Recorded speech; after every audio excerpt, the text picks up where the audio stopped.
Rose in Bloom. By Louisa May Alcott. Preface.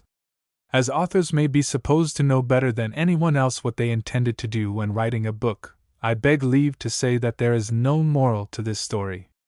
Rose is not designed for a model girl, and the sequel was simply written in fulfillment of a promise, hoping to afford some amusement, and perhaps here and there a helpful hint, to other roses getting ready to bloom. L. M. Alcott. September 1876. Contents. Preface. Chapter 1 Coming Home. Chapter 1 Coming Home. Chapter 2 Old Friends with New Faces. Chapter 2 Old Friends with New Faces. Chapter 3 Miss Campbell. Chapter 3 Miss Campbell. Chapter 4 Thorns Among the Roses. Chapter 4 Thorns Among the Roses. Chapter 5 Prince Charming. Chapter 5 Prince Charming. Chapter 6 Polishing Mac. Chapter 6 Polishing Mac. Chapter 7 Phoebe. Chapter 7 Phoebe. Chapter 8 Breakers Ahead. Chapter 8 Breakers Ahead. Chapter 9 New Year's Calls. Chapter 9 New Year's Calls. Chapter 10 The Sad and Sober Part. Chapter 10 The Sad and Sober Part. Chapter 11 Small Temptations. Chapter 11 Small Temptations. Chapter 12 At Kitty's Ball. Chapter 12 At Kitty's Ball. Chapter 13 Both Sides. Chapter 13 Both Sides. Chapter 14 Aunt Clara's Plan. Chapter 14 Aunt Clara's Plan. Chapter 15 Alas for Charlie. Chapter 15 Alas for Charlie. Chapter 16 Good Works. Chapter 16 Good Works. Chapter 17 Among the Haycocks. Chapter 17 Among the Haycocks. Chapter 18 Which Was It? Chapter 18 Which Was It? Chapter 19 Behind the Fountain. Chapter 19 Behind the Fountain. Chapter 20 What Mac Did. Chapter 20 What Mac Did. Chapter 21 How Phoebe Earned Her Welcome. Chapter 21 How Phoebe Earned Her Welcome. Chapter 22 Short and Sweet. Chapter 22 Short and Sweet. Chapter 1 Coming Home. 3 young men stood together on a wharf one bright October day awaiting the arrival of an ocean steamer with an impatience which found a vent in lively skirmishes with a small lad, who pervaded the premises like a will-o'-the-wisp and afforded much amusement to the other groups assembled there. They are the Campbells, waiting for their cousin, who has been abroad several years with her uncle, the doctor, whispered one lady to another as the handsomest of the young men touched his hat to her as he passed, lugging the boy, whom he had just rescued from a little expedition down among the piles. Which is that? Asked the stranger. Prince Charlie, as he's called, a fine fellow, the most promising of the 7, but a little fast, people say, answered the first speaker with a shake of the head. Are the others his brothers? No, cousins. The elder is Archie, a most exemplary young man. He has just gone into business with the merchant uncle and bids fair to be an honor to his family. The other, with the eyeglasses and no gloves, is Mac, the odd one, just out of college. And the boy? Oh, he is Jamie, the youngest brother of Archibald, and the pet of the whole family. Mercy on us, he'll be in if they don't hold on to him. The ladies' chat came to a sudden end just there, for by the time Jamie had been fished out of a hogshead, the steamer hove in sight and everything else was forgotten. As it swung slowly around to enter the dock, a boyish voice shouted, "There she is! I see her and Uncle and Phoebe! Hooray for Cousin Rose!" And 3 small cheers were given with a will by Jamie as he stood on a post waving his arms like a windmill, while his brother held on to the tail of his jacket. Yes, there they were, Uncle Alec swinging his hat like a boy, with Phoebe smiling and nodding on one side and Rose kissing both hands delightedly on the other, as she recognized familiar faces and heard familiar voices welcoming her home.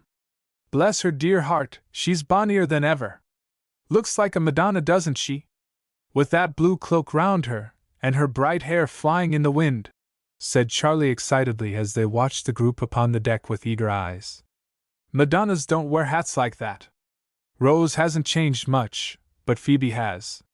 Why, she's a regular beauty, answered Archie, staring with all his might at the dark-eyed young woman with the brilliant color and glossy black braids shining in the sun. Dear old uncle! Doesn't it seem good to have him back? was all Mac said, but he was not looking at dear old uncle as he made the fervent remark, for he saw only the slender blonde girl nearby and stretched out his hands to meet hers, forgetful of the green water tumbling between them. During the confusion that reigned for a moment as the steamer settled to her moorings, Rose looked down into the 4 faces upturned to hers and seemed to read in them something that both pleased and pained her.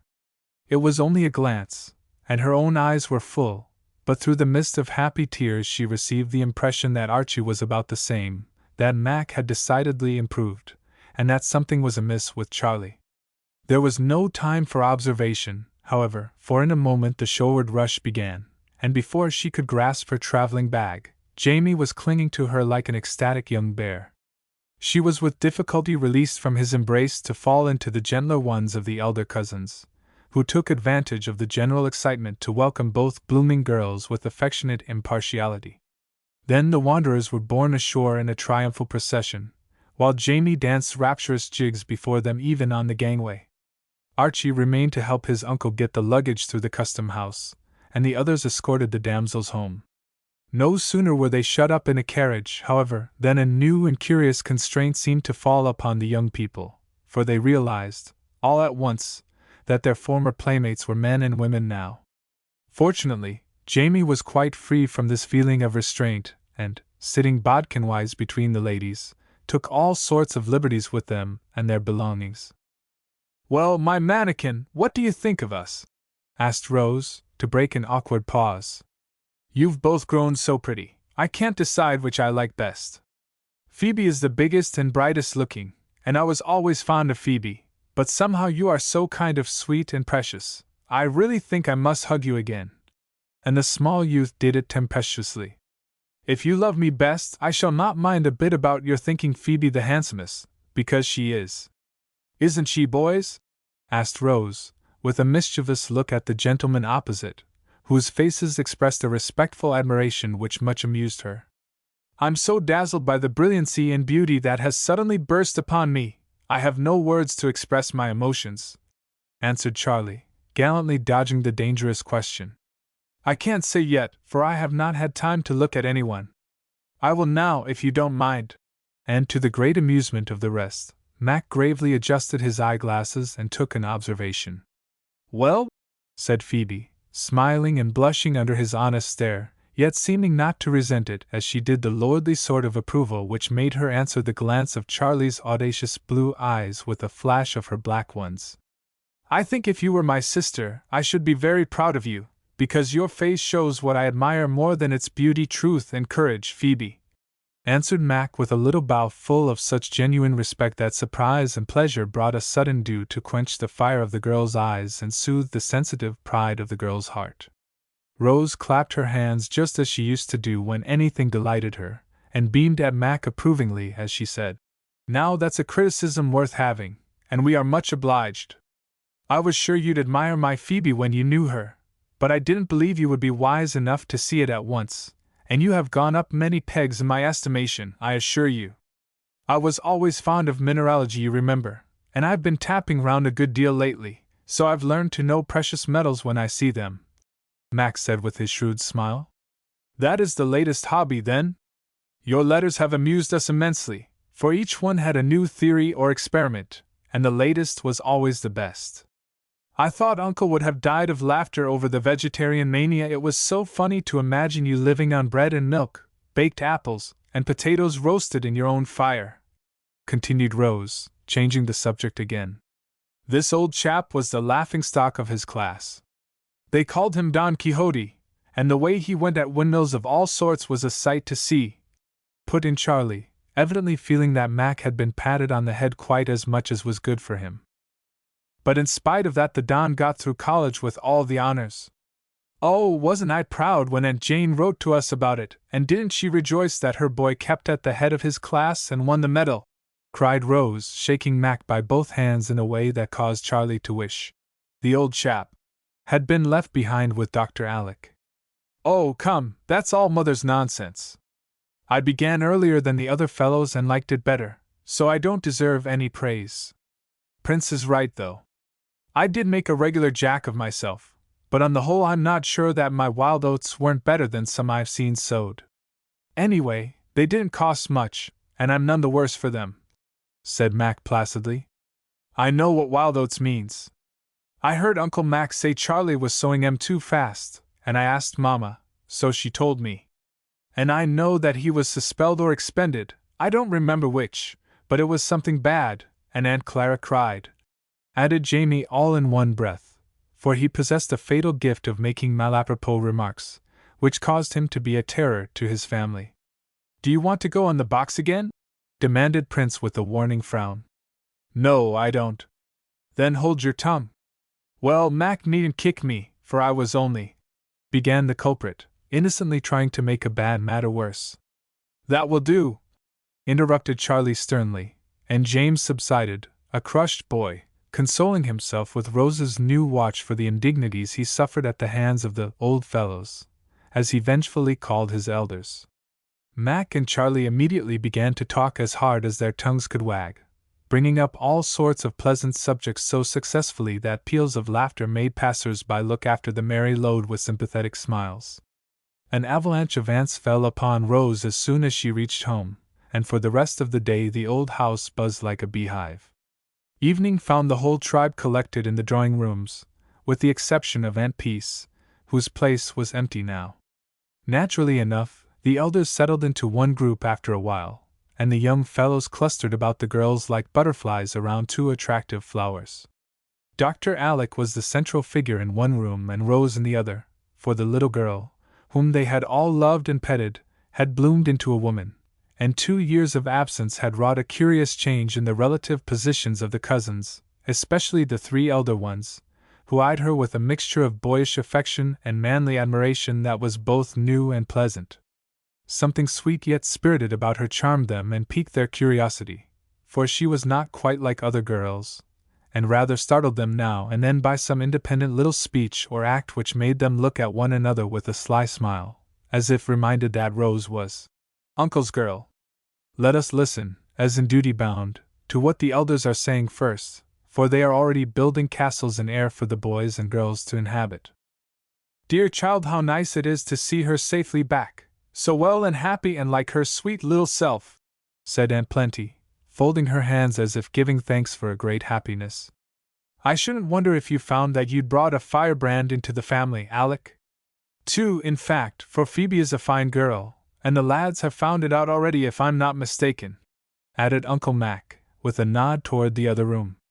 All eyes followed his, and a highly suggestive tableau presented itself to the paternal and maternal audience in the back parlor. Rose and Phoebe, sitting side by side on the sofa, had evidently assumed at once the places which they were destined to fill by right of youth, sex, and beauty, for Phoebe had long since ceased to be the maid and become the friend, and Rose meant to have that fact established at once. Jamie occupied the rug, on which Will and Geordie stood at ease, showing their uniforms to the best advantage, for they were now in a great school, where military drill was the delight of their souls. Steve posed gracefully in an armchair, with Mac lounging over the back of it, while Archie leaned on one corner of the low chimney-piece, looking down at Phoebe as she listened to his chat with smiling lips and cheeks almost as rich in color as the carnations in her belt. But Charlie was particularly effective, although he sat upon a music stool, that most trying position for any man not gifted with grace in the management of his legs. Fortunately Prince was, and had fallen into an easy attitude, with one arm over the back of the sofa, his handsome head bent a little, as he monopolized Rose, with a devoted air and a very becoming expression of contentment on his face. Aunt Clara smiled as if well pleased, Aunt Jessie looked thoughtful, Aunt Jane's keen eyes went from dapper Steve to broad-shouldered Mac with an anxious glance, Mrs. Myra murmured something about her, blessed Caroline, and Aunt Plenty said warmly, "Bless the dears! Anyone might be proud of such a bonny flock of bairns as that. I am all ready to play chaperone as soon as you please, Alec, for I suppose the dear girl will come out at once, as she did not before you went away. My services won't be wanted long, I fancy, for with her many advantages she will be carried off in her first season or I'm much mistaken," said Mrs. Clara, with significant nods and smiles. "You must settle all those matters with Rose," I am no longer captain, only first mate now, you know, answered Dr. Alec, adding soberly, half to himself, half to his brother. I wonder people are in such haste to bring out their daughters, as it's called. To me there is something almost pathetic in the sight of a young girl standing on the threshold of the world, so innocent and hopeful, so ignorant of all that lies before her, and usually so ill prepared to meet the ups and downs of life. We do our duty better by the boys, but the poor little women are seldom provided with any armor worth having, and sooner or later they are sure to need it, for every one must fight her own battle, and only the brave and strong can win. You can't reproach yourself with neglect of that sort, Alec, for you have done your duty faithfully by George's girl, and I envy you the pride and happiness of having such a daughter, for she is that to you, answered old Mac, unexpectedly betraying the paternal sort of tenderness men seldom feel for their sons. I've tried, Mac, and I am both proud and happy, but with every year my anxiety seems to increase. I've done my best to fit Rose for what may come, as far as I can foresee it, but now she must stand alone, and all my care is powerless to keep her heart from aching, her life from being saddened by mistakes, or thwarted by the acts of others. I can only stand ready to share her joy and sorrow and watch her shape her life. Why, Alec, what is the child going to do that you need look so solemn? Exclaimed Mrs. Clara, who seemed to have assumed a sort of right to Rose already. Hark! And let her tell you herself, answered Dr. Alec, as Rose's voice was heard saying very earnestly. Now you have all told your plans for the future, why don't you ask us ours? Because we know that there is only one thing for a pretty girl to do: break a dozen or so hearts before she finds one to suit, then marry and settle, answered Charlie, as if no other reply was possible. That may be the case with many, but not with us, for Phoebe and I believe that it is as much a right and a duty for women to do something with their lives as for men, and we are not going to be satisfied with such frivolous parts as you give us, cried Rose with kindling eyes. I mean what I say, and you cannot laugh me down. Would you be contented to be told to enjoy yourself for a little while, then marry and do nothing more till you die? She added, turning to Archie. Of course not, that is only a part of a man's life, he answered decidedly. A very precious and lovely part, but not all, continued Rose.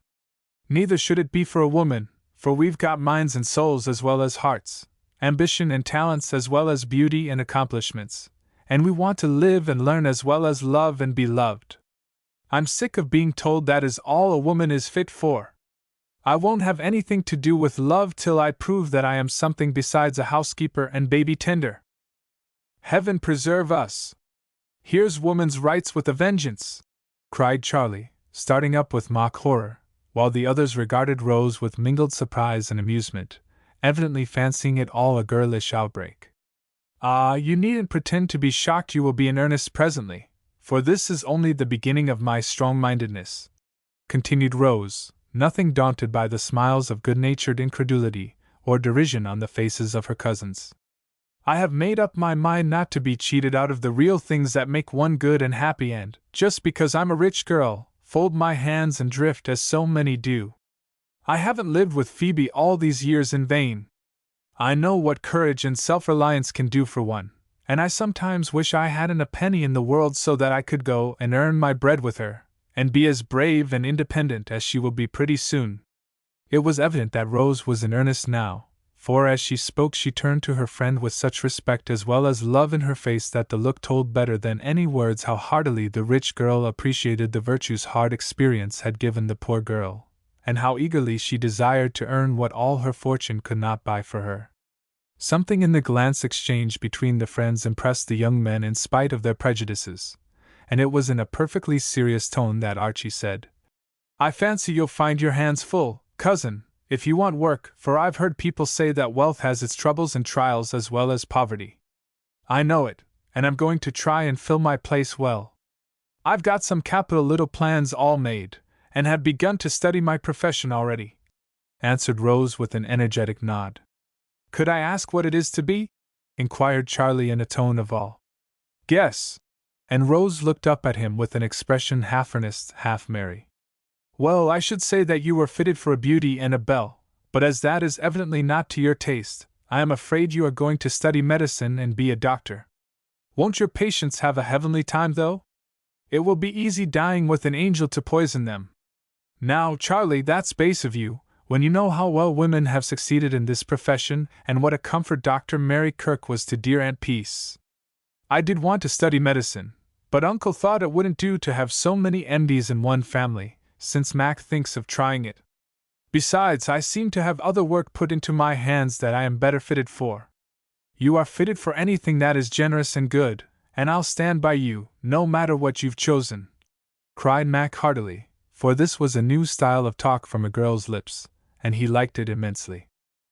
"Philanthropy is a generous, good, and beautiful profession, and I've chosen it for mine because I have much to give. I'm only the steward of the fortune Papa left me, and I think, if I use it wisely for the happiness of others, it will be more blessed than if I keep it all for myself." Very sweetly and simply was this said, but it was curious to see how differently the various hearers received it. Charlie shot a quick look at his mother, who exclaimed, as if in spite of herself, "Now, Alec, are you going to let that girl squander a fine fortune on all sorts of charitable nonsense, and wild schemes for the prevention of pauperism and crime? They who give to the poor lend to the Lord, and practical Christianity is the kind He loves the best," was all Dr. Alec answered, but it silenced the aunts and caused even prudent Uncle Mac to think with sudden satisfaction of certain secret investments he had made which paid him no interest but the thanks of the poor. Archie and Mac looked well pleased and promised their advice and assistance with the enthusiasm of generous young hearts. Steve shook his head, but said nothing, and the lads on the rug at once proposed founding a hospital for invalid dogs and horses, white mice, and wounded heroes. "Don't you think that will be a better way for a woman to spend her life than in dancing, dressing, and husband hunting, Charlie?" asked Rose, observing his silence and anxious for his approval. "Very pretty for a little while, and very effective too, for I don't know anything more captivating than a sweet girl in a meek little bonnet going on charitable errands and glorifying poor people's houses with a delightful mixture of beauty and benevolence. Fortunately, the dear souls soon tire of it, but it's heavenly while it lasts." Charlie spoke in a tone of mingled admiration and contempt, and smiled a superior sort of smile, as if he understood all the innocent delusions as well as the artful devices of the sex and expected nothing more from them. It both surprised and grieved Rose, for it did not sound like the Charlie she had left 2 years ago. But she only said, with a reproachful look and a proud little gesture of head and hand, as if she put the subject aside since it was not treated with respect, "I am sorry you have so low an opinion of women. There was a time when you believed in them sincerely. I do still, upon my word I do. They haven't a more devoted admirer and slave in the world than I am. Just try me and see," cried Charlie, gallantly kissing his hand to the sex in general. But Rose was not appeased, and gave a disdainful shrug as she answered with a look in her eyes that his lordship did not like. "Thank you. I don't want admirers or slaves, but friends and helpers. I've lived so long with a wise, good man that I am rather hard to suit, perhaps, but I don't intend to lower my standard, and anyone who cares for my regard must at least try to live up to it. Phew! Here's a wrathful dove. Come and smooth her ruffled plumage, Mac. I'll dodge before I do further mischief." And Charlie strolled away into the other room, privately lamenting that Uncle Alec had spoiled a fine girl by making her strong-minded. He wished himself back again in 5 minutes, for Mac said something that produced a gale of laughter, and when he took a look over his shoulder the wrathful dove was cooing so peacefully and pleasantly he was sorely tempted to return and share the fun. But Charlie had been spoiled by too much indulgence, and it was hard for him to own himself in the wrong even when he knew it. He always got what he wanted sooner or later, and having long ago made up his mind that Rose and her fortune were to be his, he was secretly displeased at the new plans and beliefs of the young lady, but flattered himself that they would soon be changed when she saw how unfashionable and inconvenient they were. Musing over the delightful future he had laid out, he made himself comfortable in the sofa corner near his mother till the appearance of a slight refection caused both groups to melt into one. Aunt Plenty believed in eating and drinking, so the slightest excuse for festivity delighted her hospitable soul, and on this joyful occasion she surpassed herself. It was during this informal banquet that Rose, roaming about from one admiring relative to another, came upon the three younger lads, who were having a quiet little scuffle in a secluded corner. "Come out here and let me have a look at you," she said enticingly, for she predicted an explosion and public disgrace if peace was not speedily restored. Hastily smoothing themselves down, the young gentlemen presented three flushed and merry countenances for inspection, feeling highly honored by the command. "Dear me, how you two have grown! You big things, how dare you get ahead of me in this way?" she said, standing on tiptoe to pat the curly pates before her, for Will and Geordie had shot up like weeds, and now grinned cheerfully down upon her as she surveyed them in comic amazement. "The Campbells are all fine, tall fellows, and we mean to be the best of the lot. Shouldn't wonder if we were 6-footers like Grandpa," observed Will proudly, looking so like a young Shanghai rooster, all legs and an insignificant head, that Rose kept her countenance with difficulty. "We shall broaden out when we get our growth. We are taller than Steve now, a half a head, both of us," added Geordie, with his nose in the air.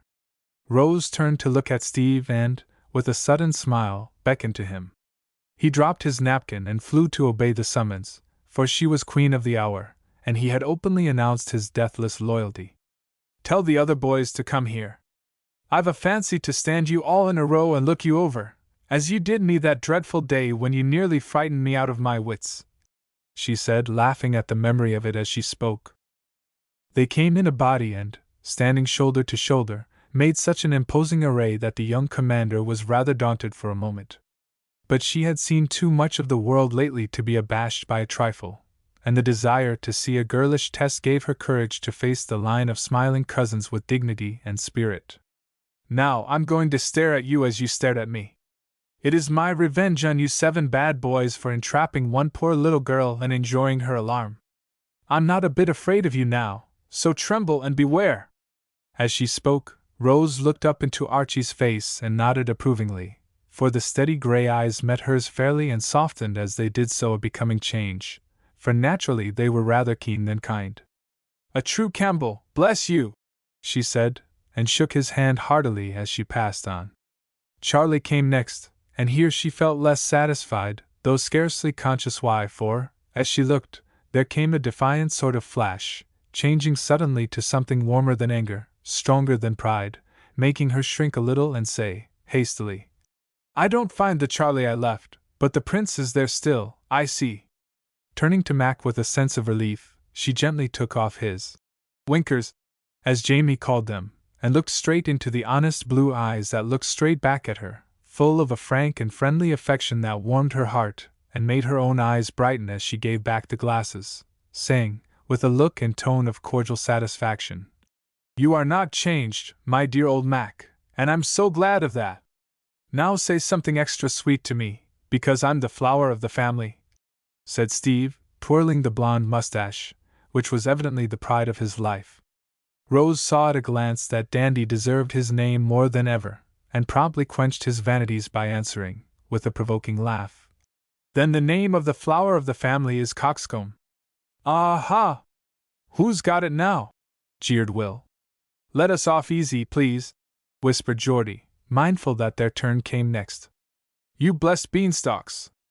I'm proud of you, only don't grow quite out of sight, or even be ashamed to look a woman in the face," answered Rose, with a gentle pat on the cheek of either bashful young giant, for both were red as peonies, though their boyish eyes were as clear and calm as summer lakes. "Now me!" And Jamie assumed his manliest air, feeling that he did not appear to advantage among his tall kinsmen. But he went to the head of the class in everyone's opinion when Rose put her arms around him, saying, with a kiss, "You must be my boy now, for all the others are too old, and I want a faithful little page to do my errands for me. I'll marry you too, if you'll just hold on till I grow up," cried Jamie, rather losing his head at this sudden promotion. "Bless the baby, what is he talking about?" laughed Rose, looking down at her little knight as he clung about her with grateful ardor. "Oh, I heard the aunts say that you'd better marry one of us, and keep the property in the family, so I speak first, because you are very fond of me, and I do love curls." Alas for Jamie!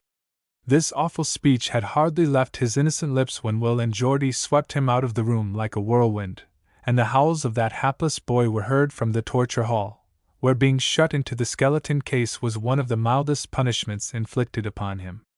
Dismay fell upon the unfortunates who remained, but their confusion was soon ended, for Rose, with a look which they had never seen upon her face before, dismissed them with the brief command, "Break ranks, the review is over," and walked away to Phoebe. "Confound that boy! You ought to shut him up or gag him," fumed Charlie irritably. "He shall be attended to," answered poor Archie, who was trying to bring up the little marplot with the success of most parents and guardians. "The whole thing was deuced disagreeable," growled Steve, who felt that he had not distinguished himself in the late engagement. "Truth generally is," observed Mac dryly as he strolled away with his odd smile. As if he suspected discord somewhere, Dr. Alec proposed music at this crisis, and the young people felt that it was a happy thought. "I want you to hear both my birds, for they have improved immensely, and I am very proud of them," said the doctor, twirling up the stool and pulling out the old music books. "I had better come first, for after you have heard the nightingale you won't care for the canary," added Rose, wishing to put Phoebe at her ease, for she sat among them looking like a picture, but rather shy and silent, remembering the days when her place was in the kitchen. "I'll give you some of the dear old songs you used to like so much. This was a favorite, I think." And sitting down, she sang the first familiar air that came, and sang it well in a pleasant, but by no means finished, manner. It chanced to be "The Burkes of Aberfeldy," and vividly recalled the time when Mac was ill and she took care of him. The memory was sweet to her, and involuntarily her eye wandered in search of him. He was not far away, sitting just as he used to sit when she soothed his most despondent moods astride of a chair with his head down on his arms, as if the song suggested the attitude. Her heart quite softened to him as she looked, and she decided to forgive him if no one else, for she was sure that he had no mercenary plans about her tiresome money. Charlie had assumed a pensive air and fixed his fine eyes upon her with an expression of tender admiration, which made her laugh in spite of all her efforts to seem unconscious of it. She was both amused and annoyed at his very evident desire to remind her of certain sentimental passages in the last year of their girl and boyhood, and to change what she had considered a childish joke into romantic earnest. Rose had very serious ideas of love and had no intention of being beguiled into even a flirtation with her handsome cousin. So Charlie attitudinized unnoticed, and was getting rather out of temper when Phoebe began to sing, and he forgot all about himself in admiration of her. It took everyone by surprise, for 2 years of foreign training added to several at home had worked wonders, and the beautiful voice that used to warble cheerily over pots and kettles now rang out melodiously or melted to a mellow music that woke a sympathetic thrill in those who listened. Rose glowed with pride as she accompanied her friend, for Phoebe was in her own world now, a lovely world where no depressing memory of poorhouse or kitchen, ignorance or loneliness, came to trouble her, a happy world where she could be herself and rule others by the magic of her sweet gift. Yes, Phoebe was herself now, and showed it in the change that came over her at the first note of music. No longer shy and silent, no longer the image of a handsome girl, but a blooming woman, alive and full of the eloquence her art gave her, as she laid her hands softly together, fixed her eye on the light, and just poured out her song as simply and joyfully as the lark does soaring toward the sun. "My faith, Alec, that's the sort of voice that wins a man's heart out of his breast!" exclaimed Uncle Mac, wiping his eyes after one of the plaintive ballads that never grow old. "So it would," answered Dr. Alec delightedly. "So it has," added Archie to himself, and he was right, for just at that moment he fell in love with Phoebe. He actually did, and could fix the time almost to a second, for at 9:15, he merely thought her a very charming young person. At 20 minutes past, he considered her the loveliest woman he ever beheld. At 5:20 past, she was an angel singing his soul away, and at 9:30 he was a lost man, floating over a delicious sea to that temporary heaven on earth where lovers usually land after the first rapturous plunge. If anyone had mentioned this astonishing fact, nobody would have believed it. Nevertheless, it was quite true, and sober, businesslike Archie suddenly discovered a fund of romance at the bottom of his hitherto well-conducted heart that amazed him. He was not quite clear what had happened to him at first, and sat about in a dazed sort of way, seeing, hearing, knowing nothing but Phoebe, while the unconscious idol found something wanting in the cordial praise so modestly received because Mr. Archie never said a word. This was one of the remarkable things which occurred that evening. Another was that Mac paid Rose a compliment, which was such an unprecedented fact, it produced a great sensation, though only one person heard it. Everybody had gone but Mac and his father, who was busy with the doctor. Aunt Plenty was counting the teaspoons in the dining room, and Phoebe was helping her as of old. Mac and Rose were alone, he apparently in a brown study, leaning his elbows on the chimney-piece, and she lying back in a low chair looking thoughtfully at the fire. She was tired, and the quiet was grateful to her, so she kept silence and Mac respectfully held his tongue. Presently, however, she became conscious that he was looking at her as intently as eyes and glasses could do it, and without stirring from her comfortable attitude, she said, smiling up at him, "He looks as wise as an owl. I wonder what he's thinking about." "You, cousin? Something good, I hope?" "I was thinking Leigh Hunt was about right when he said, 'A girl is the sweetest thing God ever made.'" "Why, Mac!" And Rose sat bolt upright with an astonished face. This was such an entirely unexpected sort of remark for the philosopher to make. Evidently interested in the new discovery, Mac placidly continued, "Do you know, it seems as if I never really saw a girl before, or had any idea what agreeable creatures they could be. I fancy you are a remarkably good specimen, Rose." "No, indeed. I'm only hearty and happy, and being safe at home again may make me look better than usual perhaps, but I'm no beauty except to Uncle." "Hearty and happy, that must be it," echoed Mac, soberly investigating the problem. "Most girls are sickly or silly, I think I have observed, and that is probably why I am so struck with you. Of all the queer boys, you are the queerest." "Do you really mean that you don't like or notice girls?" asked Rose, much amused at this new peculiarity of her studious cousin. "Well, no, I am only conscious of two sorts, noisy and quiet ones.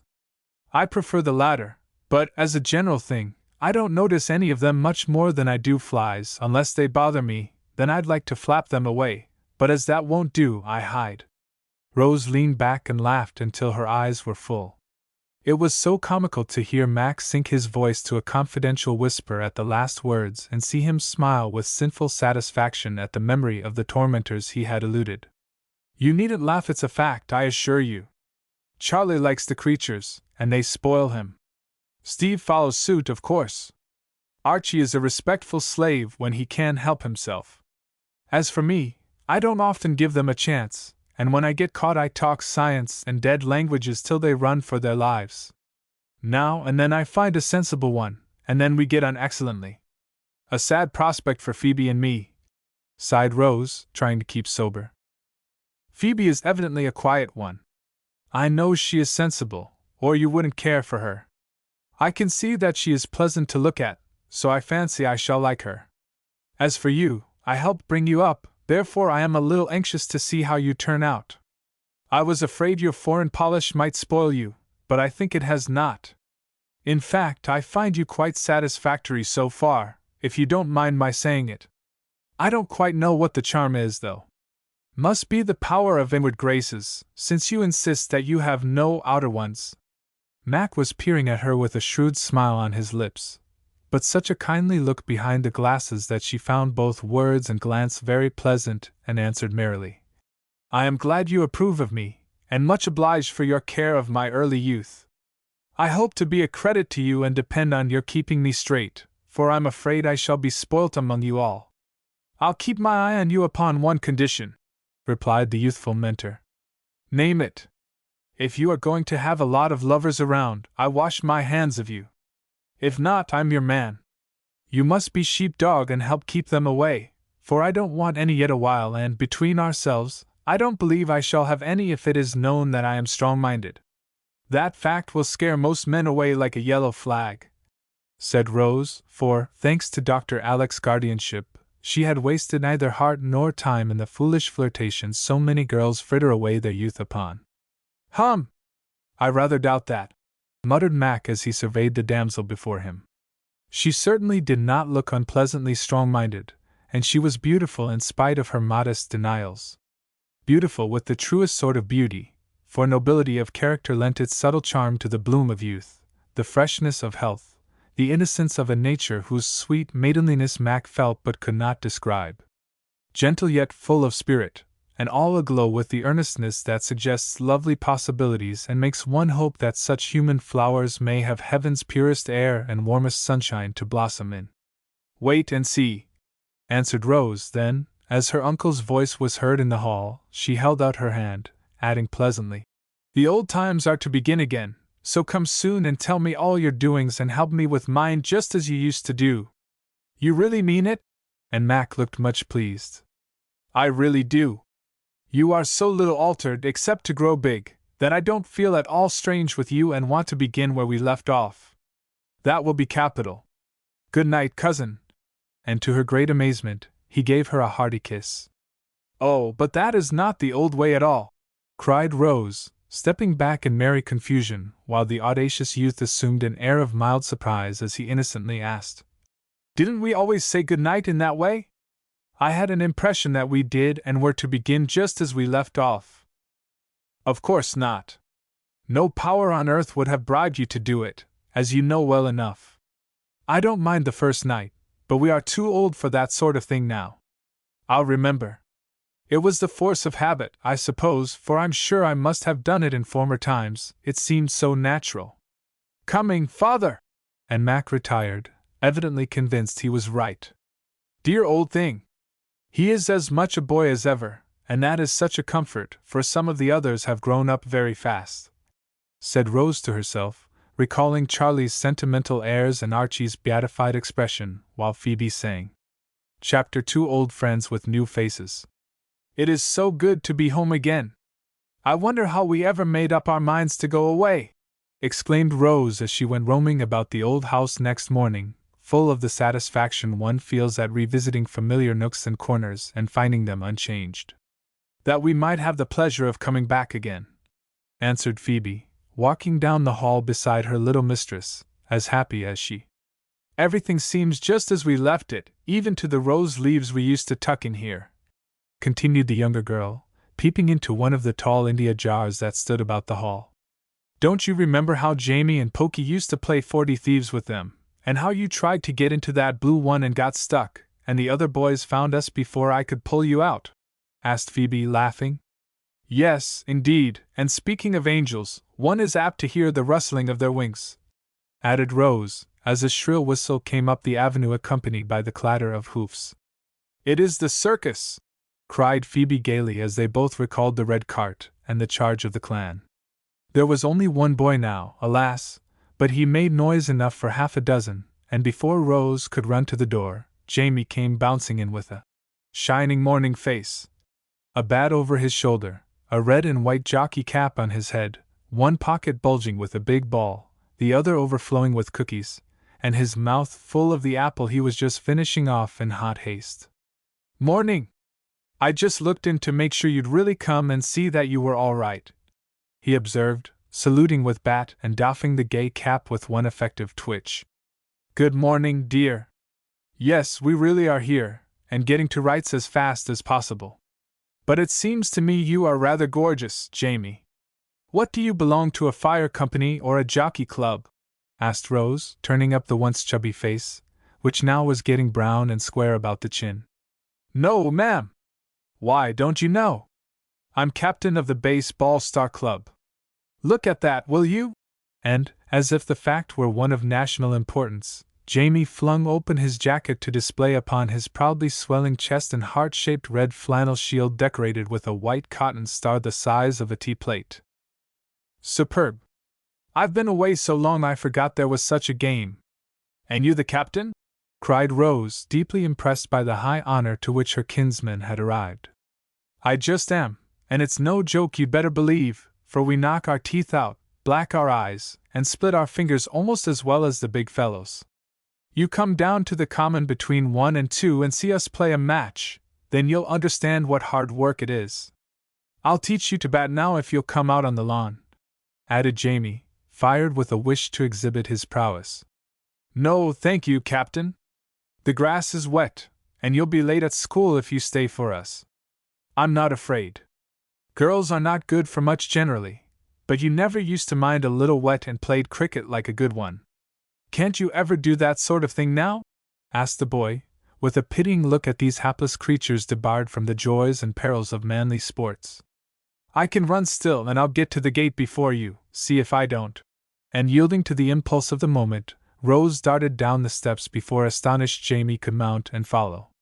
He was off in a moment, but Rose had the start, and the old Shelta did his best. She reached the goal just ahead, and stood there laughing and panting, all rosy with fresh October air, a pretty picture for several gentlemen who were driving by.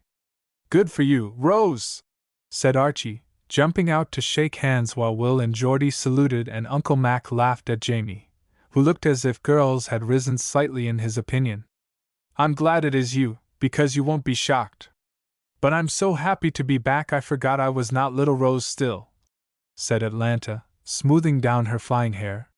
"You look very like her, with the curls on your shoulders in the old way. I missed them last night and wondered what it was." "How are Uncle and Phoebe?" asked Archie, whose eyes had been looking over Rose's head while he spoke toward the piazza, where a female figure was visible among the reddening woodbines. "All well, thanks. Won't you come up and see for yourselves?" "Can't, my dear, can't possibly. Business, you know, business. This fellow is my right-hand man, and I can't spare him a minute. Come, Arch, we must be off, or these boys will miss their train," answered Uncle Mac, pulling out his watch. With a last look from the light-haired figure at the gate to the dark-haired one among the vines, Archie drove away and Jamie cantered after, consoling himself for his defeat with apple number 2. Rose lingered a moment, feeling much inclined to continue her run and pop in upon all the ants in succession, but, remembering her uncovered head, was about to turn back when a cheerful "Ahoy! Ahoy!" made her look up to see Mac approaching at a great pace, waving his hat as he came. "The Campbells are coming, thick and fast this morning, and the more the merrier," she said, running to meet him. "You look like a good boy going to school, and virtuously conning your lesson by the way," she added, smiling to see him take his finger out of the book he had evidently been reading, and tuck it under his arm, just as he used to do years ago. "I am a schoolboy, going to the school I like best," he answered, waving a plumy spray of asters as if pointing out the lovely autumn world about them, full of gay hues, fresh airs, and mellow sunshine.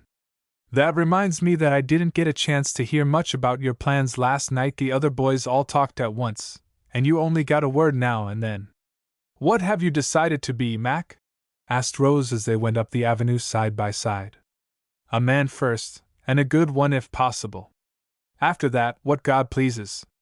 Something in the tone, as well as the words, made Rose look up quickly into Mac's face to see a new expression there.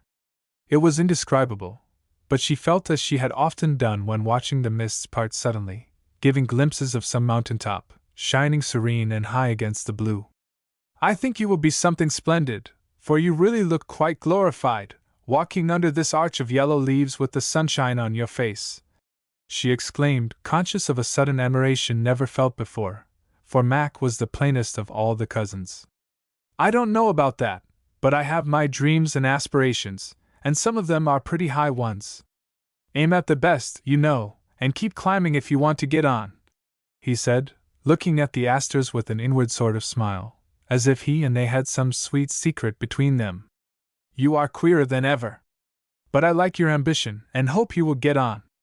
Only mustn't you begin at something soon? I fancied you would study medicine with Uncle. That used to be our plan, you know." "I shall, for the present at least, because I quite agree with you that it is necessary to have an anchor somewhere and not go floating off into the world of imagination without ballast of the right sort. Uncle and I had some talk about it last night, and I'm going to begin as soon as possible, for I've mooned long enough." And giving himself a shake, Mac threw down the pretty spray, adding half aloud. Rose caught the words and smiled, thinking to herself, "Oh, that's it, he is getting into the sentimental age and Aunt Jane has been lecturing him. Dear me, how we are growing up! You look as if you didn't like the prospect very well." she said aloud, for Mac had rammed the volume of Shelley into his pocket, and the glorified expression was so entirely gone, Rose fancied she had been mistaken about the mountaintop behind the mists. Yes, well enough. I always thought the profession a grand one, and where could I find a better teacher than Uncle? I've got into lazy ways lately, and it is high time I went at something useful, so here I go. And Mac abruptly vanished into the study while Rose joined Phoebe in Aunt Plenty's room. The dear old lady had just decided, after long and earnest discussion, which of 6 favorite puddings should be served for dinner, and thus had a few moments to devote to sentiment. So when Rose came in she held out her arms, saying fondly, "I shall not feel as if I'd got my child back again until I have her in my lap a minute. No, you're not a bit too heavy. My rheumatism doesn't begin much before November, so sit here, darling, and put your 2 arms round my neck." Rose obeyed, and neither spoke for a moment as the old woman held the young one close and appeased the 2 years' longing of a motherly heart by the caresses women give the creatures dearest to them. Right in the middle of a kiss, however, she stopped suddenly and, holding out one arm, caught Phoebe, who was trying to steal away unobserved. "Don't go, there's room for both in my love, though there isn't in my lap. I'm so grateful to get my dear girls safely home again that I hardly know what I'm about," said Aunt Plenty, embracing Phoebe so heartily that she could not feel left out in the cold and stood there with her black eyes shining through the happiest tears. "There, now I've had a good hug, and feel as if I was all right again. I wish you'd set that cap in order, Rose. I went to bed in such a hurry. I pulled the strings off it and left it all in a heap. Phoebe, dear, you shall dust round a mite, just as you used to, for I haven't had anyone to do it as I like since you've been gone, and it will do me good to see all my knickknacks straightened out in your tidy way," said the elder lady, getting up with a refreshed expression on her rosy old face. "Shall I dust in here too?" asked Phoebe, glancing toward an inner room which used to be her care. "No, dear, I'd rather do that myself. Go in if you like, nothing is changed. I must go and see to my pudding." And Aunt Plenty trotted abruptly away with a quiver of emotion in her voice which made even her last words pathetic. Pausing on the threshold as if it was a sacred place, the girls looked in with eyes soon dimmed by tender tears, for it seemed as if the gentle occupant was still there. Sunshine shone on the old geraniums by the window. The cushioned chair stood in its accustomed place, with the white wrapper hung across it, and the faded slippers lying ready. Books and basket, knitting and spectacles, were all just as she had left them, and the beautiful tranquility that always filled the room seemed so natural. Both lookers turned involuntarily toward the bed, where Aunt Peace used to greet them with a smile. There was no sweet old face upon the pillow now, yet the tears that wet the blooming cheeks were not for her who had gone, but for her who was left, because they saw something which spoke eloquently of the love which outlives death and makes the humblest things beautiful and sacred. A well-worn footstool stood beside the bed, and in the high-piled whiteness of the empty couch there was a little hollow where a gray head nightly rested while Aunt Plenty said the prayers her mother taught her 70 years ago. Without a word, the girls softly shut the door. And while Phoebe put the room in the most exquisite order, Rose retrimmed the plain white cap, where pink and yellow ribbons never rustled now, both feeling honored by their tasks and better for their knowledge of the faithful love and piety which sanctified a good old woman's life. "You darling creature, I'm so glad to get you back. I know it's shamefully early, but I really couldn't keep away another minute. Let me help you, I'm dying to see all your splendid things. I saw the trunks pass and I know you've quantities of treasures," cried Annabel Bliss all in one breath, as she embraced Rose an hour later and glanced about the room bestrewn with a variety of agreeable objects. "How well you are looking! Sit down and I'll show you my lovely photographs. Uncle chose all the best for me, and it's a treat to see them," answered Rose, putting a roll on the table and looking about for more. "Oh, thanks. I haven't time now, one needs hours to study such things. Show me your Paris dresses, there's a dear, I'm perfectly aching to see the last styles." And Annabel cast a hungry eye towards certain large boxes delightfully suggestive of French finery. "I haven't got any," said Rose, fondly surveying the fine photographs as she laid them away. "Rose Campbell! You don't mean to say that you didn't get one Paris dress at least?" cried Annabel, scandalized at the bare idea of such neglect. Not one for myself. Aunt Clara ordered several, and will be charmed to show them when her box comes. Such a chance! Right there, and plenty of money! How could you love your uncle after such cruelty?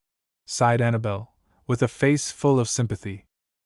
Rose looked puzzled for a minute, then seemed to understand, and assumed a superior air which became her very well as she said, good-naturedly opening a box of laces.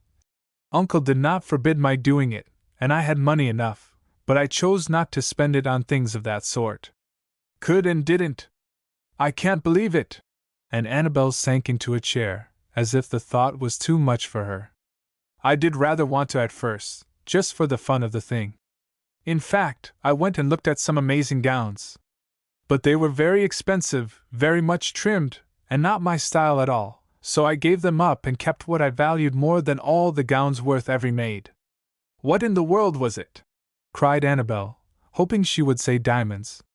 Uncle's good opinion, answered Rose, looking thoughtfully into the depths of a packing case, where lay the lovely picture that would always remind her of the little triumph over girlish vanity, which not only kept but increased. Uncle's good opinion.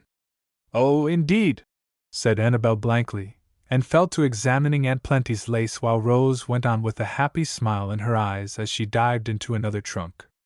Uncle thinks one has no right to waste money on such things, but he is very generous and loves to give useful, beautiful, or curious gifts. See, all these pretty ornaments are for presents, and you shall choose first whatever you like. He's a perfect dear! Cried Annabel, reveling in the crystal, filigree, coral, and mosaic trinkets spread before her while Rose completed her rapture by adding sundry tasteful trifles fresh from Paris. Now tell me, when do you mean to have your coming-out party? I ask because I've nothing ready and want plenty of time, for I suppose it will be the event of the season, asked Annabel a few minutes later, as she wavered between a pink coral and a blue lava set. I came out when I went to Europe, but I suppose Auntie Plen will want to have some sort of merry-making to celebrate our return. I shall begin as I mean to go on, and have a simple, sociable sort of party and invite everyone whom I like, no matter in what set they happen to belong. No one shall ever say I am aristocratic and exclusive, so prepare yourself to be shocked, for old friends and young, rich and poor, will be asked to all my parties. Oh, my heart! You are going to be odd, just as Mamma predicted, sighed Annabel, clasping her hands in despair and studying the effect of 3 bracelets on her chubby arm in the midst of her woe.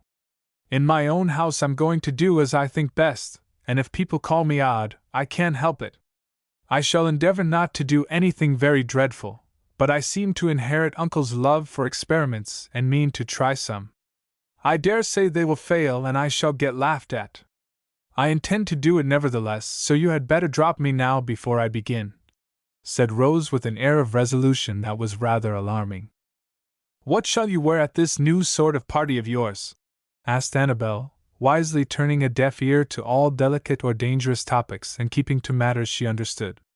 That white thing over there. It is fresh and pretty, and Phoebe has one like it. I never want to dress more than she does, and gowns of that sort are always most becoming and appropriate to girls of our age. Phoebe! You don't mean to say you are going to make a lady of her? Gasped Annabel, upsetting her treasures as she fell back with a gesture that made the little chair creak again, for Miss Bliss was as plump as a partridge. She is one already, and anybody who slights her slights me, for she is the best girl I know and the dearest, cried Rose warmly. Yes, of course, I was only surprised. You are quite right, for she may turn out to be somebody, and then how glad you'll feel that you were so good to her, said Annabel, veering around at once, seeing which way the wind blew. Before Rose could speak again, a cheery voice called from the hall. Little mistress, where are you? In my room, Phoebe dear. And up came the girl Rose was going to make a lady of, looking so like one that Annabel opened her china blue eyes and smiled involuntarily as Phoebe dropped a little curtsy in playful imitation of her old manner, and said quietly, How do you do, Miss Bliss?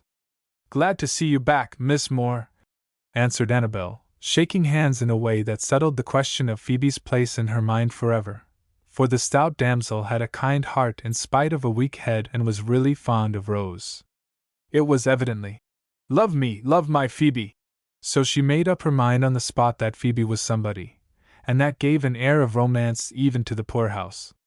She could not help staring a little as she watched the two friends work together and listened to their happy talk over each new treasure as it came to light, for every look and word plainly showed that years of close companionship had made them very dear to one another.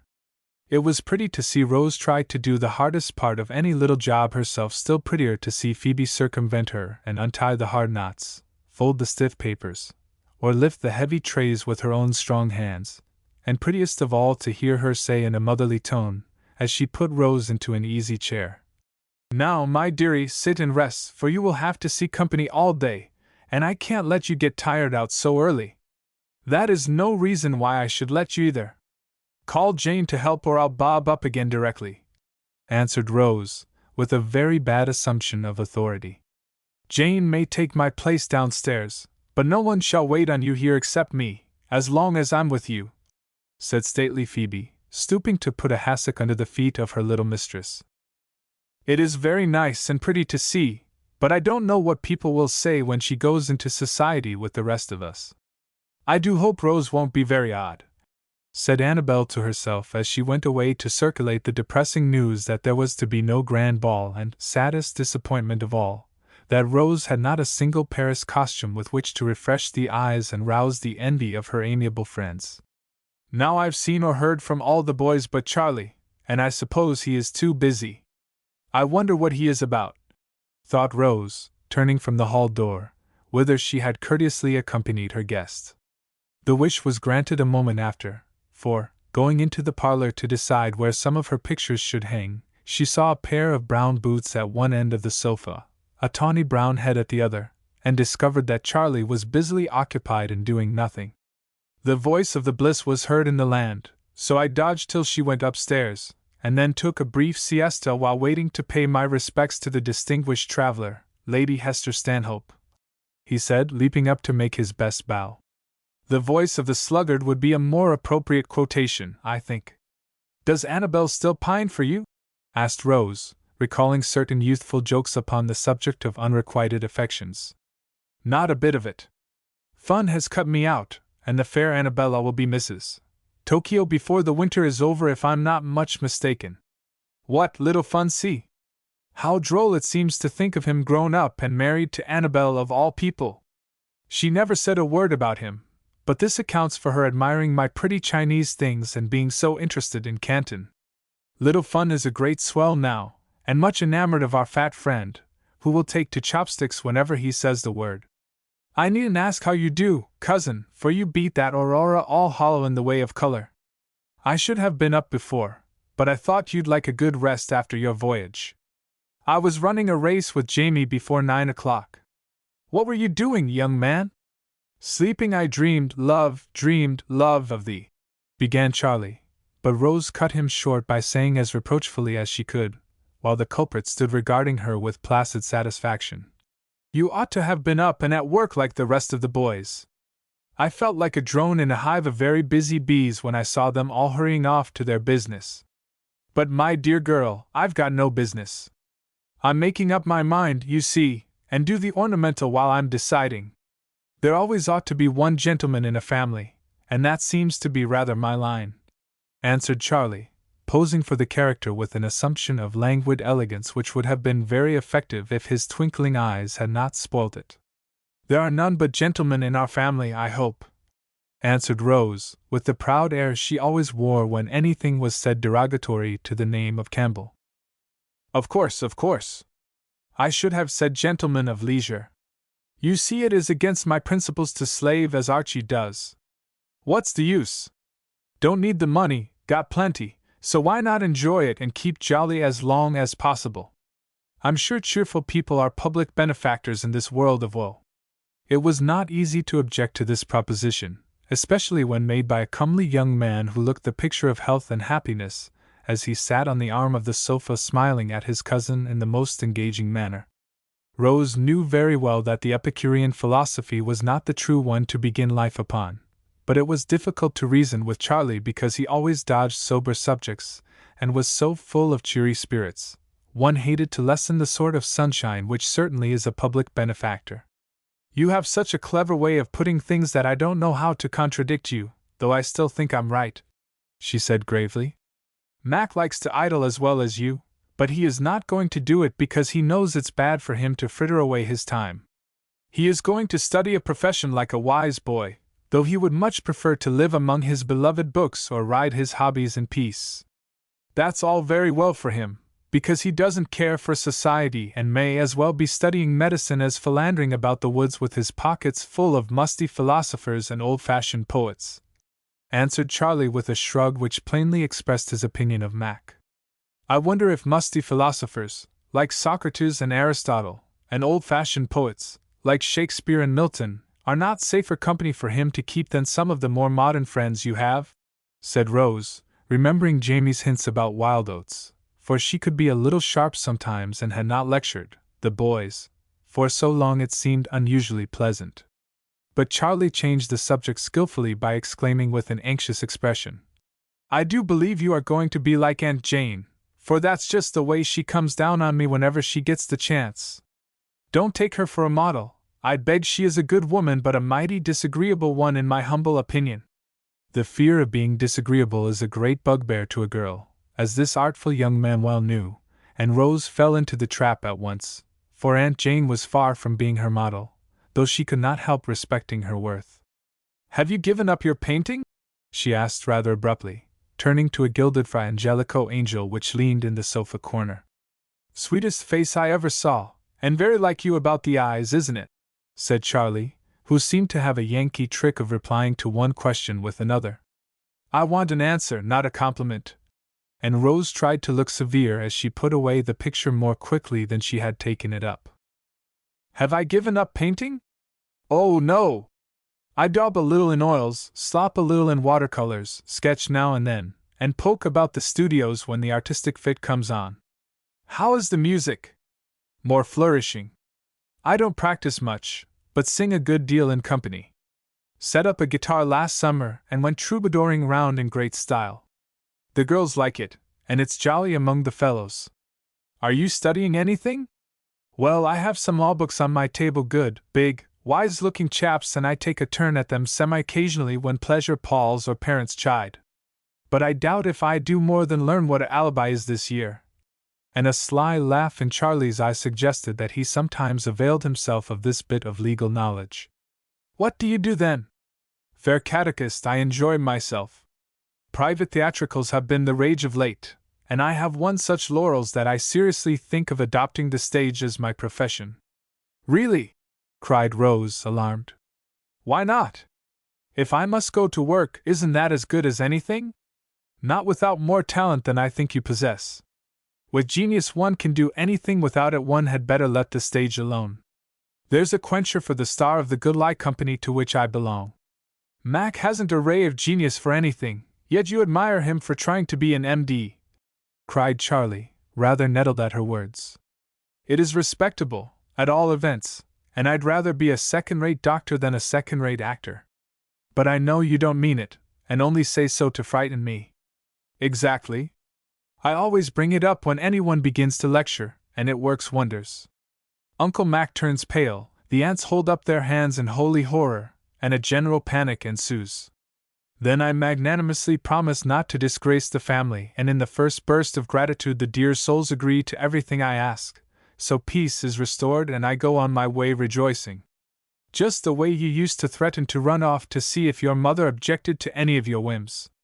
You are not changed in that respect, though you are in others. You had great plans and projects once, Charlie, and now you seem to be contented with being a jack of all trades and master of none. Boyish nonsense! Time has brought wisdom, and I don't see the sense of tying myself down to one particular thing and grinding away at it year after year. People of one idea get so deucedly narrow and tame, I've no patience with them. Culture is the thing, and the sort one gets by ranging over a wide field is the easiest to acquire, the handiest to have, and the most successful in the end. At any rate, it is the kind I like and the only kind I intend to bother myself about." With this declaration, Charlie smoothed his brow, clasped his hands over his head, and leaning back, gently warbled the chorus of a college song as if it expressed his views of life better than he could.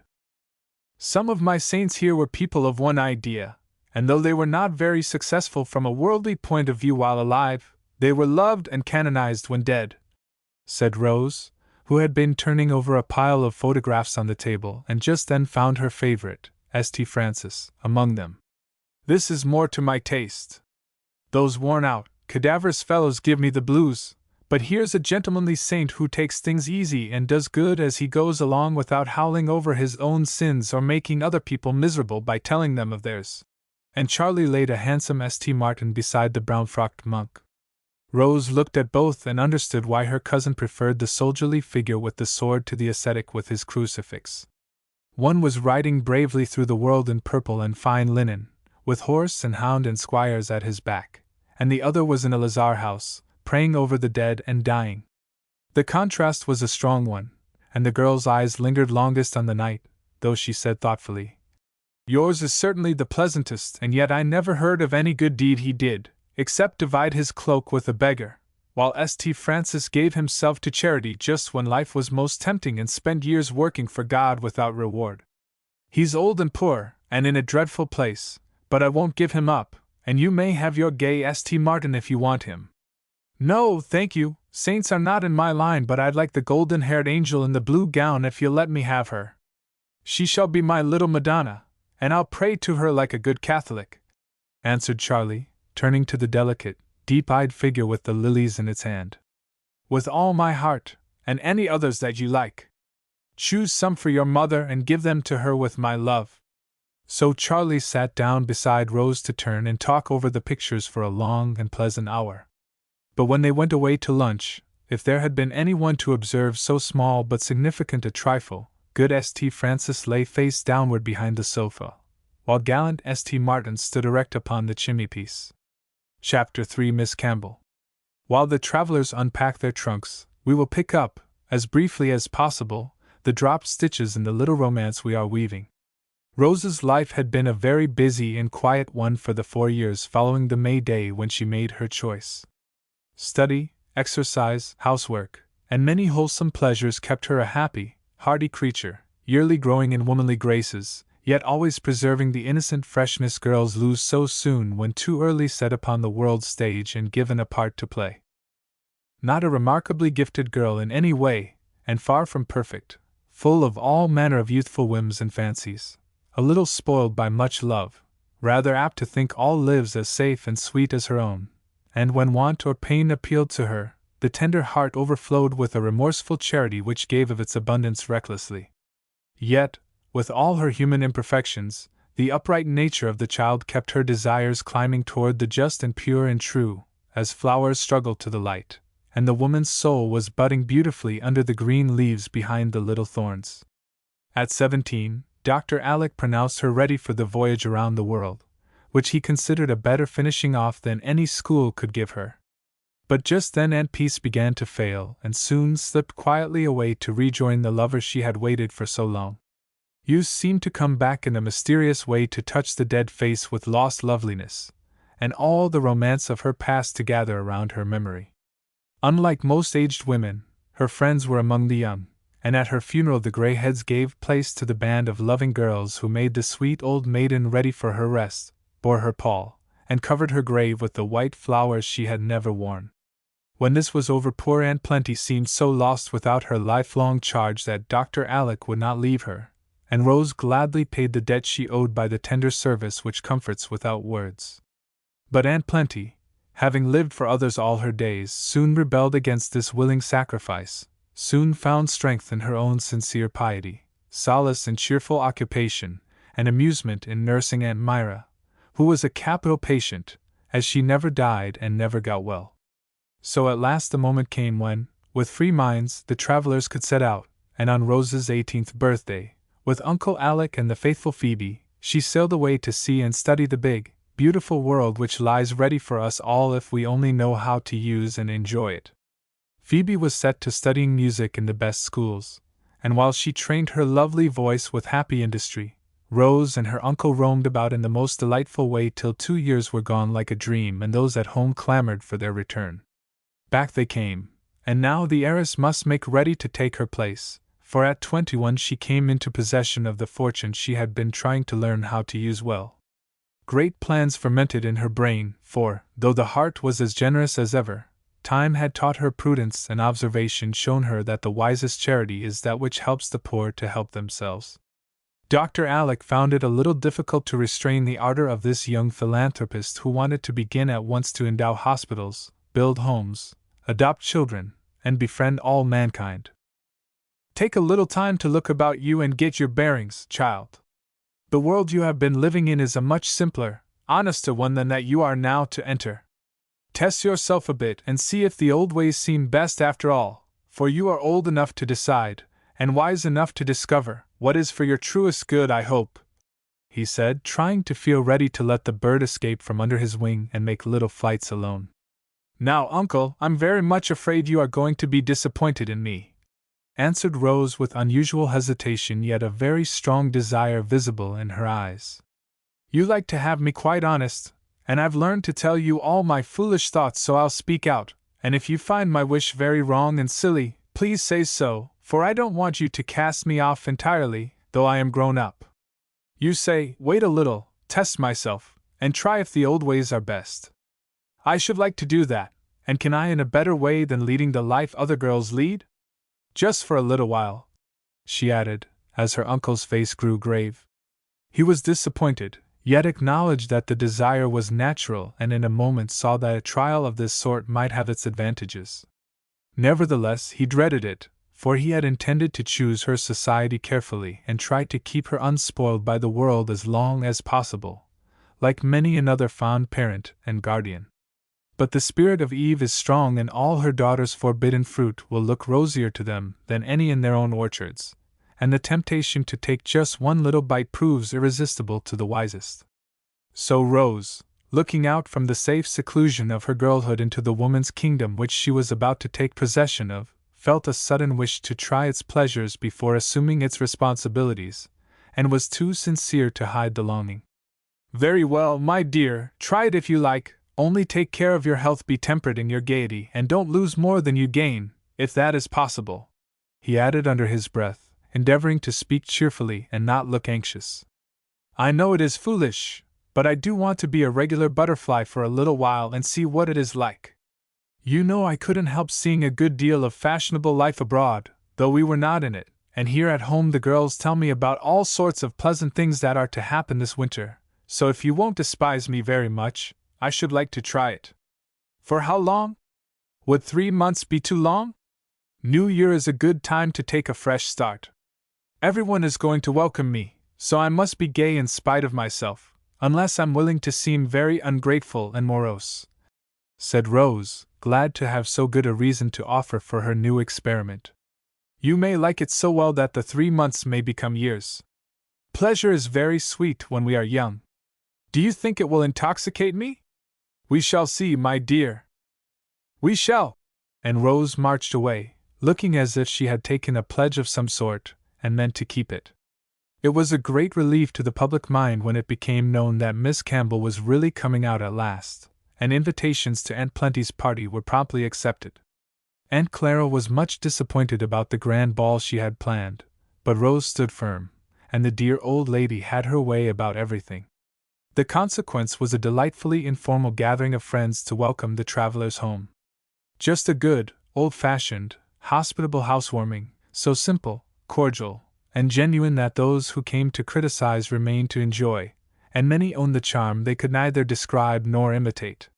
Much curiosity was felt about Phoebe, and much gossip went on behind fans that evening, for those who had known her years ago found it hard to recognize the little housemaid in the handsome young woman who bore herself with such quiet dignity, and charmed them all with her fine voice. "Cinderella has turned out a princess," was the general verdict, and Rose enjoyed the little sensation immensely, for she had had many battles to fight for her Phoebe since she came among them, and now her faith was vindicated. Miss Campbell herself was in great demand and did the honors so prettily that even Miss Bliss forgave her for her sad neglect of Worth, though she shook her head over the white gowns, just alike except that Phoebe wore crimson and rose, blue trimmings. The girls swarmed eagerly around their recovered friend, for Rose had been a favorite before she went away and found her throne waiting for her now. The young men privately pronounced Phoebe the handsomest. But then you know there's neither family nor money, so it's no use. Phoebe, therefore, was admired as one of the ornamental properties belonging to the house and left respectfully alone. But Bonnie Rose was all right, as these amiable youths expressed it, and many a wistful eye followed the bright head as it flitted about the rooms as if it were a second golden fleece to be won with difficulty, for stalwart kinsmen hedged it round, and watchful aunts kept guard.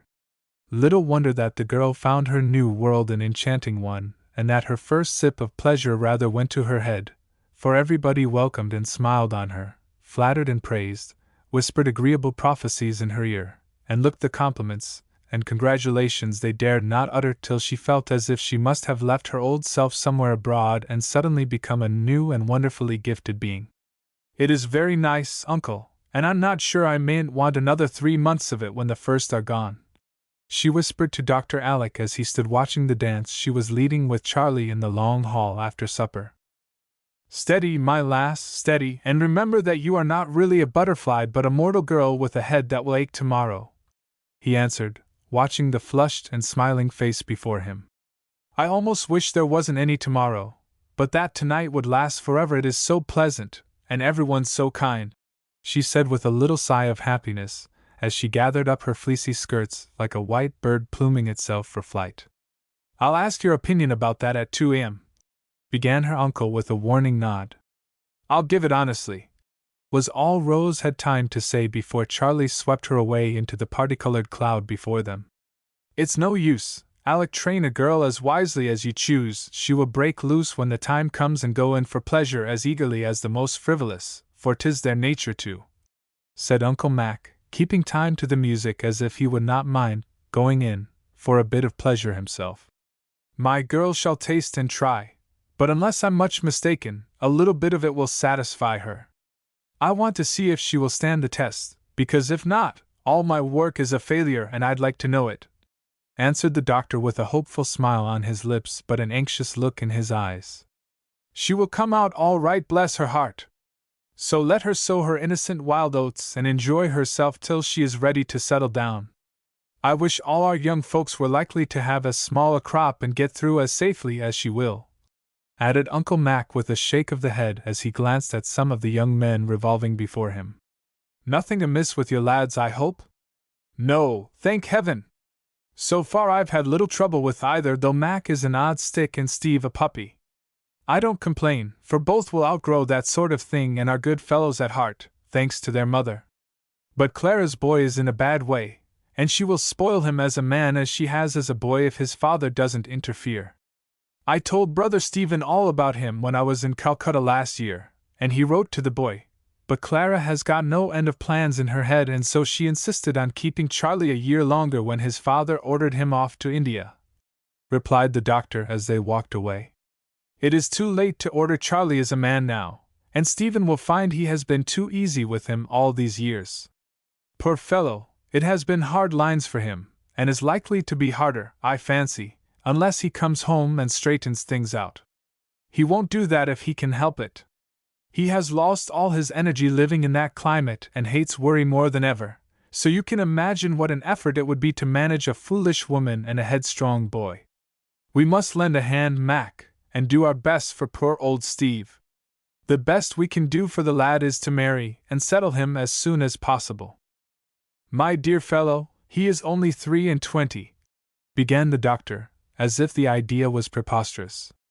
Then a sudden change came over him as he added with a melancholy smile, "I forget how much one can hope and suffer, even at 23. And be all the better for, if bravely outlived," said Uncle Mac, with his hand on his brother's shoulder and the sincerest approval in his voice. Then, kindly returning to the younger people, he went on inquiringly, "You don't incline to Clara's view of a certain matter, I fancy?" "Decidedly not. My girl must have the best, and Clara's training would spoil an angel," answered Dr. Alec quickly. "But we shall find it hard to let our little Rose go out of the family. How would Archie do? He has been well brought up and is a thoroughly excellent lad." The brothers had retired to the study by this time and were alone, Yet Dr. Alec lowered his voice as he said with a tender sort of anxiety pleasant to see, "You know I do not approve of cousins marrying, so I'm in a quandary, Mac, for I love the child as if she were my own and feel as if I could not give her up to any man whom I did not know and trust entirely. It is of no use for us to plan, for she must choose for herself, yet I do wish we could keep her among us and give one of our boys a wife worth having.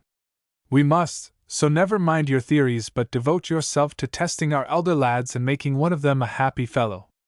All are heart whole, I believe, and though young still for this sort of thing, we can be gently shaping matters for them, since no one knows how soon the moment may come.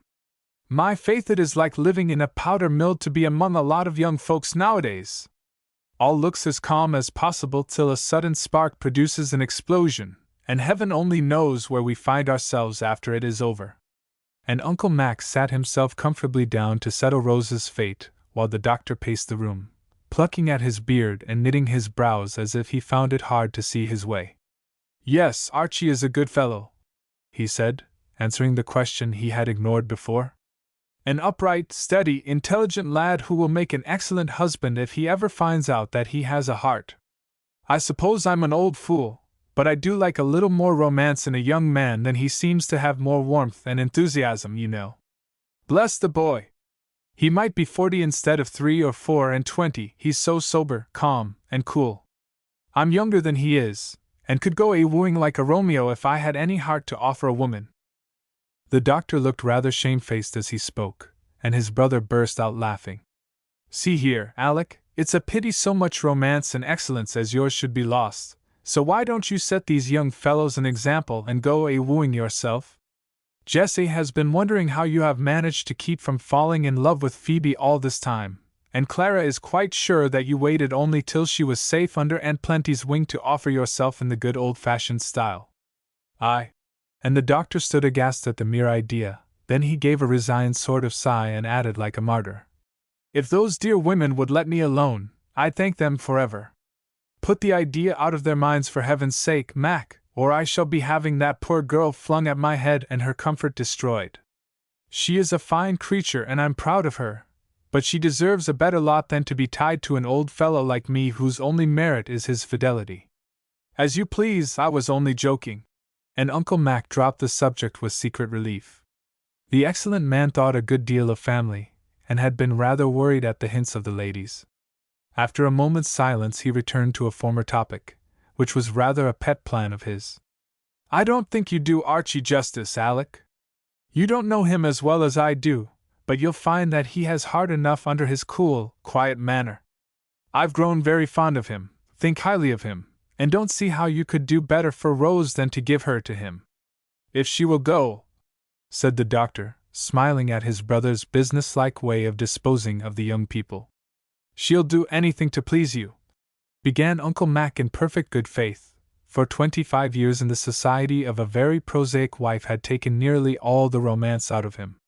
"It is of no use for us to plan, and I shall never interfere except to advise, and if I were to choose one of the boys, I should incline to my godson," answered the doctor gravely. "What, my ugly duckling!" exclaimed Uncle Mac in great surprise. "The ugly duckling turned out a swan, you remember. I've always been fond of the boy because he's so genuine and original. Crude as a green apple now, but sound at the core, and only needs time to ripen. I'm sure he'll turn out a capital specimen of the Campbell variety. Much obliged, Alec, but it will never do at all.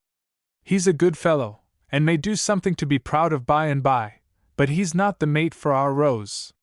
She needs someone who can manage her property when we are gone, and Archie is the man for that, depend upon it." "Confound the property!" cried Dr. Alec impetuously.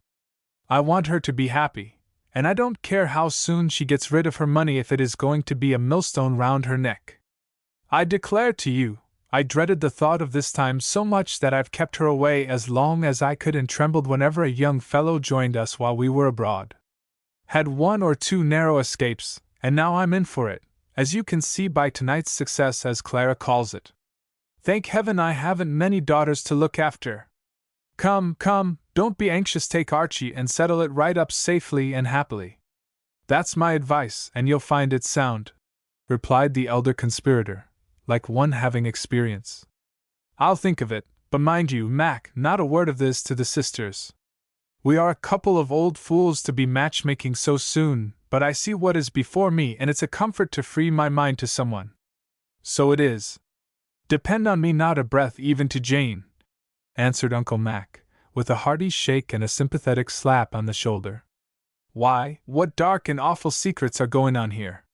Is it a Freemason's lodge and those the mystic signs? Asked a gay voice at the door, and there stood Rose, full of smiling wonder at the sight of her two uncles hand in hand, whispering and nodding to one another mysteriously. They stared like schoolboys caught plotting mischief and looked so guilty that she took pity on them, innocently imagining the brothers were indulging in a little sentiment on this joyful occasion, so she added quickly, as she beckoned, without crossing the threshold. Women not allowed, of course, but both of you dear odd fellows are wanted, for Aunt Plenty begs we will have an old-fashioned contra dance, and I'm to lead off with Uncle Mac. I chose you, sir, because you do it in style, pigeon wings and all. So, please come, and Phoebe is waiting for you, Uncle Alec. She is rather shy, you know, but will enjoy it with you to take care of her. Thank you, cried both gentlemen, following with great alacrity. Unconscious, Rose enjoyed that Virginia reel immensely, for the pigeon wings were superb, and her partner conducted her through the convolutions of the dance without a fault, going down the middle in his most gallant style. Landing safely at the bottom, she stood aside to let him get his breath, for stout Uncle Mac was bound to do or die on that occasion, and would have danced his pumps through without a murmur if she had desired it. Leaning against the wall with his hair in his eyes, and a decidedly bored expression of countenance, was Mac, Jr., who had been surveying the gymnastics of his parent with respectful astonishment. Come and take a turn, my lad. Rose is fresh as a daisy, but we old fellows soon get enough of it, so you shall have my place, said his father, wiping his face, which glowed like a cheerful peony. No, thank you, sir, I can't stand that sort of thing. I'll race you round the piazza with pleasure, cousin, but his oven is too much for me, was Mac's uncivil reply as he backed toward the open window, as if glad of an excuse to escape. Fragile creature, don't stay on my account, I beg. I can't leave my guests for a moonlight run, even if I dared to take it on a frosty night in a thin dress, said Rose, fanning herself and not a bit ruffled by Mac's refusal, for she knew his ways and they amused her. Not half so bad as all this dust, gas, heat, and noise. What do you suppose lungs are made of? Demanded Mac, ready for a discussion then and there. I used to know, but I've forgotten now. Been so busy with other things that I've neglected the hobbies I used to ride 5 or 6 years ago, she said, laughing. Ah, those were times worth having. Are you going in for much of this sort of thing, Rose? He asked with a disapproving glance at the dancers. About 3 months of it, I think. Then goodbye till New Year. And Mac vanished behind the curtains. Rose, my dear, you really must take that fellow in hand before he gets to be quite a bear. Since you have been gone he has lived in his books and got on so finely that we have let him alone, though his mother groans over his manners. Polish him up a bit, I beg of you, for it is high time he mended his odd ways and did justice to the fine gifts he hides behind them, said Uncle Mac, scandalized at the bluntness of his son. I know my chestnut burr too well to mind his prickles. But others do not, so I will take him in hand and make him a credit to his family, answered Rose readily. Take Archie for your model, he's one of 1,000, and the girl who gets him gets a prize, I do assure you, added Uncle Mac, who found matchmaking to his taste and thought that closing remark a deep one. Oh me, how tired I am, cried Rose, dropping into a chair as the last carriage rolled away somewhere between 1 and 2. What is your opinion now, Miss Campbell? Asked the doctor, addressing her for the first time by the name which had been uttered so often that night. My opinion is that Miss Campbell is likely to have a gay life if she goes on as she has begun, and that she finds it very delightful so far, answered the girl, with lips still smiling from their first taste of what the world calls pleasure. Chapter 4: Thorns Among the Roses. For a time everything went smoothly, and Rose was a happy girl. The world seemed a beautiful and friendly place, and fulfillment of her brightest dreams appeared to be a possibility. Of course, this could not last, and disappointment was inevitable, because young eyes look for a paradise and weep when they find a workaday world which seems full of care and trouble till one learns to gladden and glorify it with high thoughts and holy living. Those who loved her waited anxiously for the disillusion which must come in spite of all their cherishing, for till now Rose had been so busy with her studies, travels, and home duties that she knew very little of the triumphs, trials, and temptations of fashionable life. Birth and fortune placed her where she could not well escape some of them, and Dr. Alec, knowing that experience is the best teacher, wisely left her to learn this lesson as she must many another, devoutly hoping that it would not be a hard one. October and November passed rapidly, and Christmas was at hand, with all its merry mysteries, home gatherings, and good wishes. Rose sat in her own little sanctum, opening from the parlor, busily preparing gifts for the dear 500 friends who seemed to grow fonder and fonder as the holidays drew near. The drawers of her commode stood open, giving glimpses of dainty trifles, which she was tying up with bright ribbons. A young girl's face at such moments is apt to be a happy one, but Rose's was very grave as she worked, and now and then she threw a parcel into the drawer with a careless toss, as if no love made the gift precious. So unusual was this expression that it struck Dr. Alec as he came in and brought an anxious look to his eyes, for any cloud on that other countenance dropped its shadow over his. "Can you spare a minute from your pretty work to take a stitch in my old glove?" he asked, coming up to the table strewn with ribbon, lace, and colored papers. "Yes, uncle, as many as you please." The face brightened with sudden sunshine. Both hands were put out to receive the shabby driving glove, and the voice was full of that affectionate alacrity which makes the smallest service sweet. "My Lady Bountiful is hard at work, I see.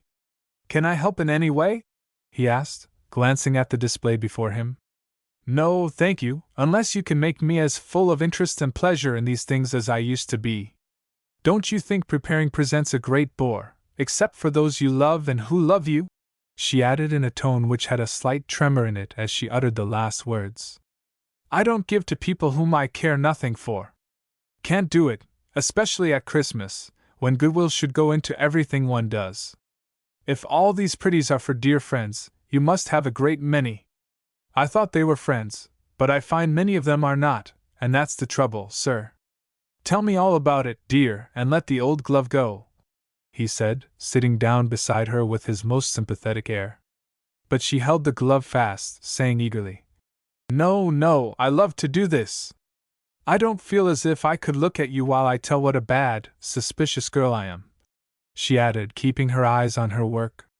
"Very well, I'm ready for confessions of any iniquity and glad to get them, for sometimes lately I've seen a cloud in my girl's eyes and caught a worried tone in her voice. Is there a bitter drop in the cup that promised to be so sweet, Rose?" "Yes, uncle. I've tried to think there was not, but it is there, and I don't like it.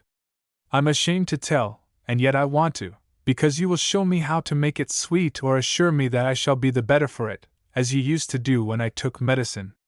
She paused a minute, sewing swiftly, then out came the trouble all in one burst of girlish grief and chagrin. "Uncle, half the people who are so kind to me don't care a bit for me, but for what I can give them, and that makes me unhappy, because I was so glad and proud to be liked. I do wish I hadn't a penny in the world, then I should know who my true friends were. Poor little lass! She has found out that all that glitters is not gold, and the disillusion has begun," said the doctor to himself, adding aloud, smiling yet pitiful, "And so all the pleasure is gone out of the pretty gifts and Christmas is a failure? Oh, no, not for those whom nothing can make me doubt! It is sweeter than ever to make these things, because my heart is in every stitch, and I know that, poor as they are, they will be dear to you, Auntie Plen, and Jessie, Phoebe, and the boys."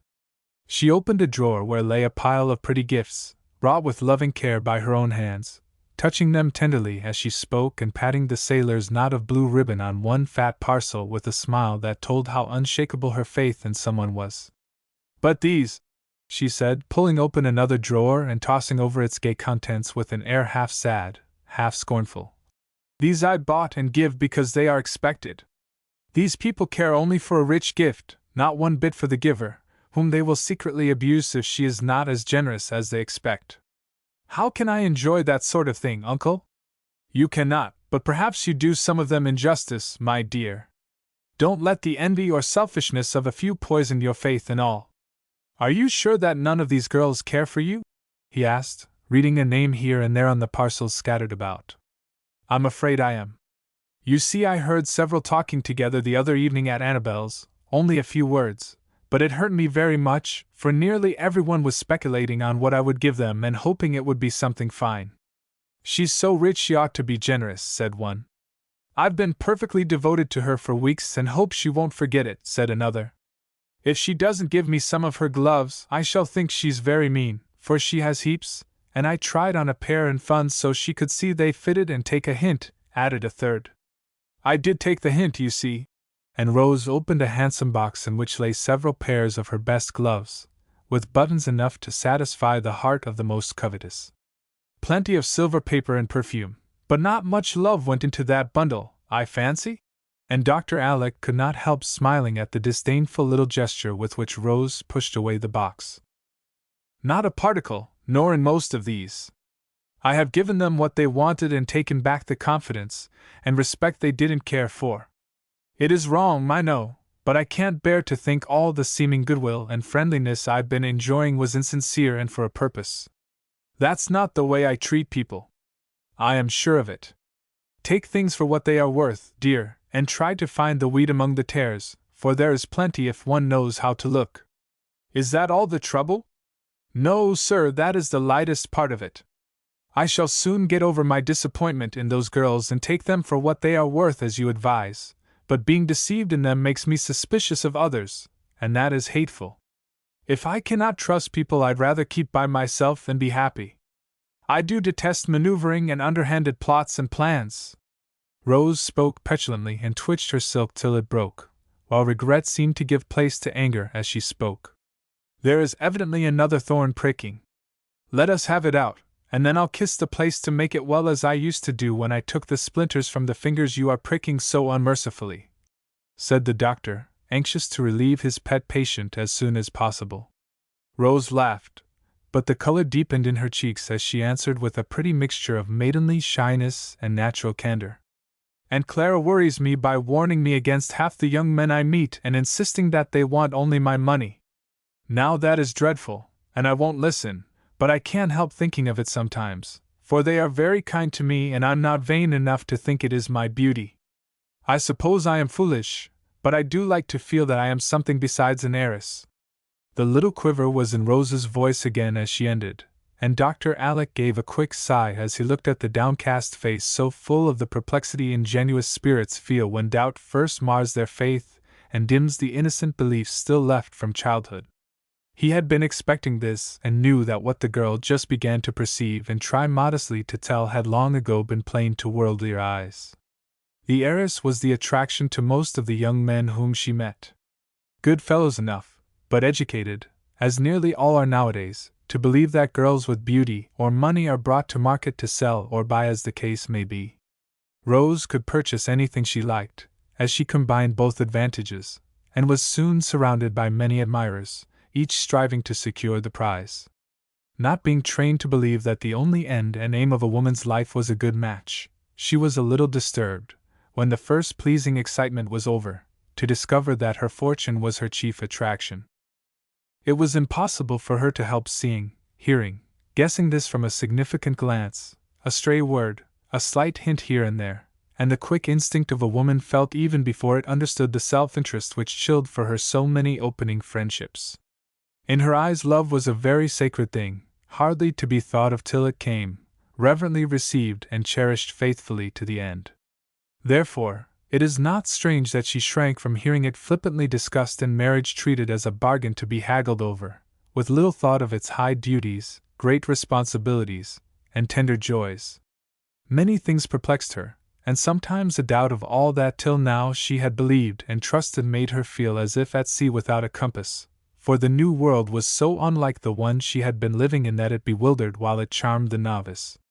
Dr. Alec understood the mood in which he found her, and did his best to warn without saddening by too much worldly wisdom. You are something besides an heiress to those who know and love you, so take heart, my girl, and hold fast to the faith that is in you. There is a touchstone for all these things, and whatever does not ring true, doubt and avoid. Test and try men and women as they come along, and I am sure conscience, instinct, and experience will keep you from any dire mistake," he said, with a protecting arm about her and a trustful look that was very comforting. After a moment's pause she answered, while a sudden smile dimpled around her mouth and the big glove went up to hide her telltale cheeks. "Uncle, if I must have lovers, I do wish they'd be more interesting. How can I like or respect men who go on as some of them do, and then imagine women can feel honored by the offer of their hands? Hearts are out of fashion, so they don't say much about them." "Aha! That is the trouble, is it? And we begin to have delicate distresses, do we?" said Dr. Alec, glad to see her brightening and full of interest in the new topic, for he was a romantic old fellow, as he had confessed to his brother. Rose put down the glove and looked up with a droll mixture of amusement and disgust in her face. "Uncle, it is perfectly disgraceful. I've wanted to tell you, but I was ashamed, because I never could boast of such things as some girls do, and they were so absurd I couldn't feel as if they were worth repeating even to you. Perhaps I ought, though, for you may think it proper to command me to make a good match, and of course I should have to obey," she added, trying to look meek. "Tell, by all means. Don't I always keep your secrets and give you the best advice, like a model guardian? You must have a confidant, and where find a better one than here?" he asked, tapping his waistcoat with an inviting gesture. "Nowhere, so I'll tell all but the names. I'd best be prudent, for I'm afraid you may get a little fierce. You do sometimes when people vex me," began Rose, rather liking the prospect of a confidential chat with Uncle, for he had kept himself a good deal in the background lately. "You know our ideas are old-fashioned, so I was not prepared to have men propose at all times and places with no warning but a few smiles and soft speeches. I expected things of that sort would be very interesting and proper, not to say thrilling, on my part, but they are not, and I find myself laughing instead of crying, feeling angry instead of glad, and forgetting all about it very soon. Why, Uncle, one absurd boy proposed when we'd met only half a dozen times. But he was dreadfully in debt, so that accounted for it perhaps," and Rose dusted her fingers, as if she had soiled them. "I know him, and I thought he'd do it," observed the doctor with a shrug. "You see and know everything, so there's no need of going on, is there?" Do. Who else? I won't even guess." "Well, another went down upon his knees in Mrs. Van's greenhouse and poured forth his passion manfully, with a great cactus pricking his poor legs all the while. Kitty found him there, and it was impossible to keep sober, so he has hated me ever since." The doctor's "Ha! Ha!" was good to hear, and Rose joined him, for it was impossible to regard these episodes seriously, since no true sentiment redeemed them from absurdity. "Another sent me reams of poetry and went on so Byronically that I began to wish I had red hair and my name was Betsy and I'd burnt all the verses, so don't expect to see them, and he, poor fellow, is consoling himself with Emma. But the worst of all was the one who would make love in public and insisted on proposing in the middle of a dance. I seldom dance round dances except with our boys, but that night I did because the girls laughed at me for being so prudish, as they called it. I don't mind them now, for I found I was right, and felt that I deserved my fate." "Is that all?" asked her uncle, looking fierce, as she predicted, at the idea of his beloved girl obliged to listen to a declaration, twirling on the arm of a lover. "One more, but him I shall not tell about, for I know he was in earnest and really suffered, though I was as kind as I knew how to be. I'm young in these things yet, so I grieved for him, and treat his love with the tenderest respect." Rose's voice sank almost to a whisper as she ended, and Dr. Alec bent his head, as if involuntarily saluting a comrade in misfortune. Then he got up, saying with a keen look into the face he lifted by a finger under the chin, "Do you want another 3 months of this? I'll tell you on New Year's Day, Uncle." "Very well. Try to keep a straight course, my little captain, and if you see dirty weather ahead, call on your first mate." Aye, sir. I'll remember. Chapter 5 Prince Charming. The old glove lay upon the floor forgotten while Rose sat musing, till a quick step sounded in the hall and a voice drew near, tunefully humming. Sang Rose as the voice paused and a tap came at the door. Good morning, Rosamunda, here are your letters, and your most devoted ready to execute any commissions you may have for him, was Charlie's greeting as he came in looking comely, gay, and debonair as usual. Thanks. I've no errands unless you mail my replies, if these need answering, so by your leave, Prince. And Rose began to open the handful of notes he threw into her lap. Ha! What sight is this to blast mine eyes? Ejaculated Charlie, as he pointed to the glove with a melodramatic start, for, like most accomplished amateur actors, he was fond of introducing private theatricals into his daily talk and conversation. Uncle left it. 'Tis well. Methought perchance a rival had been here. And picking it up, Charlie amused himself with putting it on the head of a little Psyche which ornamented the mantelpiece, softly singing as he did so another verse of the old song. Rose went on reading her letters, but all the while was thinking of her conversation with her uncle as well as something else suggested by the newcomer and his ditty. During the 3 months since her return she had seen more of this cousin than any of the others, for he seemed to be the only one who had leisure to play with Rose, as they used to say years ago. The other boys were all at work, even little Jamie, many of whose play hours were devoted to manful struggles with Latin grammar, the evil genius of his boyish life. Dr. Alec had many affairs to arrange after his long absence. Phoebe was busy with her music, and Aunt Plenty still actively superintended her housekeeping. Thus it fell out, quite naturally, that Charlie should form the habit of lounging in at all hours with letters, messages, bits of news, and agreeable plans for Rose. He helped her with her sketching, rode with her, sang with her, and took her to parties as a matter of course, for Aunt Clara, being the gayest of the sisters, played chaperone on all occasions. For a time it was very pleasant, but by and by, Rose began to wish Charlie would find something to do like the rest and not make dawdling after her the business of his life. The family was used to his self-indulgent ways, and there was an amiable delusion in the minds of the boys that he had a right to the best of everything, for to them he was still the prince, the flower of the flock, and in time to be an honor to the name. No one exactly knew how, for though full of talent, he seemed to have no especial gift or bias, and the elders began to shake their heads because, in spite of many grand promises and projects, the moment for decisive action never came. Rose saw all this and longed to inspire her brilliant cousin with some manful purpose which should win for him respect as well as admiration. But she found it very hard, for though he listened with imperturbable good humor, and owned his shortcomings with delightful frankness, he always had some argument, reason, or excuse to offer and out-talked her in 5 minutes, leaving her silenced but unconvinced. Of late she had observed that he seemed to feel as if her time and thoughts belonged exclusively to him, and rather resented the approach of any other claimant. This annoyed her and suggested the idea that her affectionate interest and efforts were misunderstood by him, misrepresented and taken advantage of by Aunt Clara, who had been most urgent that she should use her influence with the dear boy, though the fond mother resented all other interference.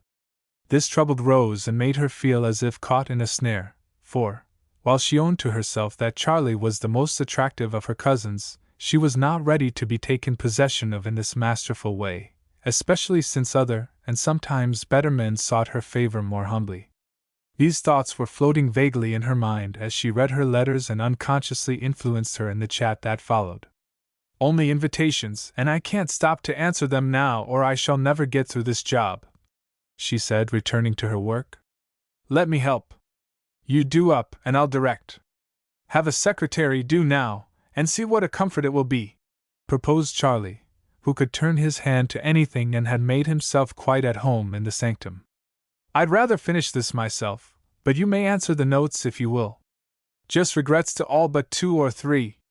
Read the names as you go along and I'll tell you which. To hear is to obey. Who says I'm a frivolous idler now? And Charlie sat down at the writing table with alacrity, for these hours in the little room were his best and happiest. Order is heaven's first law, and the view a lovely one, But I don't see any notepaper," he added, opening the desk and surveying its contents with interest. "Right-hand drawer, violet monogram for the notes, plain paper for the business letter." "I'll see to that, though," answered Rose, trying to decide whether Annabel or Emma should have the laced handkerchief. "Confiding creature! Suppose I open the wrong drawer and come upon the tender secrets of your soul?" continued the news secretary, rummaging out the delicate notepaper with masculine disregard of order. "I haven't got any," answered Rose demurely. "What, not one despairing scrawl, one cherished miniature, one faded floweret, etc., etc.? I can't believe it, cousin." And he shook his head incredulously. "If I had, I certainly should not show them to you, impertinent person. There are a few little souvenirs in that desk, but nothing very sentimental or interesting." "How I'd like to see 'em! But I should never dare to ask," observed Charlie, peering over the top of the half-open lid with a most persuasive pair of eyes. "You may if you want to, but you'll be disappointed, Paul Pry. Lower left-hand drawer with the key in it. Angel of goodness, how shall I requite thee? Interesting moment, with what palpitating emotions art thou fraught!" And, quoting from the Mysteries of Udolpho, he unlocked and opened the drawer with a tragic gesture. "7 locks of hair in a box, all light, for here's your straw color, your orange tawny, your French crown color, and your perfect yellow Shakespeare. They look very familiar, and I fancy I know the heads they thatched. Yes, you all gave me one when I went away, you know, and I carried them round the world with me in that very box. I wish the heads had gone too. Here's a jolly little amber god with a gold ring in his back and a most balmy breath," continued Charlie, taking a long sniff at the scent bottle. "Uncle brought me that long ago, and I'm very fond of it. This now looks suspicious man's ring with a lotus cut on the stone and a note attached. I tremble as I ask who, when, and where? A gentleman on my birthday in Calcutta. I breathe again, it was my sire? Don't be absurd. Of course it was, and he did everything to make my visit pleasant. I wish you'd go and see him like a dutiful son, instead of idling here. That's what Uncle Mac is eternally telling me, but I don't intend to be lectured into the treadmill till I've had my fling first," muttered Charlie rebelliously. "If you fling yourself in the wrong direction, you may find it hard to get back again," began Rose gravely. "No fear if you look after me as you seem to have promised to do, judging by the thanks you get in this note. Poor old governor! I should like to see him, for it's almost 4 years since he came home last, and he must be getting on." Charlie was the only one of the boys who ever called his father governor, perhaps because the others knew and loved their fathers, while he had seen so little of his that the less respectful name came more readily to his lips, since the elder man in truth seemed a governor issuing requests or commands, which the younger too often neglected or resented. Long ago Rose had discovered that Uncle Stephen found home made so distasteful by his wife's devotion to society that he preferred to exile himself, taking business as an excuse for his protracted absences. The girl was thinking of this as she watched her cousin turn the ring about with a sudden sobriety which became him well, and believing that the moment was propitious, she said earnestly, "He is getting on. Dear Charlie, do think of duty more than pleasure in this case, and I'm sure you never will regret it. Do you want me to go?" he asked quickly. "I think you ought. And I think you'd be much more charming if you wouldn't always be worrying about right and wrong. Uncle Alec taught you that along with the rest of his queer notions." "I'm glad he did," cried Rose warmly, then checked herself and said with a patient sort of sigh, "You know women always want the men they care for to be good and can't help trying to make them so." "So they do, and we ought to be a set of angels, but I've a strong conviction that, if we were, the dear souls wouldn't like us half as well." "Would they now?" asked Charlie with an insinuating smile. "Perhaps not, but that is dodging the point." "Will you go?" persisted Rose unwisely. "No, I will not." That was sufficiently decided, and an uncomfortable pause followed, during which Rose tied a knot unnecessarily tight and Charlie went on exploring the drawer with more energy than interest. "Why, here's an old thing I gave you ages ago!"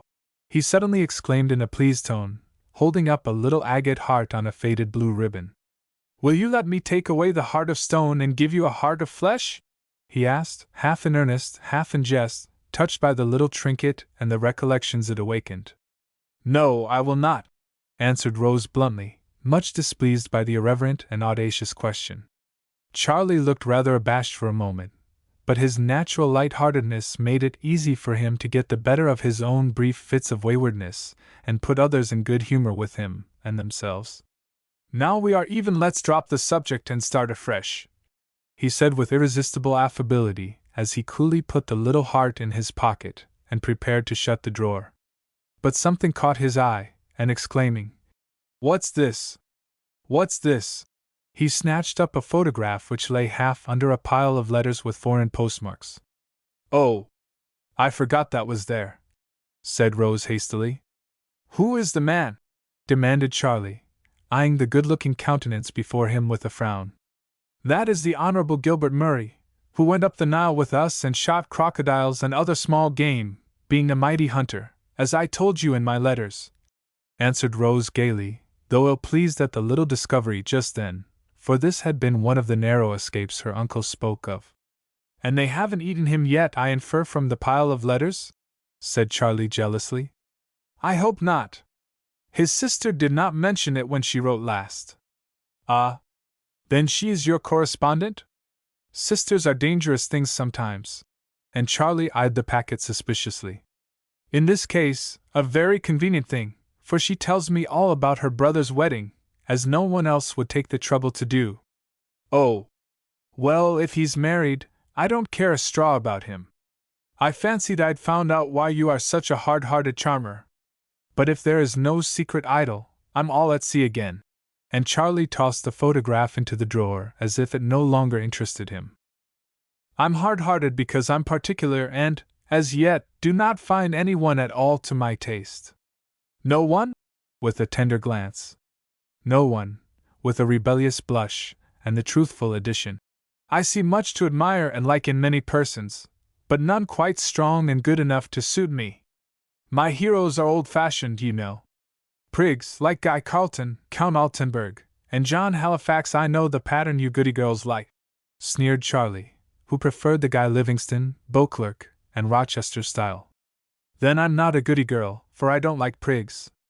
I want a gentleman in the best sense of the word, and I can wait, for I've seen one, and know there are more in the world." "The deuce you have! Do I know him?" asked Charlie, much alarmed.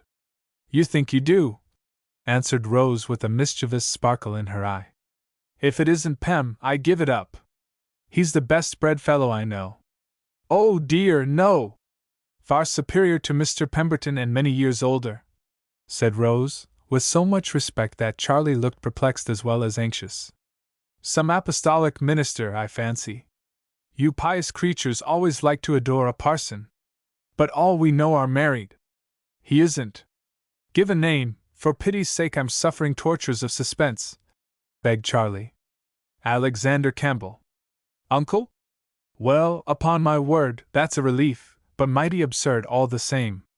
So, when you find a young saint of that sort, you intend to marry him, do you?" demanded Charlie, much amused and rather disappointed. "When I find any man half as honest, good, and noble as Uncle, I shall be proud to marry him if he asks me," answered Rose decidedly. "What odd tastes women have!" And Charlie leaned his chin on his hand to muse pensively for a moment over the blindness of one woman who could admire an excellent old uncle more than a dashing young cousin. Rose, meanwhile, tied up her parcels industriously, hoping she had not been too severe, for it was very hard to lecture Charlie, though he seemed to like it sometimes and came to confession voluntarily, knowing that women love to forgive when the sinners are of his sort. "It will be mail time before you are done," she said presently, for silence was less pleasant than his rattle. Charlie took the hint and dashed off several notes in his best manner. Coming to the business letter, he glanced at it and asked, with a puzzled expression, "What is all this? Cost of repairs, etc., from a man named Buffum? Never mind that, I'll see to it by and by. But I do mind, for I'm interested in all your affairs, and though you think I've no head for business, you'll find I have if you'll try me. This is only about my 2 old houses in the city, which are being repaired and altered so that the rooms can be let singly. Going to make tenement houses of them? Well, that's not a bad idea. Such places pay well, I've heard. That is just what I'm not going to do. I wouldn't have a tenement house on my conscience for $1 million, not as they are now," said Rose decidedly. "Why, what do you know about it, except that people live in them and the owners turn a pretty penny on the rents?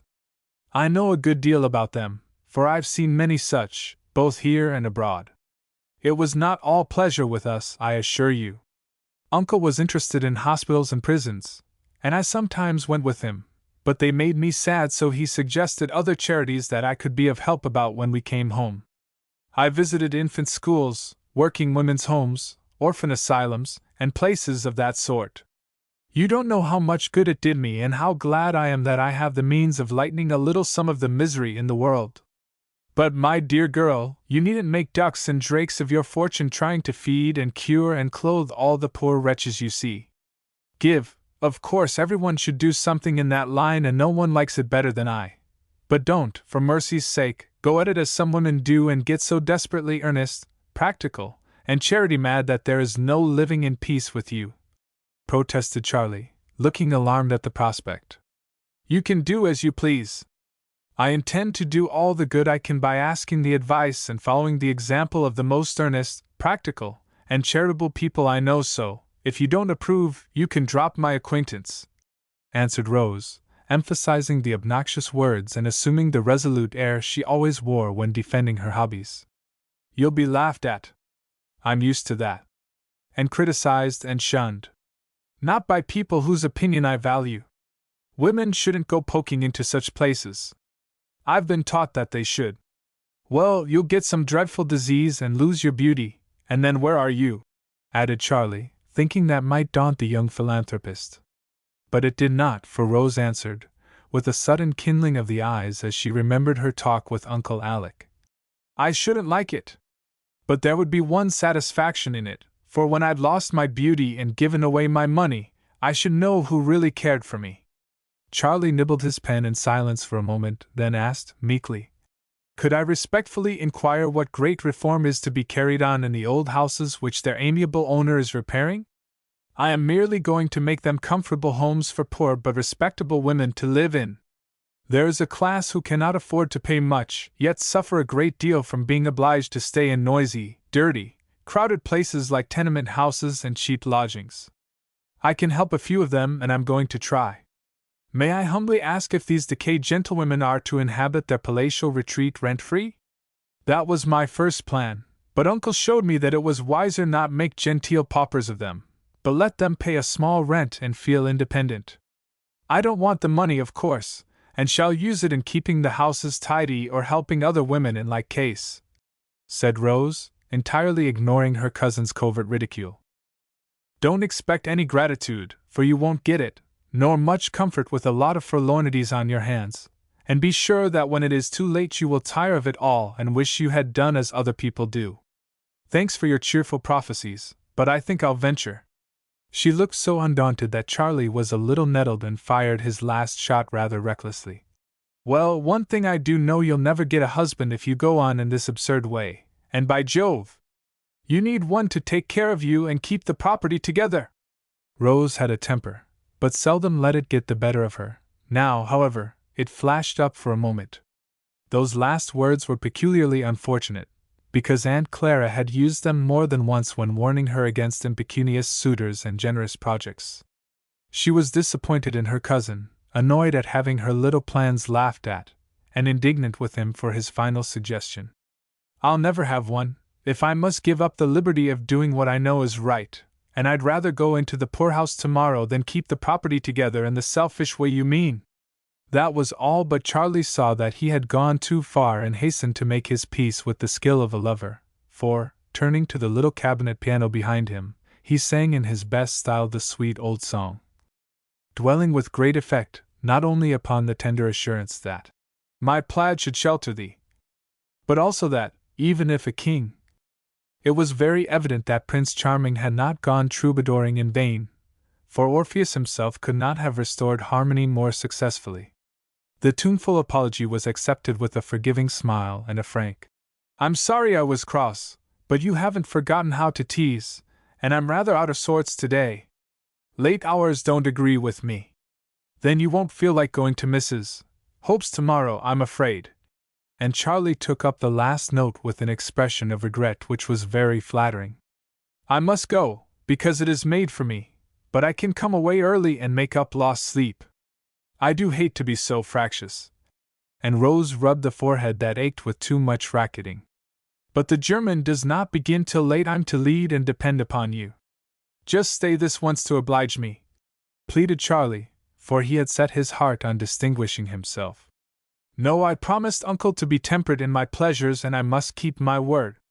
I'm so well now, it would be very foolish to get ill and make him anxious, not to mention losing my beauty, as you are good enough to call it, for that depends on health, you know. But the fun doesn't begin till after supper.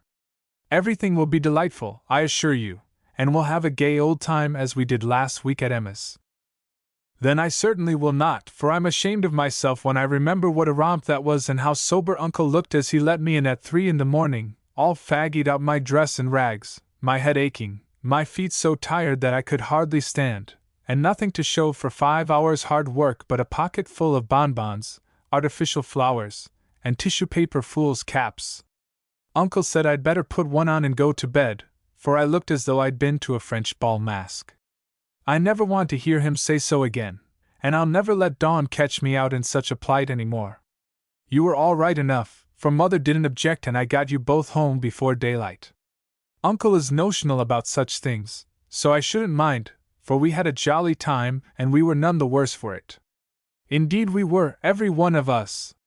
Aunt Clara hasn't gotten over her cold yet. I slept all the next day, and you looked like a ghost, for you'd been out every night for weeks, I think. Oh, nonsense! Everyone does it during the season, and you'll get used to the pace very soon, began Charlie, bent on making her go, for he was in his element in a ballroom and never happier than when he had his pretty cousin on his arm. Ah! But I don't want to get used to it, for it costs too much in the end. I don't wish to get used to being whisked about a hot room by men who have taken too much wine, to turn day into night, wasting time that might be better spent, and grow into a fashionable fast girl who can't get along without excitement. I don't deny that much of it is pleasant, but don't try to make me too fond of gaiety. Help me to resist what I know is hurtful, and please don't laugh me out of the good habits Uncle has tried so hard to give me. Rose was quite sincere in her appeal, and Charlie knew she was right, but he always found it hard to give up anything he had set his heart on, no matter how trivial, for the maternal indulgence which had harmed the boy had fostered the habit of self-indulgence, which was ruining the man. So when Rose looked up at him, with a very honest desire to save him as well as herself from being swept into the giddy vortex which keeps so many young people revolving aimlessly, till they go down or are cast upon the shore, wrecks of what they might have been, he gave a shrug and answered briefly, As you please. I'll bring you home as early as you like, and Effie Waring shall take your place in the German. What flowers shall I send you? Now, that was an artful speech of Charlie's, for Miss Waring was a fast and fashionable damsel who openly admired Prince Charming and had given him the name.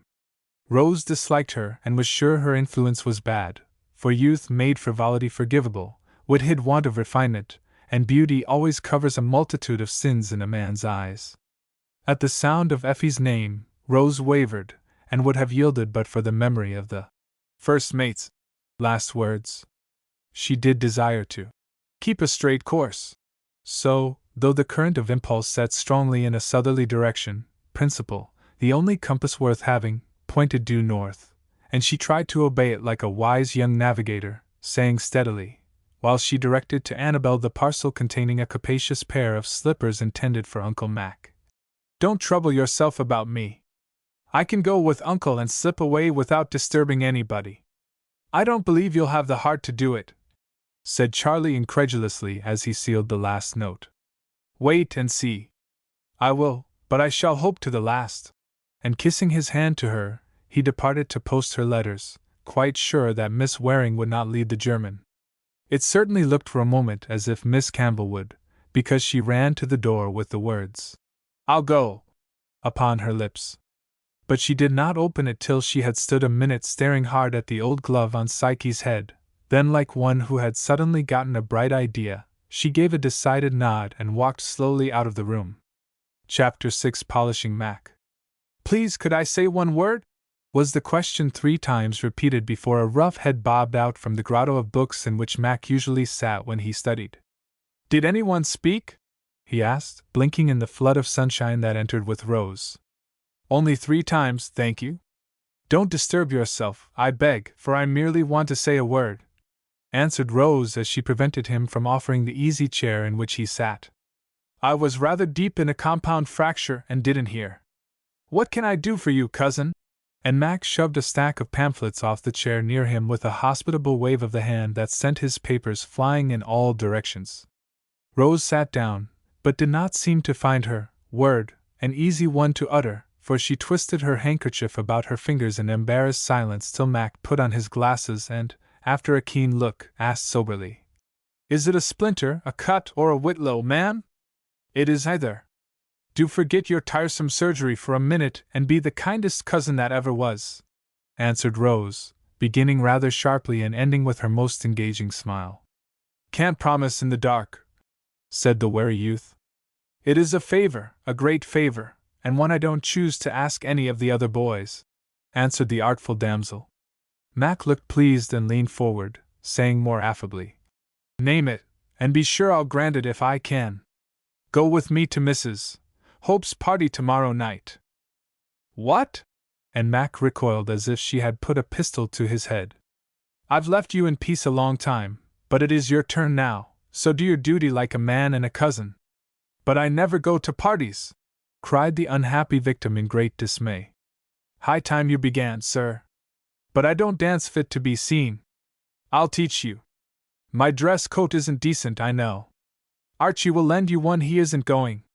I'm afraid there's a lecture that I ought not to cut." "No, there isn't," I asked Uncle. "I'm always so tired and dull in the evening. This sort of thing is just what you want to rest and freshen up your spirits." Mac gave a groan and fell back vanquished, for it was evident that escape was impossible. "What put such a perfectly wild idea into your head?" he demanded, rather roughly, for hitherto he had been left in peace, and this sudden attack decidedly amazed him. "Sheer necessity, but don't do it if it is so very dreadful to you. I must go to several more parties, because they are made for me, but after that I'll refuse, and then no one need be troubled with me." Something in Rose's voice made Mac answer penitently, even while he knit his brows in perplexity. "I don't mean to be rude, and of course I'll go anywhere if I'm really needed. But I don't understand where the sudden necessity is, with 3 other fellows at command, all better dancers and beaux than I am. I don't want them, and I do want you, for I haven't the heart to drag Uncle out any more, and you know I never go with any gentlemen but those of my own family. Now look here, Rose, if Steve has been doing anything to tease you, just mention it, and I'll attend to him," cried Mac, plainly seeing that something was amiss and fancying that Dandy was at the bottom of it, as he had done escort duty several times lately. "No, Steve has been very good, but I know he had rather be with Kitty Van, so of course I feel like a marplot, though he is too polite to hint it. What a noodle that boy is! But there's Archie, he's steady as a church and has no sweetheart to interfere," continued Mac, bound to get at the truth and half suspecting what it was. "He is on his feet all day, and Aunt Jessie wants him in the evening. He does not care for dancing as he used, and I suppose he really does prefer to rest and read," Rose might have added, "and hear Phoebe sing." For Phoebe did not go out as much as Rose did, and Aunt Jessie often came to sit with the old lady when the young folks were away, and, of course, dutiful Archie came with her, so willingly of late. "What's amiss with Charlie? I thought he was the Prince of Cavaliers. Annabelle says he dances like an angel, and I know a dozen mothers couldn't keep him at home of an evening. Have you had a tiff with Adonis and so fall back on poor me?" asked Mac, coming last to the person of whom he thought first but did not mention, feeling shy about alluding to a subject often discussed behind her back. "Yes, I have, and I don't intend to go with him any more for some time. His ways do not suit me, and mine do not suit him, so I want to be quite independent, and you can help me if you will." said Rose, rather nervously spinning the big globe close by. Mac gave a low whistle, looking wide awake all in a minute as he said with a gesture, as if he brushed a cobweb off his face. Now see here, cousin, I'm not good at mysteries and shall only blunder if you put me blindfold into any nice maneuver. Just tell me straight out what you want and I'll do it if I can. Play I'm uncle and free your mind come now. He spoke so kindly, and the honest eyes were so full of merry goodwill, that Rose thought she might confide in him and answered as frankly as he could desire. You are right, Mac, and I don't mind talking to you almost as freely as to uncle, because you are such a reliable fellow and won't think me silly for trying to do what I believe to be right. Charlie does, and so makes it hard for me to hold to my resolutions. I want to keep early hours, dress simply, and behave properly no matter what fashionable people do. You will agree to that, I'm sure, and stand by me through thick and thin for principle's sake. I will, and begin by showing you that I understand the case. I don't wonder you are not pleased, for Charlie is too presuming, and you do need someone to help you head him off a bit. Hey, cousin? What a way to put it!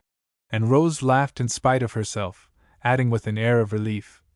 That is it, and I do want someone to help me make him understand that I don't choose to be taken possession of in that lordly way, as if I belonged to him more than to the rest of the family. I don't like it, for people begin to talk, and Charlie won't see how disagreeable it is to me. Tell him so, was Mac's blunt advice. I have, but he only laughs and promises to behave, and then he does it again when I am so placed that I can't say anything. You will never understand, and I cannot explain, for it is only a look or a word, or some little thing, but I won't have it, and the best way to cure him is to put it out of his power to annoy me so. He is a great flirt and wants to teach you how, I suppose. I'll speak to him if you like and tell him you don't want to learn. Shall I? Asked Mac, finding the case rather an interesting one. No, thank you, that would only make trouble. If you will kindly play escort a few times, it will show Charlie that I am in earnest without more words and put a stop to the gossip, said Rose, coloring like a poppy at the recollection of what she heard one young man whisper to another as Charlie led her through a crowded supper-room with his most devoted air. Lucky dog! He is sure to get the heiress, and we are nowhere. There's no danger of people gossiping about us, is there? And Mac looked up with the oddest of all his odd expressions. Of course not, you're only a boy. I'm 21, thank you, and Prince is but a couple of years older, said Mac, promptly resenting the slight put upon his manhood. Yes, but he is like other young men, while you are a dear old bookworm. No one would ever mind what you did, so you may go to parties with me every night and not a word would be said, or, if there was, I shouldn't mind since it is only Mac, answered Rose, smiling as she quoted a household phrase often used to excuse his vagaries. Then I am nobody? He said, lifting his brows as if the discovery surprised and rather nettled him. Nobody in society as yet, but my very best cousin in private, and I've just proved my regard by making you my confidant and choosing you for my knight, said Rose, hastening to soothe the feelings her careless words seemed to have ruffled slightly. Much good that is likely to do me, grumbled Mac. You ungrateful boy, not to appreciate the honor I've conferred upon you. I know a dozen who would be proud of the place, but you only care for compound fractures, so I won't detain you any longer, except to ask if I may consider myself provided with an escort for tomorrow night? Said Rose, a trifle hurt at his indifference, for she was not used to refusals. If I may hope for the honor. And rising, he made her a bow which was such a capital imitation of Charlie's grand manner that she forgave him at once, exclaiming with amused surprise, Why, Mac! I didn't know you could be so elegant. A fellow can be almost anything he likes if he tries hard enough, he answered, standing very straight and looking so tall and dignified that Rose was quite impressed, and with a stately courtesy she retired, saying graciously, I accept with thanks. Good morning, Dr. Alexander Mackenzie Campbell.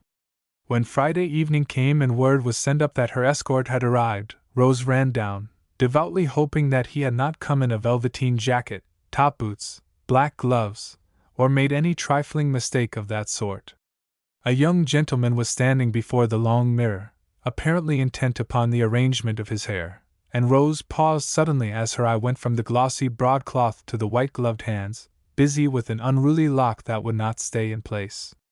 "Why, Charlie, I thought," she began with an accent of surprise in her voice, but got no further, for the gentleman turned and she beheld Mac in immaculate evening costume, with his hair parted sweetly on his brow, a superior posy at his buttonhole, and the expression of a martyr on his face. "Ah, don't you wish it was? No one but yourself to thank that it isn't he. Am I right? Dandy got me up, and he ought to know what is what," demanded Mac, folding his hands and standing as stiff as a ramrod. "You are so regularly splendid that I don't know you. Neither do I. I really had no idea you could look so like a gentleman," added Rose, surveying him with great approval. "Nor that I could feel so like a fool. Poor boy! He does look rather miserable. What can I do to cheer him up in return for the sacrifice he is making? Stop calling me a boy. It will soothe my agony immensely and give me courage to appear in a low-necked coat and curl on my forehead, for I'm not used to such elegancies and I find them no end of a trial." Max spoke in such a pathetic tone, and gave such a gloomy glare at the aforesaid curl, that Rose laughed in his face and added to his woe by handing him her cloak. He surveyed it gravely for a minute, then carefully put it on wrong side out, and gave the swansdown hood a good pull over the head, to the utter destruction of all smoothness to the curls inside. Rose uttered a cry and cast off the cloak, bidding him learn to do it properly, which he meekly did, and then led her down the hall without walking on her skirts more than 3 times on the way. But at the door she discovered that she had forgotten her furred overshoes and bade Mac get them. "Never mind, it's not wet," he said, pulling his cap over his eyes and plunging into his coat, regardless of the elegancies that afflicted him. "But I can't walk on cold stones with thin slippers, can I?" began Rose, showing him a little white foot. "You needn't, for there you are, my lady." And unceremoniously picking her up, Mac landed her in the carriage before she could say a word. "What an escort!" she exclaimed in comic dismay, as she rescued her delicate dress from a rug in which he was about to tuck her up like a mummy. "It's only Mac, so don't mind," and he cast himself into an opposite corner with the air of a man who had nerved himself to the accomplishment of many painful duties and was bound to do them or die. "But gentlemen don't catch up ladies like bags of meal and poke them into carriages in this way. It is evident that you need looking after, and it is high time I undertook your society manners. Now do mind what you are about and don't get yourself or me into a scrape if you can help it," besought Rose, feeling that on many accounts she had gone further and fared worse. "I'll behave like a Turveydrop, see if I don't." Mac's idea of the immoral Turveydrop's behavior seemed to be a peculiar one, for, after dancing once with his cousin, he left her to her own devices and soon forgot all about her in a long conversation with Professor Stumpf, the learned geologist. Rose did not care, for one dance proved to her that that branch of Mac's education had been sadly neglected, and she was glad to glide smoothly about with Steve, though he was only an inch or 2 taller than herself. She had plenty of partners, however, and plenty of chaperones, for all the young men were her most devoted, and all the matrons beamed upon her with maternal benignity. Charlie was not there, for when he found that Rose stood firm, and had moreover engaged Mac as a permanency, he would not go at all and retired in high dudgeon to console himself with more dangerous pastimes. Rose feared it would be so, and even in the midst of the gaiety about her an anxious mood came over her now and then and made her thoughtful for a moment. She felt her power and wanted to use it wisely, but did not know how to be kind to Charlie without being untrue to herself and giving him false hopes. "I wish we were all children again, with no hearts to perplex us and no great temptations to try us," she said to herself as she rested a minute in a quiet nook while her partner went to get a glass of water. Right in the midst of this half-sad, half-sentimental reverie, she heard a familiar voice behind her say earnestly, "An alaphyte is the new hydrosilicate of alumina and magnesia, much resembling pseudophyte, which Websky found in Silesia." "What is Mac talking about?" she thought, and peeping behind a great azalea in full bloom, she saw her cousin in deep conversation with the professor, evidently having a capital time, for his face had lost its melancholy expression and was all alive with interest, while the elder man was listening as if his remarks were both intelligent and agreeable. "What is it?" asked Steve, coming up with the water and seeing a smile on Rose's face. She pointed out the scientific tete-a-tete going on behind the azalea, and Steve grinned as he peeped, then grew sober and said in a tone of despair, "If you had seen the pains I took with that fellow, the patience with which I brushed his wig, the time I spent trying to convince him that he must wear thin boots, and the fight I had to get him into that coat, you'd understand my feelings when I see him now." "Why, what's the matter with him?" asked Rose. "Will you take a look and see what a spectacle he has made of himself? He'd better be sent home at once, or he will disgrace the family by looking as if he'd been in a row." Steve spoke in such a tragic tone that Rose took another peep and did sympathize with Dandy, for Mac's elegance was quite gone. His tie was under one ear, his posy hung upside down, his gloves were rolled into a ball, which he absently squeezed and pounded as he talked, and his hair looked as if a whirlwind had passed over it, for his 10 fingers set it on end now and then, as they had a habit of doing when he studied or talked earnestly. But he looked so happy and wide awake, in spite of his dishevelment, that Rose gave an approving nod and said behind her fan, "It is a trying spectacle, Steve, yet, on the whole, I think his own odd ways suit him best, and I fancy we shall be proud of him, for he knows more than all the rest of us put together. Hear that now." And Rose paused that they might listen to the following burst of eloquence from Mac's lips. "You know Frenzel has shown that the globular forms of silicate of bismuth at Schneeberg and Johanngeorgenstadt are not isometric, but monoclinic in crystalline form, and consequently he separates them from the old violetite and gives them the new name agricolite. Isn't it awful? Let us get out of this before there's another avalanche, or we shall be globular silicates and isometric crystals in spite of ourselves," whispered Steve with a panic-stricken air, and they fled from the hailstorm of hard words that rattled about their ears, leaving Mac to enjoy himself in his own way. But when Rose was ready to go home and looked about for her escort, he was nowhere to be seen, for the professor had departed, and Mac with him, so absorbed in some new topic that he entirely forgot his cousin and went placidly home, still pondering on the charms of geology. When this pleasing fact dawned upon Rose, her feelings may be imagined. She was both angry and amused. It was so like Mac to go mooning off and leave her to her fate. Not a hard one, however, for though Steve was gone with Kitty before her plight was discovered, Mrs. Bliss was only too glad to take the deserted damsel under her wing and bear her safely home. Rose was warming her feet and sipping the chocolate which Phoebe always had ready for her, as she never ate supper, when a hurried tap came at the long window whence the light streamed and Mac's voice was heard softly asking to be let in. "Just for 1 minute." Curious to know what had befallen him, Rose bade Phoebe obey his call, and the delinquent cavalier appeared, breathless, anxious, and more dilapidated than ever, for he had forgotten his overcoat. His tie was at the back of his neck now, and his hair as rampantly erect as if all the winds of heaven had been blowing freely through it, as they had, for he had been tearing to and fro the last half hour, trying to undo the dreadful deed he had so innocently committed. "Don't take any notice of me, for I don't deserve it. I only came to see that you were safe, cousin, and then go hang myself, as Steve advised." He began in a remorseful tone that would have been very effective if he had not been obliged to catch his breath with a comical gasp now and then. "I never thought you would be the one to desert me," said Rose with a reproachful look, thinking it best not to relent too soon, though she was quite ready to do it when she saw how sincerely distressed he was. "It was that confounded man. He was a regular walking encyclopedia, and finding I could get a good deal out of him, I went in for general information, as the time was short. You know I always forget everything else when I get hold of such a fellow." "That is evident. I wonder how you came to remember me at all," answered Rose, on the brink of a laugh, it was so absurd. "I didn't till Steve said something that reminded me, then it burst upon me, in one awful shock, that I'd gone and left you, and you might have knocked me down with a feather," said honest Mac, hiding none of his iniquity. "What did you do then?" "Do?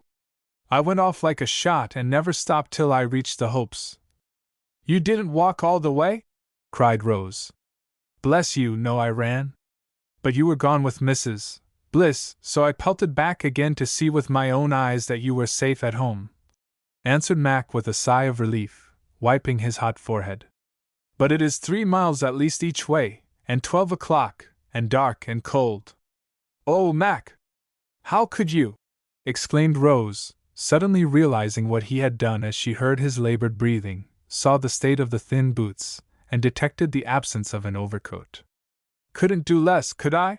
Asked Mac, leaning up against the door and trying not to pant.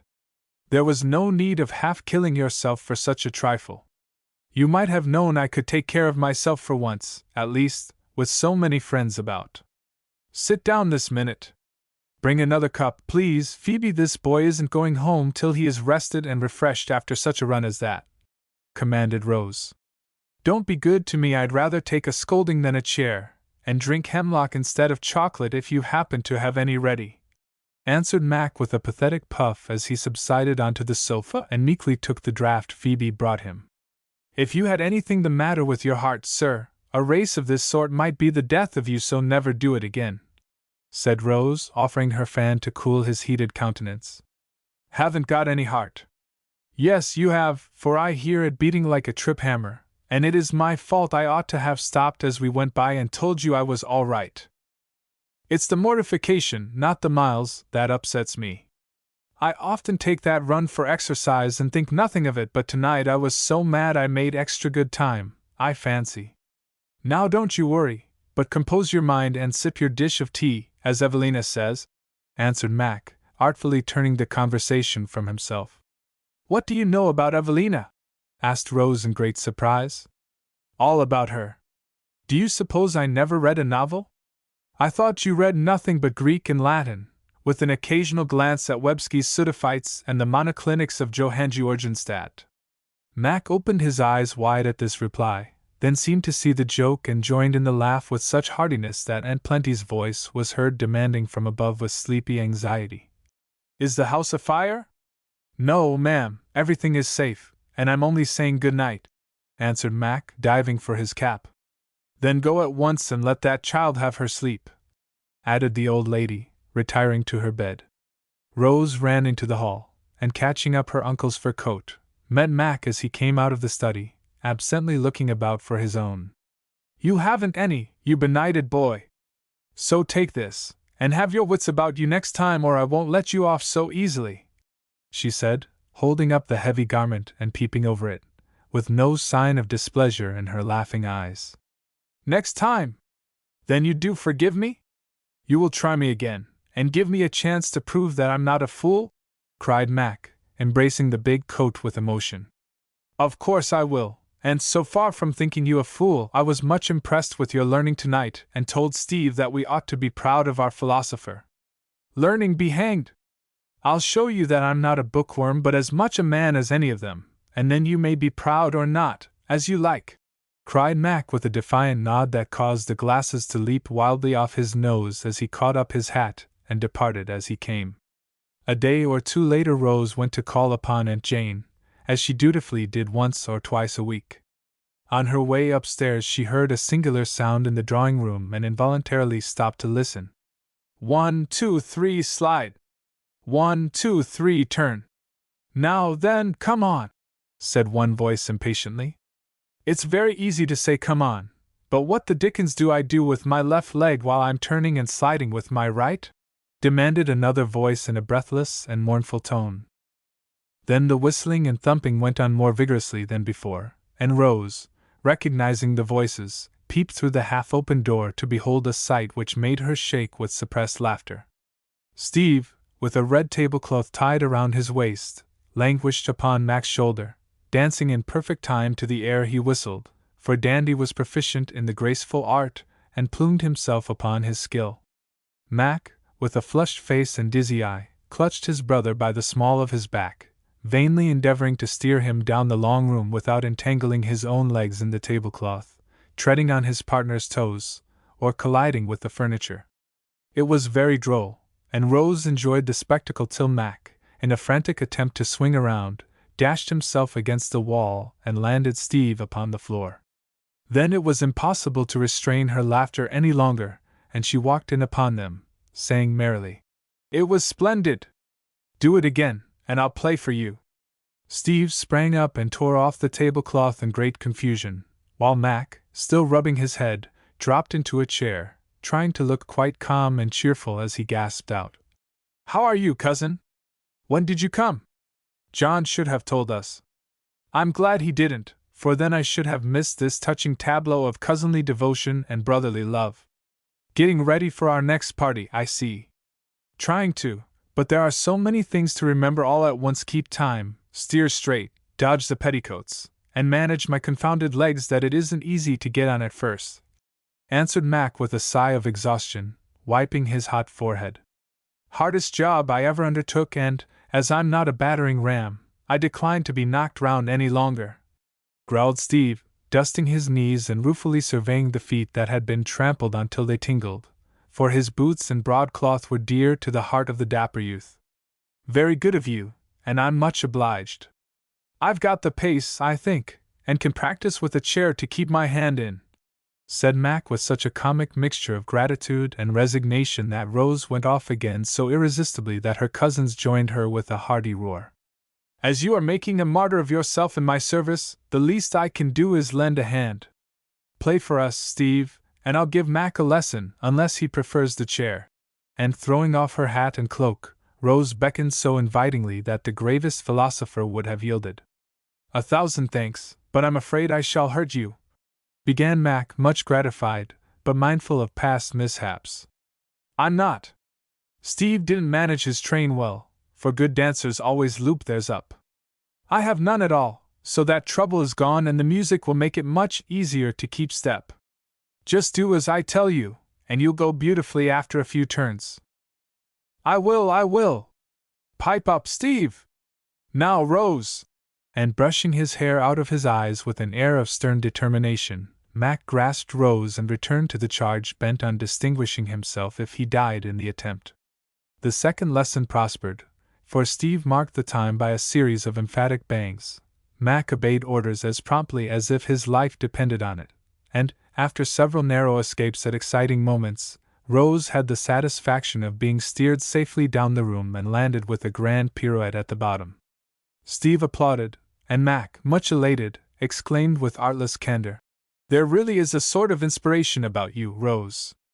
I always detested dancing before, but now, do you know, I rather like it. I knew you would, only you mustn't stand with your arm round your partner in this way when you are done. You must seat and fan her, if she likes it," said Rose, anxious to perfect a pupil who seemed so lamentably in need of a teacher. "Yes, of course, I know how they do it." And releasing his cousin, Mac raised a small whirlwind around her with a folded newspaper, so full of zeal that she had not the heart to chide him again. "Well done, old fellow. I begin to have hopes of you and will order you a new dress coat at once, since you are really going in for the proprieties of life," said Steve from the music stool, with the approving nod of one who was a judge of said proprieties. "Now, Rose, if you will just coach him a little in his small talk, he won't make a laughing-stock of himself as he did the other night," added Steve. "I don't mean his geological gabble, that was bad enough, but his chat with Emma Curtis was much worse. Tell her, Mac, and see if she doesn't think poor Emma had a right to think you a first-class bore. I don't see why, when I merely tried to have a little sensible conversation," began Mac with reluctance, for he had been unmercifully chaffed by his cousins, to whom his brother had betrayed him. "What did you say?" "I won't laugh if I can help it," said Rose, curious to hear, for Steve's eyes were twinkling with fun. "Well, I knew she was fond of theaters, so I tried that first and got on pretty well till I began to tell her how they managed those things in Greece. Most interesting subject, you know?" "Very. Did you give her one of the choruses or a bit of Agamemnon, as you did when you described it to me?" asked Rose, keeping sober with difficulty as she recalled that serious-comic scene. "Of course not, but I was advising her to read Prometheus when she gaped behind her fan and began to talk about Phoebe. What a nice creature she was, kept her place, dressed according to her station, and that sort of twaddle. I suppose it was rather rude, but being pulled up so short confused me a bit, and I said the first thing that came into my head, which was that I thought Phoebe the best dressed woman in the room because she wasn't all fuss and feathers like most of the girls. Oh, Mac! That to Emma, who makes it the labor of her life to be always in the height of fashion and was particularly splendid that night. What did she say?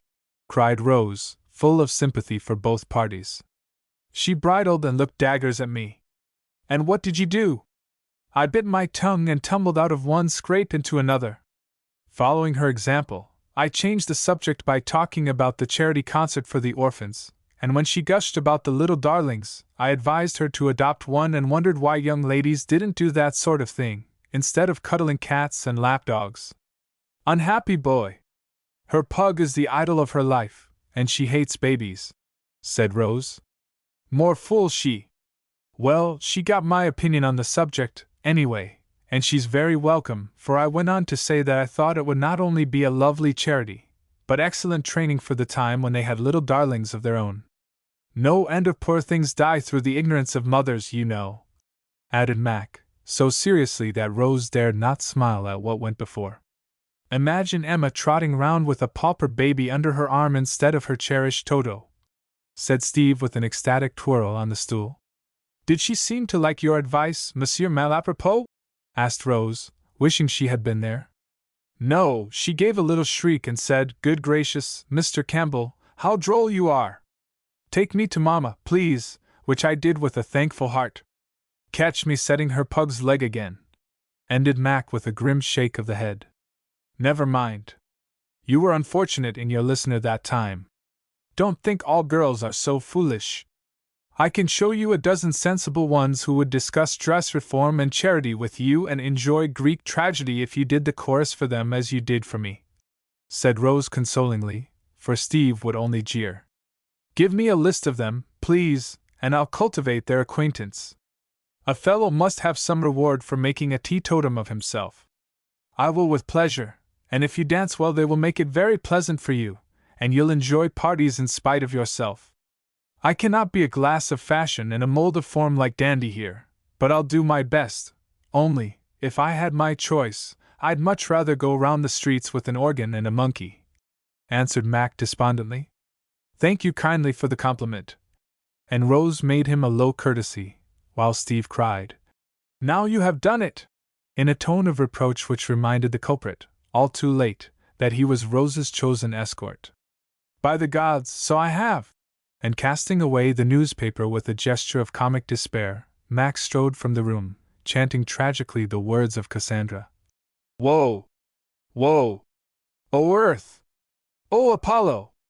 I will dare to die, I will accost the gates of Hades, and make my prayer that I may receive a mortal blow. Chapter 7 Phoebe. While Rose was making discoveries and having experiences, Phoebe was doing the same in a quieter way.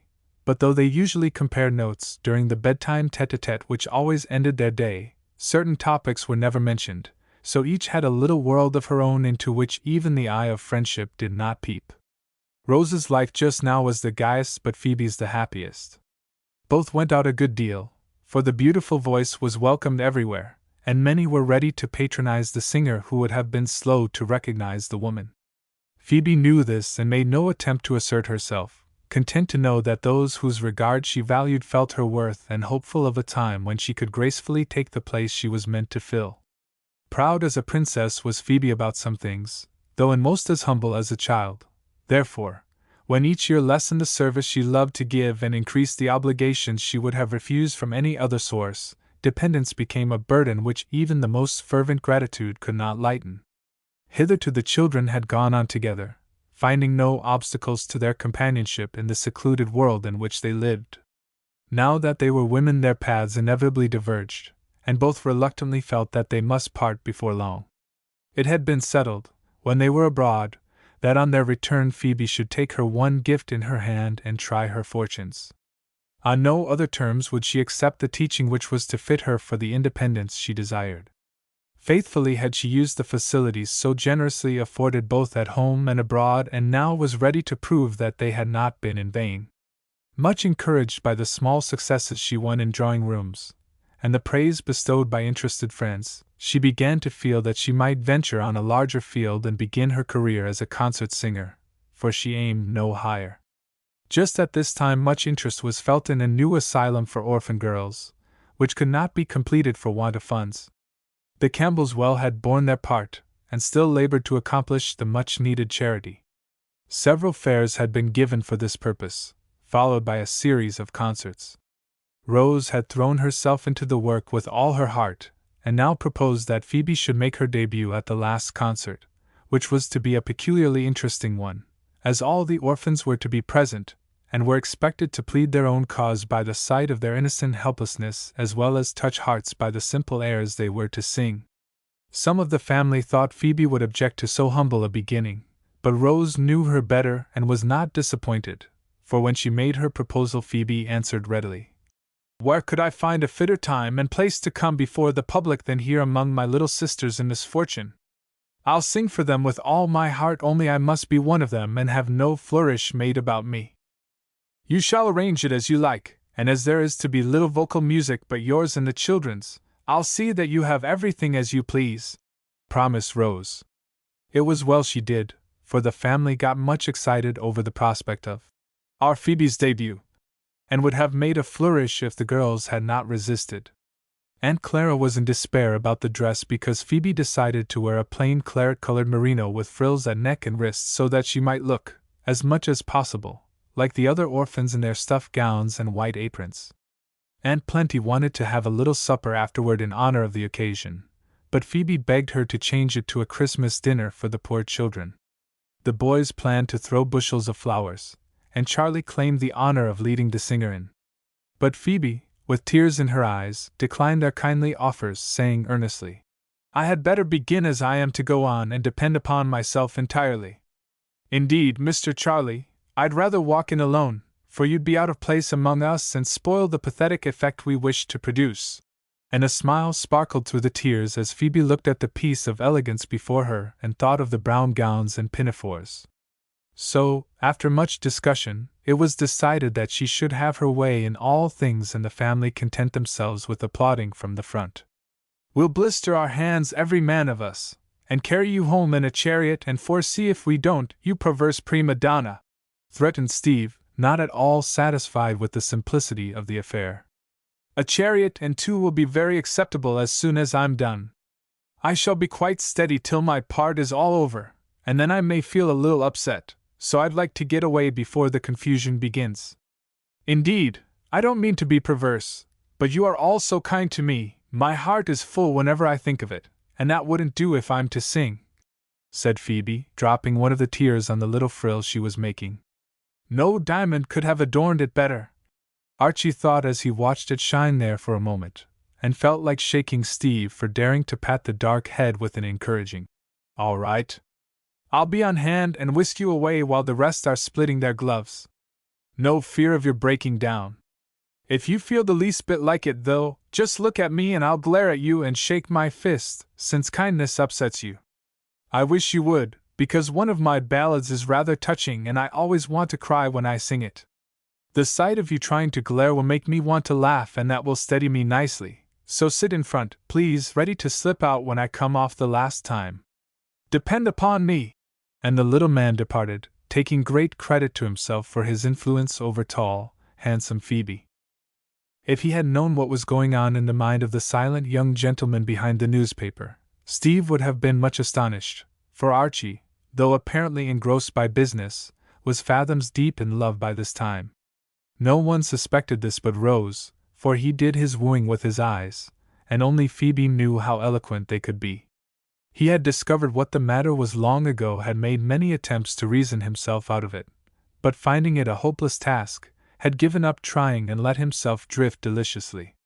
The knowledge that the family would not approve only seemed to add ardor to his love and strength to his purpose, for the same energy and persistence which he brought to business went into everything he did, and having once made up his mind to marry Phoebe, nothing could change this plan except a word from her.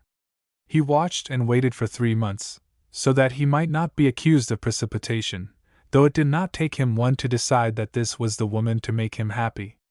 Her steadfast nature, quiet, busy ways, and the reserved power and passion betrayed sometimes by a flash of the black eyes, a quiver of the firm lips, suited Archie, who possessed many of the same attributes himself. The obscurity of her birth and isolation of her lot, which would have deterred some lovers, not only appealed to his kindly heart, but touched the hidden romance which ran like a vein of gold through his strong common sense and made practical, steady-going Archie a poet when he fell in love. If Uncle Mac had guessed what dreams and fancies went on in the head bent over his ledgers, and what emotions were fermenting in the bosom of his staid right-hand man, he would have tapped his forehead and suggested a lunatic asylum. The boys thought Archie had sobered down too soon. His mother began to fear that the air of the counting room did not suit him, and Dr. Alec was deluded into the belief that the fellow really began to think of Rose. He came so often in the evening, seeming quite content to sit beside her worktable and snip tape or draw patterns while they chatted. No one observed that, though he talked to Rose on these occasions, he looked at Phoebe, in her low chair close by, busy but silent, for she always tried to efface herself when Rose was near and often mourned that she was too big to keep out of sight.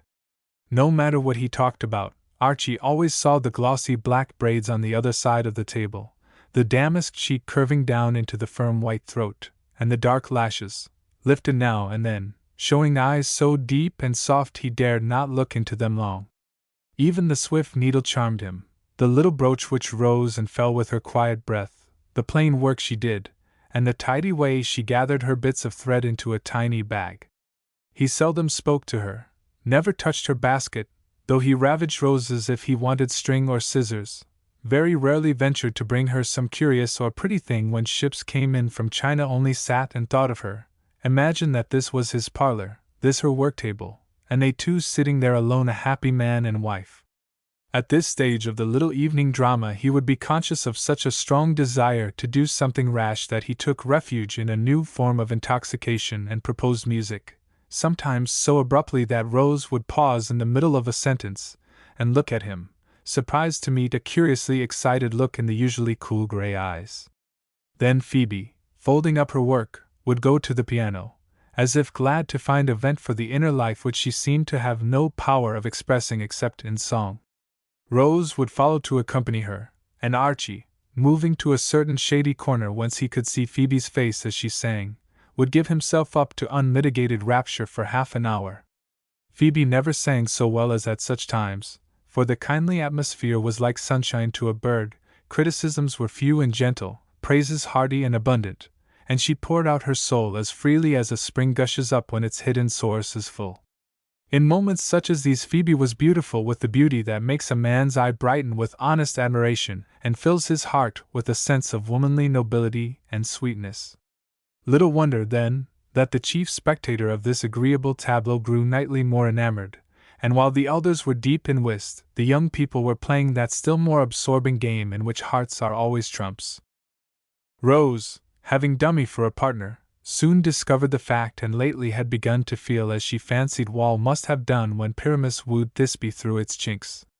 She was a little startled at first, then amused, then anxious, then heartily interested, as every woman is in such affairs, and willingly continued to be a medium, though sometimes she quite tingled with the electricity which seemed to pervade the air. She said nothing, waiting for Phoebe to speak, but Phoebe was silent, seeming to doubt the truth till doubt became impossible, then to shrink as if suddenly conscious of wrongdoing and seize every possible pretext for absenting herself from the girls' corner, as the pretty recess was called. The concert plan afforded excellent opportunities for doing this, and evening after evening she slipped away to practice her songs upstairs while Archie sat staring disconsolately at the neglected work-basket and mute piano.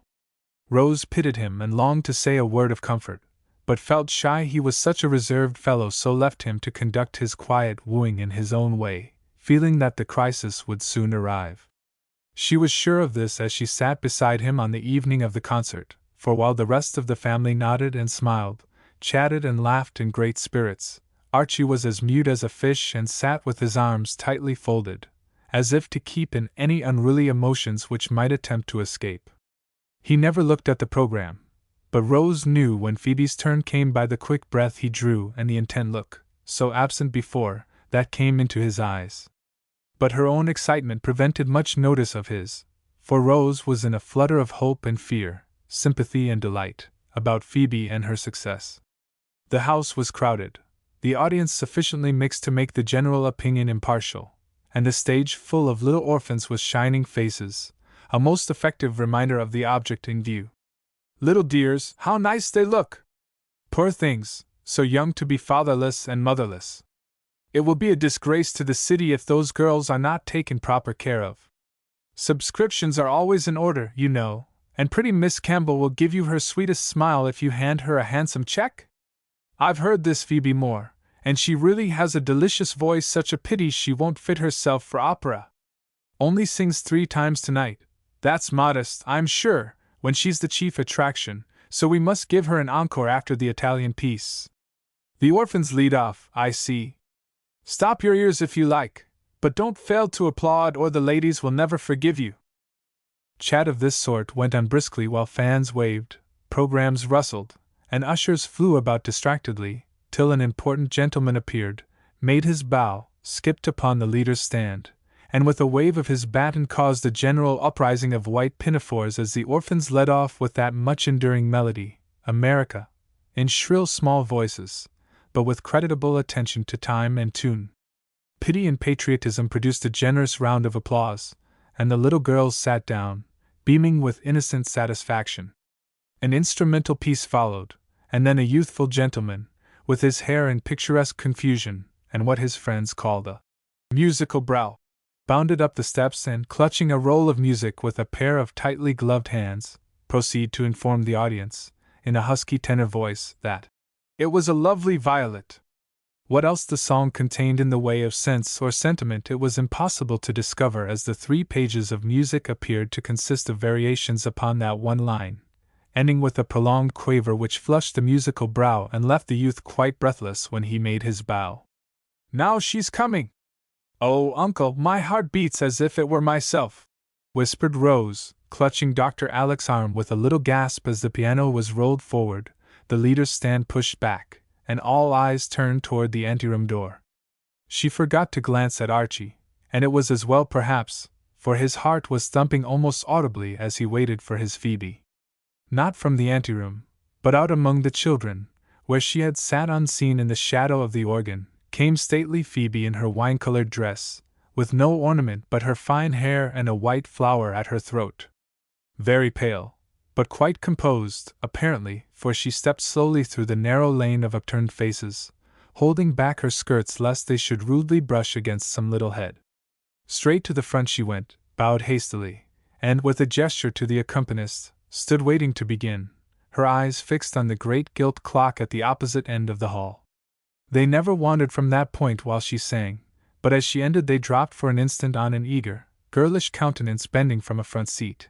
Then, with her hasty little bow, she went quickly back among the children, who clapped and nodded as she passed, well pleased with the ballad she had sung. Everyone courteously followed their example, but there was no enthusiasm, and it was evident that Phoebe had not produced a particularly favorable impression. Never sang so badly in her life, muttered Charlie irefully. She was frightened, poor thing. Give her time, said Uncle Mac kindly. I know she was, and I glared like a gorgon, but she never looked at me, added Steve, smoothing his gloves and his brows at the same time. That first song was the hardest, and she got through much better than I expected, put in Dr. Alec, bound not to show the disappointment he felt. Don't be troubled. Phoebe has courage enough for anything, and she'll astonish you before the evening's over, prophesied Mac with unabated confidence, for he knew something the rest did not.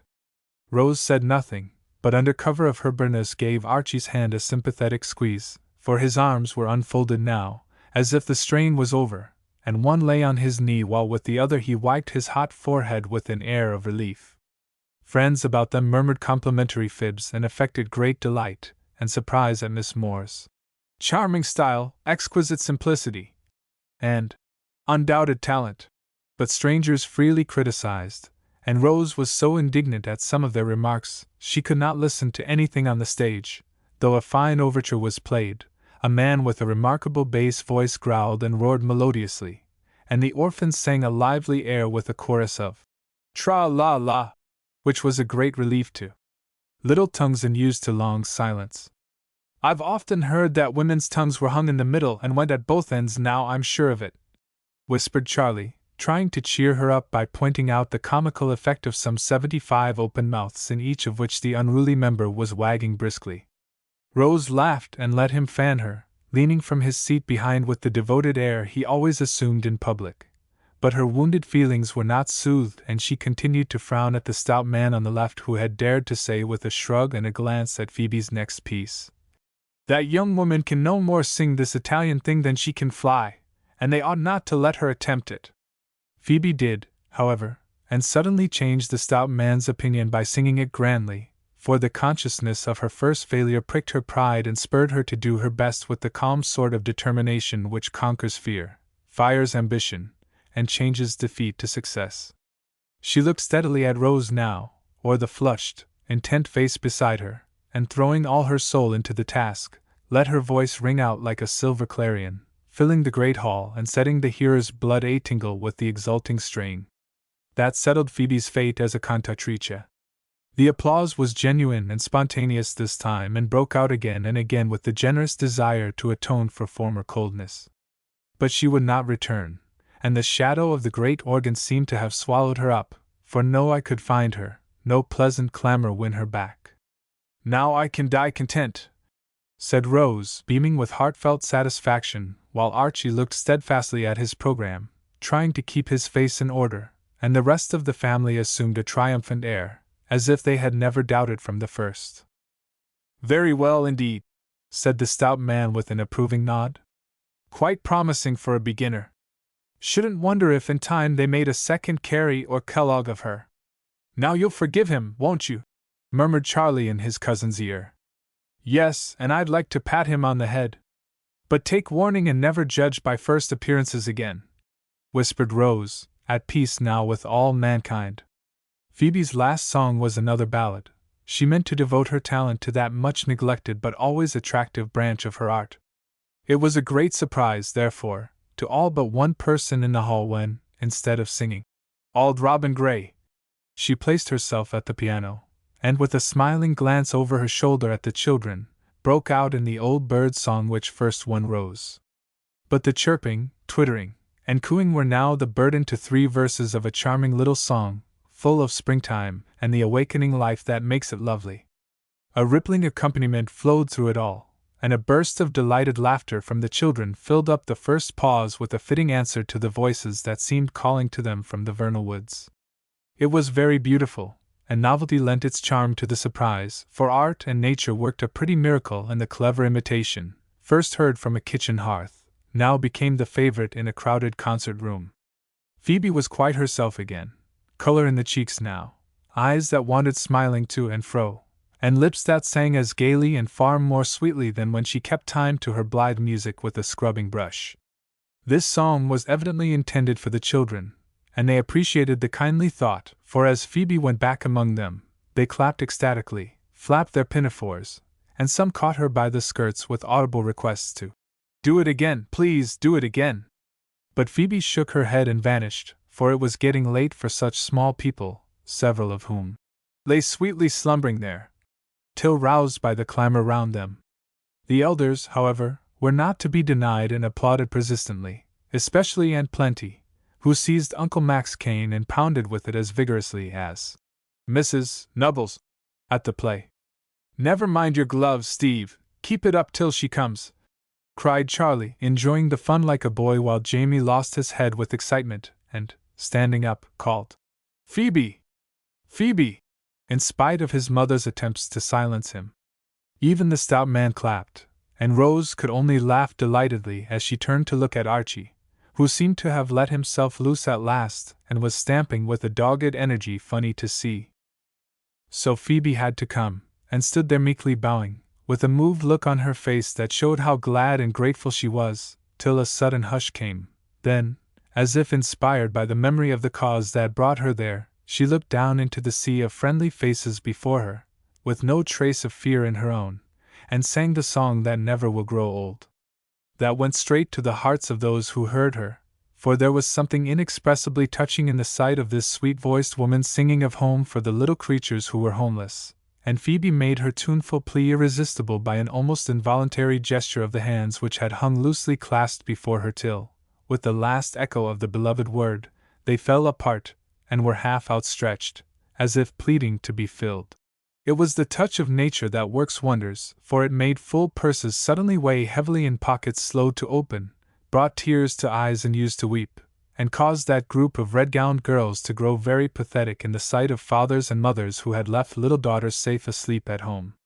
This was evident from the stillness that remained unbroken for an instant after Phoebe ended, and before people could get rid of their handkerchiefs she would have been gone if the sudden appearance of a mite in a pinafore, climbing up the stairs from the anteroom with a great bouquet grasped in both hands, had not arrested her.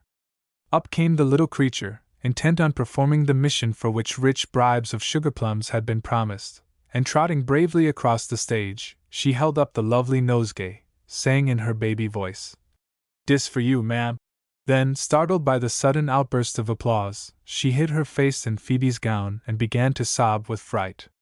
An awkward minute for poor Phoebe, but she showed unexpected presence of mind and left behind her a pretty picture of the oldest and youngest orphan as she went quickly down the step, smiling over the great bouquet with the baby on her arm.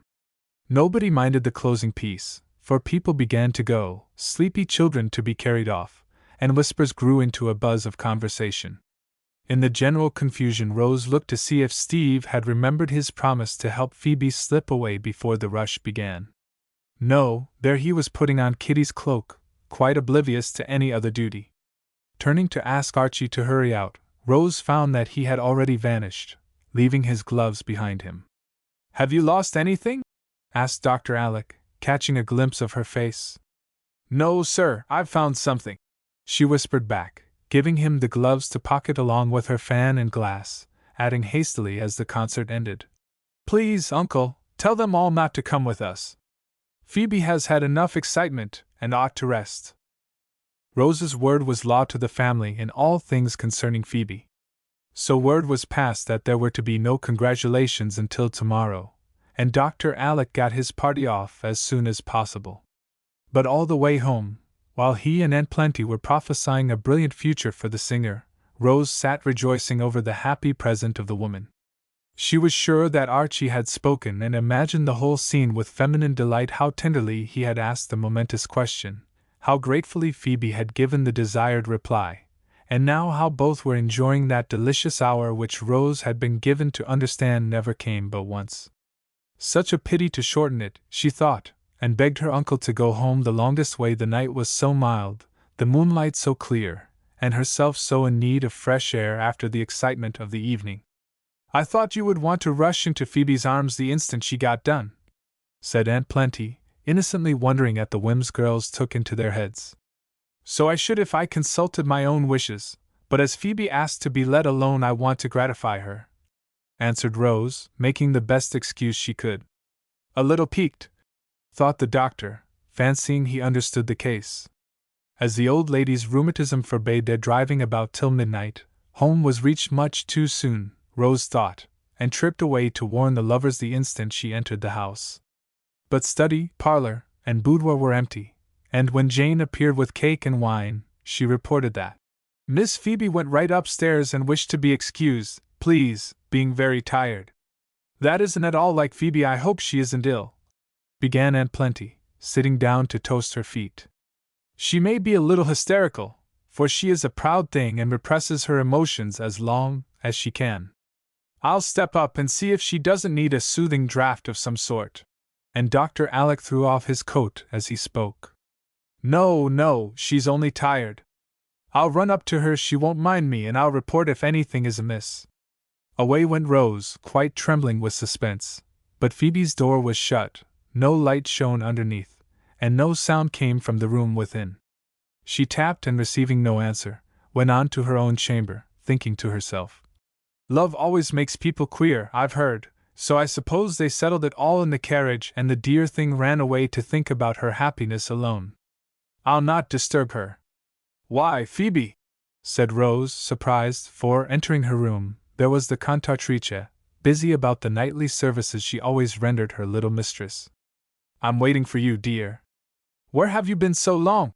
asked Phoebe, poking the fire as if anxious to get some color into cheeks that were unnaturally pale. The instant she spoke, Rose knew that something was wrong, and a glance at her face confirmed the fear. It was like a dash of cold water and quenched her happy fancies in a moment. But being a delicate-minded girl, she respected Phoebe's mood and asked no questions, made no comments, and left her friend to speak or be silent as she chose. "I was so excited I would take a turn in the moonlight to calm my nerves. Oh, dearest Phoebe, I am so glad, so proud, so full of wonder at your courage and skill and sweet ways altogether that I cannot half tell you how I love and honor you," she cried, kissing the white cheeks with such tender warmth they could not help glowing faintly as Phoebe held her little mistress close, sure that nothing could disturb this innocent affection. "It is all your work, dear, because but for you I might still be scrubbing floors and hardly dare to dream of anything like this," she said in her old grateful way, but in her voice there was a thrill of something deeper than gratitude, and at the last two words her head went up with a gesture of soft pride as if it had been newly crowned. Rose heard and saw and guessed at the meaning of both tone and gesture, feeling that her Phoebe deserved both the singer's laurel and the bride's myrtle wreath. But she only looked up, saying very wistfully, "Then it has been a happy night for you as well as for us." "The happiest of my life, and the hardest," answered Phoebe briefly as she looked away from the questioning eyes. "You should have let us come nearer and help you through. I'm afraid you are very proud, my Jenny Lind." "I have to be, for sometimes I feel as if I had nothing else to keep me up." She stopped short there, fearing that her voice would prove traitorous if she went on. In a moment she asked in a tone that was almost hard, "You think I did well tonight?" "They all think so, and were so delighted they wanted to come in a body and tell you so, but I sent them home because I knew you'd be tired out. Perhaps I ought not to have done it, and you'd rather have had a crowd about you than just me? It was the kindest thing you ever did, and what could I like better than just you, my darling?" Phoebe seldom called her that, and when she did her heart was in the little word, making it so tender that Rose thought it the sweetest in the world, next to Uncle Alex. "My little girl." Now it was almost passionate, and Phoebe's face grew rather tragical as she looked down at Rose. It was impossible to seem unconscious any longer, and Rose said, caressing Phoebe's cheek, which burned with a feverish color now, "Then don't shut me out if you have a trouble, but let me share it as I let you share all mine." "I will. Little mistress, I've got to go away, sooner even than we planned." "Why, Phoebe?" "Because Archie loves me." "That's the very reason you should stay and make him happy." "Not if it caused dissension in the family, and you know it would." Rose opened her lips to deny this impetuously, but checked herself and answered honestly, "Uncle and I would be heartily glad, and I'm sure Aunt Jessie never could object if you loved Archie as he does you. She has other hopes, I think, and kind as she is, it would be a disappointment if he brought me home. She is right, they all are, and I alone am to blame. I should have gone long ago, I knew I should, but it was so pleasant, I couldn't bear to go away alone. I kept you, and I am to blame if anyone, but indeed, dear Phoebe, I cannot see why you should care even if Aunt Myra croaks and Aunt Clara exclaims or Aunt Jane makes disagreeable remarks. Be happy, and never mind them," cried Rose, so much excited by all this that she felt the spirit of revolt rise up within her, and was ready to defy even that awe-inspiring institution, the family, for her friend's sake. But Phoebe shook her head with a sad smile and answered, still with the hard tone in her voice as if forcing back all emotion that she might see her duty clearly. "You could do that, but I never can. Answer me this, Rose, and answer truly as you love me. If you had been taken into a house, a friendless, penniless, forlorn girl, and for years been heaped with benefits, trusted, taught, loved, and made, oh, so happy! Could you think it right to steal away something that these good people valued very much? To have them feel that you had been ungrateful, had deceived them, and meant to thrust yourself into a high place not fit for you when they had been generously helping you in other ways far more than you deserved? Could you then say as you do now, be happy, and never mind them?" Phoebe held Rose by the shoulders now and searched her face so keenly that the other shrank a little, for the black eyes were full of fire, and there was something almost grand about this girl who seemed suddenly to have become a woman.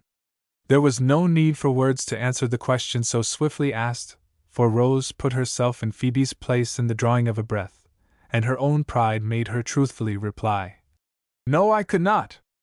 I knew you'd say that, and help me do my duty. And all the coldness melted out of Phoebe's manner as she hugged her little mistress close, feeling the comfort of sympathy even through the blunt sincerity of Rose's words. I will if I know how. Now come and tell me all about it.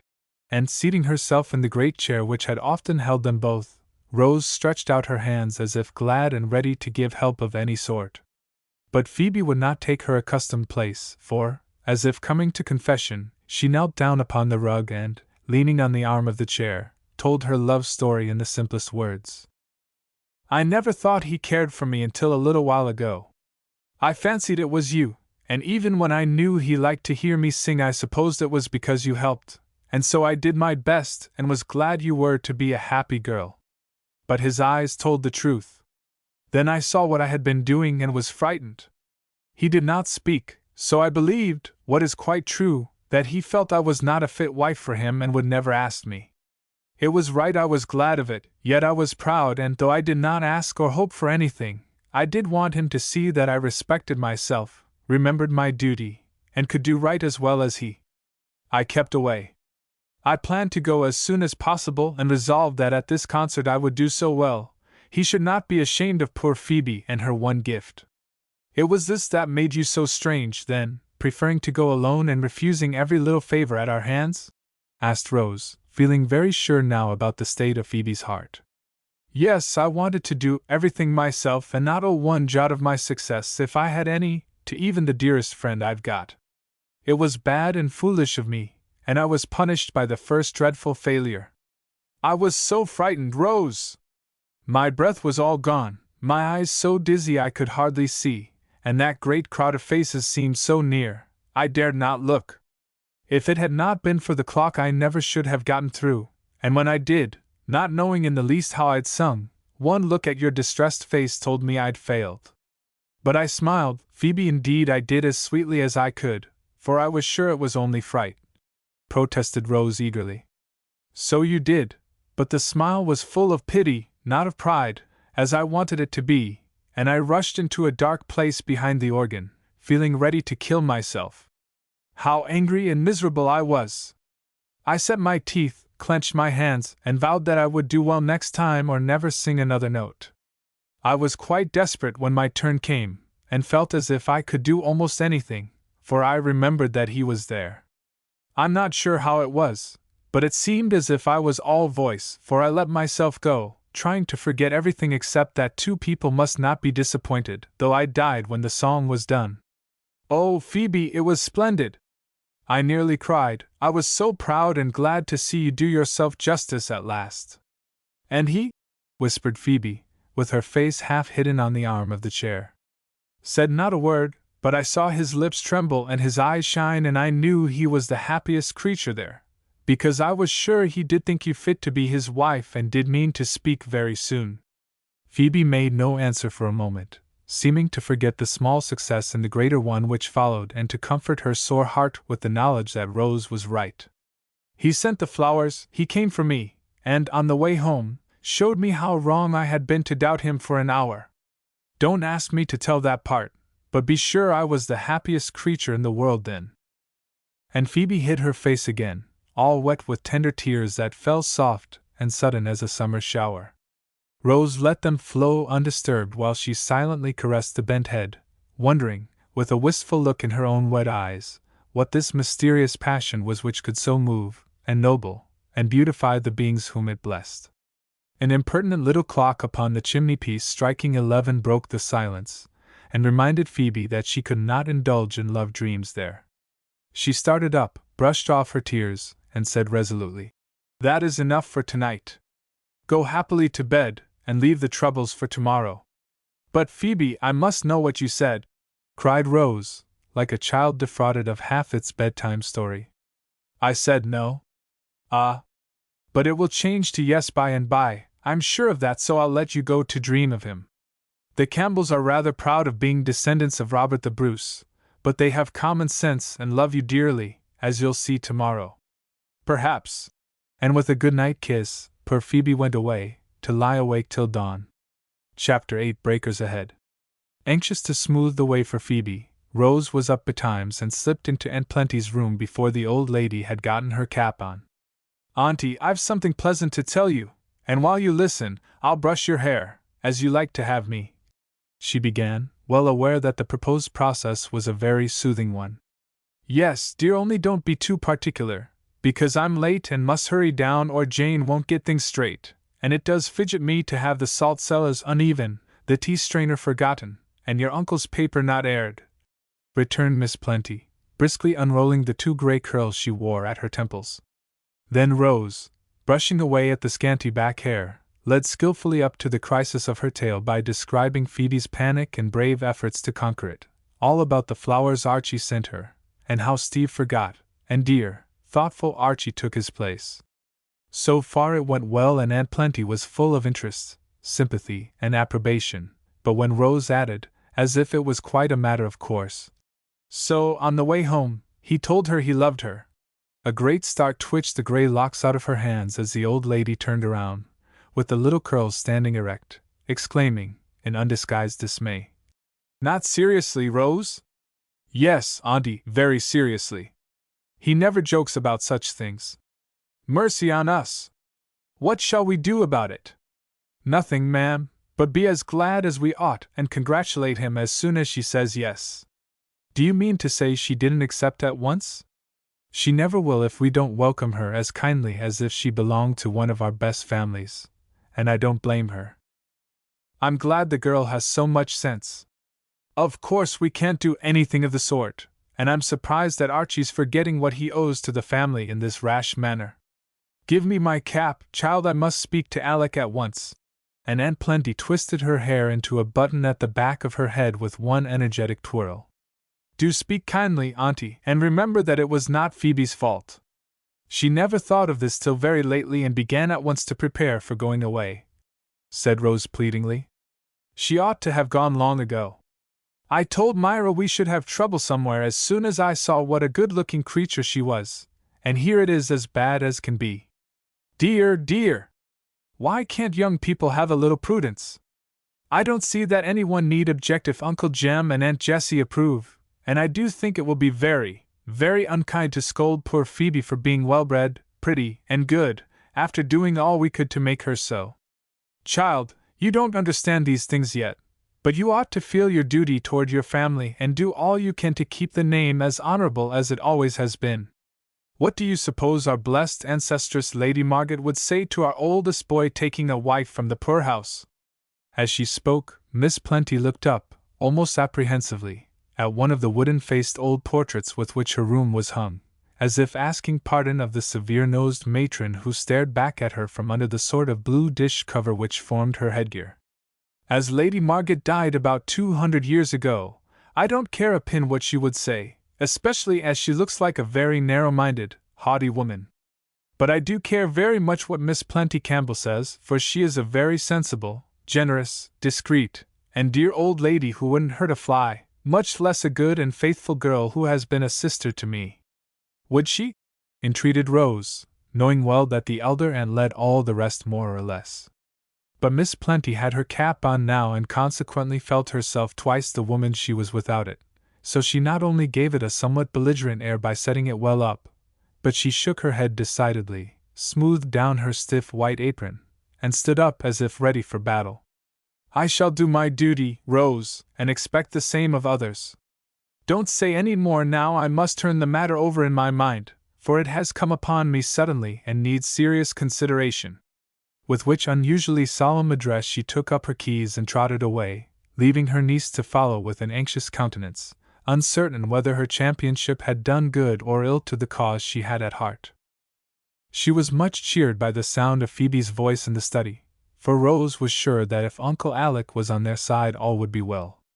But the clouds lowered again when they came in to breakfast, for Phoebe's heavy eyes and pale cheeks did not look encouraging, while Dr. Alec was as sober as a judge and sent an inquiring glance toward Rose now and then as if curious to discover how she bore the news. An uncomfortable meal, though all tried to seem as usual and talked over last night's events with all the interest they could. But the old peace was disturbed by a word, as a pebble thrown into a quiet pool sends telltale circles rippling its surface far and wide. And Plenty, while turning the subject over in her mind, also seemed intent on upsetting everything she touched and made sad havoc in her tea tray. Dr. Alec unsociably read his paper. Rose, having salted instead of sugared her oatmeal, absently ate it, feeling that the sweetness had gone out of everything, and Phoebe, after choking down a cup of tea and crumbling a roll, excused herself and went away, sternly resolving not to be a bone of contention to this beloved family. As soon as the door was shut, Rose pushed away her plate, and going to Dr. Alec, she peeped over the paper with such an anxious face that he put it down at once. "Uncle, this is a serious matter, and we must take our stand at once, for you are Phoebe's guardian and I am her sister," began Rose with pretty solemnity. "You have often been disappointed in me," she continued, "but I know I never shall be in you because you are too wise and good to let any worldly pride or prudence spoil your sympathy with Archie and our Phoebe. You won't desert them, will you?" "Never," answered Dr. Alec with gratifying energy. "Thank you.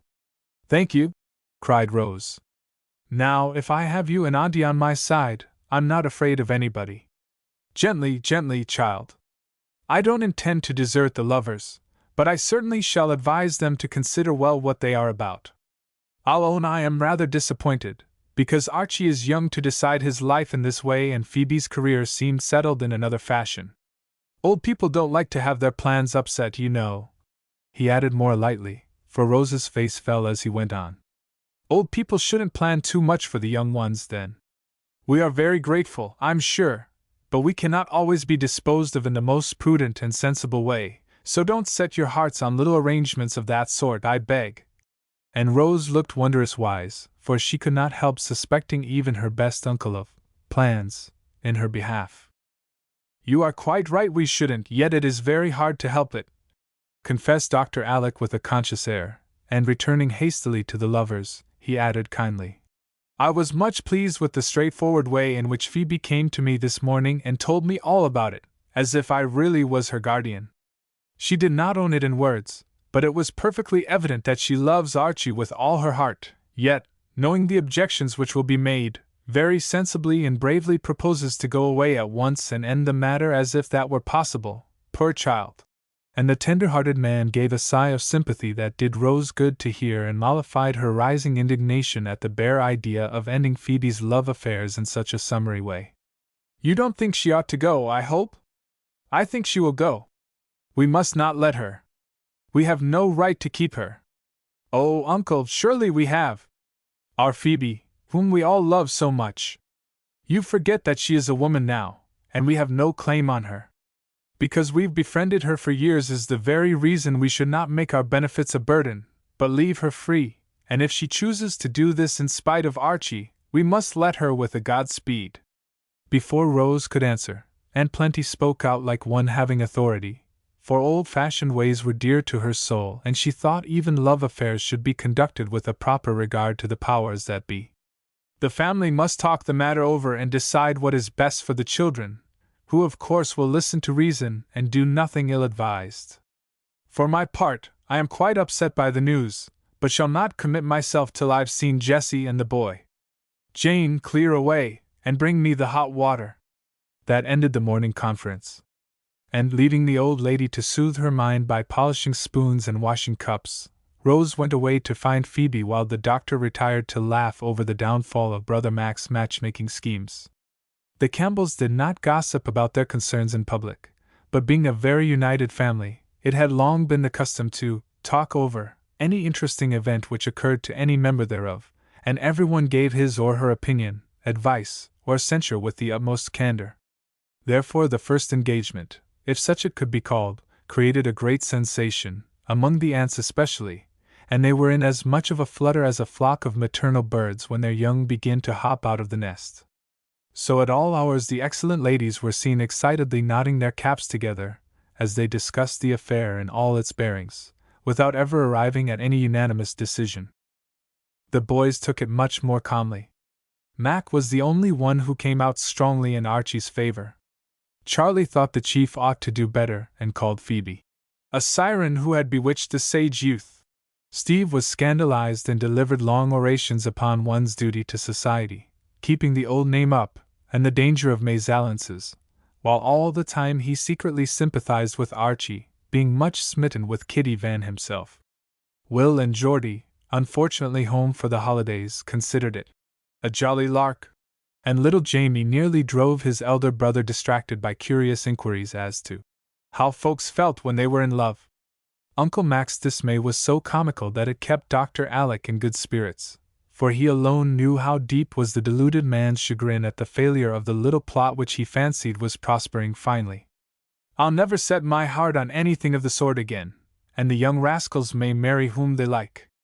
I'm prepared for anything now, so if Steve brings home the washerwoman's daughter, and Mac runs away with our pretty chambermaid, I shall say, 'Bless you, my children,' with mournful resignation, for, upon my soul, that is all that's left for a modern parent to do."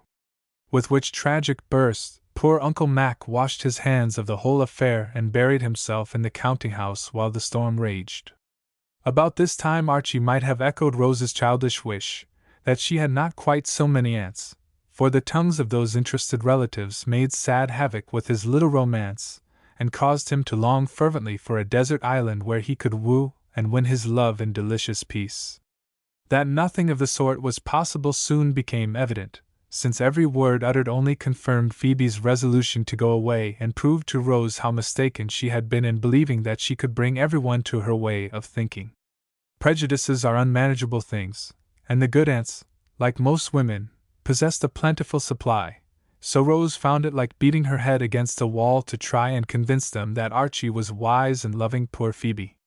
His mother, who had hoped to have Rose for her daughter not because of her fortune, but the tender affection she felt for her, put away her disappointment without a word and welcomed Phoebe as kindly as she could for her boy's sake.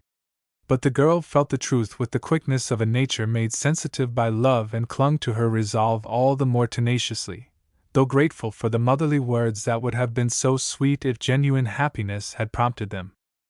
Aunt Jane called it romantic nonsense, and advised strong measures. "Kind but firm, Jessie," Aunt Clara was sadly distressed about what people would say if one of our boys married a nobody's daughter. And Aunt Myra not only seconded her views by painting portraits of Phoebe's unknown relations in the darkest colors, but uttered direful prophecies regarding the disreputable beings who would start up in swarms the moment the girl made a good match. These suggestions so wrought upon Aunt Plenty that she turned a deaf ear to the benevolent emotions native to her breast and, taking refuge behind our blessed ancestress, Lady Margaret, refused to sanction any engagement which could bring discredit upon the stainless name which was her pride. So it all ended where it began, for Archie steadily refused to listen to anyone but Phoebe, and she as steadily reiterated her bitter "No," fortifying herself half unconsciously with the hope that, by and by, when she had won a name, fate might be kinder. While the rest talked, she had been working, for every hour showed her that her instinct had been a true one and pride would not let her stay, though love pleaded eloquently. So, after a Christmas anything but merry, Phoebe packed her trunks, rich in gifts from those who generously gave her all but the one thing she desired, and with a pocket full of letters to people who could further her plans, she went away to seek her fortune, with a brave face and a very heavy heart. "Write often, and let me know all you do, my Phoebe, and remember I shall never be contented till you come back again," whispered Rose, clinging to her till the last. "She will come back, for in a year I'm going to bring her home, please God," said Archie, pale with the pain of parting but as resolute as she.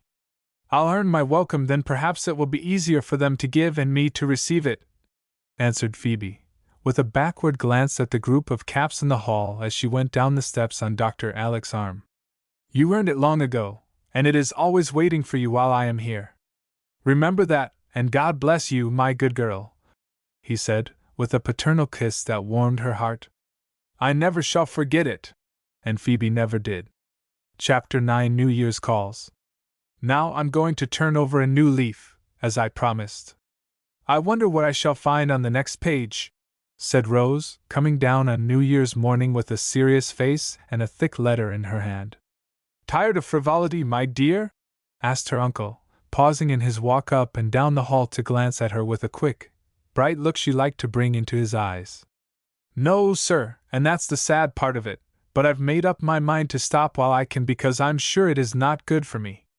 I've had some very sober thoughts lately, for since my Phoebe went away I've had no heart for gaiety, so it is a good place to stop and make a fresh start," answered Rose, taking his arm and walking on with him. "An excellent time! Now, how are you going to fill the aching void?" he asked, well pleased.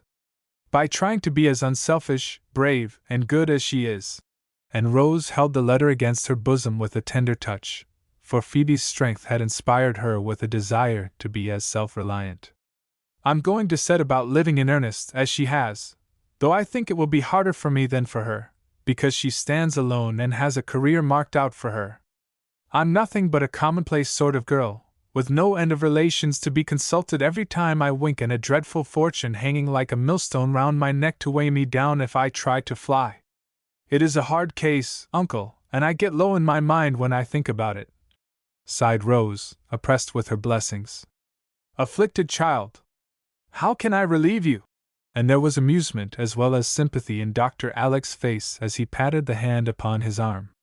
"Please don't laugh, for I really am trying to be good. In the first place, help me to wean myself from foolish pleasures and show me how to occupy my thoughts and time so that I may not idle about and dream instead of doing great things." "Good! We'll begin at once. Come to town with me this morning and see your houses. They are all ready, and Mrs. Gardner has half a dozen poor souls waiting to go in as soon as you give the word," answered the doctor promptly, glad to get his girl back again, though not surprised that she still looked with regretful eyes at the Vanity Fair, always so enticing when we are young. "I'll give it today, and make the new year a happy one to those poor souls at least. I'm so sorry that it's impossible for me to go with you, but you know I must help Auntie Plen receive.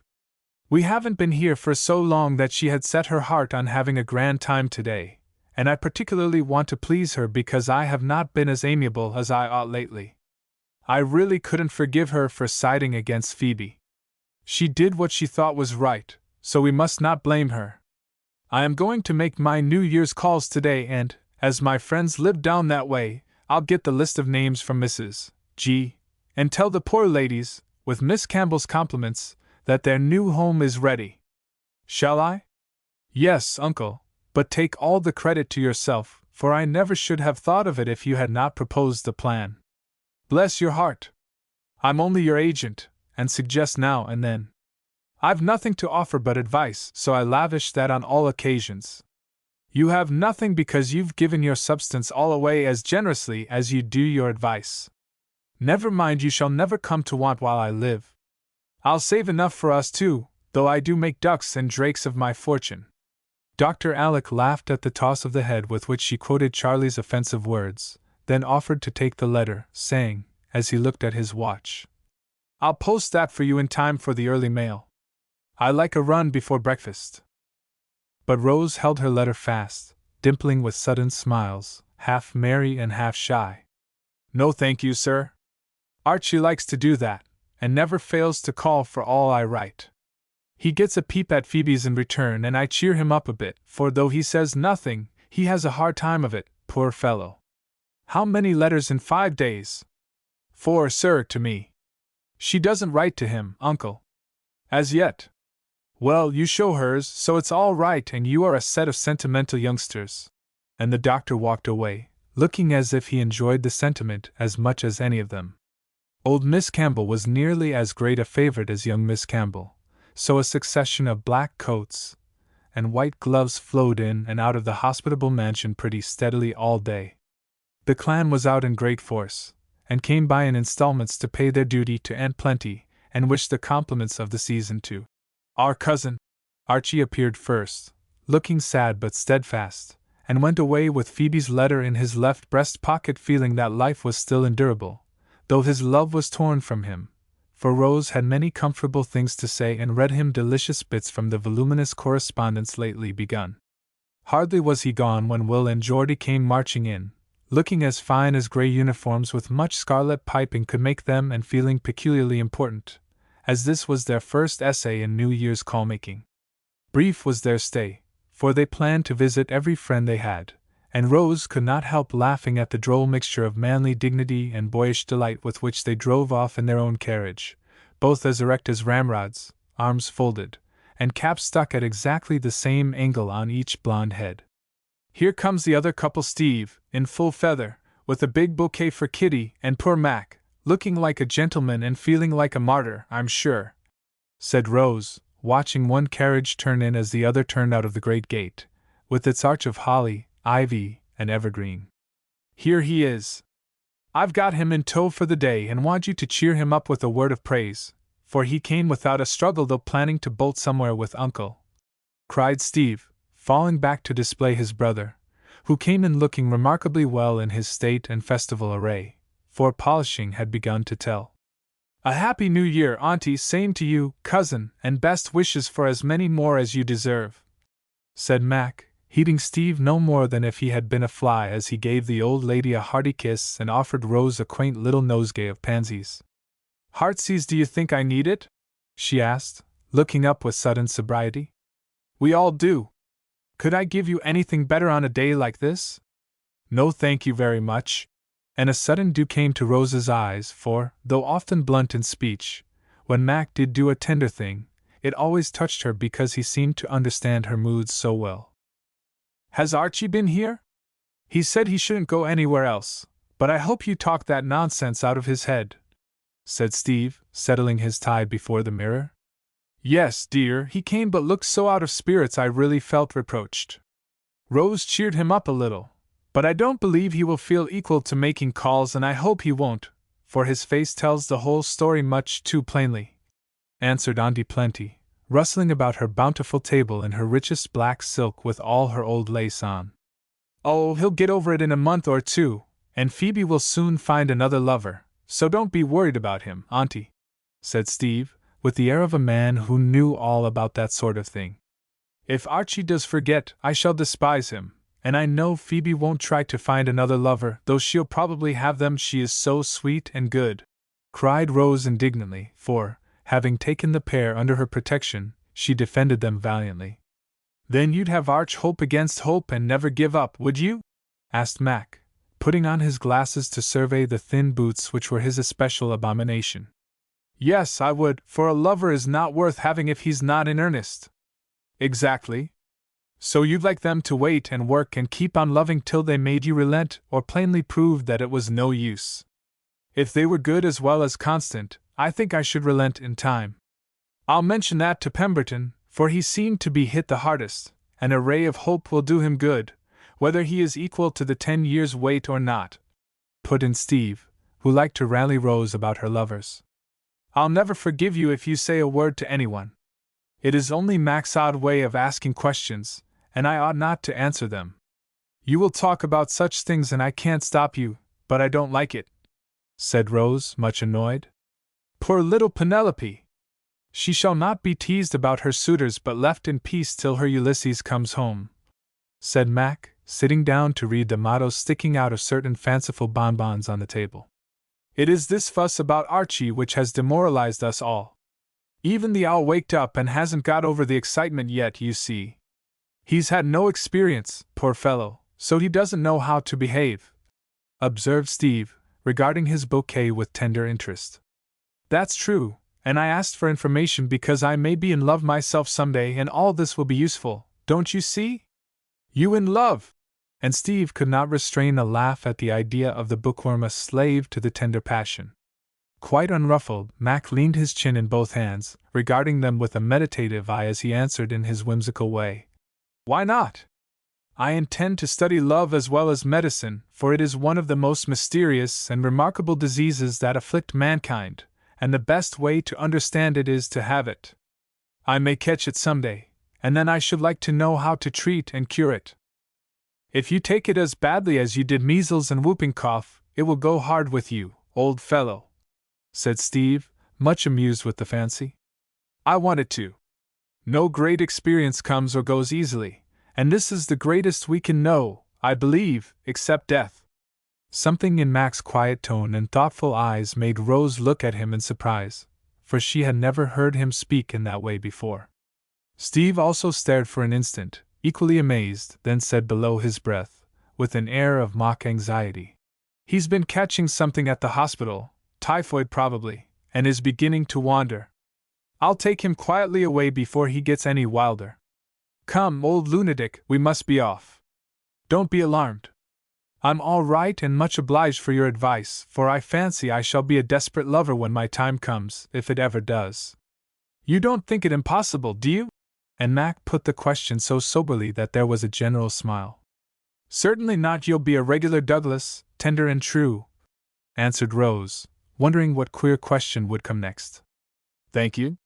The fact is, I've been with Archie so much in his trouble lately that I've gotten interested in this matter and very naturally want to investigate the subject as every rational man must, sooner or later, that's all. Now, Steve, I'm ready." And Mac got up as if the lesson was over. "My dear, that boy is either a fool or a genius, and I'm sure I should be glad to know which," said Aunt Plenty, putting her bonbons to rights with a puzzled shake of her best cap.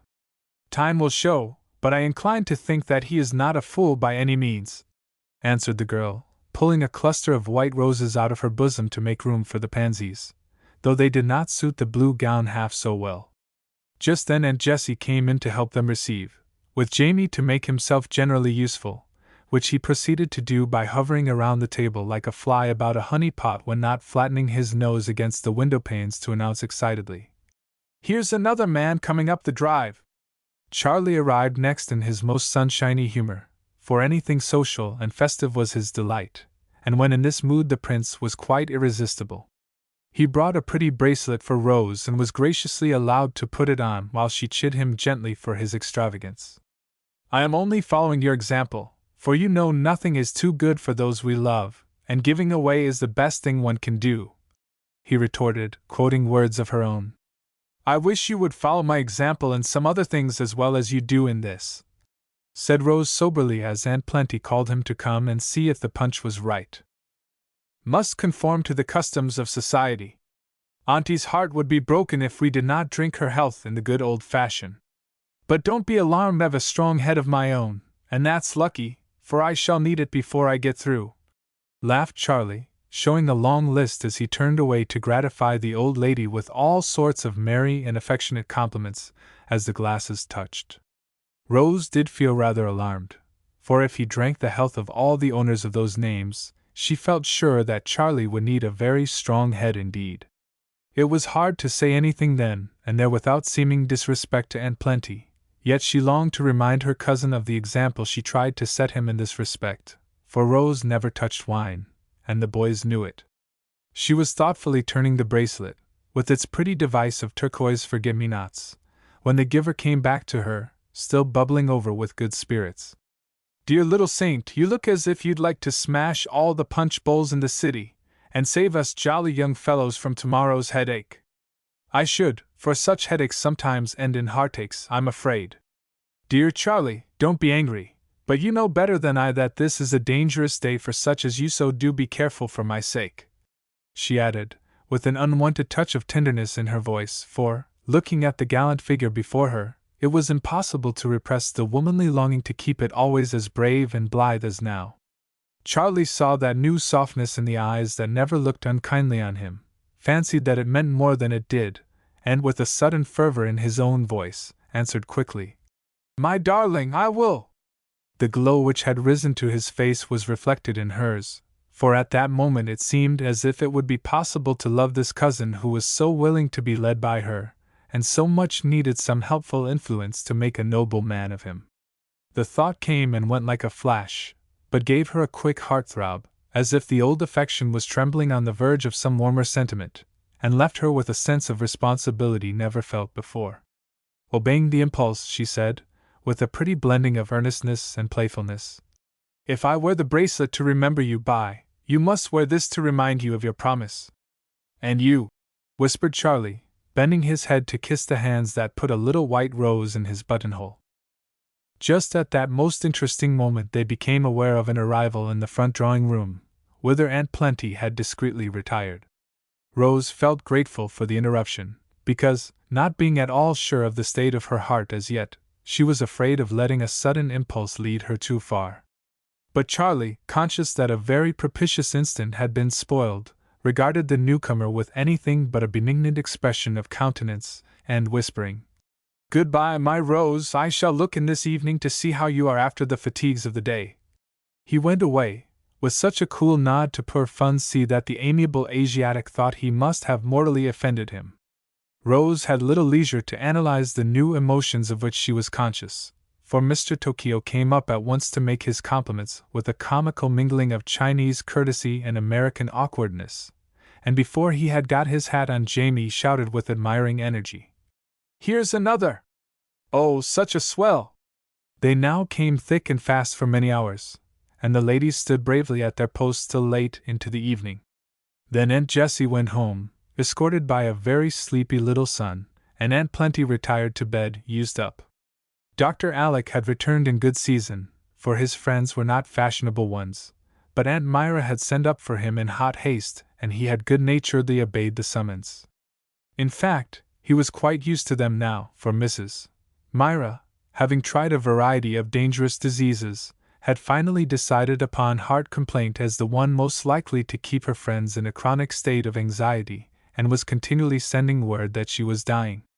One gets used to palpitations as well as everything else, so the doctor felt no alarm but always went and prescribed some harmless remedy with the most amiable sobriety and patience.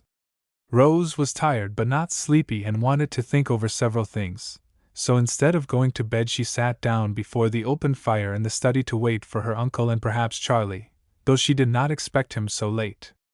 Aunt Myra's palpitations must have been unusually severe, for the clock struck 12 before Dr. Alec came, and Rose was preparing to end her reverie when the sound of someone fumbling at the hall door made her jump up, saying to herself, "Poor man! His hands are so cold he can't get his latchkey in. Is that you, Uncle?" she added, running to admit him, for Jane was slow and the night as bitter as it was brilliant.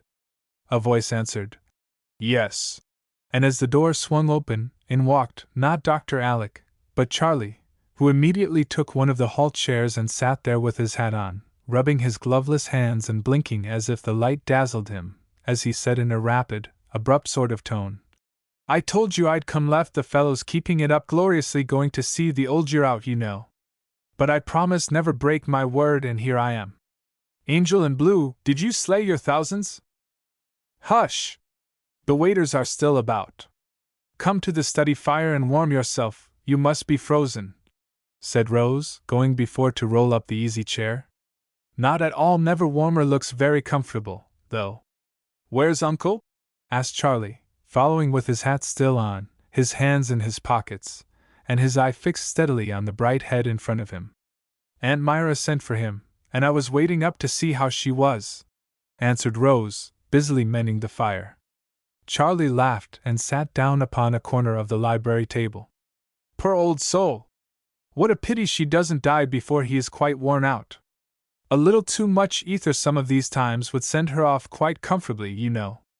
"Don't speak in that way. Uncle says imaginary troubles are often as hard to bear as real ones," said Rose, turning around displeased. Till now she had not fairly looked at him, for recollections of the morning made her a little shy. His attitude and appearance surprised her as much as his words, and the quick change in her face seemed to remind him of his manners.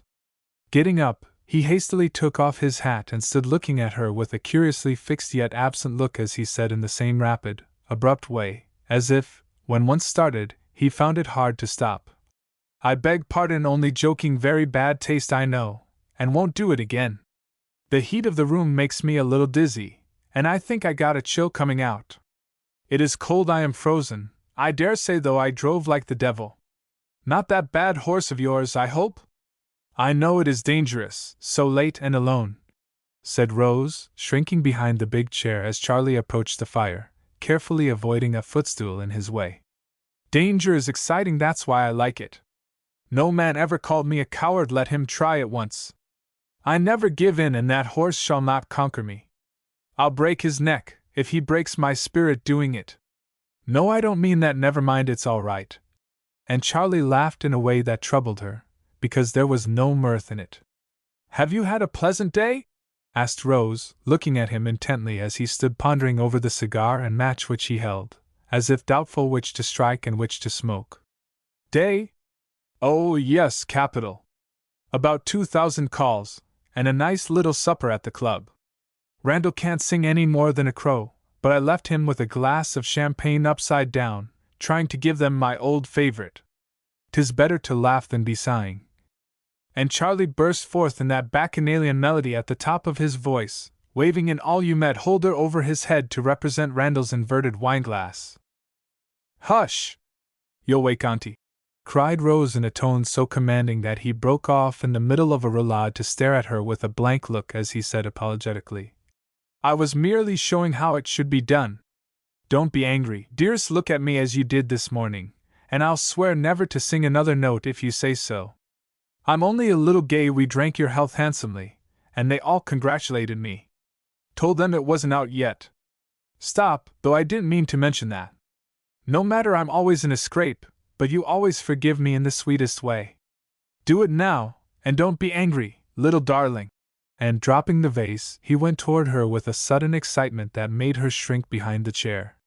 She was not angry, but shocked and frightened, for she knew now what the matter was and grew so pale. He saw it and asked pardon before she could utter a rebuke.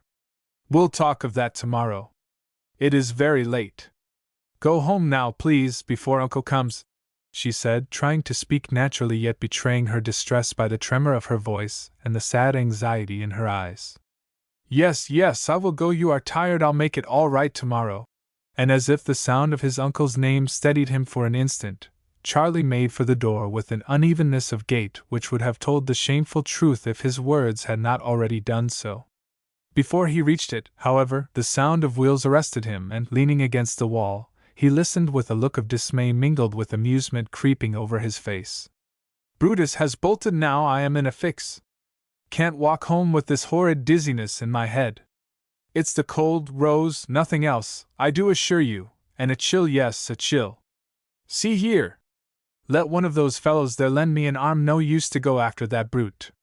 Won't Mother be frightened though when he gets home?" And with that empty laugh again, he fumbled for the door handle. "No, no, don't let them see you. Don't let anyone know. Stay here till Uncle comes, and he'll take care of you. Oh, Charlie! How could you do it? How could you when you promised?" And forgetting fear in the sudden sense of shame and anguish that came over her, Rose ran to him, caught his hand from the lock, and turned the key. Then, as if she could not bear to see him standing there with that vacant smile on his lips, she dropped into a chair and covered up her face. The cry, the act, and more than all, the sight of the bowed head would have sobered poor Charlie if it had not been too late. He looked about the room with a vague, despairing look, as if to find reason fast slipping from his control, but heat and cold, excitement and reckless pledging of many healths had done their work too well to make instant sobriety possible, and owning his defeat with a groan, he turned away and threw himself face downward on the sofa, one of the saddest sights the new year looked upon as it came in. As she sat there with hidden eyes, Rose felt that something dear to her was dead forever. The ideal, which all women cherish, look for, and too often think they have found when love glorifies a mortal man, is hard to give up, especially when it comes in the likeness of the first lover who touches a young girl's heart.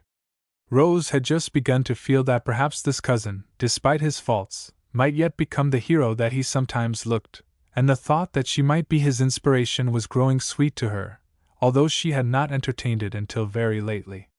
Alas, how short the tender dream had been, how rude the awakening! How impossible it would be ever again to surround that fallen figure with all the romance of an innocent fancy or gift it with the high attributes beloved by a noble nature.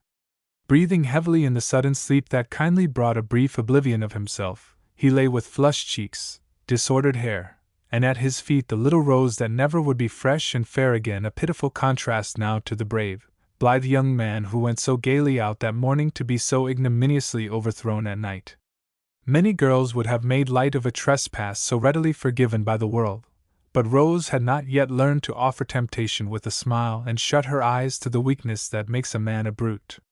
It always grieved or disgusted her to see it in others, and now it was very terrible to have it brought so near, not in its worst form, by any means, but bad enough to wring her heart with shame and sorrow and fill her mind with dark forebodings for the future.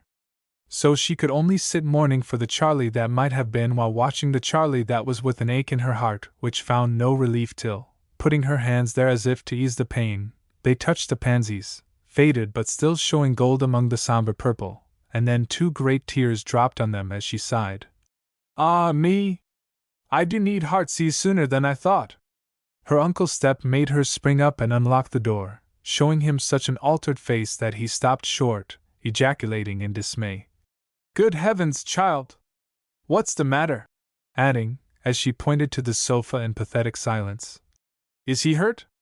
Ill? Dead?" "No, uncle, he is—" She could not utter the ugly word but whispered with a sob in her throat, "Be kind to him," and fled away to her own room, feeling as if a great disgrace had fallen on the house. Chapter 10: The Sad and Sober Part.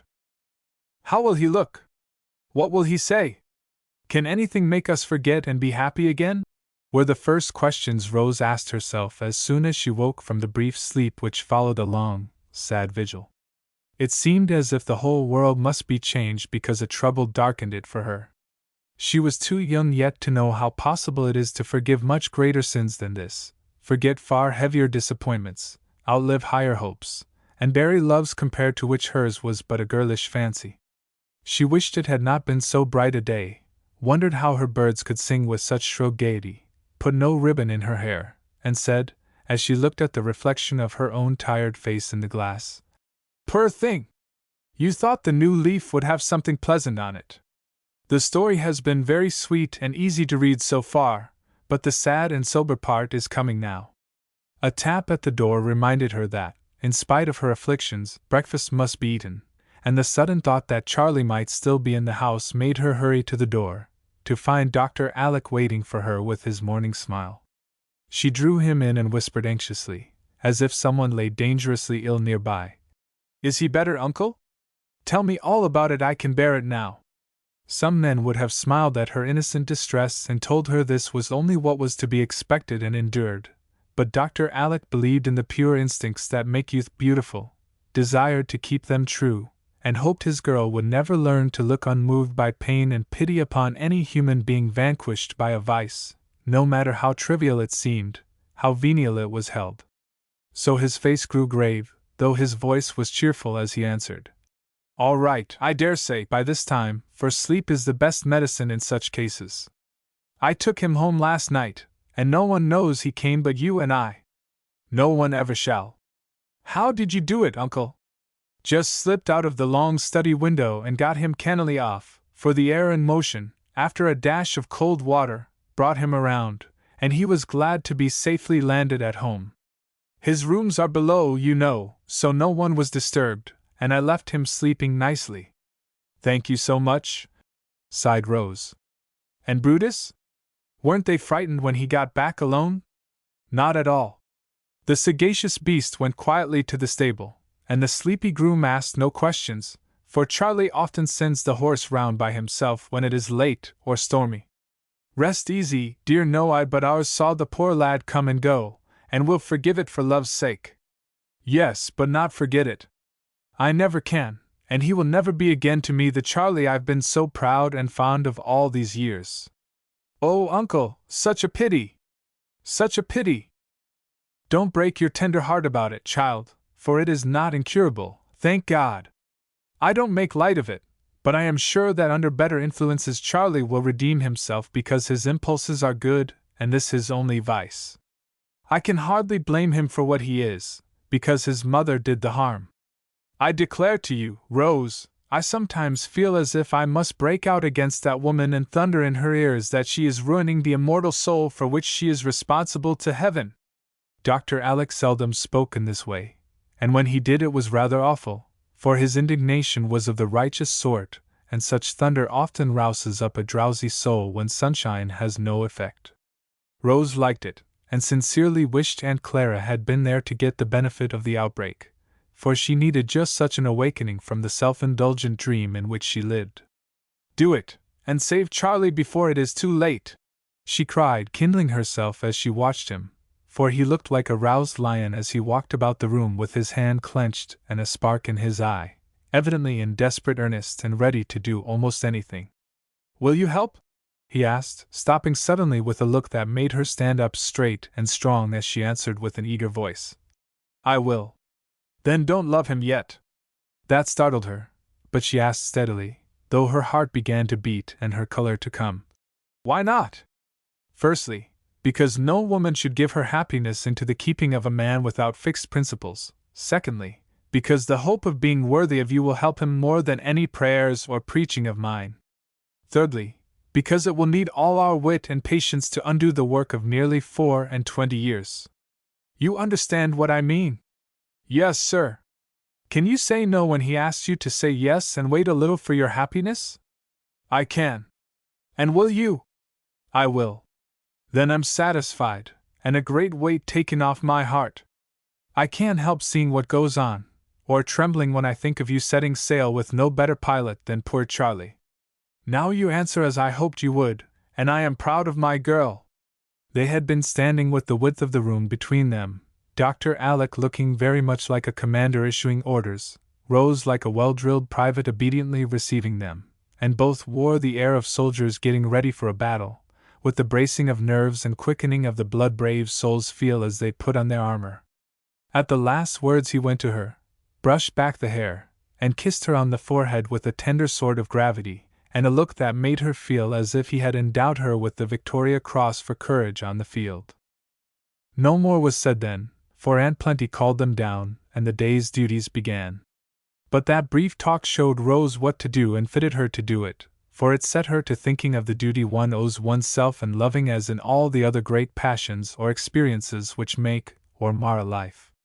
She had plenty of time for quiet meditation that day because everyone was resting after yesterday's festivity, and she sat in her little room planning out a new year so full of good works, grand successes, and beautiful romances that if it could have been realized, the millennium would have begun.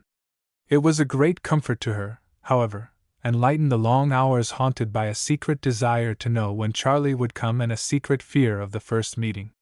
She was sure he would be bowed down with humiliation and repentance, and a struggle took place in her mind between the pity she could not help feeling and the disapprobation she ought to show.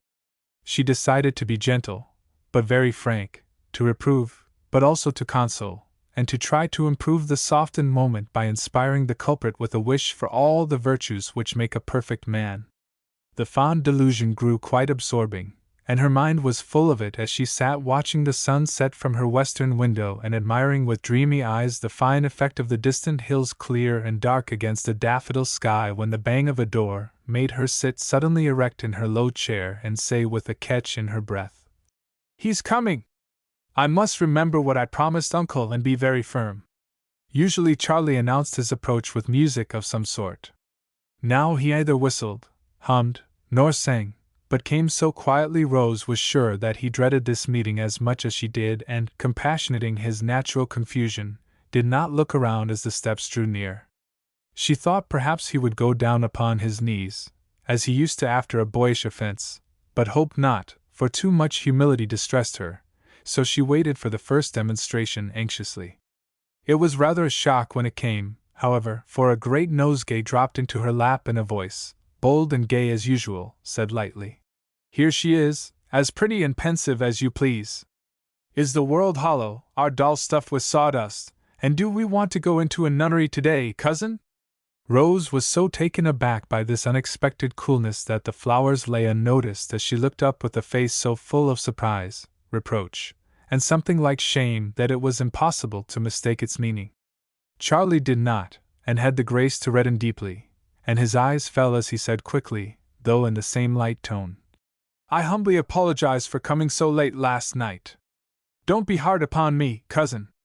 You know America expects every man to do his duty on New Year's Day. I am tired of forgiving.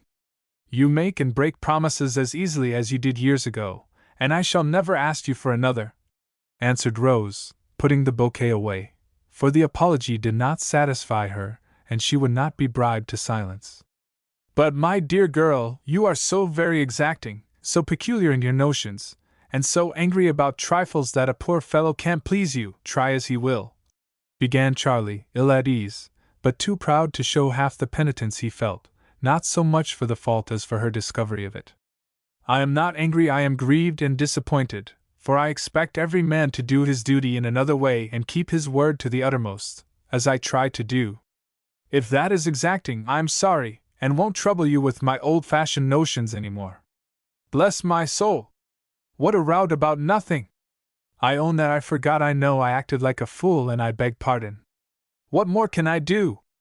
Act like a man, and never let me be so terribly ashamed of you again as I was last night. And Rose gave a little shiver as she thought of it. That involuntary act hurt Charlie more than her words, and it was his turn now to feel terribly ashamed. For the events of the previous evening were very hazy in his mind, and fear magnified them greatly. Turning sharply away, he went and stood by the fire, quite at a loss how to make his peace this time, because Rose was so unlike herself. Usually a word of excuse sufficed, and she seemed glad to pardon and forget. Now, though very quiet, there was something almost stern about her that surprised and daunted him, for how could he know that all the while her pitiful heart was pleading for him, and the very effort to control it made her a little hard and cold? As he stood there, restlessly fingering the ornaments upon the chimney-piece, his eye brightened suddenly, and taking up the pretty bracelet lying there, he went slowly back to her, saying in a tone that was humble and serious enough now, "I will act like a man, and you shall never be ashamed again. Only be kind to me. Let me put this on, and promise afresh this time. I swear I'll keep it. Won't you trust me, Rose?" It was very hard to resist the pleading voice and eyes, for this humility was dangerous, and, but for Uncle Alec, Rose would have answered, "Yes." The blue forget-me-nots reminded her of her own promise, and she kept it with difficulty now, to be glad always afterward. Putting back the offered trinket with a gentle touch, she said firmly, though she dared not look up into the anxious face bending toward her, "No, Charlie, I can't wear it. My hands must be free if I'm to help you as I ought. I will be kind, I will trust you, but don't swear anything, only try to resist temptation, and we'll all stand by you." Charlie did not like that and lost the ground he had gained by saying impetuously, "I don't want anyone but you to stand by me, and I must be sure you won't desert me, else, while I'm mortifying soul and body to please you, some stranger will come and steal your heart away from me. I couldn't bear that, so I give you fair warning. In such a case I'll break the bargain, and go straight to the devil." The last sentence spoiled it all, for it was both masterful and defiant. Rose had the Campbell spirit in her, though it seldom showed.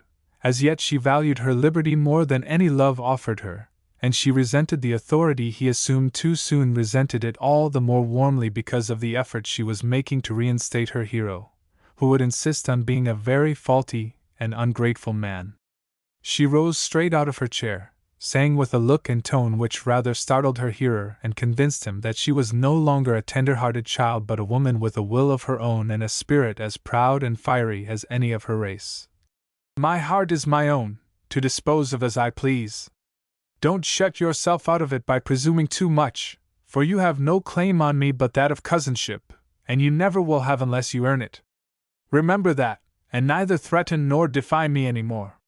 For a minute it was doubtful whether Charlie would answer this flash with another, and a general explosion ensue, or wisely quench the flame with the mild answer which turneth away wrath. He chose the latter course and made it very effective by throwing himself down before his offended goddess, as he had often done in jest. This time it was not acting, but serious, earnest, and there was real passion in his voice as he caught Rose's dress in both hands, saying eagerly, "No, no! Don't shut your heart against me, or I shall turn desperate. I'm not half good enough for such a saint as you, but you can do what you will with me. I only need a motive to make a man of me, and where can I find a stronger one than in trying to keep your love?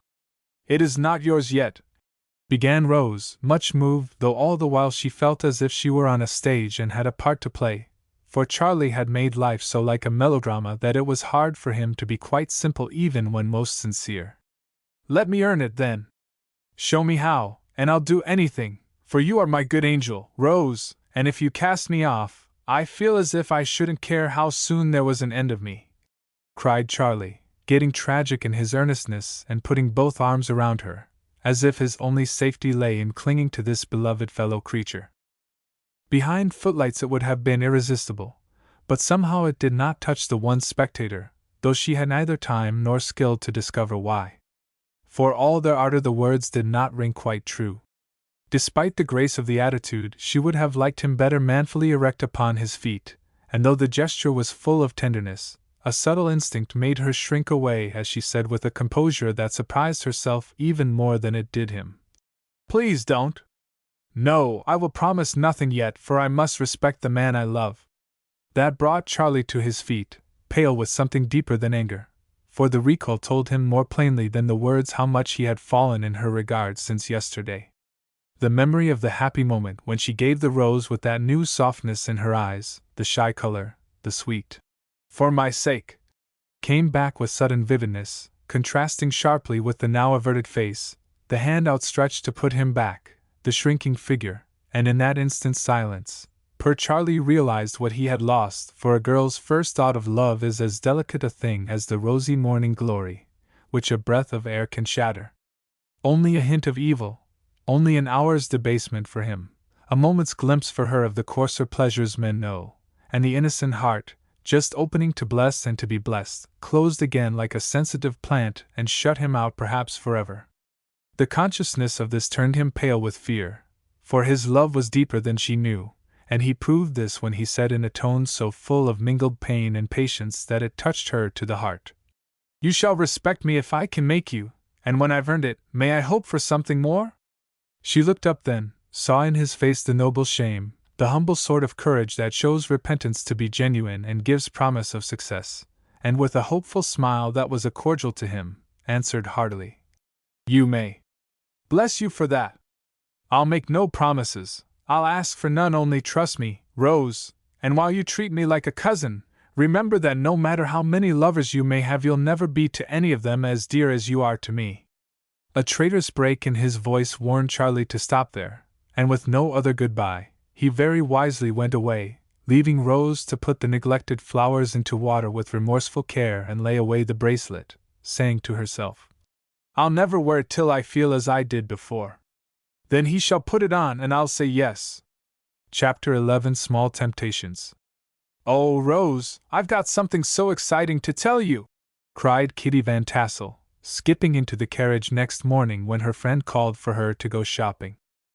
Kitty always did have some perfectly thrilling communication to make, and Rose had learned to take them quietly, but the next demonstration was a new one, for, regardless alike of curious observers outside and disordered hats within, Kitty caught Rose around the neck, exclaiming in a rapturous whisper, "My dearest creature, I'm engaged! I'm so glad! Of course it is Steve! Dear fellow, he did it last night in the nicest way, and Mamma is so delighted! Now what shall I be married in?" And Kitty composed herself with a face full of the deepest anxiety. "How can you talk of that so soon?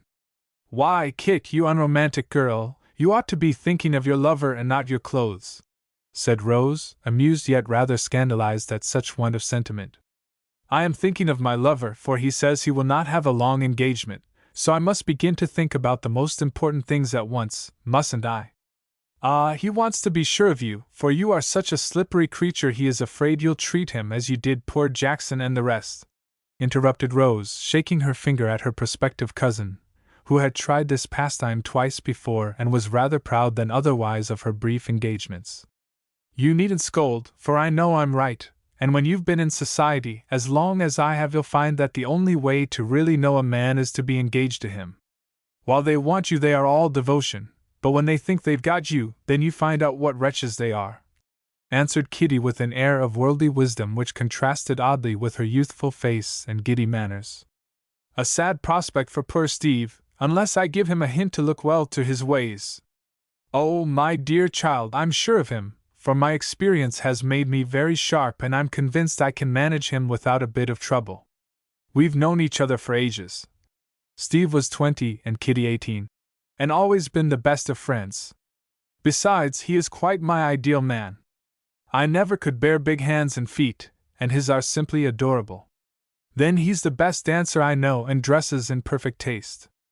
I really do believe I fell in love with his pocket handkerchiefs first, they were so enchanting I couldn't resist," laughed Kitty, pulling a large one out of her pocket, and burying her little nose in the folds, which shed a delicious fragrance upon the air. "Now, that looks promising, and I begin to think you have got a little sentiment after all," said Rose, well pleased, for the merry brown eyes had softened suddenly and a quick color came up in Kitty's cheek as she answered, still half hiding her face in the beloved handkerchief. "Of course I have, lots of it, only I'm ashamed to show it to most people, because it's the style to take everything in the most nonchalant way. My gracious, Rose, you'd have thought me a romantic goose last night while Steve proposed in the back parlor, for I actually cried, he was so dreadfully in earnest when I pretended that I didn't care for him, and so very dear and nice when I told the truth. I didn't know he had it in him, but he came out delightfully and never cared a particle, though I dropped tears all over his lovely shirt front. Wasn't that good of him? For you know he hates his things to be mussed.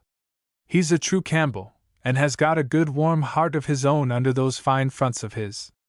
Aunt Jane doesn't believe in sentiment, so he has been trained never to show any, but it is there, and you must encourage him to let it out, not foolishly, but in a way to make him more manly and serious.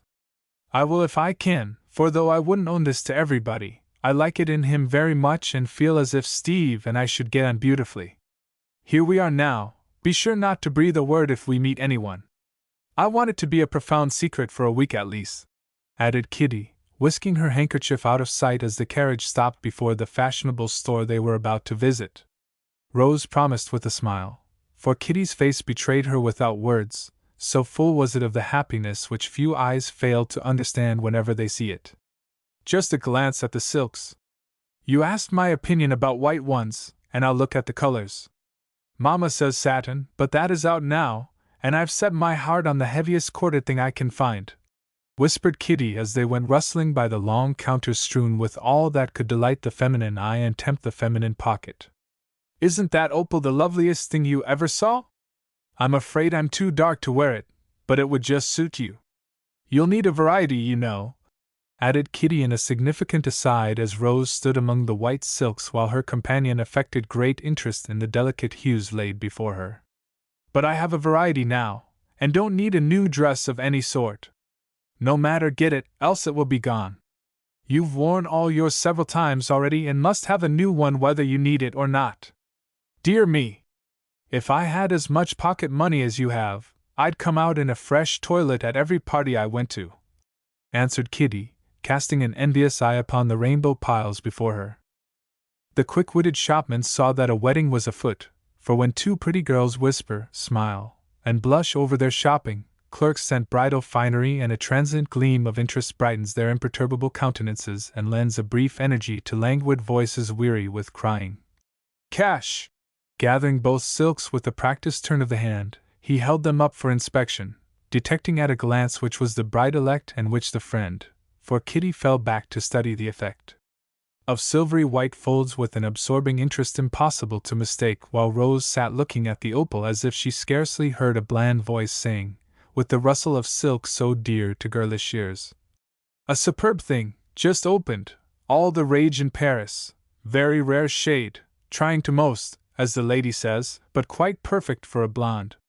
Rose was not listening to those words but to others which Aunt Clara had lately uttered, laughed at then, but thought over more than once since. "I'm tired of hearing people wonder why Miss Campbell does not dress more. Simplicity is all very well for schoolgirls and women who can't afford anything better, but you can, and you really ought.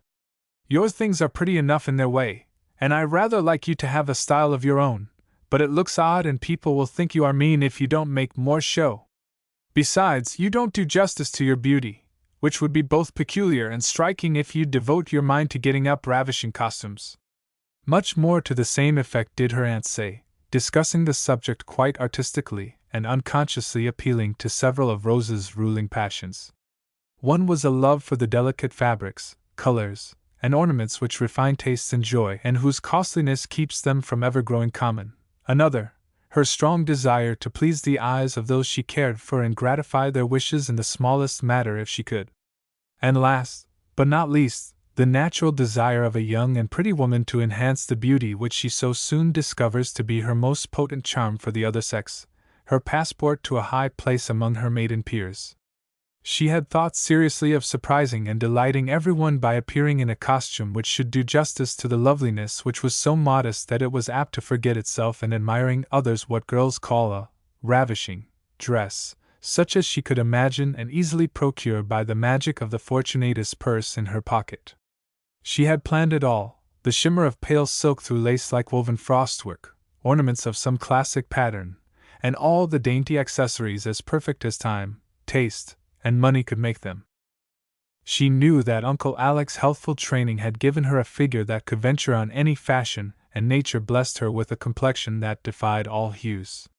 So it was little wonder that she felt a strong desire to use these gifts, not for the pleasure of display, but to seem fair in the eyes that seldom looked at her without a tender sort of admiration, all the more winning when no words marred the involuntary homage women love. These thoughts were busy in Rose's mind as she sat looking at the lovely silk and wondering what Charlie would say if she should some night burst upon him in a pale rosy cloud, like the aurora to whom he often likened her. She knew it would please him very much, and she longed to do all she honestly could to gratify the poor fellow, for her tender heart already felt some remorseful pangs, remembering how severe she had been the night before. She could not revoke her words, because she meant them every one, but she might be kind and show that she did not wholly shut him out from her regard by asking him to go with her to Kitty's ball and gratify his artistic taste by a lovely costume. A very girlish but kindly plan, for that ball was to be the last of her frivolities, so she wanted it to be a pleasant one and felt that, being friends with Charlie would add much to her enjoyment. This idea made her fingers tighten on the gleaming fabric so temptingly upheld, and she was about to take it when, "If you please, sir, would ye kindly tell me where I'd be finding the flannel place?" said a voice behind her, and glancing up, she saw a meek little Irishwoman looking quite lost and out of place among the luxuries around her. "Downstairs, turn to the left," was the clerk's hasty reply, with a vague wave of the hand which left the inquirer more in the dark than ever. Rose saw the woman's perplexity and said kindly, "I'll show you this way. I'm ashamed to be throublin' ye, miss, but it's strange I am in it, and wouldn't be comin' here at all, barrin' they told me I'd get the bit I'm wantin' shaper in this big shop than the little ones more becomin' the like o' me," explained the little woman humbly. Rose looked again as she led the way through a well-dressed crowd of busy shoppers, and something in the anxious, tired face under the old woolen hood, the bare, purple hands holding fast a meager wallet, and a faded scrap of the dotted flannel little children's frocks are so often made of, touched the generous heart that never could see want without an impulse to relieve it. She had meant only to point the way, but following a new impulse, she went on, listening to the poor soul's motherly prattle about "me baby," and the throuble it was to find clothes for the growin' childer when me man is out avy work and the bit and sup inconvenient these hard times. As they descended to that darksome lower world where necessities take refuge when luxuries crowd them out from the gayer place above, the presence of a lady made Mrs. Sullivan's shopping very easy now, and her one poor bit of flannel grew miraculously into yards of several colors, since the shabby purse was no lighter when she went away, wiping her eyes on the corner of a big, brown bundle. A very little thing, and no one saw it but a wooden-faced clerk, who never told, yet it did Rose good and sent her up into the light again with a sober face, thinking self-reproachfully, "What right have I to more gay gowns when some poor babies have none, or to spend time making myself fine while there is so much bitter want in the world?" Nevertheless, the pretty things were just as tempting as ever, and she yearned for the opal silk with a renewed yearning when she got back. It is not certain that it would not have been bought in spite of her better self if a good angel in the likeness of a stout lady with silvery curls about the benevolent face, enshrined in a plain bonnet, had not accosted her as she joined Kitty, still brooding over the wedding gowns. "I waited a moment for you, my dear, because I'm in haste, and very glad to save myself a journey or a note," began the newcomer in a low tone as Rose shook hands with the most affectionate respect. "You know the great box factory was burned a day or two ago and over 100 girls thrown out of work.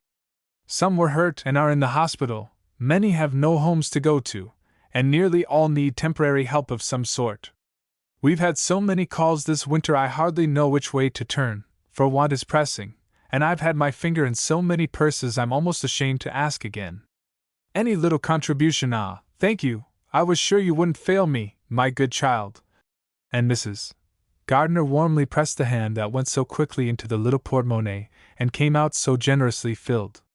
Let me know how else I can help, and thank you very much for allowing me to have a share in your good works, said Rose, forgetting all about gay gowns as she watched the black bonnet go briskly away with an approving smile on the fine old face inside it. You extravagant thing! How could you give so much? Whispered Kitty, whose curious eye had seen 3 figures on the single bill which had so rapidly changed hands. I believe if Mrs. Gardner asked me for my head I should give it to her, answered Rose lightly. Then, turning to the silks, she asked, Which have you decided upon, the yellow, white, or the blue, the corded or the striped? I've decided nothing, except that you are to have the pink and wear it at my ball, said Kitty, who had made up her mind, but could not give her orders till Mamma had been consulted. No, I can't afford it just yet. I never overstep my allowance, and I shall have to if I get any more finery. Come, we ought not to waste time here if you have all the patterns you want. And Rose walked quickly away, glad that it was out of her power to break through 2 resolutions which hitherto had been faithfully kept, one to dress simply for example's sake, the other not to be extravagant for charity's sake. As Rosamond had her day of misfortunes, so this seemed to be one of small temptations to Rose. After she had set Kitty down at home and been to see her new houses, she drove about doing various errands for the aunts, and, while waiting in the carriage for the execution of an order, young Pemberton came by. As Steve said, this gentleman had been hard hit, and still hovered moth-like about the forbidden light. Being the most eligible part 1 of the season, his regard was considered a distinction to be proud of, and Rose had been well scolded by Aunt Clara for refusing so honorable a mate. The girl liked him, and he was the suitor of whom she had spoken so respectfully to Dr. Alec because he had no need of the heiress and had sincerely loved Rose.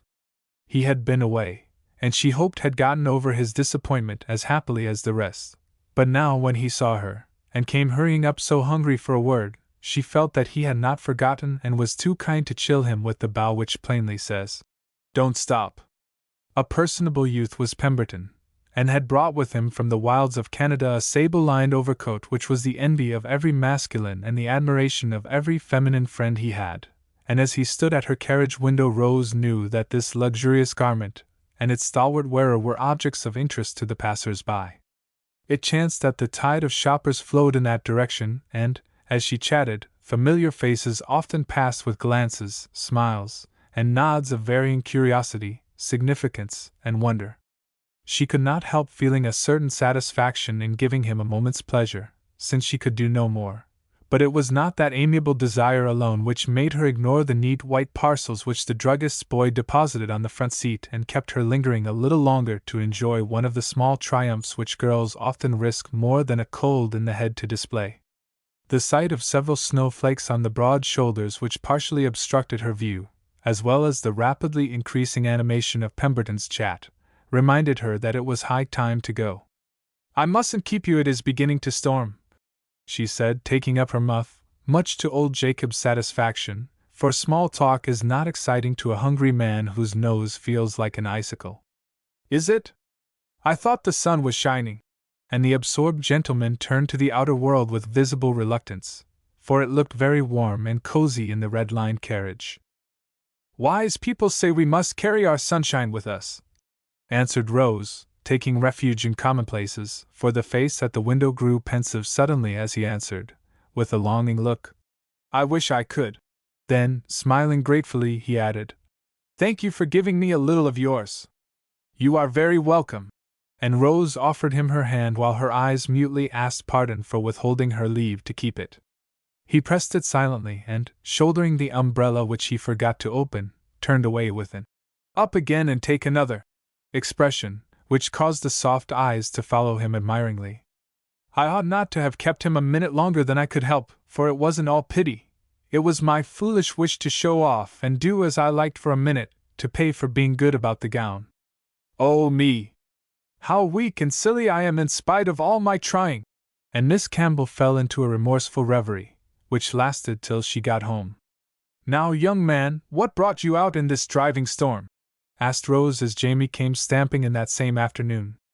Mama sent you a new book, thought you'd like it.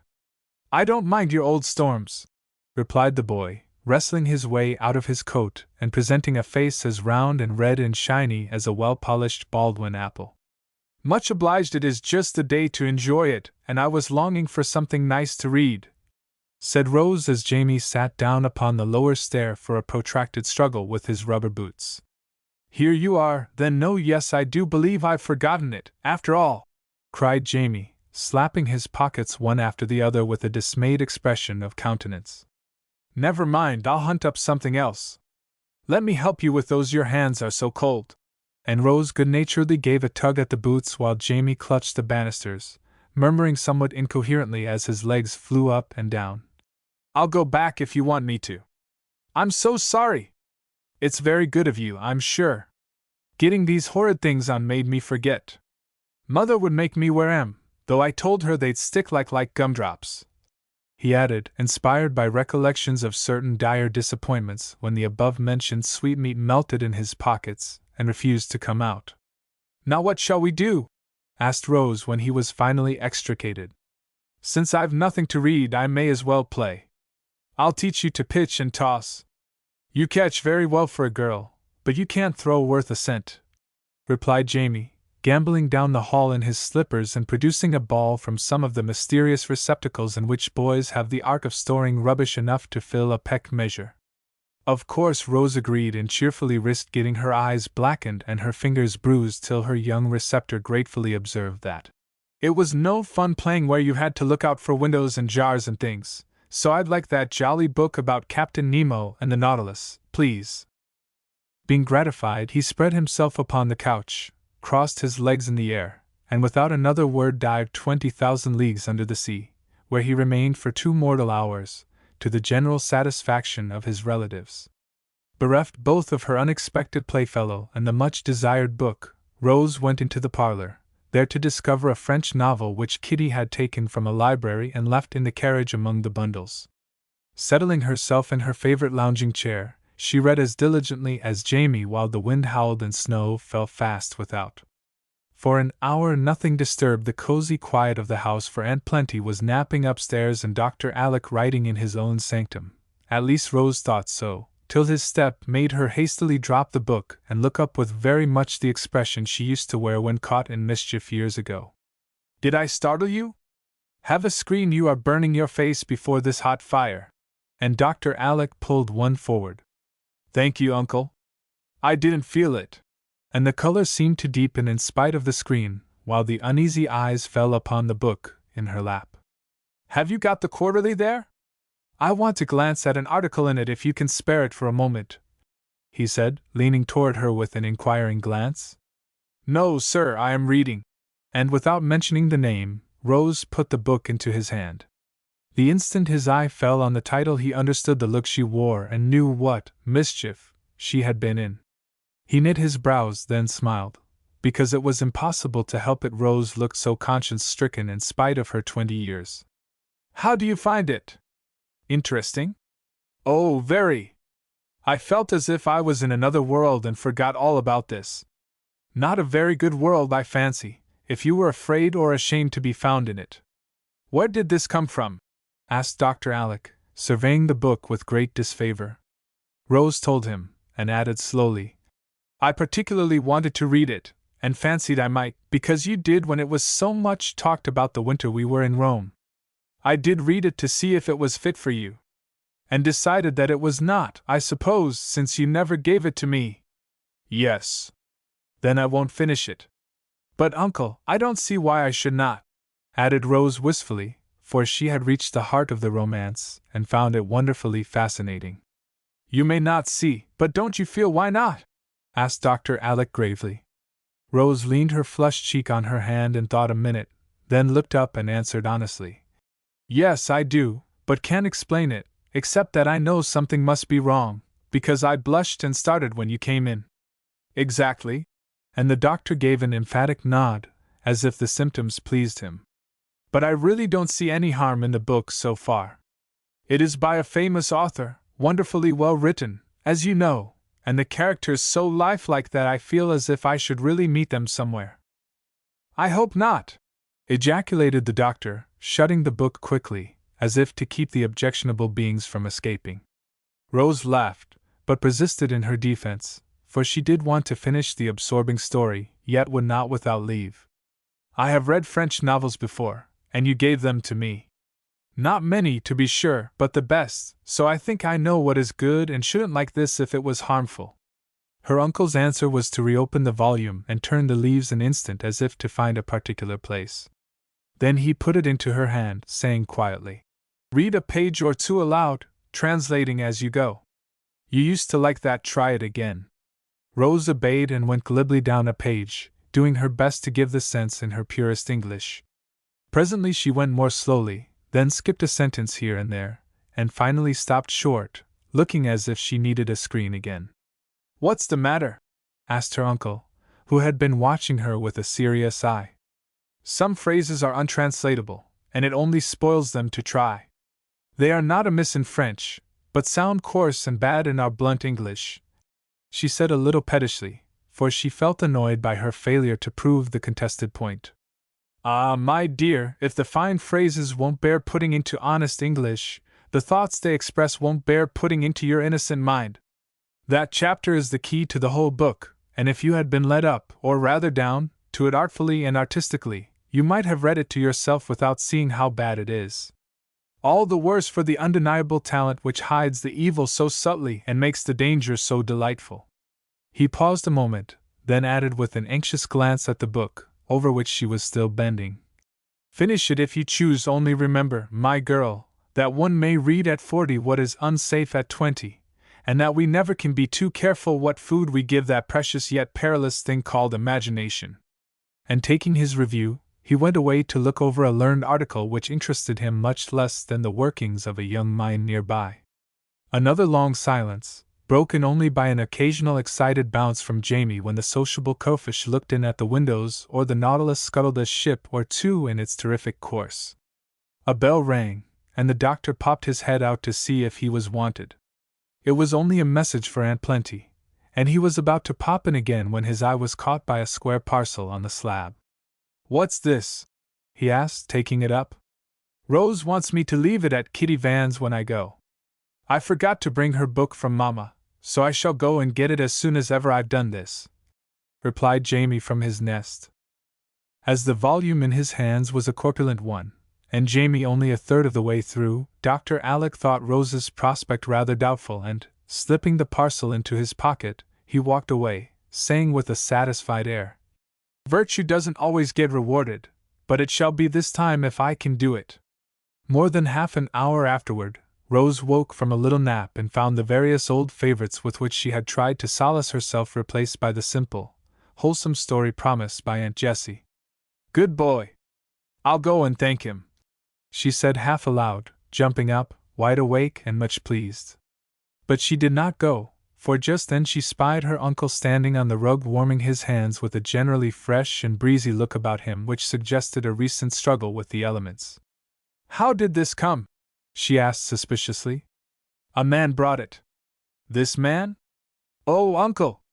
Why did you take so much trouble just to gratify a wish of mine?" she cried, taking both the cold hands in hers with a tenderly reproachful glance from the storm without to the ruddy face above her. "Because, having taken away your French bonbons with the poisonous color on them, I wanted to get you something better. Here it is, all pure sugar, the sort that sweetens the heart as well as the tongue and leaves no bad taste behind. How good you are to me! I don't deserve it, for I didn't resist temptation, though I tried. Uncle, after I'd put the book away, I thought I must just see how it ended, and I'm afraid I should have read it all if it had not been gone," said Rose, laying her face down on the hands she held as humbly as a repentant child. But Uncle Alec lifted up the bent head and, looking into the eyes that met his frankly, though either held a tear, he said, with the energy that always made his words remembered, "My little girl, I would face a dozen storms far worse than this to keep your soul as stainless as snow, for it is the small temptations which undermine integrity unless we watch and pray and never think them too trivial to be resisted." Some people would consider Dr. Alec an overcareful man, But Rose felt that he was right, and when she said her prayers that night, added a meek petition to be kept from yielding to 3 of the small temptations which beset a rich, pretty, and romantic girl: extravagance, coquetry, and novel reading. Chapter 12. At Kitty's Ball.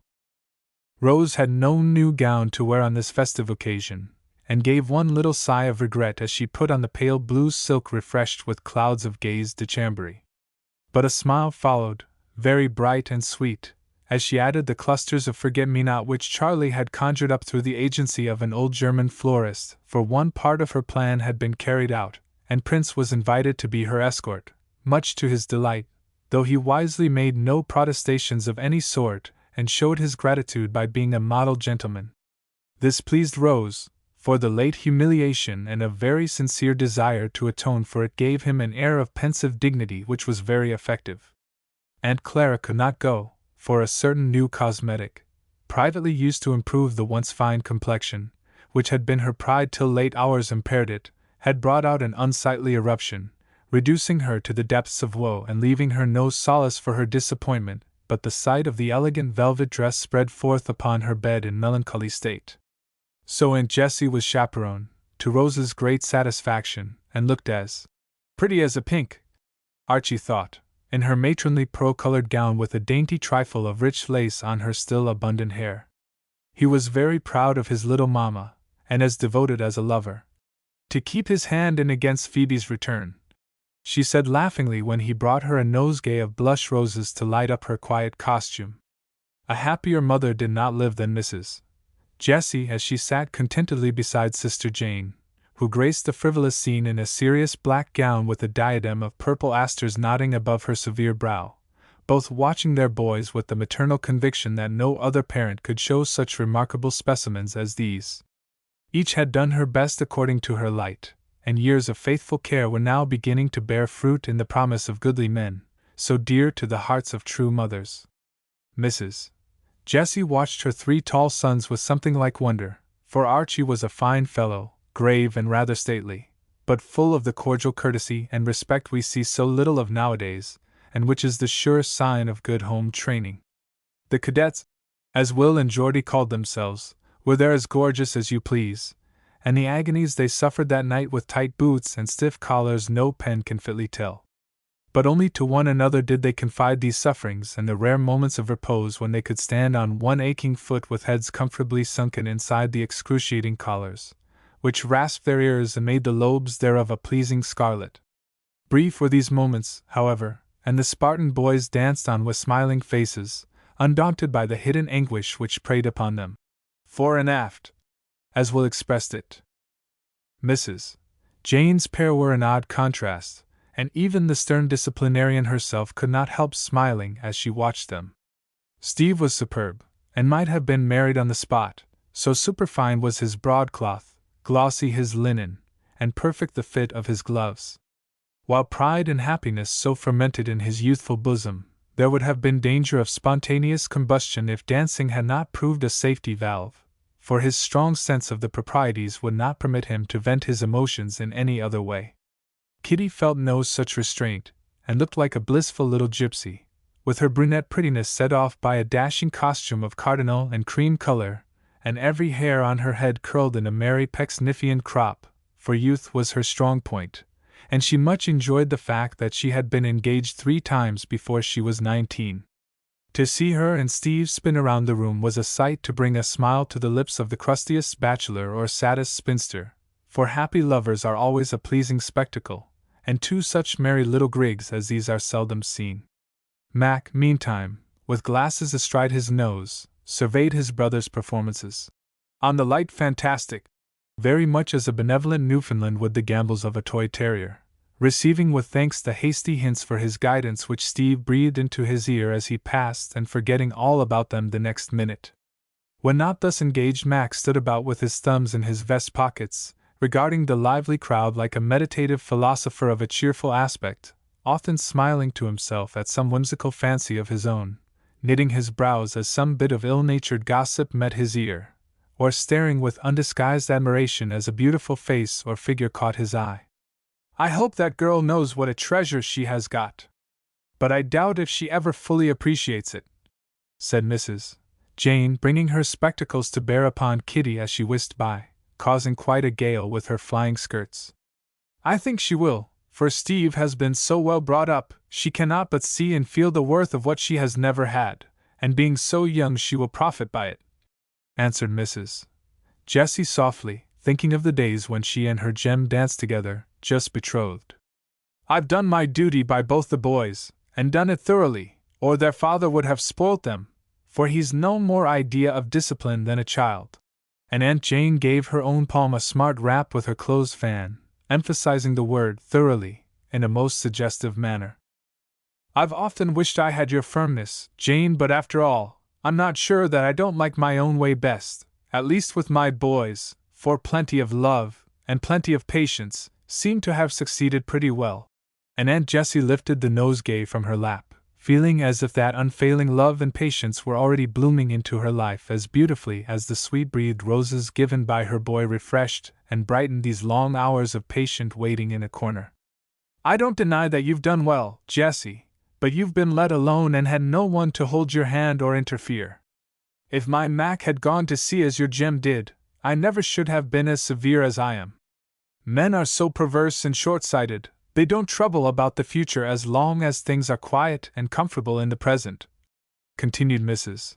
Jane, quite forgetting that the short-sighted partner of the firm, physically speaking at least, was herself. Ah, yes. We mothers love to foresee and foretell our children's lives even before they are born, and are very apt to be disappointed if they do not turn out as we planned. I know I am, yet I really have no cause to complain, and am learning to see that all we can do is to give the dear boys good principles and the best training we may, then leave them to finish what we have begun. And Mrs.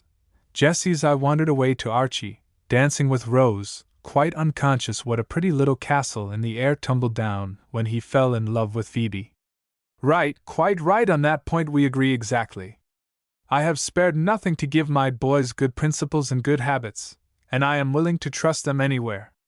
9 times did I whip my Steve to cure him of fibbing, and over again did Mac go without his dinner rather than wash his hands. But I whipped and starved them both into obedience, and now I have my reward, concluded the stern parent, with a proud wave of the fan, which looked very like a ferule, being as big, hard, and uncompromising as such an article could be. Mrs. Jessie gave a mild murmur of assent, but could not help thinking, with a smile, that in spite of their early tribulations the sins for which the boys suffered had gotten a little mixed in their result, for fibbing Steve was now the tidy one, and careless Mac the truth-teller. But such small contradictions will happen in the best regulated families, and all perplexed parents can do is to keep up a steadfast preaching and practicing in the hope that it will bear fruit sometime, for according to an old proverb, children pick up words as pigeons peas, to utter them again as God shall please. I hope they won't dance the child to death among them, for each one seems bound to have his turn, even your sober Mac, said Mrs. Jessie a few minutes later as she saw Archie hand Rose over to his cousin, who carried her off with an air of triumph from several other claimants. She's very good to him, and her influence is excellent, for he is of an age now when a young woman's opinion has more weight than an old one's. Though he is always good to his mother, and I feel as if I should take great comfort in him. He's one of the sort who will not marry till late, if ever, being fond of books and a quiet life, responded Mrs. Jane, remembering how often her son had expressed his belief that philosophers should not marry, and brought up Plato as an example of the serene wisdom to be attained only by a single man, while her husband sided with Socrates, for whom he felt a profound sympathy, though he didn't dare to own it. Well, I don't know about that. Since my Archie surprised me by losing his heart as he did, I'm prepared for anything, and advise you to do likewise. I really shouldn't wonder if Mac did something remarkable in that line, though he shows no sign of it yet, I confess, answered Mrs. Jessie, laughing. It won't be in that direction, you may be sure, for her fate is sealed. Dear me, how sad it is to see a superior girl like that about to throw herself away on a handsome scapegrace. I won't mention names, but you understand me. And Mrs. Jane shook her head, as if she could mention the name of one superior girl who had thrown herself away and now saw the folly of it. I'm very anxious, of course, and so is Alec, but it may be the saving of one party and the happiness of the other, for some women love to give more than they receive," said Mrs. Jessie, privately wondering for the 1000th time why Brother Mac ever married the learned Miss Humphreys. "You'll see that it won't prosper, and I shall always maintain that a wife cannot entirely undo a mother's work. Rose will have her hands full if she tries to set all Clara's mistakes right," answered Aunt Jane grimly, then began to fan violently as their hostess approached to have a dish of chat about. "Our dear young people." Rose was in a merry mood that night, and found Mac quite ready for fun, which was fortunate, since her first remark set them off on a droll subject. "Oh, Mac! Annabel has just confided to me that she is engaged to Fund C. Think of her going to housekeeping in Canton someday and having to order rats, puppies, and bird's nest soup for dinner," whispered Rose, too much amused to keep the news to herself. "By Confucius! Isn't that a sweet prospect?" And Mac burst out laughing, to the great surprise of his neighbors, who wondered what there was amusing about the Chinese sage. "It is rather alarming, though, to have these infants going on at this rate. Seems to be catching a new sort of scarlet fever, to judge by Annabel's cheeks and Kitty's gown," he added, regarding the aforesaid ladies with eyes still twinkling with merriment. "Don't be ungallant, but go and do likewise, for it is all the fashion. I heard Mrs. Van tell old Mrs. Joy that it was going to be a marrying year, so you'll be sure to catch it," answered Rose, reefing her skirts, for, with all his training, Max still found it difficult to keep his long legs out of the man-traps. "It doesn't look like a painful disease, but I must be careful, for I've no time to be ill now." "What are the symptoms?"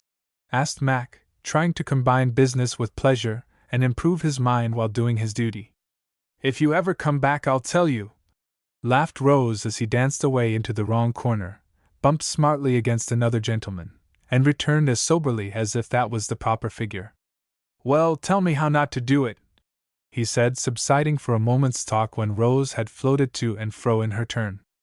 "Oh, you see some young girl who strikes you as particularly charming, whether she really is or not doesn't matter a bit, and you begin to think about her a great deal, to want to see her, and to get generally sentimental and absurd," began Rose, finding it difficult to give a diagnosis of the most mysterious disease under the sun. "Don't think it sounds enticing. Can't I find an antidote somewhere, for if it is in the air this year I'm sure to get it, and it may be fatal," said Mac, who felt pretty lively and liked to make Rose merry, for he suspected that she had a little trouble from a hint Dr. Alec had given him. "I hope you will catch it, because you'll be so funny. Will you take care of me as you did before, or have you got your hands full?" "I'll help, but really with Archie and Steve and Charlie, I shall have enough to do. You'd better take it lightly the first time, and so won't need much care." "Very well, how shall I begin? Enlighten my ignorance and start me right, I beg. Go about and see people, make yourself agreeable, and not sit in corners observing other people as if they were puppets dancing for your amusement. I heard Mrs. Van once say that propinquity works wonders, and she ought to know, having married off 2 daughters, and just engaged a 3rd to a most charming young man. Good lack! The cure sounds worse than the disease. Propinquity, hey? Why, I may be in danger this identical moment, and can't flee for my life," said Mac, gently catching her round the waist for a general waltz. "Don't be alarmed, but mind your steps, for Charlie is looking at us, and I want you to do your best." "That's perfect, take me quite round, for I love to waltz and seldom get a good turn except with you boys," said Rose, smiling up at him approvingly as his strong arm guided her among the revolving couples and his feet kept time without a fault. "This certainly is a great improvement on the chair business, to which I have devoted myself with such energy that I've broken the backs of 2 partners and dislocated the arm of the old rocker. I took an occasional turn with that heavy party, thinking it good practice in case I ever happened to dance with stout ladies," and Mac nodded toward Annabel, pounding gaily with Mr. Tokyo, whose yellow countenance beamed as his beady eyes rested on his plump fiancée. Pausing in the midst of her merriment at the image of Mac and the old rocking chair, Rose said reprovingly, "Though a heathen chinny, Fun puts you to shame, for he did not ask foolish questions but went a-wooing like a sensible little man, and I've no doubt Annabel will be very happy. Choose me a suitable divinity, and I will try to adore. Can I do more than that to retrieve my character? Answered Mac, safely landing his partner and plying the fan according to instructions. How would Emma do? Inquired Rose, whose sense of the ludicrous was strong and who could not resist the temptation of horrifying Mac by the suggestion. Never! It sets my teeth on edge to look at her tonight. I suppose that dress is a sweet thing just out, but upon my word she reminds me of nothing but a harlequin ice. And Mac turned his back on her with a shudder, for he was sensitive to discords of all kinds. She certainly does, and that mixture of chocolate, pea green, and pink is simply detestable, though many people would consider it decidedly chic, to use her favorite word. I suppose you will dress your wife like a Spartan matron of the time of Lycurgus, added Rose, much tickled by his new conceit. I'll wait till I get her before I decide. But one thing I'm sure of, she shall not dress like a Greek dancer of the time of Pericles, answered Mac, regarding with great disfavor a young lady who, having a statuesque figure, affected drapery of the scanty and clinging description. Then it is of no use to suggest that classic creature, so as you reject my first attempts, I won't go on but look about me quietly, and you had better do the same. Seriously, Mac, more gaiety and less study would do you good, for you will grow old before your time if you shut yourself up and pore over books so much. I don't believe there is a younger or a jollier feeling fellow in the room than I am, though I may not conduct myself like a dancing dervish. But I own you may be right about the books, for there are many sorts of intemperance, and a library is as irresistible to me as a barroom to a toper. I shall have to sign a pledge and cork up the only bottle that tempts me my inkstand. I'll tell you how to make it easier to abstain. Stop studying and write a novel into which you can put all your wise things, and so clear your brains for a new start by and by. Do I should so like to read it? Cried Rose, delighted with the project, for she was sure Mac could do anything he liked in that line. First live, then write. How can I go to romancing till I know what romance means? He asked soberly, feeling that so far he had had very little in his life. Then you must find out, and nothing will help you more than to love someone very much. Do as I've advised and be a modern Diogenes going about with spectacles instead of a lantern in search, not of an honest man, but a perfect woman. I do hope you will be successful. And Rose made her curtsy as the dance ended. I don't expect perfection, but I should like one as good as they ever make them nowadays. If you are looking for the honest man, I wish you success in return, said Mac, relinquishing her fan with a glance of such sympathetic significance that a quick flush of feeling rose to the girl's face as she answered very low. If honesty was all I wanted, I certainly have found it in you. Then she went away with Charlie, who was waiting for his turn, and Mac roamed about, wondering if anywhere in all that crowd his future wife was hidden, saying to himself, as he glanced from face to face, quite unresponsive to the various allurements displayed. Just before supper several young ladies met in the dressing-room to repair damages, and being friends, they fell into discourse as they smoothed their locks and had their tattered furbelows sewed or pinned up by the neat-handed Phyllis-in-waiting. When each had asked the other, "How do I look tonight, dear?" and been answered with reciprocal enthusiasm, "Perfectly lovely, darling," Kitty said to Rose, who was helping her to restore order out of the chaos to which much exercise had reduced her curls. "By the way, young Randall is dying to be presented to you. May I after supper?" "No, thank you," answered Rose very decidedly. "Well, I'm sure I don't see why not," began Kitty, looking displeased but not surprised.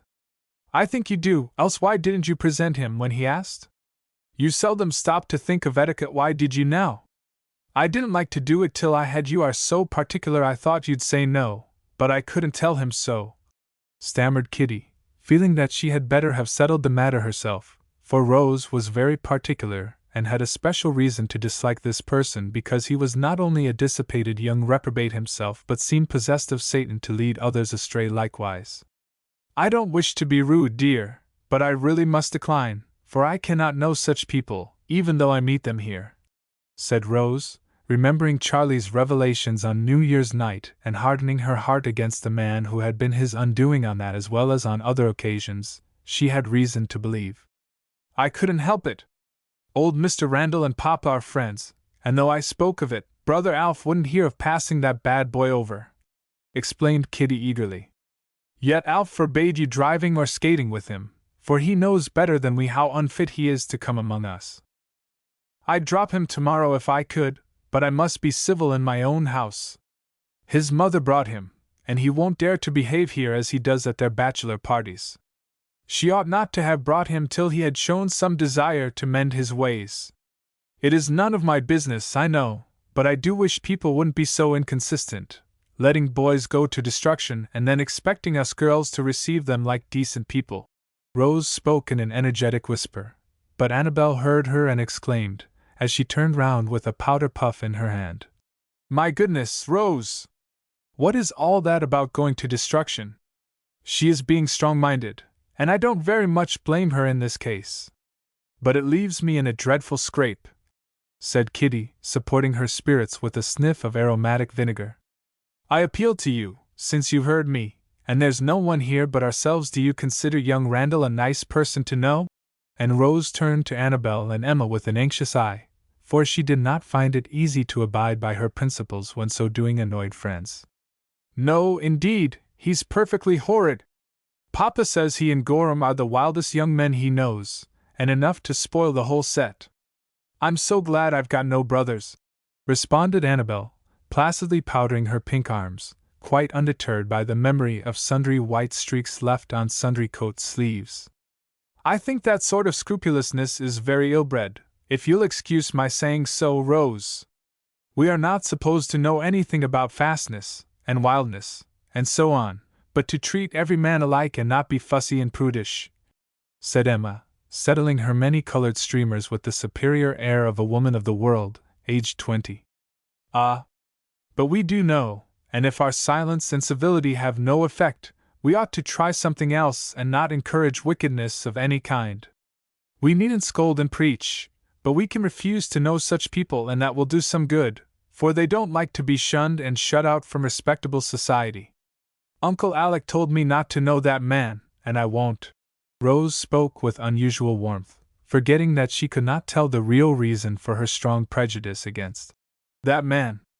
"Well, I know him. I think him very jolly, and I'm engaged to dance the German with him after supper.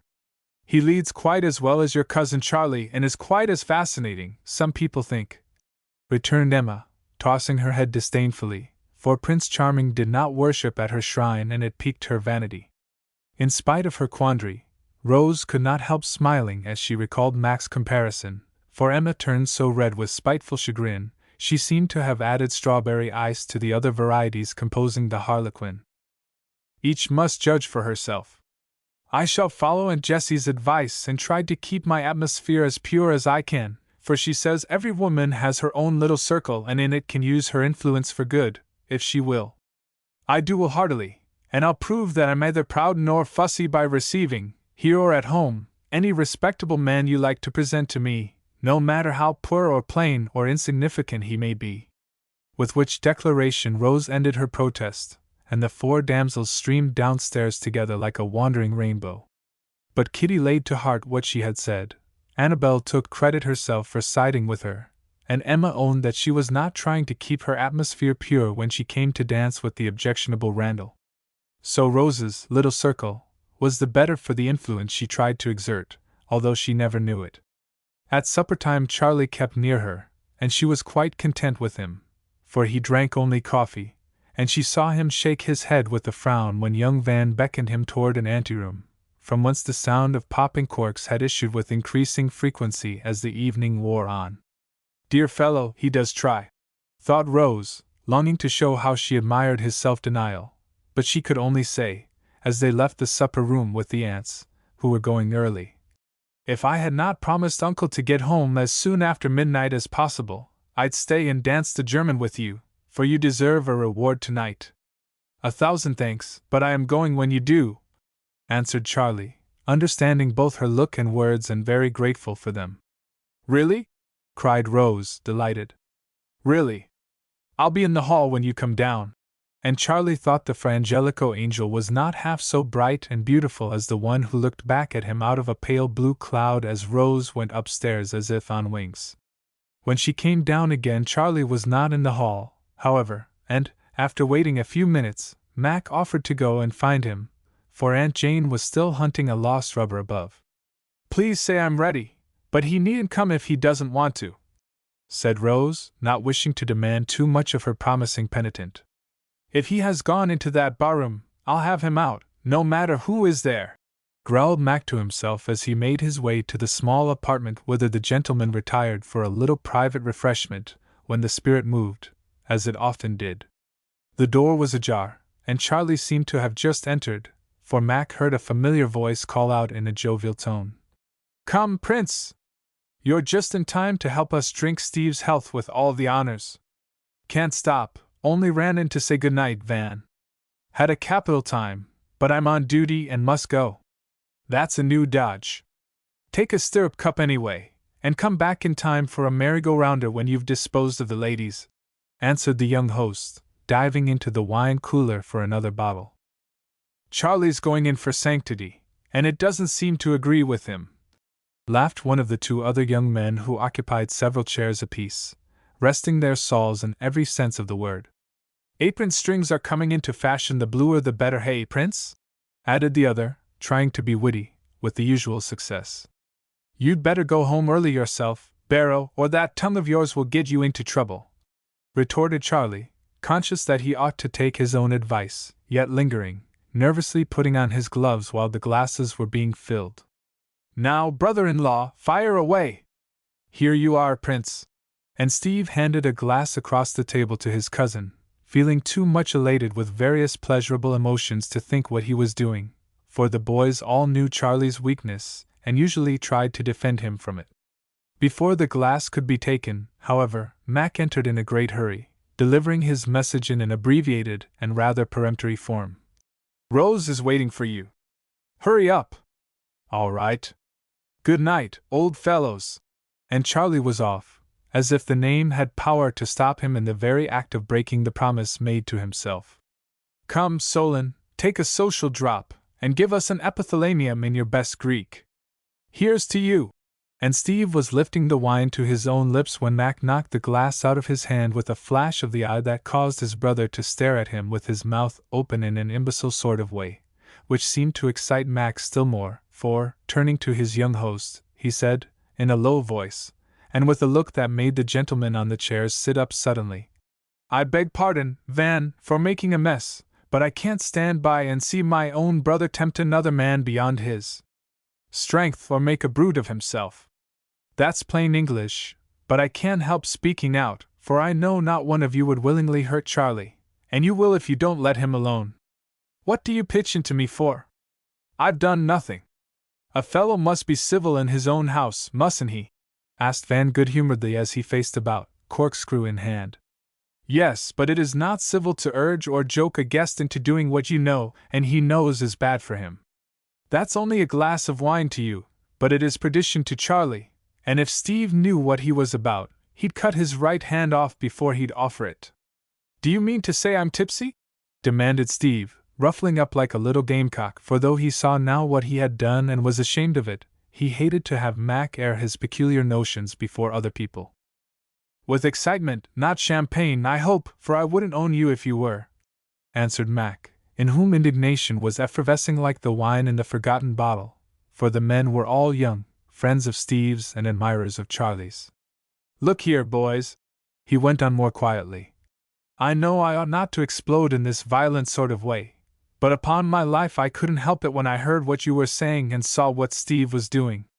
Since I have begun, I may as well finish and tell you straight out that Prince can't stand this sort of thing. He is trying to flee temptation, and whoever leads him into it does a cowardly and sinful act, for the loss of one's own self-respect is bad enough, without losing the more precious things that make life worth having. Don't tell him I've said this, but lend a hand if you can, and never have to reproach yourselves with the knowledge that you helped to ruin a fellow creature, soul and body."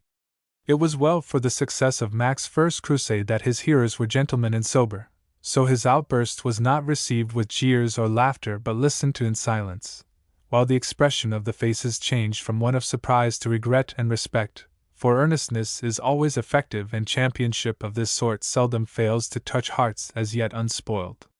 As he paused with an eloquent little quiver in his eager voice, Van corked the bottle at a blow, threw down the corkscrew, and offered Mac his hand, saying heartily, in spite of his slang, "You are a first-class old brick! I'll lend a hand for one, and do my best to back up Charlie, for he's the finest fellow I know, and shan't go to the devil like poor Randall if I can help it." Murmurs of applause from the others seemed to express a general assent to this vigorous statement, and giving the hand a grateful shake, Mac retreated to the door, anxious to be off now that he had freed his mind with such unusual impetuosity. "Count on me for anything I can do in return for this, Van. I'm sorry to be such a marplot, but you can take it out in quizzing me after I'm gone. I'm fair game, and Steve can set you going." With that, Mac departed as abruptly as he had come, feeling that he had made a mess of it, but comforting himself with the thought that perhaps he had secured help for Charlie at his own expense, and thinking with a droll smile as he went back to his mother, "My romance begins by looking after other girls' lovers instead of finding a sweetheart for myself, but I can't tell Rose, so she won't laugh at me." Chapter 13. Both Sides. Steve's engagement made a great stir in the family, a pleasant one this time, for nobody objected, everything seemed felicitous, and the course of true love ran very smoothly for the young couple, who promised to remove the only obstacle to their union by growing old and wise as soon as possible. If he had not been so genuinely happy, the little lover's airs would have been unbearable, for he patronized all mankind in general, his brother and elder cousins in particular.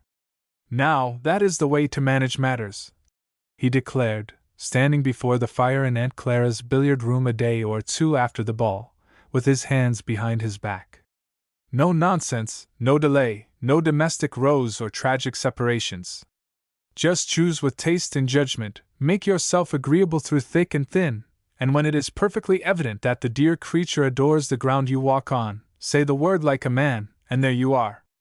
All very easy to do that with a girl like Kitty, who has no confounded notions to spoil her and trip you up every time you don't exactly toe the mark," muttered Charlie, knocking the balls about as if it were a relief to hit something, for he was in a gloriously bad humor that evening, because time hung heavy on his hands since he had forsworn the company he could not keep without danger to himself. "You should humor those little notions, for all women have them, and it needs tact to steer clear of them. Kitty's got dozens, but I treat them with respect, have my own way when I can, give in without growling when I can't, and we get on like a couple of spoons," put in Charlie, who felt that he had not steered clear and so suffered shipwreck in sight of land. Steve meant to have said doves, but his cousin's levity caused him to add with calm dignity, "reasonable beings," and then revenged himself by making a good shot which won him the game. "You always were a lucky little dog, Steve. I don't begrudge you a particle of your happiness, but it does seem as if things weren't quite fair sometimes," said Archie, suppressing an envious sigh, for though he seldom complained, it was impossible to contrast his own and his cousin's prospects with perfect equanimity. Observed Mac, quoting Euripides in a conversational tone as he lay upon a divan reposing after a hard day's work. "Thank you," said Archie, brightening a little, for a hopeful word from any source was very comfortable. "That's your favorite Rip, isn't it? He was a wise old boy, but you could find advice as good as that nearer home," put in Steve, who just then felt equal to slapping Plato on the shoulder, so elated was he at being engaged. "First of all the lot," as he gracefully expressed it. "Don't halloo till you are out of the wood, dandy missus. Kit has jilted 2 men, and may a 3rd, so you'd better not brag of your wisdom too soon, for she may make a fool of ye yet," said Charlie, cynically, his views of life being very gloomy about this time. "No, she won't, Steve, if you do your part honestly. There's the making of a good little woman in Kitty, and she has proved it by taking you instead of those other fellows. You are not a Solomon, but you're not spoilt yet, and she had the sense to see it," said Mac encouragingly from his corner, for he and his brother were better friends than even since the little scene at the Van Tassels. "Here! Here!" cried Steve, looking more than ever like a cheerful young cockerel trying to crow as he stood upon the hearth rug with his hands under his coat tails, rising and falling alternately upon the toes and heels of his neat little boots. "Come, you've given them each a pat on the head, haven't you got one for me? I need it enough, for if ever there was a poor devil born under an evil star, it is C. Campbell!" exclaimed Charlie, leaning his chin on his cue with a discontented expression of countenance, for trying to be good is often very hard work till one gets used to it. "Oh, yes! I can accommodate you!" And, as if his words suggested the selection, Mac, still lying flat upon his back, repeated one of his favorite bits from Beaumont and Fletcher, for he had a wonderful memory, and could reel off poetry by the hour together. "Confoundedly bad angels they are, too," muttered Charlie ruefully, remembering the one that undid him. His cousins never knew exactly what occurred on New Year's night, but suspected that something was amiss, for Charlie had the blues, and Rose, though as kind as ever, expressed no surprise at his long absences. They had all observed and wondered at this state of things, yet discreetly made no remark till Steve, who was as inquisitive as a magpie, seized this opportunity to say in a friendly tone, which showed that he bore no malice for the dark prophecy regarding his Kitty's faithfulness: "What's the trouble, Prince? You are so seldom in a bad humor that we don't know what to make of it, and all feel out of spirits when you have the blues. Had a tiff with Rose? Never you mind, little boy, but this I will say: the better women are, the more unreasonable they are. They don't require us to be saints like themselves, which is lucky, but they do expect us to render an honest and a perfect man sometimes, and that is asking rather too much in a fallen world like this," said Charlie, glad to get a little sympathy, though he had no intention of confessing his transgressions. "No, it isn't," said Mac decidedly. "Much you know about it," began Charlie, ill-pleased to be so flatly contradicted. "Well, I know this much," added Mac, suddenly sitting up with his hair in a highly disheveled condition. "It is very unreasonable in us to ask women to be saints, and then expect them to feel honored when we offer them our damaged hearts or, at best, one not half as good as theirs. If they weren't blinded by love, they'd see what a mean advantage we take of them and not make such bad bargains." "Upon my word, the philosopher is coming out strong upon the subject. We shall have him preaching women's rights directly," said Steve, much amazed at this outburst. "I've begun, you see, and much good may it do you," answered Mac, laying himself placidly down again. "Well, but look here, man, you are arguing on the wrong side," put in Archie, quite agreeing with him, but feeling that he must stand by his order at all costs. "Never mind sides, uphold the right wherever you find it. You needn't stare, Steve, I told you I was going to look into this matter, and I am. You think I'm wrapped up in books, but I see a great deal more of what is going on around me than you imagine, and I'm getting on in this new branch, let me tell you, quite as fast as is good for me, I dare say." "Going in for perfection, are you?"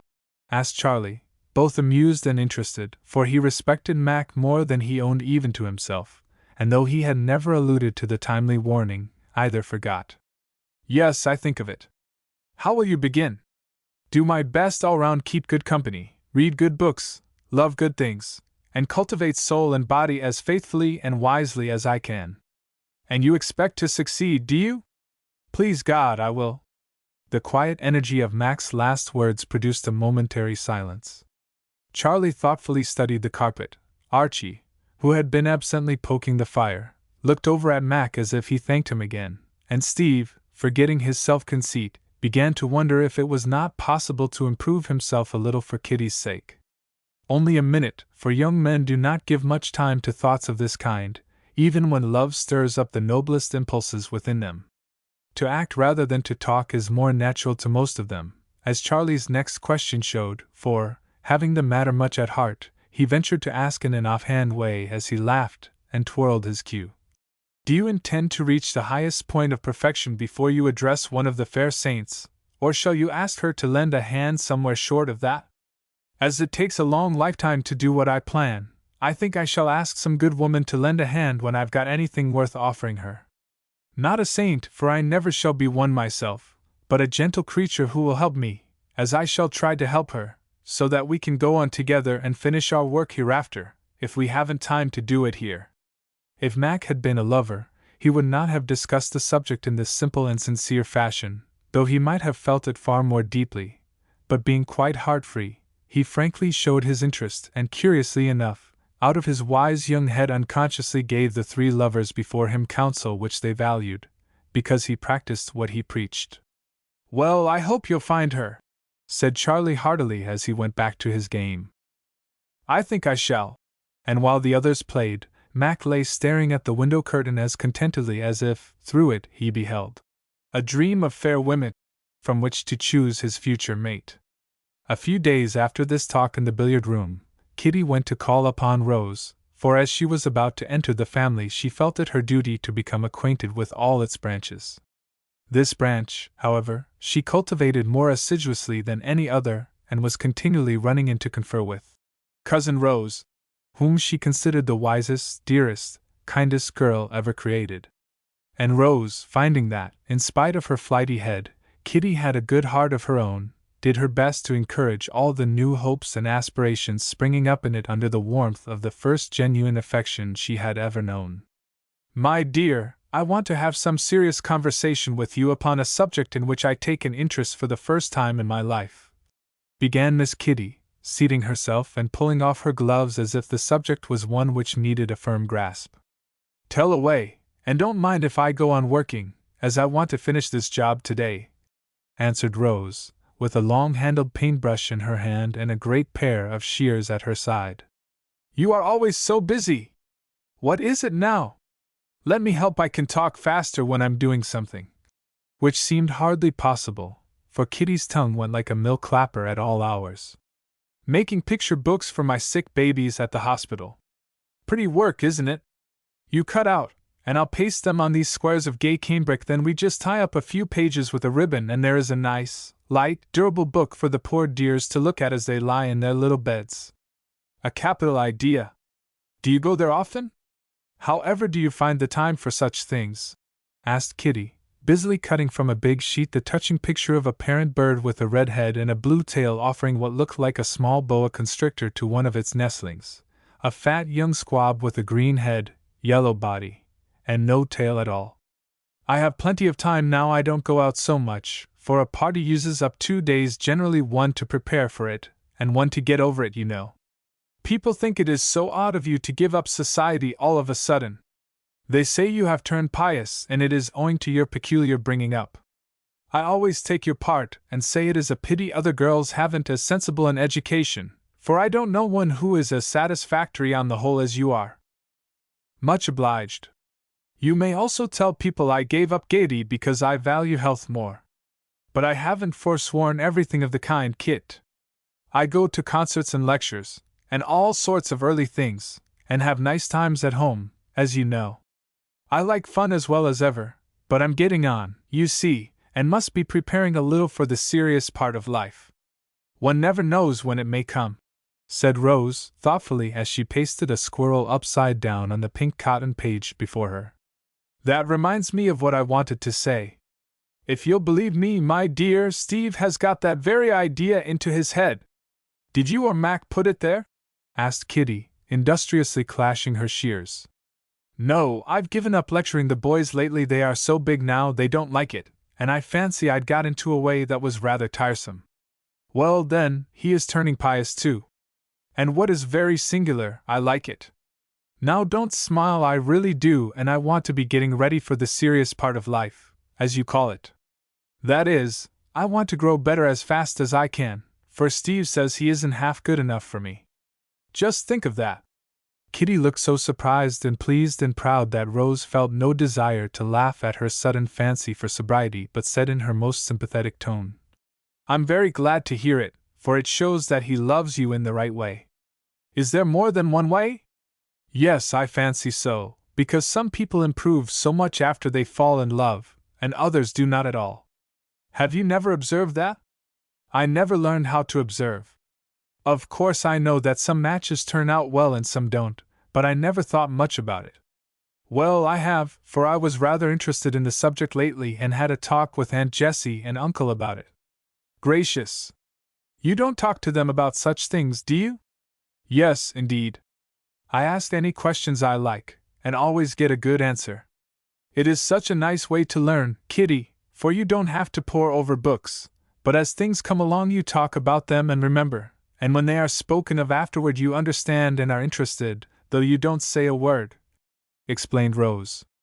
"It must be nice, but I haven't anyone to do so for me. Papa is too busy, and Mama always says when I ask question, 'Don't trouble your head with such things, child,' so I don't. What did you learn about matches turning out well? I'm interested in that, because I want mine to be quite perfect in all respects."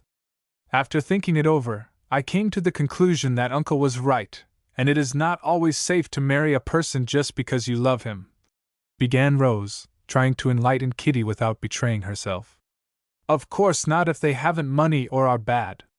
But otherwise I don't see what more is needed," said Kitty wonderingly. "One should stop and see if it is a wise love, likely to help both parties and wear well, for you know it ought to last all one's lifetime, and it is very sad if it doesn't. I declare it quite scares me to think of it, for I don't usually go beyond my wedding day in making plans. I remember, though, that when I was engaged the first time you don't know the man, it was just after you went away, and I was only 16, someone very ill-naturedly said I should marry in haste and repent at leisure, and that made me try to imagine how it would seem to go on year after year with Gustavus, who had a dreadful temper, by the way, and it worried me so to think of it that I broke the engagement, and was so glad ever afterward. You were a wise girl, and I hope you'll do it again if you find, after a time, that you and Steve do not truly trust and respect as well as love one another. If you don't, you'll be miserable when it is too late, as so many people are who do marry in haste and have a lifetime to repent it. Aunt Jessie says so, and she knows. Don't be solemn, Rose. It fidgets me to think about lifetimes, and respecting, and all those responsible things. I'm not used to it, and I don't know how to do it. But you must think, and you must learn how before you take the responsibility upon yourself. That is what your life is for, and you mustn't spoil it by doing a very solemn thing without seeing if you are ready for it. Do you think about all this? Asked Kitty, shrugging up her shoulders as if responsibility of any sort did not sit comfortably on them. One has to sometimes, you know. But is that all you wanted to tell me? Added Rose, anxious to turn the conversation from herself. Oh dear, no! The most serious thing of all is this. Steve is putting himself in order generally, and so I want to do my part, and I must begin right away before my thoughts get distracted with clothes and all sorts of dear, delightful, frivolous things that I can't help liking. Now I wish you'd tell me where to begin. Shouldn't I improve my mind by reading something solid? And Kitty looked over at the well-filled bookcase as if to see if it contained anything large and dry enough to be considered solid. It would be an excellent plan, and we'll look up something. What do you feel as if you needed most? A little of everything, I should say, for when I look into my mind there really doesn't seem to be much there but odds and ends, and yet I'm sure I've read a great deal more than some girls do. I suppose novels don't count, though, and are of no use, for, goodness knows, the people and things they describe aren't a bit like the real ones. Some novels are very useful and do as much good as sermons, I've heard Uncle say, because they not only describe truly, but teach so pleasantly that people like to learn in that way, said Rose, who knew the sort of books Kitty had read and did not wonder that she felt rather astray when she tried to guide herself by their teaching. You pick me out some of the right kind, and I'll apply my mind to them. Then I ought to have some serious views and methods and principles. Steve said principles, good firm ones, you know. And Kitty gave a little pull at the bit of cambric she was cutting as housewives pull cotton or calico when they want a good firm article. Rose could not help laughing now, though much pleased, for Kitty was so prettily in earnest, and yet so perfectly ignorant how to begin on the self-improvement she very much needed, that it was pathetic as well as comical to see and hear her. You certainly want some of those, and must begin at once to get them, but Aunt Jessie can help you there better than I can, or Aunt Jane, for she has very firm ones, I assure you, said Rose, sobering down as quickly as possible. Mercy on us! I should never dare to say a word about it to Mrs. Mac, for I'm dreadfully afraid of her, she is so stern, and how I'm ever to get on when she is my mother-in-law I don't know," cried Kitty, clasping her hands in dismay at the idea. "She isn't half as stern as she looks, and if you go to her without fear, you've no idea how sensible and helpful she is. I used to be frightened out of my wits with her, but now I'm not a bit, and we get on nicely. Indeed, I'm fond of her. She is so reliable and upright in all things. She certainly is the straightest woman I ever saw, and the most precise. I never shall forget how scared I was when Steve took me up to see her that first time. I put on all my plainest things, did my hair in a meek knob, and tried to act like a sober, sedate young woman. Steve would laugh at me and say I looked like a pretty nun, so I couldn't be as proper as I wished.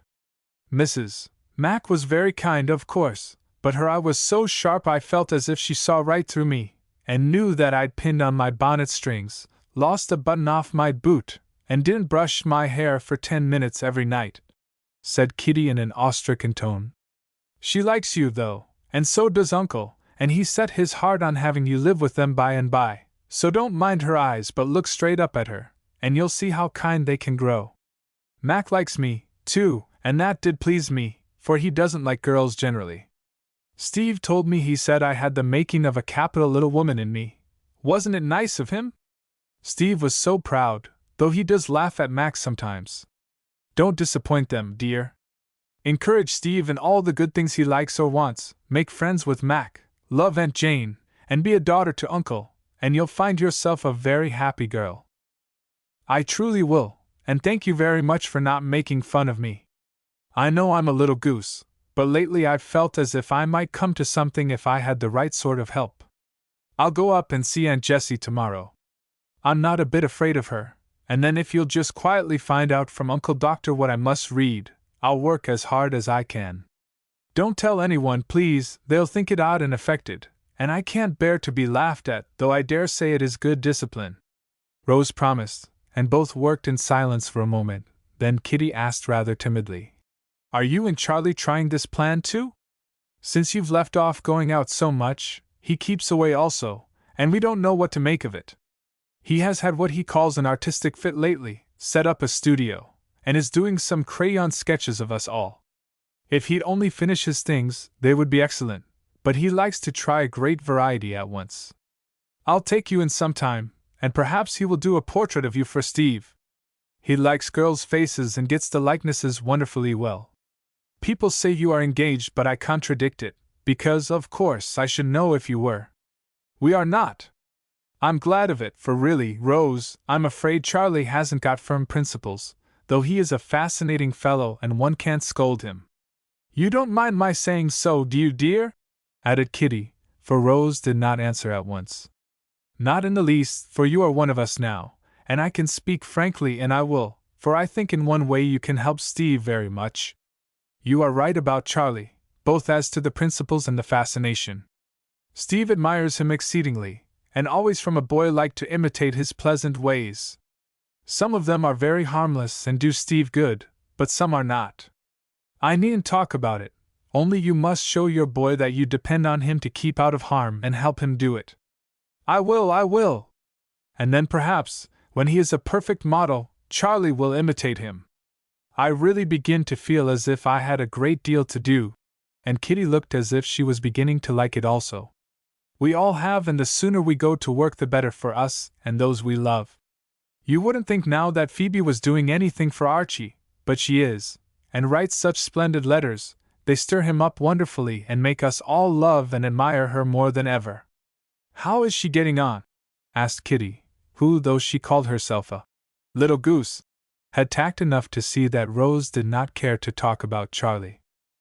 "Nicely, for you know she used to sing in our choir, so that was a good recommendation for another. She got a fine place in the new church at L, and that gives her a comfortable salary, though she has something put away. She was always a saving creature and kept her wages carefully. Uncle invested them, and she begins to feel quite independent already. No fear but my Phoebe will get on, she has such energy and manages so well. I sometimes wish I could run away and work with her. Ah, my dear! We rich girls have our trials as well as poor ones, but we don't get as much pity as they do," sighed Kitty. Nobody knows what I suffer sometimes from worries that I can't talk about, and I shouldn't get much sympathy if I did, just because I live in a big house, wear good gowns, and have lots of lovers. Annabelle used to say she envied me above all created beings, but she doesn't now, and is perfectly absorbed in her dear little Chinaman. Do you see how she ever could like him? So they began to gossip, and the sober talk was over for that time.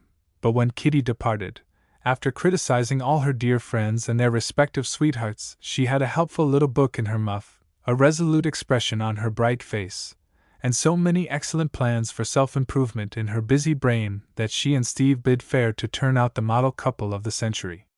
Chapter 14. Aunt Clara's Plan. Being seriously alarmed by the fear of losing the desire of his heart, Charlie had gone resolutely to work, and, like many another young reformer, he rather overdid the matter, for in trying to keep out of the way of temptation, he denied himself much innocent enjoyment. The artistic fit was a good excuse for the seclusion which he fancied would be a proper penance, and he sat listlessly plying crayon or paintbrush, with daily wild rides on Black Brutus, which seemed to do him good, for danger of that sort was his delight. People were used to his whims and made light of what they considered a new one, but when it lasted week after week and all attempts to draw him out were vain, his jolly comrades gave him up and the family began to say approvingly, "Now he really is going to settle down and do something." Fortunately, his mother let him alone, for though Dr. Alec had not thundered in her ear, as he threatened, he had talked with her in a way which first made her very angry, then anxious, and lastly, quite submissive, for her heart was set on the boy's winning Rose and she would have had him put on sackcloth and ashes if that would have secured the prize. She made light of the cause of Rose's displeasure, considering her extremely foolish and straight-laced. For all young men of any spirit had their little vices, and came out well enough when the wild oats were sowed. So she indulged Charlie in his new vagary, as she had in all his others, and treated him like an ill-used being, which was neither an inspiring nor helpful course on her part. Poor soul! She saw her mistake by and by, and when too late repented of it bitterly. Rose wanted to be kind, and tried in various ways to help her cousin, feeling very sure she should succeed as many another hopeful woman has done, quite unconscious how much stronger an undisciplined will is than the truest love, and what a difficult task the wisest find it to undo the mistakes of a bad education. But it was a hard thing to do, for at the least hint of commendation or encouragement, he looked so hopeful that she was afraid of seeming to promise too much, and of all things, she desired to escape the accusation of having trifled with him. So life was not very comfortable to either just then, and while Charlie was mortifying soul and body to please her, she was studying how to serve him best. Aunt Jessie helped her very much, and no one guessed, when they saw pretty Miss Campbell going up and down the hill with such a serious face, that she was intent upon anything except taking, with praiseworthy regularity, the constitutionals which gave her such a charming color. Matters were in this state when one day a note came to Rose from Mrs. Clara. "My sweet child, do take pity on my poor boy and cheer him up with a sight of you, for he is so triste it breaks my heart to see him. He has a new plan in his head, which strikes me as an excellent one, if you will only favor it. Let him come and take you for a drive this fine afternoon, and talk things over. It will do him a world of good, and deeply oblige your ever-loving Aunt Clara." Rose read the note twice and stood a moment pondering, with her eyes absently fixed on the little bay before her window. The sight of several black figures moving briskly to and fro across its frozen surface seemed to suggest a mode of escape from the drive she dreaded in more ways than one. "That will be safer and pleasanter," she said, and going to her desk wrote her answer. "Dear Auntie, I'm afraid of Brutus, but if Charlie will go skating with me, I should enjoy it very much, and it would do us both good. I can listen to the new plan with an undivided mind there, so give him my love, please, and say I shall expect him at 3. Affectionately, Rose." Punctually at 3 Charlie appeared with his skates over his arm and with a very contented face, which brightened wonderfully as Rose came downstairs in a sealskin suit and scarlet skirt, so like the one she wore years ago that he involuntarily exclaimed as he took her skates, "You look so like little Rose I hardly know you, and it seems so like old times I feel 16 again. That is just the way one ought to feel on such a day as this. Now let us be off and have a good spin before anyone comes. There are only a few children there now, but it is Saturday, you know, and everybody will be out before long," answered Rose, carefully putting on her mittens as she talked, for her heart was not as light as the one little Rose carried under the brown jacket, and the boy of 16 never looked at her with the love and longing she read in the eyes of the young man before her. Away they went, and were soon almost as merry and warm as the children around them, for the ice was in good condition, the February sunshine brilliant, and the keen wind set their blood a-tingle with a healthful glow. "Now tell me the plan your mother spoke of," began Rose as they went gliding across the wide expanse before them, for Charlie seemed to have forgotten everything but the bliss of having her all to himself for a little while. "Plan? Oh, yes. It is simply this. I'm going out to father next month." "Really?" And Rose looked both surprised and incredulous, for this plan was not a new one. "Really? You don't believe it, but I am, and mother means to go with me. We've had another letter from the governor, and he says if she can't part from her big baby to come along too, and all be happy together. What do you think of that?" he asked, eyeing her intently, for they were face to face as she went backward and he held both of her hands to steer and steady her. "I like it immensely, and do believe it now, only it rather takes my breath away to think of Auntie's going, when she never would hear of it before. She doesn't like the plan very well now and consents to go only on one condition." "What is that?" asked Rose, trying to free her hands, for a look at Charlie made her suspect what was coming. "That you go with us." And, holding the hands fast, he added rapidly, "Let me finish before you speak. I don't mean that anything is to be changed till you are ready, but if you go, I am willing to give up everything else and live anywhere as long as you like. Why shouldn't you come to us for a year or two? We've never had our share. Father would be delighted, mother contented, and I the happiest man alive." "Who made this plan?" asked Rose as soon as she got the breath which certainly had been rather taken away by this entirely new and by no means agreeable scheme. "Mother suggested it. I shouldn't have dared even to dream of such richness. I'd made up my mind to go alone, and when I told her, she was in despair till this superb idea came into her head. After that, of course, it was easy enough for me to stick to the resolution I'd made. Why did you decide to go, Charlie?" And Rose looked up into the eyes that were fixed beseechingly on hers. They wavered and glanced aside, then met hers honestly yet full of humility, which made her own fall as he answered very low, "Because I don't dare to stay." "Is it so hard?" she said pitifully. "Very hard. I haven't the moral courage to own up and face ridicule, and it seems so mean to hide for fear of breaking my word. I will keep it this time, Rose, if I go to the ends of the earth to do it. It is not cowardly to flee temptation, and nobody whose opinion is worth having will ridicule any brave attempt to conquer one's self. Don't mind it, Charlie, but stand fast, and I am sure you will succeed. You don't know what it is, and I can't tell you, for till I tried to give it up I never guessed what a grip it had on me. I thought it was only a habit, easy to drop when I liked, but it is stronger than I, and sometimes I feel as if possessed of a devil that will get the better of me, try as I may." He dropped her hands abruptly as he said that, with the energy of despair, and, as if afraid of saying too much, he left her for a minute, striking away at full speed, as if in truth he would go to the ends of the earth, to escape the enemy within himself. Rose stood still, appalled by this sudden knowledge of how much greater the evil was than she had dreamed. What ought she to do? Go with her cousin, and by so doing tacitly pledge herself as his companion on that longer journey for which he was as yet so poorly equipped? Both heart and conscience protested against this so strongly that she put the thought away. But compassion pleaded for him tenderly, and the spirit of self-sacrifice, which makes women love to give more than they receive, caused her to feel as if in a measure this man's fate lay in her hands, to be decided for good or ill through her. How should she be true both to him and to herself? Before this question could be answered, he was back again, looking as if he had left his care behind him, for his moods varied like the wind. Her attitude, as she stood motionless and alone with downcast face, was so unlike the cheerful creature who came to meet him an hour ago, it filled him with self-reproach, and coming up, he drew one hand through his arm, saying, as she involuntarily followed him, "You must not stand still. Forget my heroics and answer my question. Will you go with us, Rose?" "Not now, that is asking too much, Charlie, and I will promise nothing, because I cannot do it honestly," she answered, so firmly that he knew appeal was useless. "Am I to go alone, then, leaving all I care for behind me?"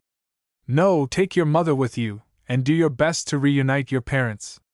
You could not give yourself to a better task. She won't go without you. I think she will if you hold fast to your resolution. You won't give that up, I hope?" "No, I must go somewhere, for I can't stay here, and it may as well be India, since that pleases father," answered Charlie doggedly. "It will more than you can imagine. Tell him all the truth, and see how glad he will be to help you, and how sincerely he will respect you for what you've done. If you respect me, I don't care much about the opinion of anyone else," answered Charlie, clinging with a lover's pertinacity to the hope that was dearest. "I shall, if you go manfully away and do the duty you owe your father and yourself." "And when I've done it, may I come back to be rewarded, Rose?" he asked, taking possession of the hand on his arm as if it was already his. "I wish I could say what you want me to. But how can I promise when I am not sure of anything? I don't love you as I ought, and perhaps I never shall, so why persist in making me bind myself in this way?" "Be generous, Charlie, and don't ask it," implored Rose, much afflicted by his persistence. "I thought you did love me, it looked very like it a month ago, unless you have turned coquette, and I can't quite believe that," he answered bitterly. "I was beginning to love you, but you made me afraid to go on," murmured Rose, trying to tell the truth kindly. "That cursed custom! What can a man do when his hostess asks him to drink wine with her?" And Charlie looked as if he could have cursed himself even more heartily. "He can say no. I can't. Ah, that's the trouble. You never learned to say it even to yourself, and now it is so hard. You want me to help you. And you won't." "Yes, I will, by showing you that I can say it to myself, for your sake." And Rose looked up with a face so full of tender sorrow he could not doubt the words which both reproached and comforted him. "My little saint! I don't deserve one half your goodness to me, but I will, and go away without one complaint to do my best for your sake," he cried, touched by her grief and stirred to emulation by the example of courage and integrity she tried to set him.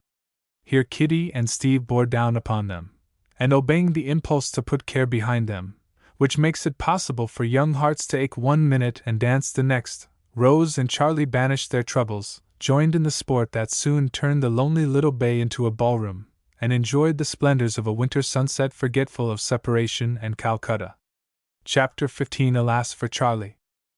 In spite of much internal rebellion, Charlie held fast to his resolution, and Aunt Clara, finding all persuasions vain, gave in, and in a state of chronic indignation against the world in general and Rose in particular, prepared to accompany him. The poor girl had a hard time of it, and, but for her uncle, would have fared still worse. He was a sort of shield upon which Mrs. Clara's lamentations, reproaches, and irate glances fell unavailingly instead of wounding the heart against which they were aimed. The days passed very quickly now, for everyone seemed anxious to have the parting over and preparations went on rapidly. The big house was made ready to shut up for a year at least, comforts for the long voyage laid in, and farewell visits paid. The general activity and excitement rendered it impossible for Charlie to lead the life of an artistic hermit any longer, and he fell into a restless condition which caused Rose to long for the departure of the Rajah when she felt that he would be safe, for these farewell festivities were dangerous to one who was just learning to say no. Half the month safely gone. "If we can only get well over these last weeks, a great weight will be off my mind," thought Rose as she went down one wild, wet morning toward the end of February. Opening the study door to greet her uncle, she exclaimed, "Why, Archie!" then paused upon the threshold, transfixed by fear, for in her cousin's white face she read the tidings of some great affliction. "Hush! Don't be frightened. Come in and I'll tell you," he whispered, putting down the bottle he had just taken from the doctor's medicine closet. Rose understood and obeyed, for Aunt Plenty was poorly with her rheumatism and depended on her morning doze. "What is it?" she said, looking about the room with a shiver, as if expecting to see again what she saw there New Year's night. Archie was alone, however, and drawing her toward the closet, answered with an evident effort to be quite calm and steady. "Charlie is hurt. Uncle wants more ether, and the wide bandages in some drawer or other. He told me, but I forget. You keep this place and find them for me. Quick!" Before he had done, Rose was at the drawer, turning over the bandages with hands that trembled as they searched. "All narrow! I must make some. Can you wait?" And catching up a piece of old linen, she tore it into wide strips, adding, in the same quick tone, as she began to roll them, "Now tell me. I can wait, those are not needed just yet. I didn't mean anyone should know, you least of all," began Archie, smoothing out the strips as they lay across the table and evidently surprised at the girl's nerve and skill. "I can bear it, make haste.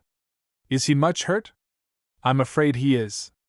Uncle looks sober, and the poor boy suffers so, I couldn't stay," answered Archie, turning still whiter about the lips that never had so hard a tale to tell before. "You see, he went to town last evening to meet the man who is going to buy Brutus." "And Brutus did it? I knew he would!" cried Rose, dropping her work to wring her hands, as if she guessed the ending of the story now. "Yes, and if he wasn't shot already I'd do it myself with pleasure, for he's done his best to kill Charlie," muttered Charlie's mate with a grim look, then gave a great sigh and added with averted face, "I shouldn't blame the brute, it wasn't his fault. He needed a firm hand and—" He stopped there, but Rose said quickly, "Go on. I must know." "Charlie met some of his old cronies, quite by accident. There was a dinner party, and they made him go, just for a goodbye, they said. He couldn't refuse, and it was too much for him. He would come home alone in the storm, though they tried to keep him, as he wasn't fit. Down by the new bridge, that high embankment, you know, the wind had put the lantern out, he forgot, or something scared Brutus, and all went down together." Archie had spoken fast and brokenly, but Rose understood, and at the last word hid her face with a little moan, as if she saw it all. "Drink this and never mind the rest," he said, dashing into the next room and coming back with a glass of water, longing to be done in a way, for this sort of pain seemed almost as bad as that he had left. Rose drank, but held his arm tightly, as he would have turned away, saying in a tone of command he could not disobey, "Don't keep anything back, tell me the worst at once." "We knew nothing of it," he went on obediently. "Aunt Clara thought he was with me, and no one found him till early this morning. A workman recognized him, and he was brought home, dead they thought. I came for Uncle an hour ago. Charlie is conscious now, but awfully hurt, and I'm afraid from the way Mac and Uncle looked at one another that, oh, think of it, Rose! Crushed and helpless, alone in the rain all night, and I never knew. With that, poor Archie broke down entirely and, flinging himself into a chair, laid his face on the table, sobbing like a girl. Rose had never seen a man cry before, and it was so unlike a woman's gentler grief that it moved her very much. Putting by her own anguish, she tried to comfort his and, going to him, lifted up his head and made him lean on her, for in such hours as this women are the stronger. It was of very little to do, but it did comfort Archie, for the poor fellow felt as if fate was very hard upon him just then, and in this faithful bosom he could pour his brief but pathetic plaint. "Phoebe's gone, and now if Charlie's taken, I don't see how I can bear it. Phoebe will come back, dear, and let us hope poor Charlie isn't going to be taken yet. Such things always seem worst at first, I've heard people say, so cheer up and hope for the best," answered Rose, seeking for some comfortable words to say and finding very few. They took effect, however, for Archie did cheer up like a man. Wiping away the tears which he so seldom shed that they did not know where to go, he got up, gave himself a little shake, and said with a long breath, as if he had been under water, "Now I'm all right, thank you. I couldn't help it, the shock of being waked suddenly to find the dear old fellow in such a pitiful state upset me. I ought to go, are these ready?" "In a minute." Tell Uncle to send for me if I can be of any use. Oh, poor Aunt Clara! How does she bear it? Almost distracted. I took Mother to her, and she will do all that anybody can. Heaven only knows what Aunt will do if. And only Heaven can help her," added Rose as Archie stopped at the words he could not utter. "Now take them, and let me know often." "You brave little soul, I will." And Archie went away through the rain with his sad burden, wondering how Rose could be so calm when the beloved prince might be dying. A long dark day followed, with nothing to break its melancholy monotony except the bulletins that came from hour to hour reporting little change either for better or for worse. Rose broke the news gently to Aunt Plenty and set herself to the task of keeping up the old lady's spirits, for, being helpless, the good soul felt as if everything would go wrong without her.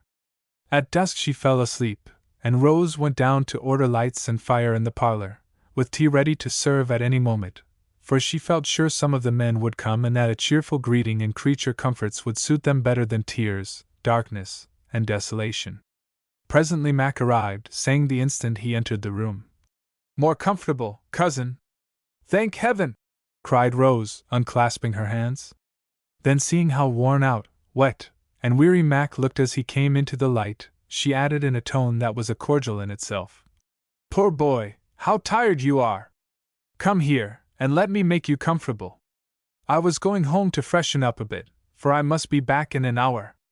Mother took my place, so I could be spared, and came off, as Uncle refused to stir. Don't go home, for if Auntie isn't there it will be very dismal. Step into Uncle's room and refresh, then come back and I'll give you your tea. Let me! I can't help in any other way, and I must do something, this waiting is so dreadful."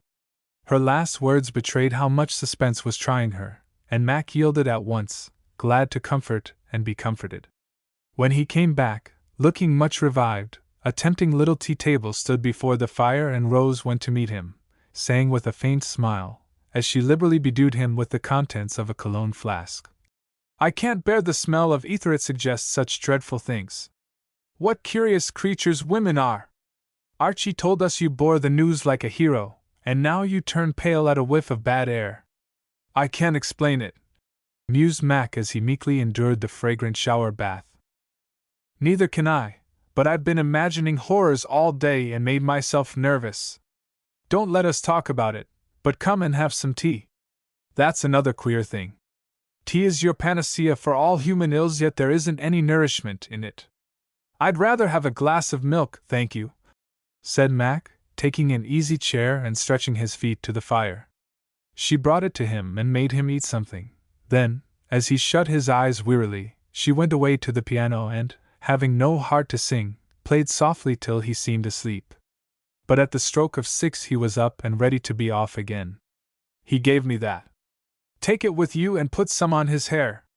He likes it, and I do so want to help a little," she said, slipping the pretty flagon into his pocket with such a wistful look Mac never thought of smiling at this very feminine request. "I'll tell him. Is there anything else I can do for you, cousin?" he asked, holding the cold hand that had been serving him so helpfully. "Only this: if there is any sudden change, promise to send for me, no matter at what hour it is. I must say good-bye. I will come for you. But, Rose, I am sure you may sleep in peace tonight, and I hope to have good news for you in the morning. Bless you for that. Come early, and let me see him soon. I will be very good, and I know it will not do him any harm." "No fear of that."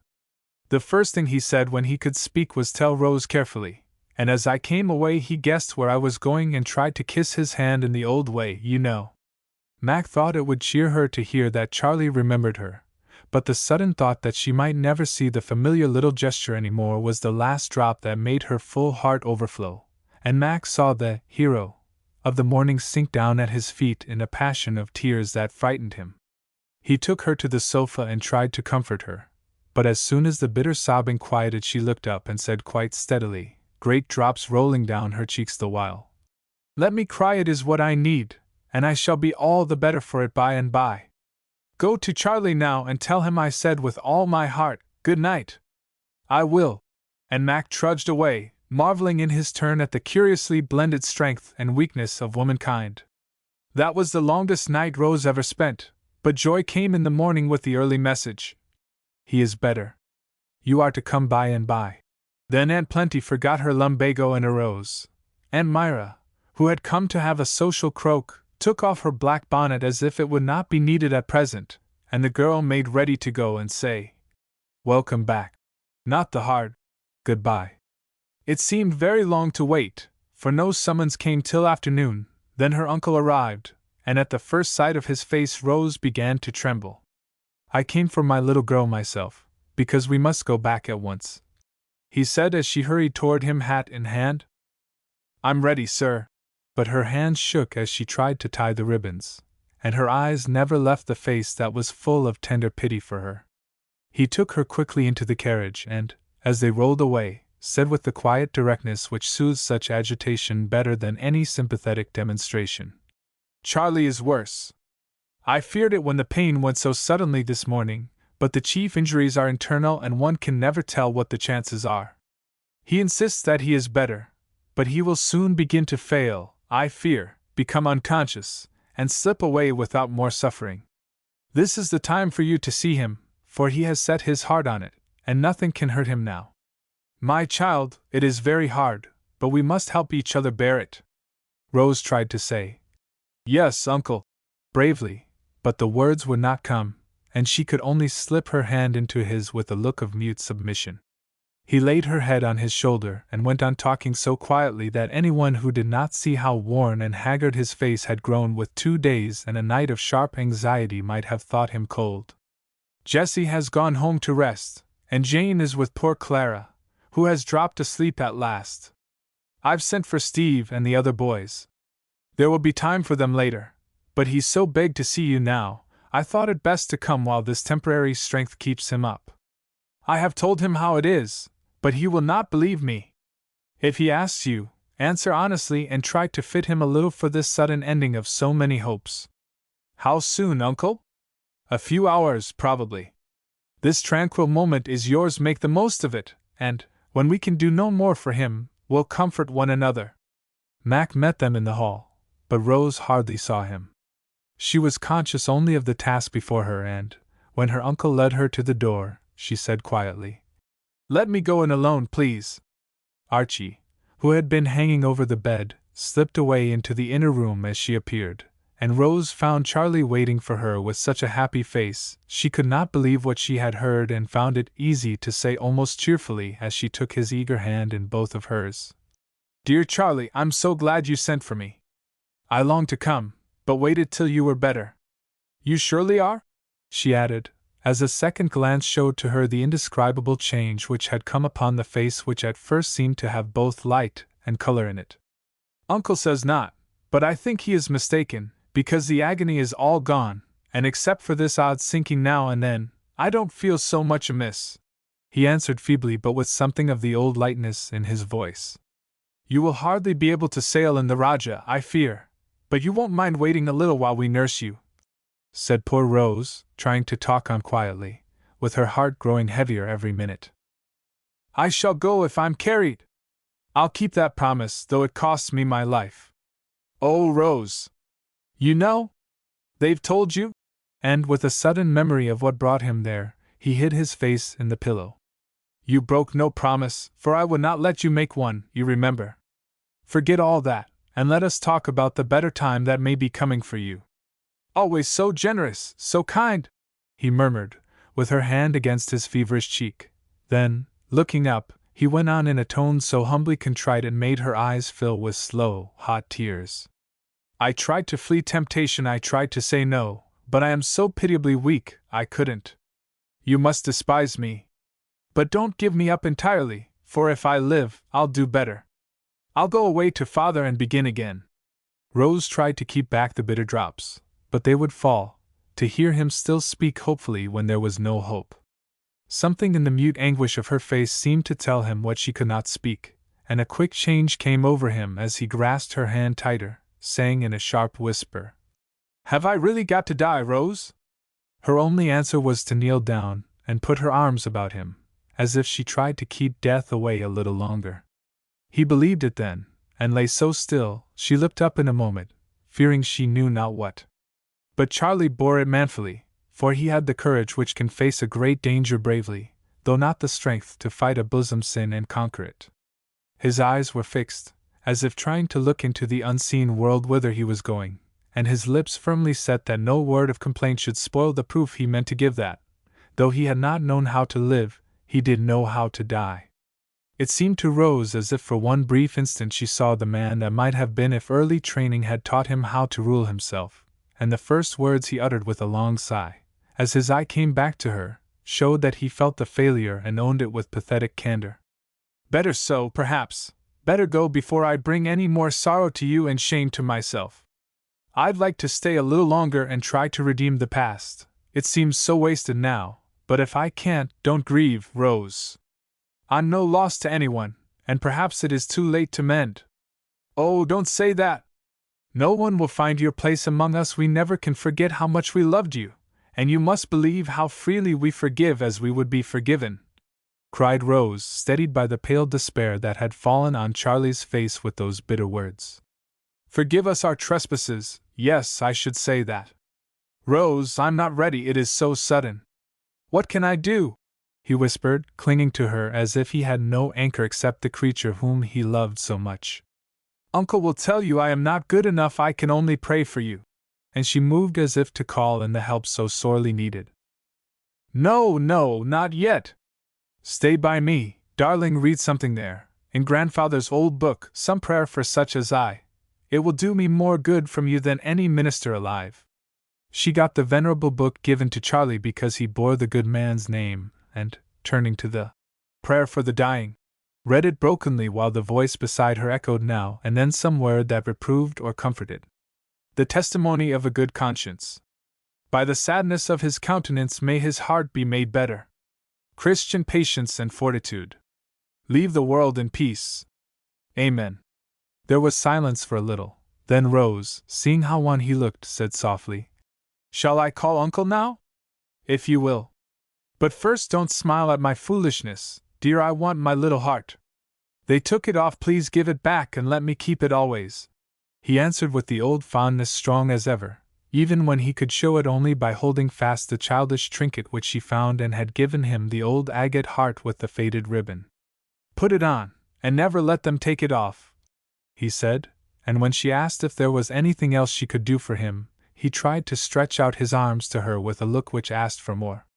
She kissed him very tenderly on lips and forehead, tried to say goodbye, but could not speak, and groped her way to the door. Turning for a last look, Charlie's hopeful spirit rose for a moment, as if anxious to send her away more cheerful, and he said with a shadow of the old blithe smile, a feeble attempt at the familiar farewell gesture, "Till tomorrow, Rose." Alas for Charlie! His tomorrow never came, and when she saw him next, he lay there looking so serene and noble, it seemed as if it must be well with him, for all the pain was past, temptation ended, doubt and fear, hope and love, could no more stir his quiet heart, and in solemn truth he had gone to meet his Father, and begin again. Chapter 16 Good Works. The Rajah was delayed a while, and when it sailed poor Mrs. Clara was on board, for everything was ready. All thought she had better go to comfort her husband, and since her boy died she seemed to care very little what became of her. So, with friends to cheer the long voyage, she sailed away, a heavy-hearted woman, yet not quite disconsolate, for she knew her mourning was excessively becoming and felt sure that Stephen would not find her altered by her trials as much as might have been expected. Then nothing was left of that gay household but the empty rooms, silence never broken by a blithe voice any more, and pictures full of promise, but all unfinished, like poor Charlie's life. There was much mourning for the bonny prince, but no need to tell of it except as it affected Rose, for it is with her we have most to do, the other characters being of secondary importance. When time had soothed the first shock of sudden loss, she was surprised to find the memory of his faults and failings, short life and piteous death, grew dim, as if a kindly hand had wiped out the record and given him back to her in the likeness of the brave, bright boy she had loved, not as the wayward, passionate young man who had loved her. This comforted her very much, and folding down the last blotted leaf where his name was written, she gladly turned back to reopen and reread the happier chapters which painted the youthful knight before he went out to fall in his first battle. None of the bitterness of love bereaved marred this memory for Rose, because she found that the warmer sentiment, just budding in her heart, had died with Charlie and lay cold and quiet in his grave. She wondered, yet was glad, though sometimes a remorseful pang smote her when she discovered how possible it was to go on without him, feeling almost as if a burden had been lifted off, since his happiness was taken out of her hands. The time had not yet come when the knowledge that a man's heart was in her keeping would make the pride and joy of her life, and while she waited for that moment she enjoyed the liberty she seemed to have recovered. Such being her inward state, it much annoyed her to be regarded as a broken-hearted girl and pitied for the loss of her young lover. She could not explain to all the world, so let it pass, and occupied her mind with the good works which always lie ready to be taken up and carried on. Having chosen philanthropy as her profession, she felt that it was high time to begin the task too long neglected. Her projects were excellent, but did not prosper as rapidly as she hoped, for, having to deal with people, not things, unexpected obstacles were constantly arising. The Home for Decayed Gentlewomen, as the boys insisted on calling her two newly repaired houses, started finally, and it was a pleasant sight to see the comfortable rooms filled with respectable women busy at their various tasks, surrounded by the decencies and many of the comforts which make life endurable. But presently, Rose was disturbed to find that the good people expected her to take care of them in a way she had not bargained for. Buffum, her agent, was constantly reporting complaints, new wants, and general discontent if they were not attended to. Things were very neglected, water pipes froze and burst, drains got out of order, yards were in a mess, and rents behindhand. Worst of all, outsiders, instead of sympathizing, only laughed and said, "We told you so," which is a most discouraging remark to older and wiser workers than Rose. Uncle Alec, however, stood by her staunchly and helped her out of many of her woes by good advice and an occasional visit of inspection, which did much to impress upon the dwellers there the fact that, if they did not do their part, their leases would be short ones. "I didn't expect to make anything out of it, but I did think they would be grateful," said Rose on one occasion when several complaints had come in at once and Buffum had reported great difficulty in collecting the low rents. "If you do this thing for the sake of the gratitude, then it is a failure, but if it is done for the love of helping those who need help, it is a success, for in spite of their worry every one of these women feel what privileges they enjoy and value them highly," said Dr. Alec as they went home after one of these unsatisfactory calls. "Then the least they can do is to say thank you. I'm afraid I have thought more of the gratitude than the work, but if there isn't any, I must make up my mind to go without," answered Rose, feeling defrauded of her due. "Favors often separate instead of attracting people nearer to one another, and I've seen many a friendship spoilt by the obligation being all on one side. Can't explain it, but it is so, and I've come to the conclusion that it is as hard to give in the right spirit as it is to receive. Puzzle it out, my dear, while you are learning to do good for its own sake. I know one sort of people who are grateful, and I'm going to devote my mind to them. They thank me in many ways, and helping them is all pleasure and no worry. Come into the hospital and see the dear babies, or the asylum, and carry oranges to Phoebe's orphans. They don't complain and fidget one's life out, bless their hearts," cried Rose, cheering up suddenly. After that she left Buffum to manage the retreat, and devoted her energies to the little folks, always so ready to receive the smallest gift and repay the giver with their artless thanks. Here she found plenty to do, and did it with such sweet goodwill that she won her way like sunshine, making many a little heart dance over splendid dolls, gay picture books, and pots of flowers, as well as food, fire, and clothes for the small bodies pinched with want and pain.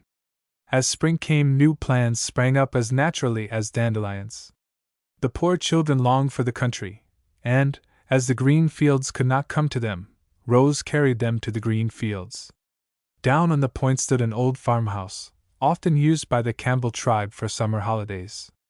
That spring it was set to rights unusually early, several women installed as housekeeper, cook, and nurses, and when the May days grew bright and warm, squads of pale children came to toddle in the grass, run over the rocks, and play upon the smooth sands of the beach. A pretty sight, and one that well repaid those who brought it to pass. Everyone took an interest in the Rose Garden, as Mac named it, and the women folk were continually driving over to the Point for something for the poor dears. Aunt Plenty sewed gingerbread broadcast, Aunt Jessie made pinafores by the dozen, while Aunt Jane kept her eye on the nurses, and Aunt Myra supplied medicines so liberally that the mortality would have been awful if Dr. Alec had not taken them in charge. To him this was the most delightful spot in the world, and well it might be, for he suggested the idea and gave Rose all the credit of it. He was often there, and his appearance was always greeted with shrieks of rapture, as the children gathered from all quarters, creeping, running, hopping on crutches, or carried in arms which they gladly left to sit on Uncle Doctor's knee, for that was the title by which he went among them. He seemed as young as any of his comrades, though the curly head was getting gray, and the frolics that went on when he arrived were better than any medicine to children who had never learned to play. It was a standing joke among the friends that the bachelor brother had the largest family and was the most domestic man of the remaining four, though Uncle Mac did his part manfully, and kept Aunt Jane in a constant fidget by his rash propositions to adopt the heartiest boys and prettiest girls to amuse him and employ her. On one occasion Aunt Jane had a very narrow escape, and the culprit being her son, not her husband, she felt free to repay herself for many scares of this sort by a good scolding, which, unlike many, produced excellent results. One bright June day, as Rose came cantering home from the Point on her pretty bay pony, she saw a man sitting on a fallen tree beside the road, and something in his despondent attitude arrested her attention. As she drew nearer he turned his head, and she stopped short, exclaiming in great surprise, "Why, Mac!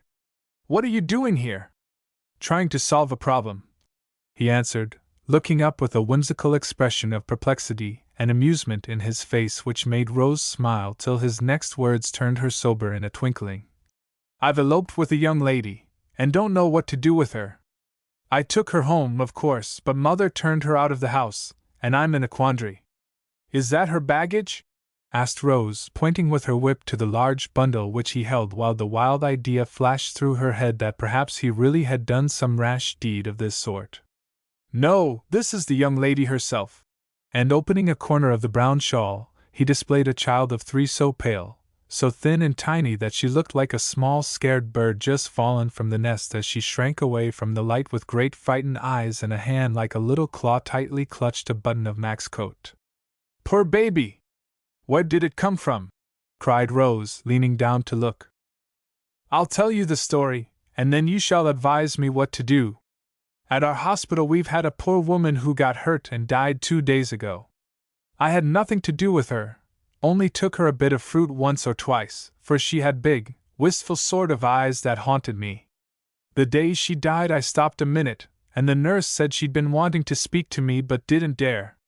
So I asked if I could do anything for her, and, though she could hardly breathe for pain being almost gone, she implored me to take care of baby. I found out where the child was, and promised I'd see after her, for the poor soul couldn't seem to die till I'd given her that comfort. I never can forget the look in her eyes as I held her hand and said, 'Baby shall be taken care of.' She tried to thank me, and died soon after quite peacefully. Well, I went today and hunted up the poor little wretch. Found her in a miserable place, left in the care of an old hag who had shut her up alone to keep her out of the way, and there this mite was, huddled in a corner, crying mar mar, mar mar, fit to touch a heart of stone. I blew up at the woman and took the baby straight away, for she had been abused. It was high time. Look there, will you?" Mac turned the little skinny arm and showed a blue mark which made Rose drop her reins and stretch out both hands, crying with a tender sort of indignation, "How dared they do it? Give her to me, poor little motherless thing!" Mac laid the bundle in her arms, and Rose began to cuddle it in the fond, foolish way women have, a most comfortable and effective way, nevertheless, and baby evidently felt that things were changing for the better when warm lips touched her cheeks, a soft hand smoothed her tumbled hair, and a womanly face bent over her with the inarticulate cooings and purrings mothers make. The frightened eyes went up to this gentle countenance, and rested there as if reassured. The little claw crept to the girl's neck, and poor baby nestled to her with a long sigh and a plaintive murmur of "Mar mar mar mar." That certainly would have touched a stony heart. Now go on. No, Rosa, not you, said the new nurse as the intelligent animal looked around to see if things were all right before she proceeded.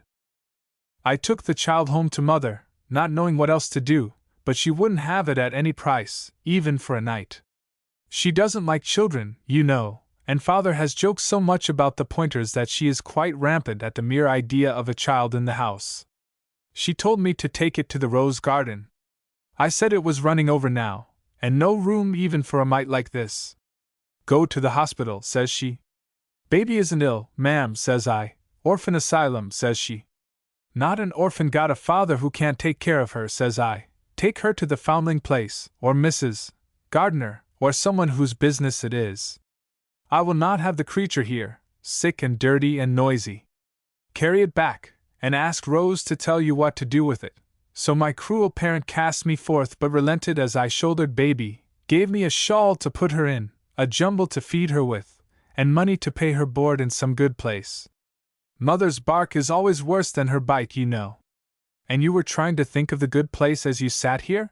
Asked Rose, looking down at him with great approval as he stood patting Rose's glossy neck. Exactly. I didn't want to trouble you, for you have your house full already, and I really couldn't lay my hand on any good soul who would be bothered with this little forlornity.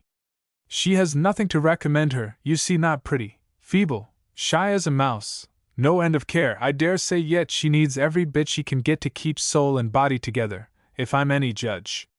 Rose opened her lips impulsively, but closed them without speaking and sat a minute looking straight between Rose's ears, as if forcing herself to think twice before she spoke. Mac watched her out of the corner of his eyes as he said, in a musing tone, tucking the shawl around a pair of shabby little feet the while. This seems to be one of the charities that no one wants to undertake, yet I can't help feeling that my promise to the mother binds me to something more than merely handing baby over to some busy matron or careless nurse in any of our overcrowded institutions. She is such a frail creature she won't trouble anyone long, perhaps, and I should like to give her just a taste of comfort, if not love, before she finds her mamma again. Lead Rosa, I'm going to take this child home, and if Uncle is willing, I'll adopt her, and she shall be happy, cried Rose, with the sudden glow of feeling that always made her lovely. And gathering poor baby close, she went on her way like a modern Britomart, ready to redress the wrongs of any who had need of her. As he led the slowly stepping horse along the quiet road, Mac could not help thinking that they looked a little like the flight into Egypt. But he did not say so, being a reverent youth, only glanced back now and then at the figure above him. For Rose had taken off her hat to keep the light from baby's eyes and sat with the sunshine turning her uncovered hair to gold as she looked down at the little creature resting on the saddle before her with the sweet thoughtfulness one sees in some of Correggio's young Madonnas. No one else saw the picture, but Mac long remembered it, and ever after there was a touch of reverence added to the warm affection he had always borne his cousin Rose. "What is the child's name?" was the sudden question which disturbed a brief silence, broken only by the sound of pacing hoofs, the rustle of green boughs overhead, and the blithe caroling of birds. "I'm sure I don't know," answered Mac, suddenly aware that he had fallen out of one quandary into another. "Didn't you ask?" "No, the mother called her Baby, and the old woman Brat, and that is all I know of the first name. The last is Kennedy. You may christen her what you like." "Then I shall name her Dulcinea, as you are her knight, and call her Dulce for short." "That is a sweet diminutive, I'm sure," laughed Rose, much amused at the idea. Don Quixote looked pleased and vowed to defend his little lady stoutly, beginning his services on the spot by filling the small hands with buttercups, thereby winning for himself the first smile baby's face had known for weeks. When they got home, Aunt Plenty received her new guest with her accustomed hospitality and, on learning the story, was as warmly interested as even enthusiastic Rose could desire, bustling about to make the child comfortable with an energy pleasant to see, for the grandmotherly instincts were strong in the old lady and of late had been beautifully developed. In less than half an hour from the time baby went upstairs, she came down again on Rose's arm, freshly washed and brushed, in a pink gown much too large and a white apron decidedly too small, an immaculate pair of socks, but no shoes, a neat bandage on the bruised arm, and a string of spools for a plaything hanging on the other.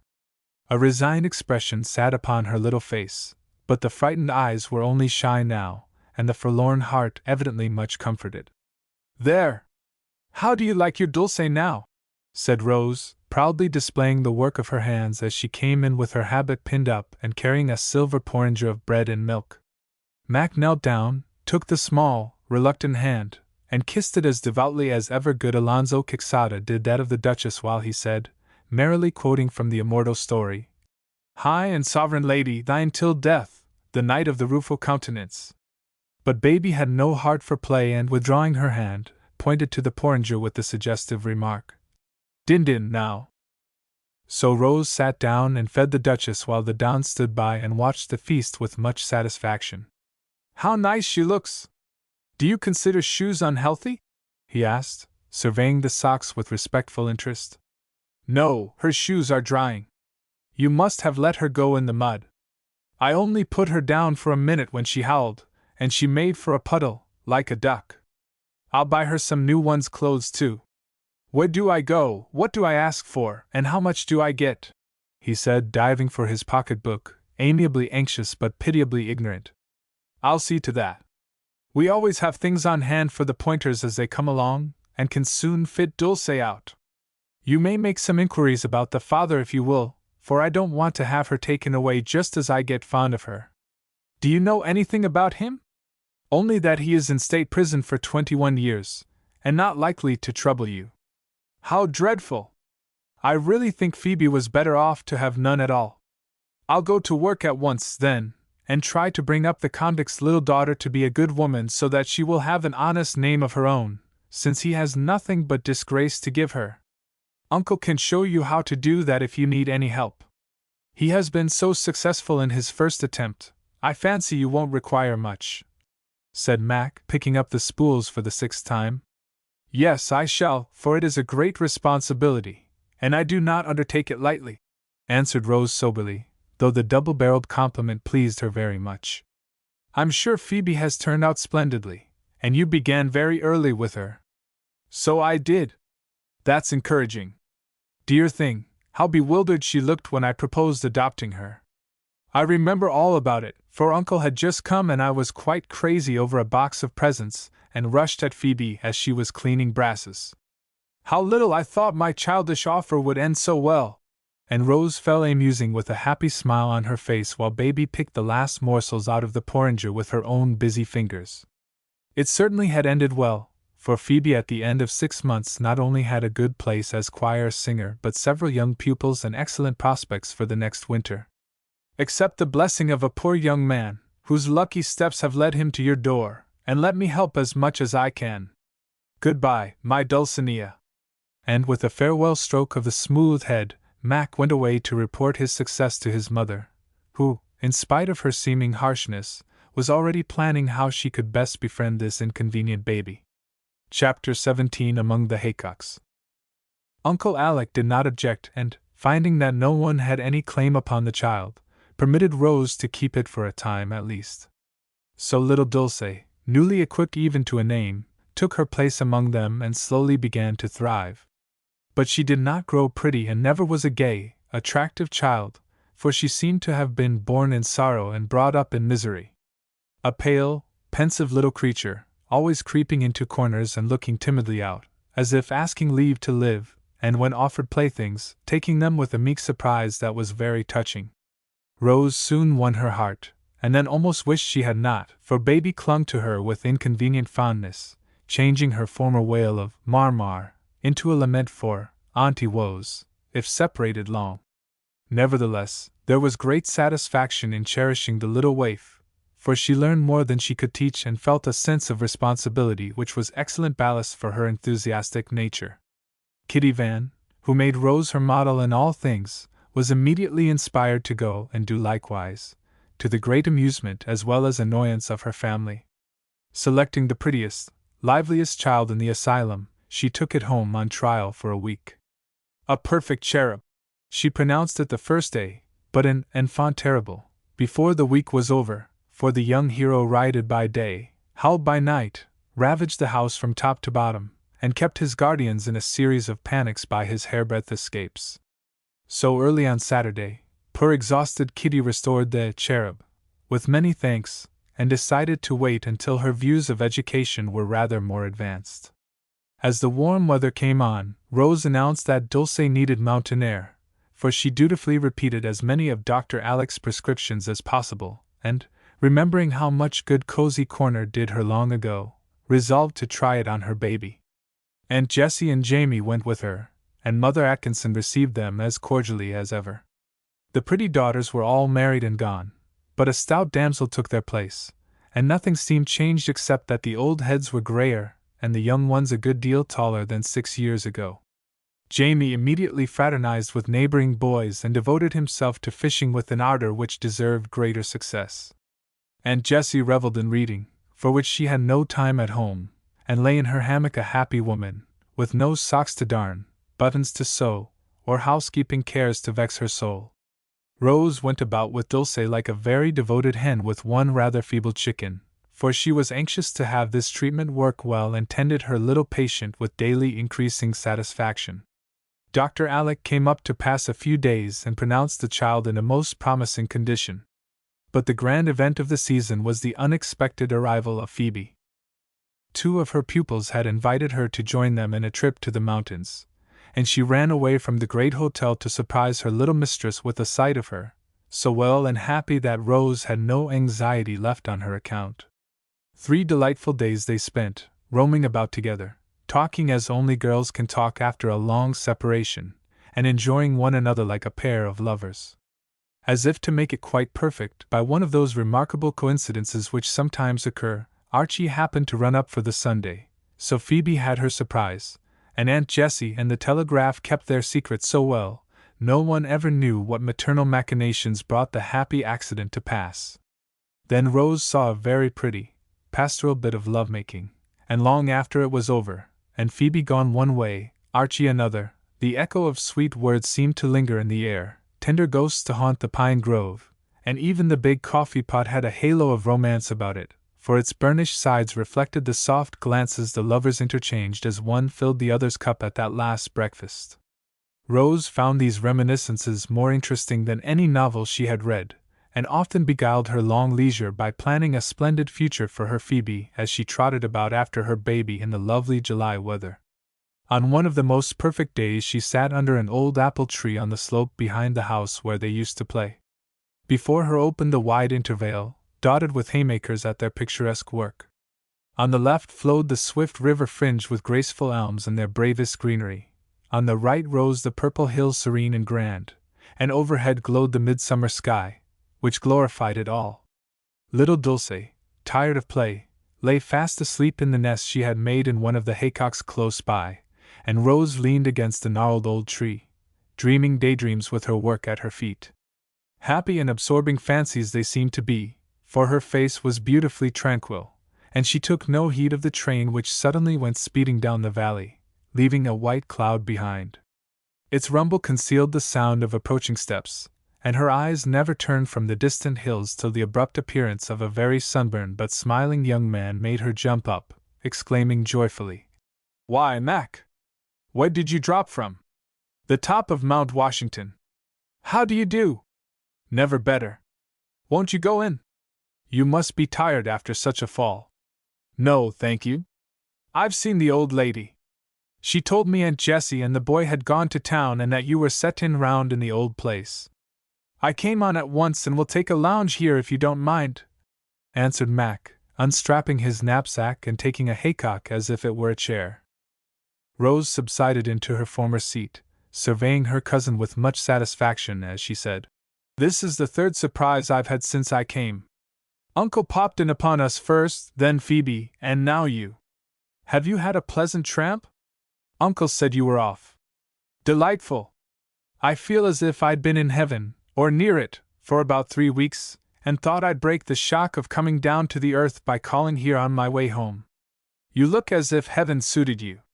Brown as a berry, but so fresh and happy I should never guess you had been scrambling down a mountain," said Rose, trying to discover why he looked so well in spite of the blue flannel suit and dusty shoes, for there was a certain sylvan freshness about him as he sat there full of reposeful strength the hills seemed to have given, the wholesome cheerful days of air and sunshine put into a man, and the clear, bright look of one who had caught glimpses of a new world from the mountain top. Tramping agrees with me. I took a dip in the river as I came along and made my toilet in a place where Milton's Sabrina might have lived, he said, shaking back his damp hair and settling the knot of scarlet bunchberries stuck in his buttonhole. You look as if you found the nymph at home, said Rose, knowing how much he liked the Comus. I found her here. And he made a little bow. That's very pretty, and I'll give you one in return. You grow more like Uncle Alec every day, and I think I'll call you Alec Jr. Alexander the Great wouldn't thank you for that. And Mac did not look as grateful as she had expected. Very like, indeed, except the forehead. His is broad and benevolent, yours high and arched. Do you know, if you had no beard, and wore your hair long, I really think you'd look like Milton, added Rose, sure that would please him. It certainly did amuse him, for he lay back on the hay and laughed so heartily that his merriment scared the squirrel on the wall and woke Dulce. You ungrateful boy! Will nothing suit you? When I say you look like the best man I know, you gave a shrug, and when I liken you to a great poet, you shout. I'm afraid you are very conceited, Mac. And Rose laughed, too, glad to see him so gay. If I am, it is your fault.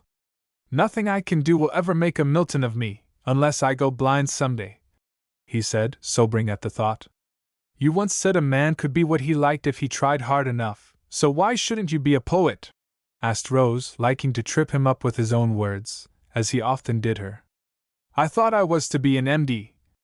You might be both. There have been poetical doctors, you know. Would you like me to be such a one? Asked Mac, looking at her as seriously as if he really thought of trying it. No, I'd rather have you one or the other.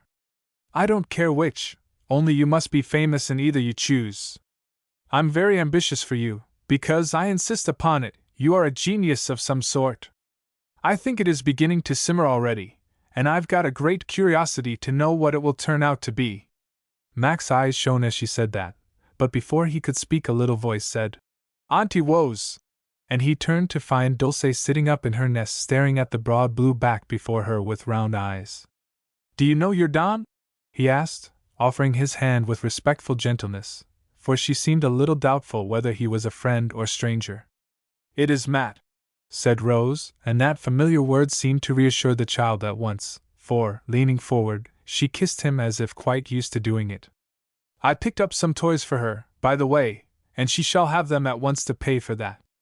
I didn't expect to be so graciously received by this shy mouse, said Mac, much gratified, for Dulce was very chary of her favors.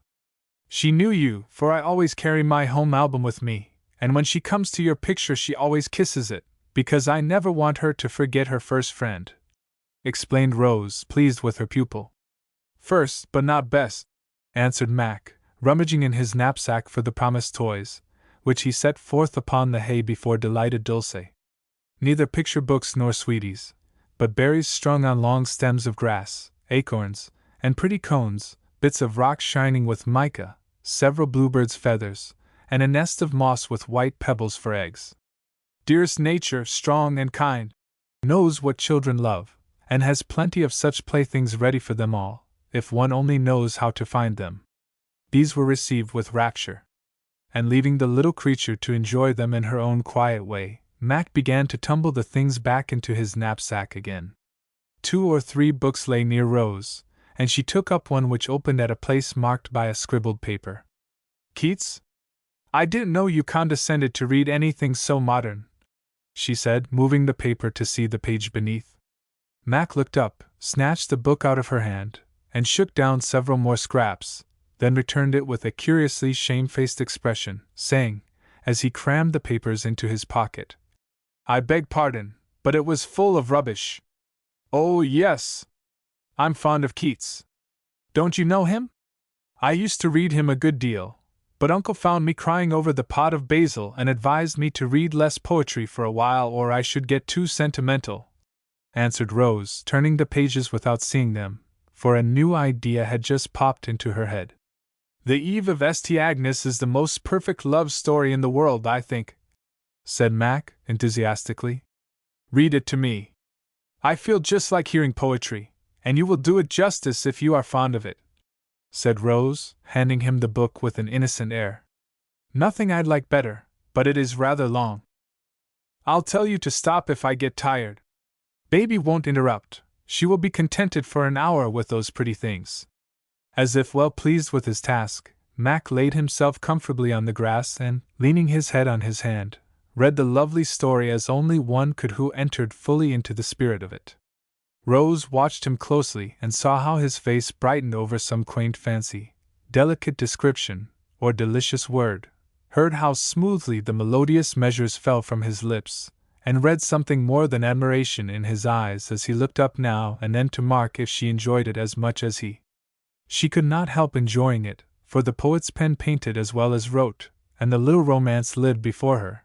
But she was not thinking of John Keats as she listened. She was wondering if this cousin was a kindred spirit, born to make such music and leave as sweet an echo behind him. It seemed as if it might be, and after going through the rough caterpillar and the pent-up chrysalis changes, the beautiful butterfly would appear to astonish and delight them all. So full of this fancy was she that she never thanked him when the story ended but, leaning forward, asked in a tone that made him start and look as if he had fallen from the clouds. Mac, do you ever write poetry? Never. What do you call the song Phoebe sang with her bird chorus? That was nothing till she put the music to it. But she promised not to tell. She didn't. I suspected, and now I know, laughed Rose, delighted to have caught him. Much discomfited, Mac gave poor Keats a fling and, leaning on both elbows, tried to hide his face, for it had reddened like that of a modest girl when teased about her lover. You needn't look so guilty. It is no sin to write poetry, said Rose, amused at his confession. It's a sin to call that rubbish poetry, muttered Mac with great scorn. It is a greater sin to tell a fib and say you never write it. Reading so much sets one thinking about such things, and every fellow scribbles a little jingle when he is lazy or in love, you know, explained Mac, looking very guilty. Rose could not quite understand the change she saw in him till his last words suggested a cause which she knew by experience was apt to inspire young men. Leaning forward again, she asked solemnly, though her eyes danced with fun, Mac, are you in love? Do I look like it? And he sat up with such an injured and indignant face that she apologized at once, for he certainly did not look lover-like with hayseed in his hair, several lively crickets playing leapfrog over his back, and a pair of long legs stretching from tree to haycock. No, you don't, and I humbly beg your pardon for making such an unwarrantable insinuation. It merely occurred to me that the general upliftedness I observe in you might be owing to that, since it wasn't poetry. It is the good company I've been keeping, if anything. A fellow can't spend a week with Thoreau and not be the better for it.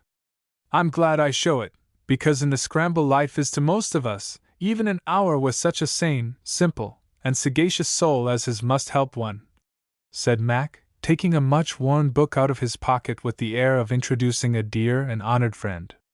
I've read bits, and like them they are so original and fresh and sometimes droll, said Rose, smiling to see what natural and appropriate marks of approbation the elements seemed to set upon the pages. Mac was turning eagerly, for one had evidently been rained on, a crushed berry stained another, some appreciative field mouse or squirrel had nibbled one corner, and the cover was faded with the sunshine, which seemed to have filtered through to the thoughts within.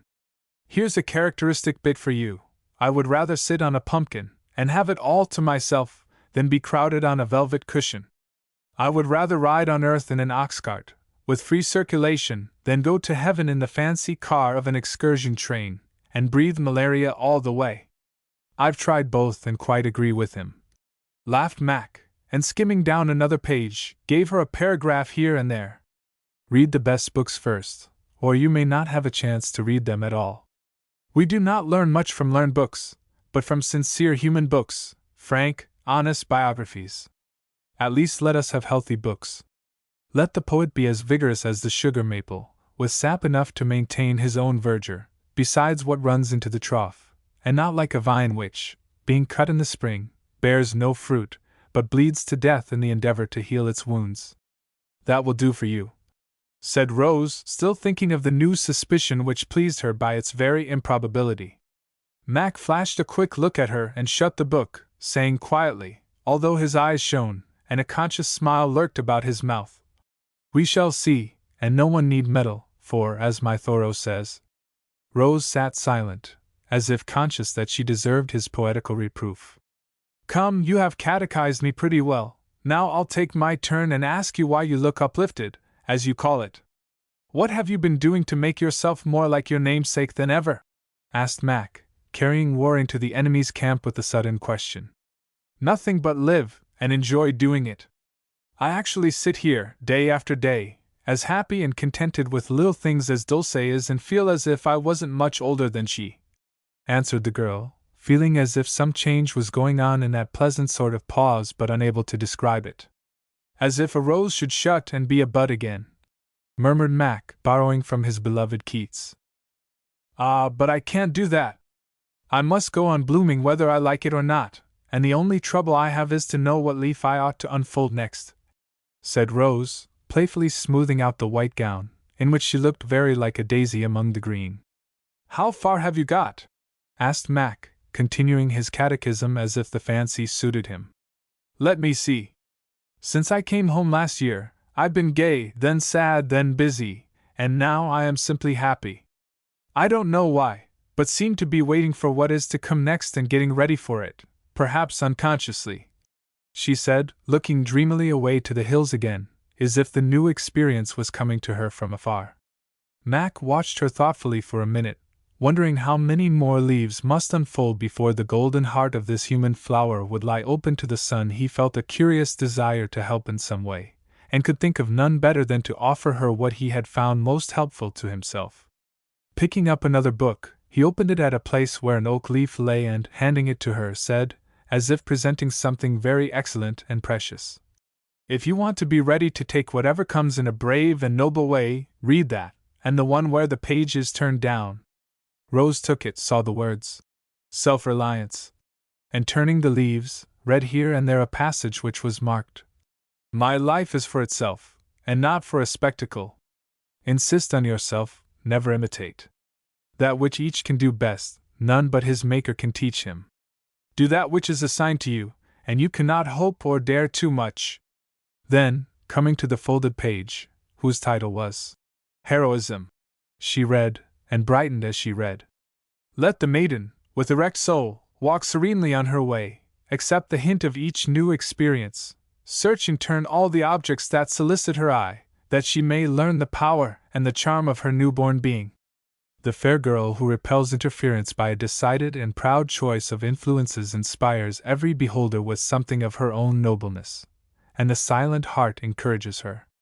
O friend, never strike sail to a fear. Come into port greatly, or sail with God the seas. You understand that, don't you?" asked Mac as she glanced up with the look of one who had found something suited to her taste and need. "Yes, but I never dared to read these essays, because I thought they were too wise for me. The wisest things are sometimes the simplest, I think. Everyone welcomes light and air, and cannot do without them, yet very few could explain them truly. I don't ask you to read or understand all of that, don't myself, but I do recommend the 2 essays I've marked, as well as Love and Friendship. Try them, and let me know how they suit. I'll leave you the book. Thanks. I wanted something fine to read up here, and, judging by what I see, I fancy this will suit. Only Aunt Jessie may think I'm putting on airs if I try Emerson." "Why should she? He has done more to set young men and women thinking than any man in this century, at least. Don't you be afraid. If it is what you want, take it, and go ahead as he tells you." "I'll try," said Rose meekly, feeling that Mac had been going ahead himself much faster than she had any suspicion. Here a voice exclaimed, "Hello!" and looking around, Jamie was discovered surveying them critically as he stood in an independent attitude, like a small colossus of Rhodes in brown linen, with a bundle of molasses candy in one hand, several new fish hooks cherished carefully in the other, and his hat well on the back of his head, displaying as many freckles as one somewhat limited nose could reasonably accommodate. "How are you, young one?" said Mac, nodding. Tip-top. Glad it's you. Thought Archie might have turned up again, and he's no fun. Where did you come from? What did you come for? How long are you going to stay? Want a bit? It's jolly good. With which varied remarks Jamie approached, shook hands in a manly way, and sitting down beside his long cousin, hospitably offered sticks of candy all around. Did you get any letters? Asked Rose, declining the sticky treat. Lots, but Mama forgot to give 'em to me, and I was rather in a hurry, for Mrs. Atkinson said somebody had come and I couldn't wait, explained Jamie, reposing luxuriously with his head on Mac's legs and his mouth full. I'll step and get them. Auntie must be tired, and we should enjoy reading the news together. She is the most convenient girl that ever was, observed Jamie as Rose departed, thinking Mac might like some more substantial refreshment than sweetmeats. I should think so, if you let her run your errands, you lazy little scamp, answered Mac, looking after her as she went up the green slope, for there was something very attractive to him about the slender figure in a plain white gown with a black sash about the waist and all the wavy hair gathered to the top of the head with a little black bow. Sort of pre-Raphaelite, and quite refreshing after the furbelowed creatures at the hotels, he said to himself as she vanished under the arch of scarlet runners over the garden gate. Oh well! She likes it. Rose is fond of me, and I'm very good to her when I have time, continued Jamie, calmly explaining. I let her cut out a fishhook, when it caught in my leg, with a sharp penknife, and you'd better believe it hurt, but I never squirmed a bit, and she said I was a brave boy. And then, one day I got left on my desert island out in the pond, you know the boat floated off, and there I was for as much as an hour before I could make anyone hear. But Rose thought I might be there, and down she came, and told me to swim ashore. It wasn't far, but the water was horrid cold, and I didn't like it. I started though, just as she said, and got on all right, till about halfway, then cramp or something made me shut up and howl, and she came after me slapdash, and pulled me ashore. Yes, sir, as wet as a turtle, and looked so funny, I laughed, and that cured the cramp. Wasn't I good to mind when she said come on? She was, to dive after such a scapegrace. I guess you lead her a life of it, and I'd better take you home with me in the morning, suggested Mac, rolling the boy over and giving him a good-natured pummeling on the haycock while Dulce applauded from her nest. When Rose returned with ice-cold milk, gingerbread, and letters, she found the reader of Emerson up in the tree, pelting and being pelted with green apples as Jamie vainly endeavored to get at him. The siege ended when Aunt Jessie appeared, and the rest of the afternoon was spent in chat about home affairs. Early the next morning Mac was off, and Rose went as far as the old church with him. Shall you walk all the way? She asked as he strode along beside her in the dewy freshness of the young day. Only about 20 miles, then take car and whisk back to my work, he answered, breaking a delicate fern for her. Are you never lonely? Never. I take my best friends along, you know. And he gave a slap to the pocket from which peeped the volume of Thoreau. I'm afraid you leave your very best behind you, said Rose, alluding to the book he had lent her yesterday. I'm glad to share it with you. I have much of it here, and a little goes a great way, as you will soon discover, he answered, tapping his head. I hope the reading will do as much for me as it seems to have done for you. I'm happy, but you are wise and good. I want to be also.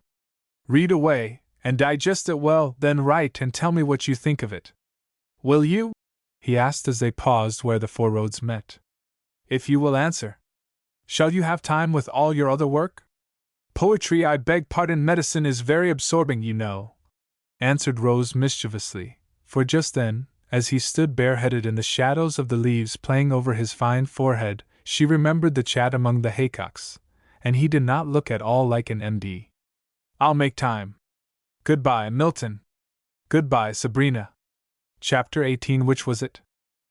Rose did read and digest, and found her days much richer for the good company she kept, for an introduction to so much that was wise, beautiful, and true could not but make that month a memorable one.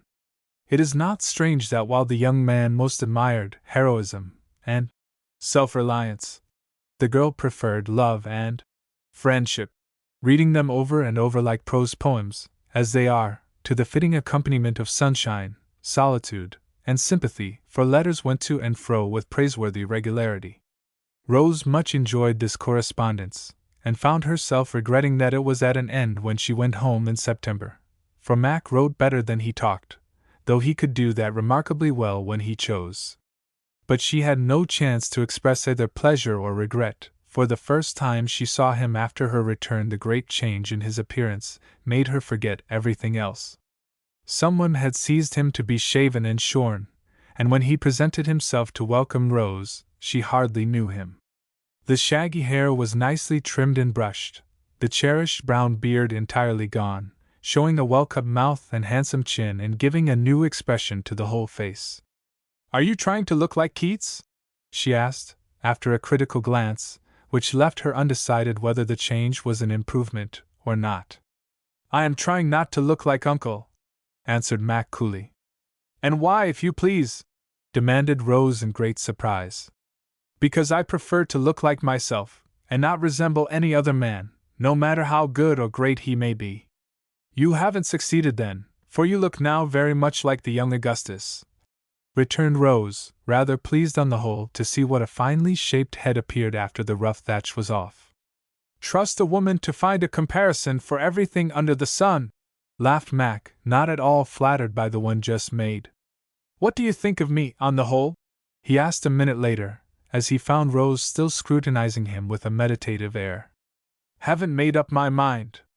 It is such an entire change. I don't know you, and feel as if I ought to be introduced.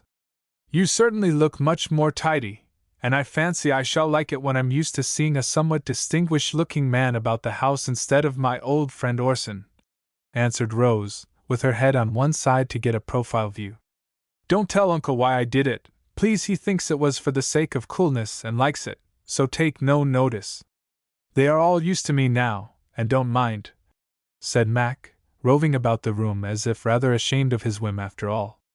"No, I won't. But you mustn't mind if I'm not as sociable as usual for a while. I never can be with strangers, and you really do seem like one. That will be a punishment for your want of taste and love of originality," returned Rose, resolved to punish him for the slight put upon her beloved uncle. "As you like. I won't trouble you much anyway, for I'm going to be very busy. May go to L this winter, if Uncle thinks best, and then my originality can't annoy you. I hope you won't go." "Why, Mac, I'm just getting to know and enjoy you, and thought we'd have a nice time this winter reading something together." "Must you go?" And Rose seemed to forget his strangeness, as she held him still by one button while she talked. "That would be nice. But I feel as if I must go. My plans are all made, and I've set my heart on it," answered Mac, looking so eager that Rose released him, saying sadly, "I suppose it is natural for you all to get restless and push off, but it is hard for me to let you go one after the other and stay here alone. Charlie is gone, Archie and Steve are wrapped up in their sweethearts, the boys away, and only Jamie left to play with Rose. But I'll come back, and you'll be glad I went if I bring you my—" began Mac with sudden animation, then stopped abruptly to bite his lips, as if he had nearly said too much. "Your what?" asked Rose curiously, for he neither looked nor acted like himself. "I forgot how long it takes to get a diploma," he said, walking away again. "There will be one comfort if you go. You'll see Phoebe and can tell me all about her, for she is so modest she doesn't have to it. I shall want to know how she gets on, if she is engaged to sing ballads in the concerts they talk of for next winter. You will write, won't you?" "Oh, yes. No doubt of that." And Mac laughed low to himself as he stooped to look at the little Psyche on the mantelpiece. "What a pretty thing it is," he added soberly as he took it up. "Be careful. Uncle gave it to me last New Year, and I'm very fond of it. She is just lifting her lamp to see what Cupid is like, for she hasn't seen him yet," said Rose, busy putting her worktable in order. "You ought to have a Cupid for her to look at. She has been waiting patiently a whole year, with nothing but a bronze lizard in sight," said Mac with the half-shy, half-daring look which was so new and puzzling. "Cupid fled away as soon as she woke him, you know, and she had a bad time of it. She must wait longer till she can find and keep him. Do you know she looks like you?" hair tied up in a knot, and a spiritual sort of face. "Don't you see it?" asked Mac, turning the graceful little figure toward her. "Not a bit of it. I wonder whom I shall resemble next. I've been compared to a Fra Angelico angel, Saint Agnes, and now Psyche, as Annabel once called her. You'd see what I mean, if you'd ever watched your own face when you were listening to music, talking earnestly, or much moved, then your soul gets into your eyes and you are like Psyche. Tell me the next time you see me in a soulful state, and I'll look in the glass, for I'd like to see if it is becoming," said Rose merrily as she sorted her gay worsteds. Murmured Mac under his breath, thinking of the white figure going up a green slope one summer day. Then, as if chiding himself for sentimentality, he set Psyche down with great care and began to talk about a course of solid reading for the winter. After that, Rose saw very little of him for several weeks, as he seemed to be making up for lost time and was more odd and absent than ever when he did appear. As she became accustomed to the change in his external appearance, she discovered that he was altering fast in other ways and watched the distinguished-looking gentleman with much interest, saying to herself, when she saw a new sort of dignity about him alternating with an unusual restlessness of manner, and now and then a touch of sentiment, "Genius is simmering, just as I predicted." As the family were in mourning, there were no festivities on Rose's 21st birthday, though the boys had planned all sorts of rejoicings. Everyone felt particularly tender toward their girl on that day, remembering how poor Charlie had loved her, and they tried to show it in the gifts and good wishes they sent her. She found her sanctum all aglow with autumn leaves, and on her table so many rare and pretty things, she quite forgot she was an heiress and only felt how rich she was in loving friends. One gift greatly pleased her, though she could not help smiling at the source from whence it came, for Max sent her a Cupid, not the chubby child with a face of naughty merriment, but a slender, winged youth leaning on his unstrung bow, with a broken arrow at his feet. A poem, "To Psyche," came with it, and Rose was much surprised at the beauty of the lines, for, instead of being witty, complimentary, or gay, there was something nobler than mere sentiment in them, and the sweet old fable lived again in language which fitly painted the maiden's soul looking for a love worthy to possess it. Rose read them over and over as she sat among the gold and scarlet leaves which glorified her little room, and each time found new depth and beauty in them, looking from the words that made music in her ear to the lovely shapes that spoke with their mute grace to her eye. The whole thing suited her exactly, it was so delicate and perfect in its way, for she was tired of costly gifts and valued very much this proof of her cousin's taste and talent, seeing nothing in it but an affectionate desire to please her. All the rest dropped in at intervals through the day to say a loving word, and last of all came Mac. Rose happened to be alone with Dulce, enjoying a splendid sunset from her western window, for October gave her child a beautiful good night. Rose turned around as he entered and, putting down the little girl, went to him with the evening red shining on her happy face as she said gratefully, "Dear Mac, it was so lovely! I don't know how to thank you for it in any way but this." And drawing down his tall head, she gave him the birthday kiss she had given all the others. But this time it produced a singular effect, for Mac turned scarlet, then grew pale, and when Rose added playfully, thinking to relieve the shyness of so young a poet, "Never again say you don't write poetry, or call your verses rubbish. I knew you were a genius, and now I'm sure of it," he broke out, as if against his will. "No, it isn't genius, it is love." Then, as she shrank a little, startled at his energy, he added, with an effort at self-control which made his voice sound strange, "I didn't mean to speak, but I can't suffer you to deceive yourself so. I must tell the truth, and not let you kiss me like a cousin when I love you with all my heart and soul." "Oh, Mac, don't joke!" cried Rose, bewildered by this sudden glimpse into a heart she thought she knew so well. "I'm in solemn earnest," he answered steadily, in such a quiet tone that, but for the pale excitement of his face, she might have doubted his words. "Be angry if you will. I expect it, for I know it is too soon to speak. I ought to wait for years, perhaps, but you seemed so happy I dared to hope you had forgotten." "Forgotten what?" asked Rose sharply. "Charlie." "Ah! You all will insist on believing that I loved him better than I did," she cried, with both pain and impatience in her voice, for the family delusion tried her very much at times. "How could we help it, when he was everything women most admire?"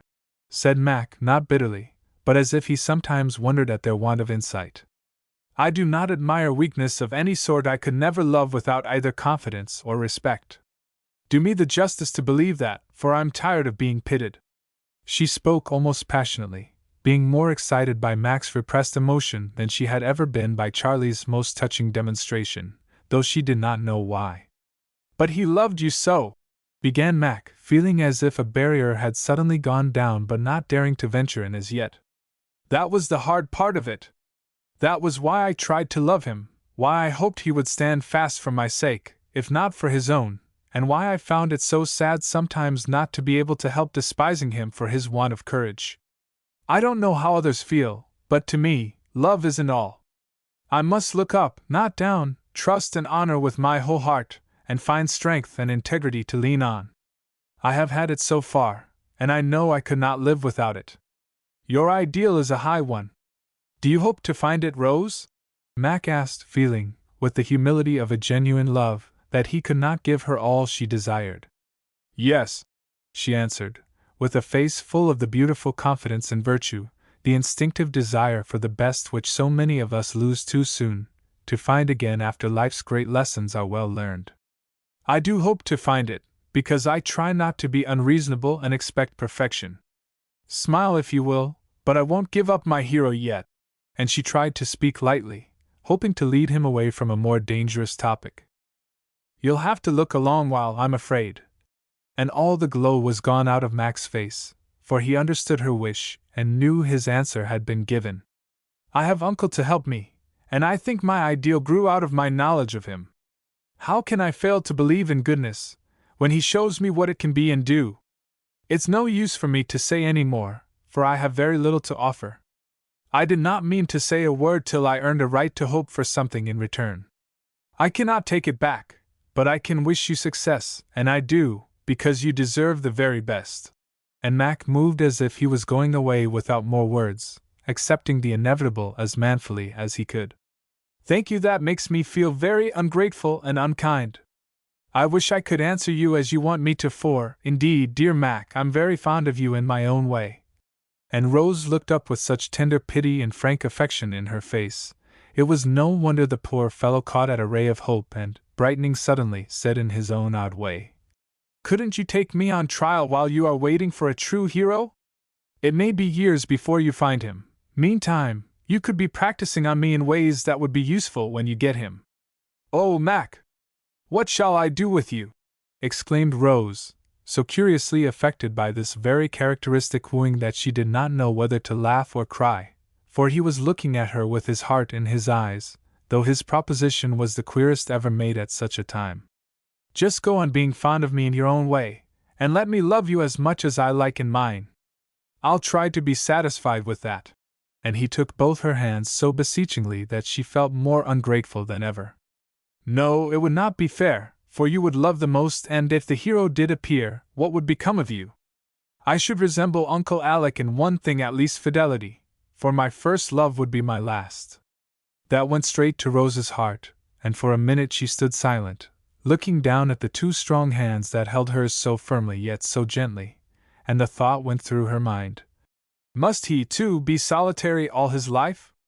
I have no dear lover as my mother had, why cannot I make him happy and forget myself?" It did not seem very hard, and she owned that, even while she told herself that compassion was no equivalent for love. She wanted to give all she could, and keep as much of Mac's affection as she honestly might, because it seemed to grow more sweet and precious when she thought of putting it away. "You will be like Uncle in happier ways than that, I hope, for you, too, must have a high ideal and find her and be happy," she said, resolving to be true to the voice of conscience, not be swayed by the impulse of the moment. "I have found her, but I don't see any prospect of happiness, do you?" he asked wistfully. "Dear Mac, I cannot give you the love you want, but I do trust and respect you from the bottom of my heart, if that is any comfort," began Rose, looking up with eyes full of contrition for the pain her reply must give. She got no further, however, for those last words wrought a marvelous change in Mac. Dropping her hands, he stood erect, as if inspired with sudden energy and hope, while over his face there came a brave, bright look, which for the moment made him a nobler and comelier man than ever handsome prince had been. "It is a comfort," he said, in a tone of gratitude that touched her very much. "You said your love must be founded on respect, and that you have given me. Why can I not earn the rest? I'm nothing now, but everything is possible when one loves with all his heart and soul and strength. Rose, I will be your hero if a mortal man can, even though I have to work and wait for years. I'll make you love me, and be glad to do it. Don't be frightened. I've not lost my wits, I've just found them. I don't ask anything, I'll never speak of my hope, but it is no use to stop me. I must try it, and I will succeed." With the last words, uttered in a ringing voice while his face glowed, his eyes shone, and he looked as if carried out of himself by the passion that possessed him, Mac abruptly left the room, like one eager to change words to deeds and begin his task at once. Rose was so amazed by all this that she sat down trembling a little, not with fear or anger, but a feeling half pleasure, half pain, and a sense of some new power, subtle, strong, and sweet, that had come into her life. It seemed as if another Mac had taken the place of the one she had known so long, an ardent, ambitious man, ready for any work now that the magical moment had come when everything seems possible to love. If hope could work such a marvelous change for a moment, could not happiness do it for a lifetime? It would be an exciting experiment to try, she thought, remembering the sudden illumination which made that familiar face both beautiful and strange. She could not help wondering how long this unsuspected sentiment had been growing in his heart, and felt perplexed by its peculiar demonstration, for she had never had a lover like this before. It touched and flattered her, nevertheless, and she could not but feel honored by a love so genuine and generous, for it seemed to make a man of Mac all at once, and a manly man, too, who was not daunted by disappointment but could hope against hope, and resolved to make her love him if it took years to do it. There was the charm of novelty about this sort of wooing, and she tried to guess how he would set about it, felt curious to see how he would behave when next they met, and was half angry with herself for not being able to decide how she ought to act. The more she thought, the more bewildered she grew, for having made up her mind that Mac was a genius, it disturbed all her plans to find him a lover, and such an ardent one. As it was impossible to predict what would come next, she gave up trying to prepare for it, and, tired with vain speculations, carried Dulce off to bed, wishing she could tuck away her love troubles as quietly and comfortably as she did her sleepy little charge. Simple and sincere in all things, Mac gave Rose a new surprise by keeping his promise to the letter, asked nothing of her, said nothing of his hope, and went on as if nothing had happened, quite in the old friendly way. No, not quite, for now and then, when she least expected it, she saw again the indescribable expression on his face, a look that seemed to shed a sudden sunshine over her, making her eyes fall involuntarily, her color rise, and her heart beat quicker for a moment.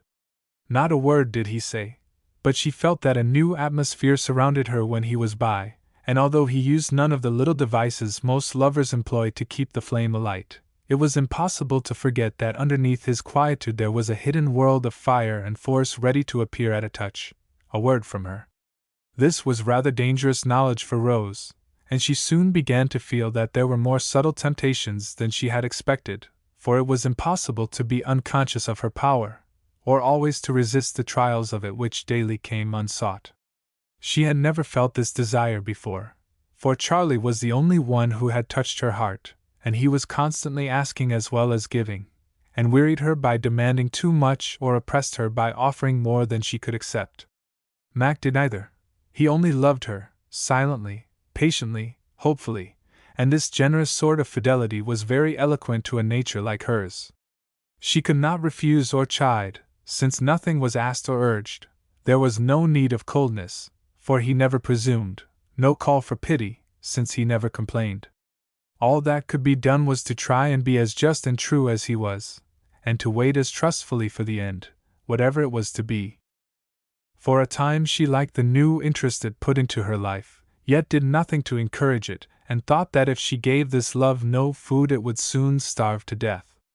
But it seemed to thrive on air, and presently she began to feel as if a very strong will was slowly but steadily influencing her in many ways. If Mac had never told her that he meant to make her love him, she might have yielded unconsciously, but now she mistook the impulse to obey this undercurrent for compassion and resisted stoutly, not comprehending yet the reason for the unrest which took possession of her about this time. She had as many moods as an April day, and would have much surprised Dr. Alec by her vagaries had he known them all. He saw enough, however, to guess what was the matter, but took no notice, for he knew this fever must run its course, and much medicine only does harm.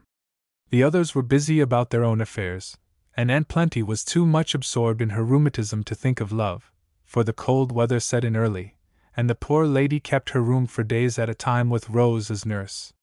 Mac had spoken of going away in November, and Rose began to hope he would, for she decided that this silent sort of adoration was bad for her, as it prevented her from steadily pursuing the employments she had marked out for that year. What was the use of trying to read useful books when her thoughts continually wandered to those charming essays on love and friendship? To copy antique casts, when all the masculine heads looked like Cupid and the feminine ones like the Psyche on her mantelpiece? To practice the best music if it ended in singing over and over the pretty spring song without Phoebe's bird chorus? Dulce's company was pleasantest now, for Dulce seldom talked, so much meditation was possible. Even Aunt Plenty's red flannel, camphor, and Pond's extract were preferable to general society, and long solitary rides on Rosa seemed the only thing to put her in tune after one of her attempts to find out what she ought to do or leave undone. She made up her mind at last, and arming herself with an unmade pen, like Fanny Squeers, she boldly went into the study to confer with Dr. Alec at an hour when Mac was usually absent. "I want a pen for marking. Can you make me one, Uncle?" she asked, popping her head in to be sure he was alone. "Yes, my dear," answered a voice so like the doctor's that she entered without delay. But before she had taken 3 steps she stopped, looking rather annoyed, for the head that rose from behind the tall desk was not rough and gray, but brown and smooth, and Mac, not Uncle Alec, sat there writing. Late experience had taught her that she had nothing to fear from a tete-a-tete, and, having with difficulty taken a resolution, she did not like to fail of carrying it out. "Don't get up, I won't trouble you if you are busy, there is no hurry," she said, not quite sure whether it were wiser to stay or run away. Mac settled the point by taking the pen out of her hand and beginning to cut it, as quietly as Nicholas did on that thrilling occasion. Perhaps he was thinking of that, for he smiled as he asked, "Hard or soft?" Rose evidently had forgotten that the family of Squeers ever existed, for she answered, "Hard, please," in a voice to match. "I'm glad to see you doing that," she added, taking courage from his composure and going as straight to her point as could be expected of a woman. "And I am very glad to do it. I don't mean making pens, but the romance I advised." And she touched the closely written page before him, looking as if she would like to read it. "That is my abstract on a lecture on the circulation of the blood," he answered, kindly turning it so that she could see. "I don't write romances, I'm living one." And he glanced up with the happy, hopeful expression which always made her feel as if he was heaping coals of fire on her head. "I wish you wouldn't look at me in that way, it fidgets me," she said a little petulantly, for she had been out riding, and knew that she did not present a spiritual appearance after the frosty air had reddened nose as well as cheeks. "I'll try to remember. It does itself before I know it.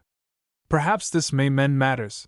And taking out the blue glasses he sometimes wore in the wind, he gravely put them on.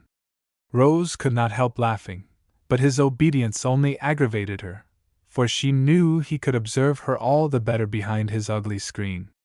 "No, it won't, they are not becoming, and I don't want to look blue when I do not feel so," she said, finding it impossible to guess what he would do next or to help enjoying his peculiarities.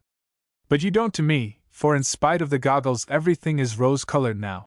And he pocketed the glasses without a murmur at the charming inconsistency of his idol.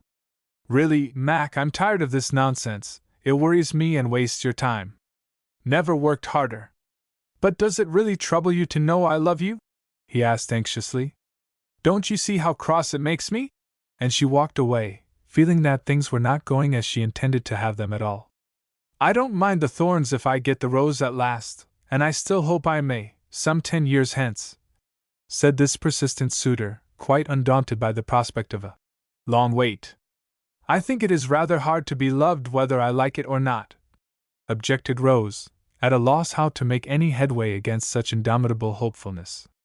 "But you can't help it, nor can I, so I must go on doing it with all my heart till you marry, and then, well, then I'm afraid I may hate somebody instead." And Max spoilt the pen by an involuntary slash of his knife. "Please don't, Mac!" "Do which, love or hate?" "Don't either. Go and care for someone else. There are plenty of nice girls who will be glad to make you happy," said Rose, intent upon ending her disquiet in some way. "That is too easy. I enjoy working for my blessings, and the harder I have to work, the more I value them when they come." "Then if I suddenly grew very kind, would you stop caring about me?" asked Rose, wondering if that treatment would free her from a passion which both touched and tormented her. "Try and see." But there was a traitorous glimmer in Mac's eyes which plainly showed what a failure it would be. "No, I'll get something to do, so absorbing I shall forget all about you. Don't think about me if it troubles you," he said tenderly. "I can't help it." Rose tried to catch back the words, but it was too late, and she added hastily, "That is, I cannot help wishing you would forget me. It is a great disappointment to find I was mistaken when I hoped such fine things of you. Yes, you were very sure that it was love when it was poetry, and now you want poetry when I've nothing on hand but love. Will both together please you? Try and see. I'll do my best." "Anything else?"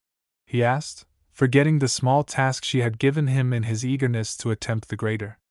"Tell me one thing. I've often wanted to know, and now you speak of it I'll venture to ask. Did you care about me when you read Keats to me last summer?" "No."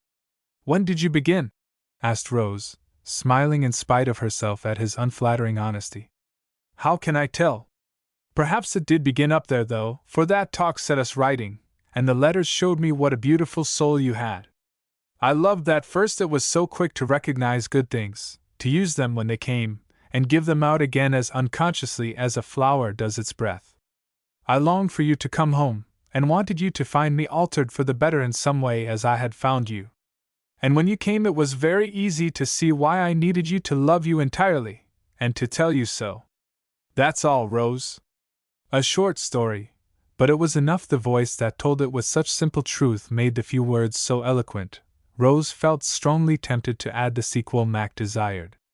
But her eyes had fallen as he spoke, for she knew his were fixed upon her, dark and dilated, with the same repressed emotion that put such fervor into his quiet tones, and just as she was about to look up, they fell on a shabby little footstool.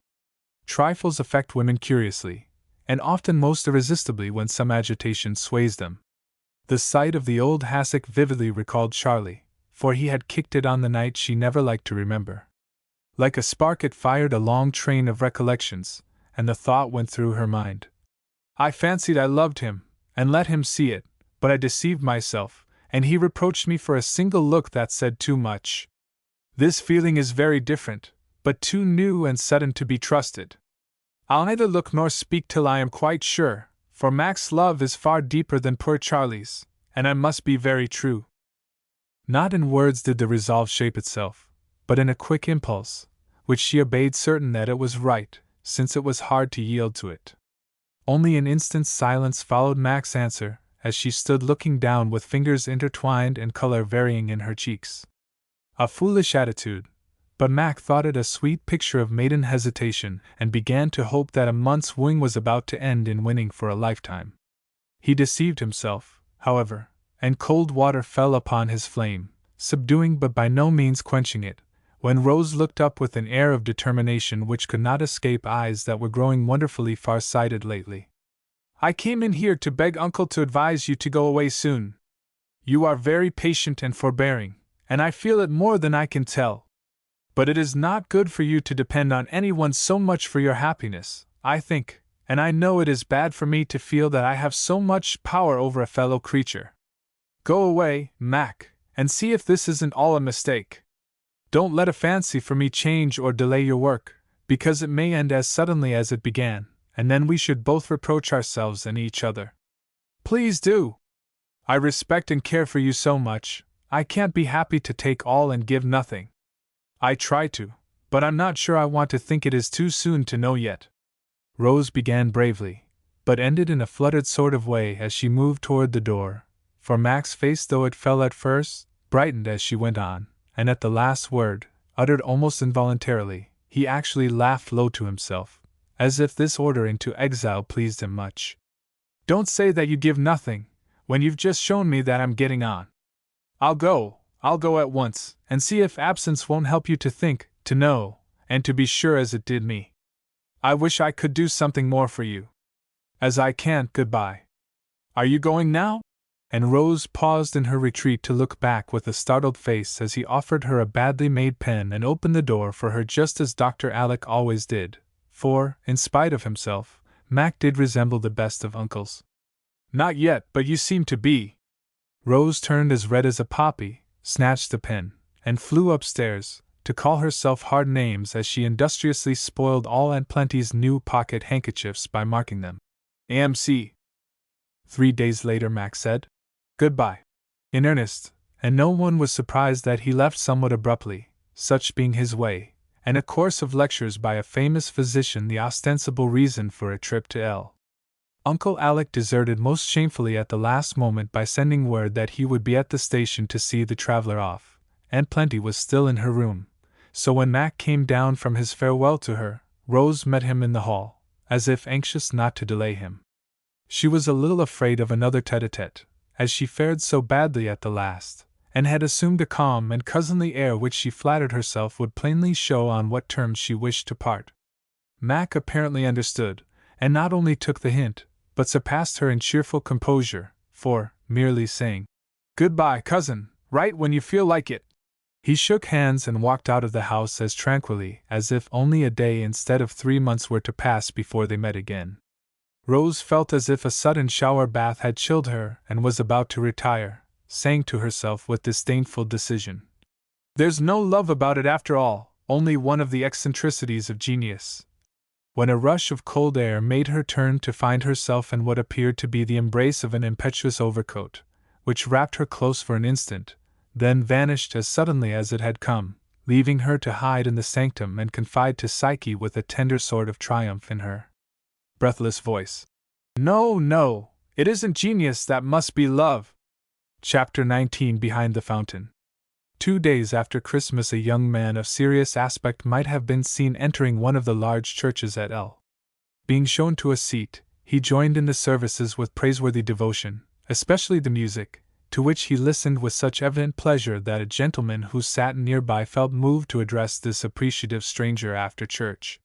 "Fine sermon today. Ever heard our minister before, sir?" he began, as they went down the aisle together among the last, for the young man had lingered as if admiring the ancient building. "Very fine." "No, sir, I have never had that pleasure. I've often wished to see this old place, and am not at all disappointed. Your choir, too, is unusually good," answered the stranger, glancing up at several bonnets bobbing about behind the half-drawn curtains above. "Finest in the city, sir. We pride ourselves on our music, and always have the best. People often come for that alone." And the old gentleman looked as satisfied as if a choir of cherubim and seraphim continually did cry in his organ loft, "Who is the contralto? That solo was beautifully sung," observed the younger man, pausing to read a tablet on the wall. "That is Miss Moore. Been here about a year, and is universally admired. Excellent young lady, couldn't do without her. Sings superbly in oratorios. Ever heard her?" "Never. She came from X, I believe?" "Yes, highly recommended. She was brought up by one of the first families there. Campbell is the name. If you come from X, you doubtless know them." "I have met them." "Good morning." And with bows the gentleman parted, for at that instant the young man caught sight of a tall lady going down the church steps with a devout expression in her fine eyes and a prayer book in her hand. Hastening after her, the serious-minded young man accosted her just as she turned into a quiet street. "Phoebe!" Only a word, but it wrought a marvelous change, for the devout expression vanished in the drawing of a breath, and the quiet face blossomed suddenly with color, warmth, and the light that never was on sea or land, as she turned to meet her lover with an answering word as eloquent as his. "Archie! The year is out today. I told you I should come. Have you forgotten?" "No, I knew you'd come." "And are you glad?" "How can I help it?" "You can't, don't try. Come into this little park and let us talk." And drawing her hand through his arm, Archie led her into what to other eyes was a very dismal square, with a boarded-up fountain in the middle, sodden grass plots, and dead leaves dancing in the wintry wind. But to them it was a summery paradise, and they walked to and fro in the pale sunshine, quite unconscious that they were objects of interest to several ladies and gentlemen waiting anxiously for their dinner or yawning over the dull books kept for Sunday reading. "Are you ready to come home now, Phoebe?" asked Archie tenderly as he looked at the downcast face beside him, and wondered why all women did not wear delightful little black velvet bonnets with one deep red flower against their hair. "Not yet. I haven't done enough," began Phoebe, finding it very hard to keep the resolution made a year ago. "You have proved that you can support yourself, make friends, and earn a name, if you choose. No one can deny that, and we are all getting proud of you. What more can you ask, my dearest?" "I don't quite know, but I am very ambitious. I want to be famous, to do something for you all, to make some sacrifice for Rose, and if I can, to have something to give up for your sake. Let me wait and work longer. I know I haven't earned my welcome yet," pleaded Phoebe so earnestly that her lover knew it would be in vain to try and turn her, so wisely contented himself with half, since he could not have the whole. "Such a proud woman! Yet I love you all the better for it, and understand your feeling. Rose made me see how it seems to you, and I don't wonder that you cannot forget the unkind things that were looked, if not said, by some of my amiable aunts. I'll try to be patient on one condition, Phoebe." "And what is that?" "You are to let me come sometimes while I wait, and wear this lest you should forget me," he said, pulling a ring from his pocket and gently drawing a warm, bare hand out of the muff where it lay hidden. "Yes, Archie, but not here, not now," cried Phoebe, glancing about her, as if suddenly aware that they were not alone. "No one can see us here. I thought of that. Give me one happy minute, after this long, long year of waiting," answered Archie, pausing just where the fountain hid them from all eyes, for there were houses only on one side. Phoebe submitted, and never did a plain gold ring slip more easily to its place than the one he put on in such a hurry that cold December day. Then one hand went back into the muff red with the grasp he gave it, and the other to its old place on his arm with a confiding gesture, as if it had a right there. "Now I feel sure of you," said Archie as they went on again, and no one the wiser for that tender transaction behind the ugly pyramid of boards. "Mac wrote me that you were much admired by your church people, and that certain wealthy bachelors evidently had designs on the retiring Miss Moore. I was horribly jealous, but now I defy every man of them." Phoebe smiled with the air of proud humility that was so becoming and answered briefly. "There was no danger. Kings could not change me, whether you ever came or not. But Mac should not have told you. You shall be revenged on him then, for, as he told secrets about you, I'll tell you one about him. Phoebe, he loves Rose!" And Archie looked as if he expected to make a great sensation with his news. "I know it." And Phoebe laughed at his sudden change of countenance as he added inquiringly, "She told you, then?" "Not a word. I guessed it from her letters, for lately she says nothing about Mac, and before there was a good deal, so I suspected what the silence meant and asked no questions." "Wise girl! Then you think she does care for the dear old fellow?" "Of course she does. Didn't he tell you so?" "No, he only said when he went away, 'Take care of my Rose, and I'll take care of your Phoebe,' and not another thing could I get out of him, for I did ask questions. He stood by me like a hero, and kept Aunt Jane from driving me stark mad with her advice. I don't forget that, and burned to lend him a hand somewhere, but he begged me to let him manage his wooing in his own way. And from what I see, I should say he knew how to do it," added Archie, finding it very delightful to gossip about love affairs with his sweetheart. "Dear little mistress! How does she behave?" asked Phoebe, longing for news, but too grateful to ask at headquarters, remembering how generously Rose had tried to help her, even by silence, the greatest sacrifice a woman can make at such interesting periods. Very sweet and shy and charming. I try not to watch, but upon my word I cannot help it sometimes. She is so cunning, as you girls say. When I carry her a letter from Mac, she tries so hard not to show how glad she is that I want to laugh and tell her I know all about it. But I look as sober as a judge and as stupid as an owl by daylight, and she enjoys her letters in peace and thinks I'm so absorbed in my own passion that I'm blind to hers.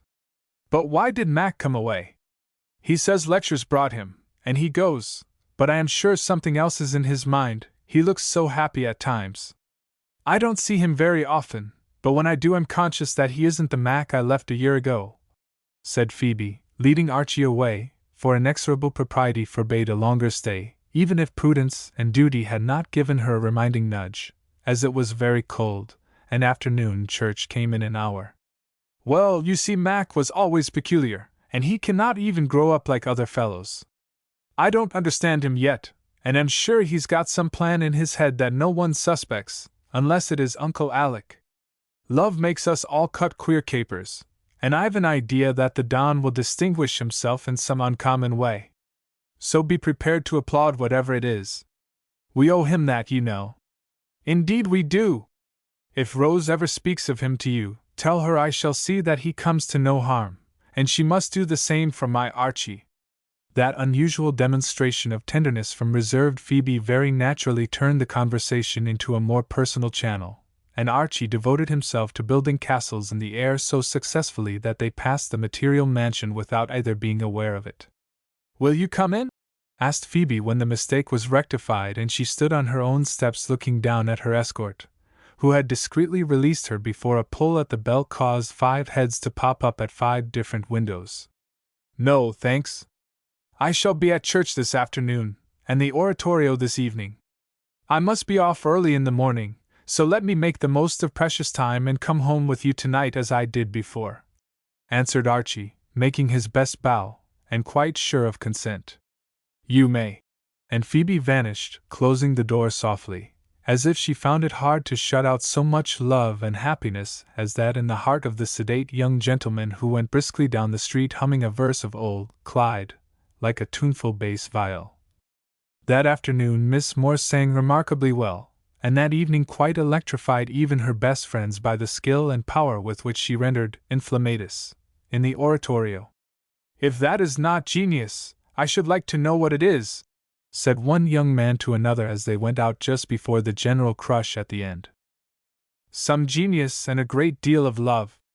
They are a grand team, and when well driven, astonish the world by the time they make in the great race," answered the second young man with the look of one inclined to try his hand at driving that immortal span. "Dare say you are right. Can't stop now, she's waiting for me. Don't sit up, Mac. The gods go with you, Archie."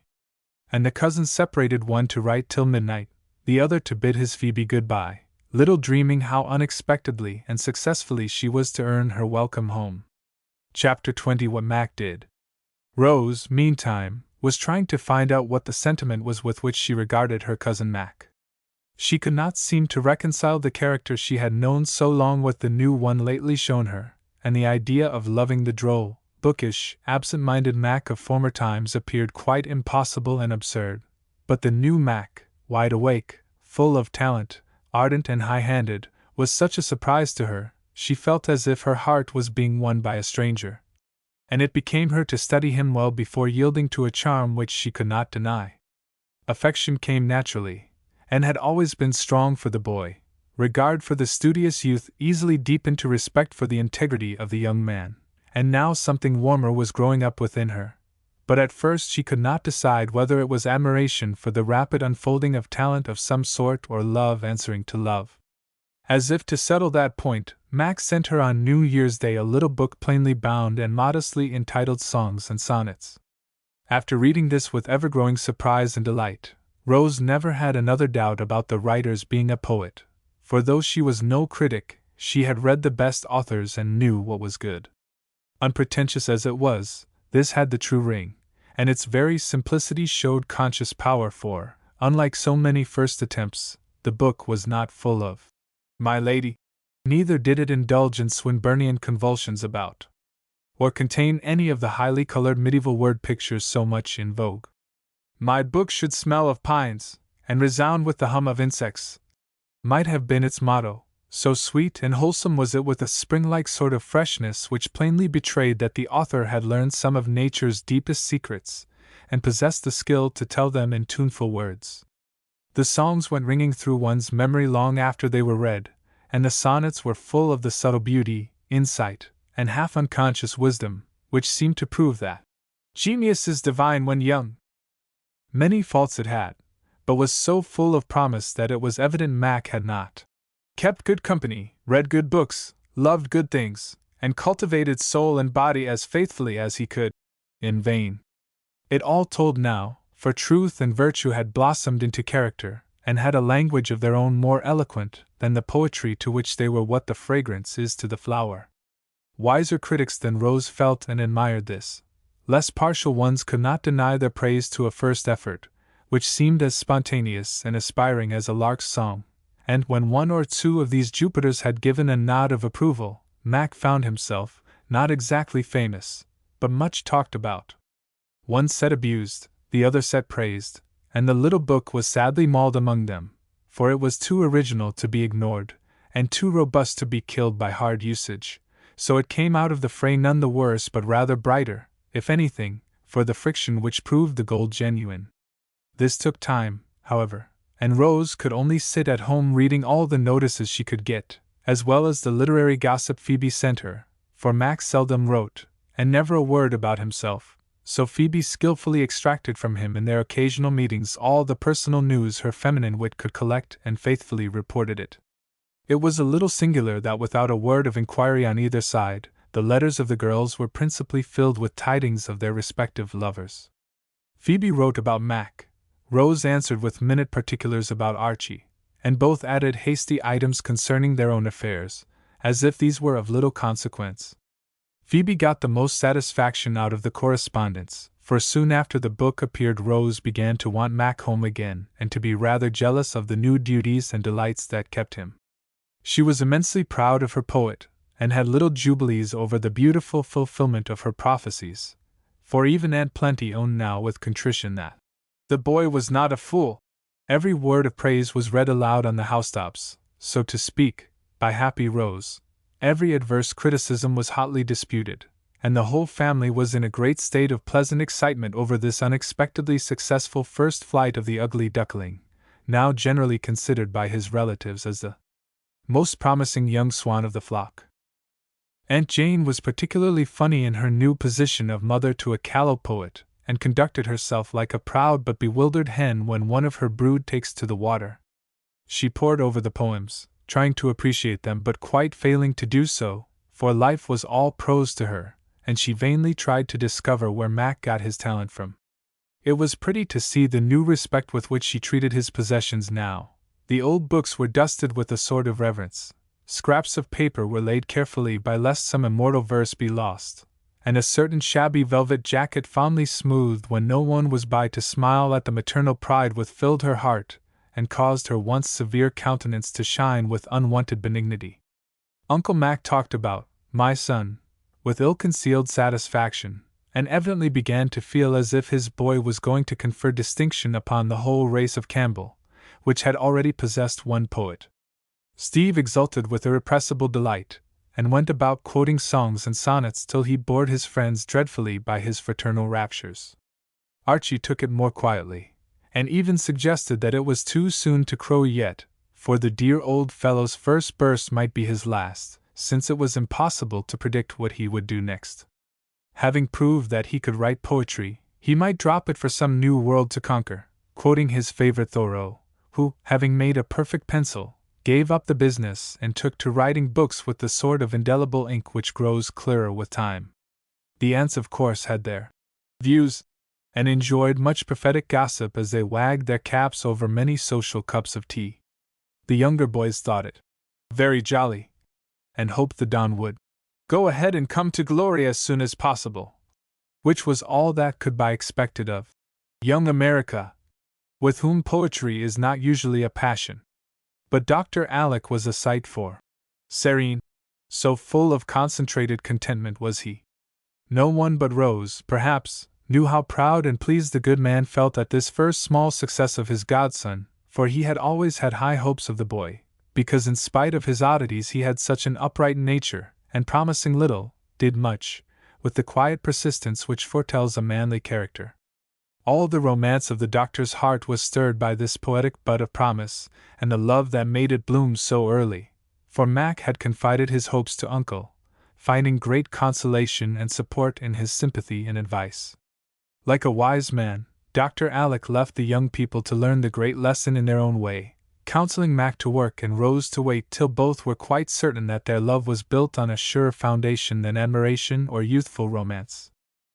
Meantime he went about with a well-worn little book in his pocket, humming bits from a new set of songs and repeating with great fervor certain sonnets which seemed to him quite equal, if not superior, to any that Shakespeare ever wrote. As Rose was doing the same thing, they often met for a private read and warble, as they called it, and while discussing the safe subject of Mac's poetry, both arrived at a pretty clear idea of what Mac's reward was to be when he came home. He seemed in no hurry to do this, however, and continued to astonish his family by going into society, and coming out brilliantly in that line. It takes very little to make a lion, as everyone knows who has seen what poor specimens are patted and petted every year, in spite of their bad manners, foolish vagaries, and very feeble roaring.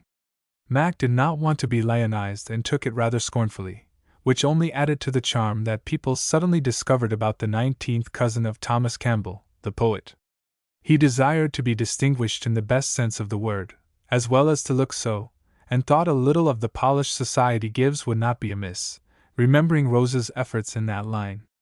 For her sake he came out of his shell and went about seeing and testing all sorts of people with those observing eyes of his, which saw so much in spite of their nearsightedness. What use he meant to make of these new experiences no one knew, for he wrote short letters and, when questioned, answered with imperturbable patience. "Wait till I get through, then I'll come home and talk about it." So everyone waited for the poet, till something happened which produced a greater sensation in the family than if all the boys had simultaneously taken to rhyming. Dr. Alec got very impatient, and suddenly announced that he was going to L to see after those young people, for Phoebe was rapidly singing herself into public favor with the sweet old ballads which she rendered so beautifully that hearers were touched as well as ears delighted, and her prospects brightened every month.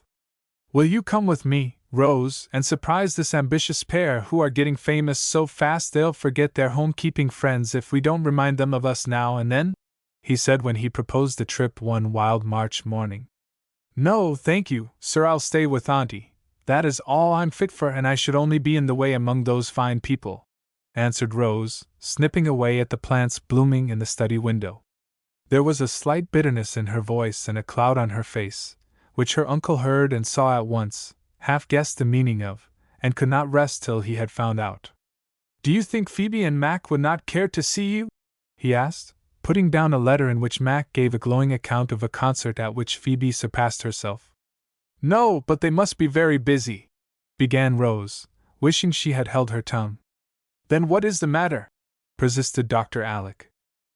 Rose did not speak for a moment, and decapitated 2 fine geraniums with a reckless slash of her scissors, as if pent-up vexation of some kind must find a vent. It did in words also, for, as if quite against her will, she exclaimed impetuously, "The truth is, I'm jealous of them both. Bless my soul!" "What now?" ejaculated the doctor in great surprise. Rose put down her water-pot and shears, came and stood before him with her hands nervously twisted together, and said, just as she used to do when she was a little girl confessing some misdeed, "Uncle, I must tell you, for I've been getting very envious, discontented, and bad lately. No, don't be good to me yet, for you don't know how little I deserve it. Scold me well, and make me see how wicked I am. I will as soon as I know what I am to scold about. Unburden yourself, child, and let me see all your iniquity, for if you begin by being jealous of Mac and Phoebe, I'm prepared for anything," said Dr. Alec, leaning back as if nothing could surprise him now. "But I am not jealous in that way, sir. I mean, I want to be or do something splendid as well as they. I can't write poetry or sing like a bird, but I should think I might have my share of glory in some way. I thought perhaps I could paint, and I've tried, but I can only copy. I've no power to invent lovely things, and I'm so discouraged, for that is my one accomplishment. Do you think I have any gift that could be cultivated and do me credit like theirs? She asked so wistfully that her uncle felt for a moment as if he never could forgive the fairies who endowed babies in their cradles for being so niggardly to his girl. But one look into the sweet, open face before him reminded him that the good elves had been very generous, and he answered cheerfully, "Yes, I do, for you have one of the best and noblest gifts a woman can possess. Music and poetry are fine things, and I don't wonder you want them, or that you envy the pleasant fame they bring. I've felt just so, and been ready to ask why it didn't please heaven to be more generous to some people, so you needn't be ashamed to tell me all about it. I know I ought to be contented, but I'm not. My life is very comfortable, but so quiet and uneventful, I get tired of it, and want to launch out as the others have, and do something, or at least try. I'm glad you think it isn't very bad of me, and I'd like to know what my gift is," said Rose, looking less despondent already. "The art of living for others so patiently and sweetly that we enjoy it as we do the sunshine, and are not half grateful enough for the great blessing. It is very kind of you to say so, but I think I'd like a little fun and fame nevertheless." And Rose did not look as thankful as she ought. "Very natural, dear, but the fun and the fame do not last, while the memory of a real helper is kept green long after poetry is forgotten and music silent. Can't you believe that and be happy? But I do so little, nobody sees or cares, and I don't feel as if I was really of any use," sighed Rose, thinking of the long, dull winter, full of efforts that seemed fruitless. "Sit here, and let us see if you really do very little and if no one cares." And drawing her to his knee, Dr. Alec went on, telling off each item on one of the fingers of the soft hand he held. "First, an infirm old aunt is kept very happy by the patient, cheerful care of this good-for-nothing niece. Secondly, a crotchety uncle for whom she reads, runs, writes, and sews so willingly that he cannot get on without her. Thirdly, various relations who are helped in various ways. Fourthly, one dear friend never forgotten, and a certain cousin cheered by praise which is more to him than the loudest blast fame could blow. Fifthly, several young girls find her an example of many good works and ways. Sixthly, a motherless baby is cared for as tenderly as if she were a little sister. Seventhly, half a dozen poor ladies made comfortable. And lastly, some struggling boys and girls with artistic longings are put into a pleasant room furnished with casts, studies, easels, and all manner of helpful things, not to mention free lessons given by this same idle girl, who now sits upon my knee owning to herself that her gift is worth having after all. Indeed I am. Uncle, I'd no idea I had done so many things to please you, or that anyone guessed how hard I tried to fill my place usefully. I've learned to do without gratitude now. I'll learn not to care for praise, but to be contented to do my best, and have only God know. He knows, and He rewards in His own good time. I think a quiet life like this often makes itself felt in better ways than one that the world sees and applauds, and some of the noblest are never known till they end, leaving a void in many hearts. Yours may be one of these if you choose to make it so, and no one will be prouder of this success than I, unless it be Mac." The clouds were quite gone now, and Rose was looking straight into her uncle's face with a much happier expression when that last word made it color brightly, and the eyes glance away for a second. Then they came back full of a tender sort of resolution as she said, "That will be the reward I work for," and rose, as if ready to be up and doing with renewed courage. But her uncle held her long enough to ask quite soberly, though his eyes laughed, "Shall I tell him that?" "No, sir, please don't. When he is tired of other people's praise he will come home, and then I'll see what I can do for him," answered Rose, slipping away to her work with the shy, happy look that sometimes came to give to her face the charm it needed. "He is such a thorough fellow, he never is in a hurry to go from one thing to another. An excellent habit, but a trifle trying to impatient people like me," said the doctor, and picking up Dulce, who sat upon the rug with her dolly, he composed his feelings by tossing her till she crowed with delight. Rose heartily echoed that last remark, but said nothing aloud, only helped her uncle off with dutiful alacrity and, when he was gone, began to count the days till his return, wishing she had decided to go too. He wrote often, giving excellent accounts of the great creatures, as Steve called Phoebe and Mac, and seemed to find so much to do in various ways that the second week of absence was nearly over before he set a day for his return, promising to astonish them with the account of his adventures. Rose felt as if something splendid was going to happen and set her affairs in order so that the approaching crisis might find her fully prepared. She had found out, now, was quite sure, and put away all doubts and fears to be ready to welcome home the cousin whom she was sure Uncle would bring as her reward. She was thinking of this one day as she got out her paper to write a long letter to poor Aunt Clara, who pined for news far away there in Calcutta. Something in the task reminded her of that other lover whose wooing ended so tragically, and opening a little drawer of keepsakes, she took out the blue bracelet, feeling that she owed Charlie a tender thought in the midst of her new happiness, for of late she had forgotten him. She had worn the trinket hidden under her black sleeve for a long time after his death, with the regretful constancy one sometimes shows in doing some little kindness all too late. But her arm had grown too round to hide the ornament, the forget-me-nots had fallen one by one, the clasp had broken, and that autumn she laid the bracelet away, acknowledging that she had outgrown the souvenir as well as the sentiment that gave it. She looked at it in silence for a moment, then put it softly back and, shutting the drawer, took up the little gray book which was her pride, thinking as she contrasted the two men and their influence on her life, the one sad and disturbing, the other sweet and inspiring. Charlie's was passion, Max's love. "Rose! Rose!" called a shrill voice, rudely breaking the pensive reverie, and with a start, she shut the desk, exclaiming as she ran to the door, "They have come! They have come!" Chapter 21 How Phoebe Earned Her Welcome. Dr. Alec had not arrived, but bad tidings had, as Rose guessed the instant her eyes fell upon Aunt Plenty, hobbling downstairs with her cap awry, her face pale, and a letter flapping wildly in her hand as she cried distractedly, "Oh, my boy! My boy! Sick, and I not there to nurse him! Malignant fever, so far away! What can those children do? Why did I let Alec go?" Rose got her into the parlor, and while the poor old lady lamented, she read the letter which Phoebe had sent to her that she might break the news carefully to Rose. "Dear Miss Plenty, please read this to yourself first, and tell my little mistress as you think best. The dear doctor is very ill, but I am with him, and shall not leave him day or night till he is safe. So trust me, and do not be anxious, for everything shall be done that care and skill and entire devotion can do. He would not let us tell you before, fearing you would try to come at the risk of your health.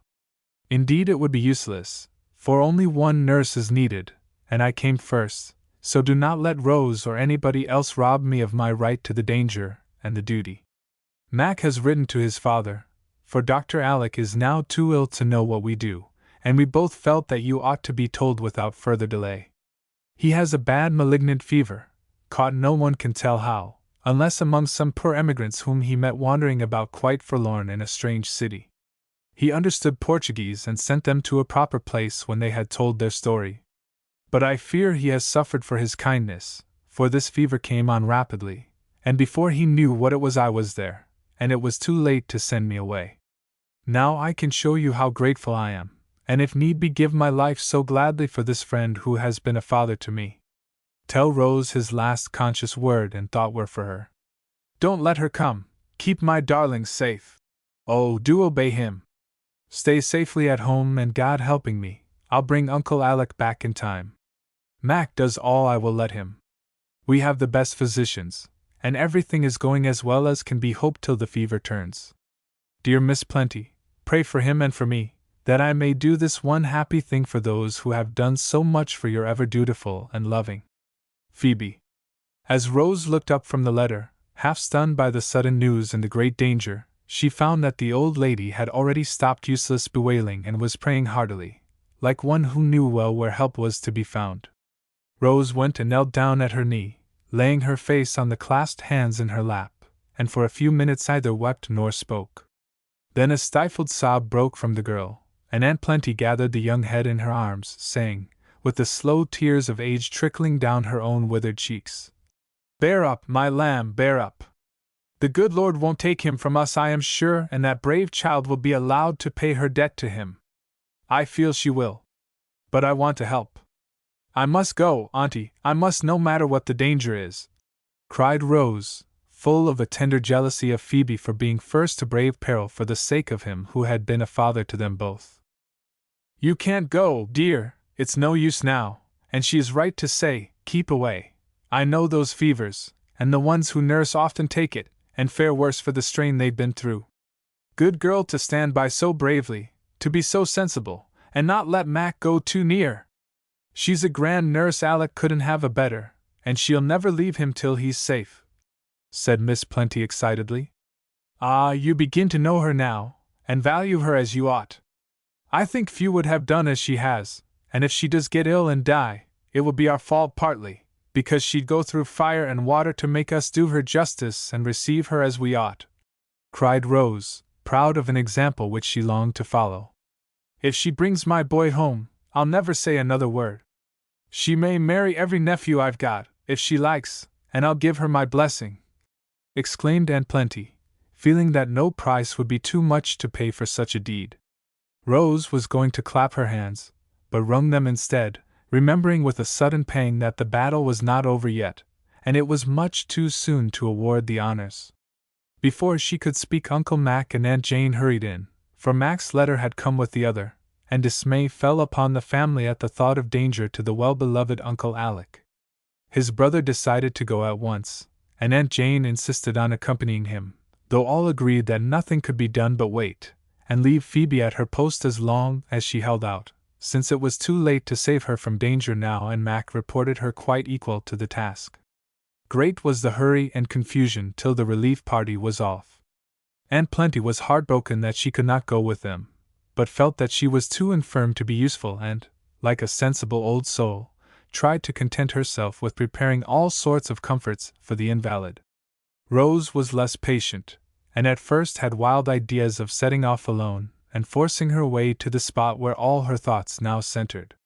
But before she could carry out any rash project, Aunt Myra's palpitations set in so alarmingly that they did good service for once, and kept Rose busy taking her last directions and trying to soothe her dying bed, for each attack was declared fatal till the patient demanded toast and tea, when hope was again allowable, and the rally began. The news flew fast, as such tidings always do, and Aunt Plenty was constantly employed in answering inquiries, for her knocker kept up a steady tattoo for several days. All sorts of people came, gentlefolk and paupers, children with anxious little faces, old people full of sympathy, pretty girls sobbing as they went away, and young men who relieved their feelings by swearing at all emigrants in general and Portuguese in particular. It was touching and comforting to see how many loved the good man who was known only by his benefactions and now lay suffering far away, quite unconscious how many unsuspected charities were brought to light by this grateful solicitude as hidden flowers spring up when warm rains fall. If Rose had ever felt that the gift of living for others was a poor one, she saw now how beautiful and blessed it was, how rich the returns, how wide the influence, how much more precious the tender tie which knit so many hearts together than any breath of fame or brilliant talent that dazzled but did not win and warm. In after years she found how true her uncle's words had been, and, listening to eulogies of great men, felt less moved and inspired by praises of their splendid gifts than by the sight of some good man's patient labor for the poorest of his kind. Her heroes ceased to be the world's favorites and became such as Garrison fighting for his chosen people, how restoring lost senses to the deaf, the dumb, and blind, Sumner unbribable, when other men were bought and sold, and many a large-hearted woman working as quietly as Abby Gibbons, who for 30 years had made Christmas merry for 200 little paupers in a city almshouse, besides saving Magdalens and teaching convicts. The lesson came to Rose when she was ready for it, and showed her what a noble profession philanthropy is, made her glad of her choice, and helped fit her for a long life full of the loving labor and sweet satisfaction unostentatious charity brings to those who ask no reward and are content if Only God knows. Several anxious weeks went by with wearing fluctuations of hope and fear, for life and death fought over the prize each wanted, and more than once death seemed to have won. But Phoebe stood at her post, defying both danger and death with the courage and devotion women often show. All her soul and strength were in her work, and when it seemed most hopeless, she cried out with the passionate energy which seems to send such appeals straight up to heaven. "Grant me this one boon, dear Lord, and I will never ask another for myself." Such prayers avail much, and such entire devotion often seems to work miracles when other aids are in vain. Phoebe's cry was answered, her self-forgetful task accomplished, and her long vigil rewarded with a happy dawn. Dr. Alec always said that she kept him alive by the force of her will, and that, during the hours when he seemed to lie unconscious, he felt a strong, warm hand holding his, as if keeping him away from the swift current trying to sweep him away. The happiest hour of all her life was that in which he knew her, looked up with the shadow of a smile in his hollow eyes, and tried to say in his old cheery way, "Tell Rose I've turned the corner, thanks to you, my child." She answered very quietly, smoothed the pillow, and saw him drop asleep again before she stole away into the other room, meaning to write the good news, but could only throw herself down and find relief for a full heart in the first tears she had shed for weeks. Mac found her there, and took such care of her that she was ready to go back to her place, now indeed a post of honor, while he ran off to send home a telegram which made many hearts sing for joy and caused Jamie, in his first burst of delight, to propose to ring all the city bells and order out the cannon. Saved thanks to God and Phoebe.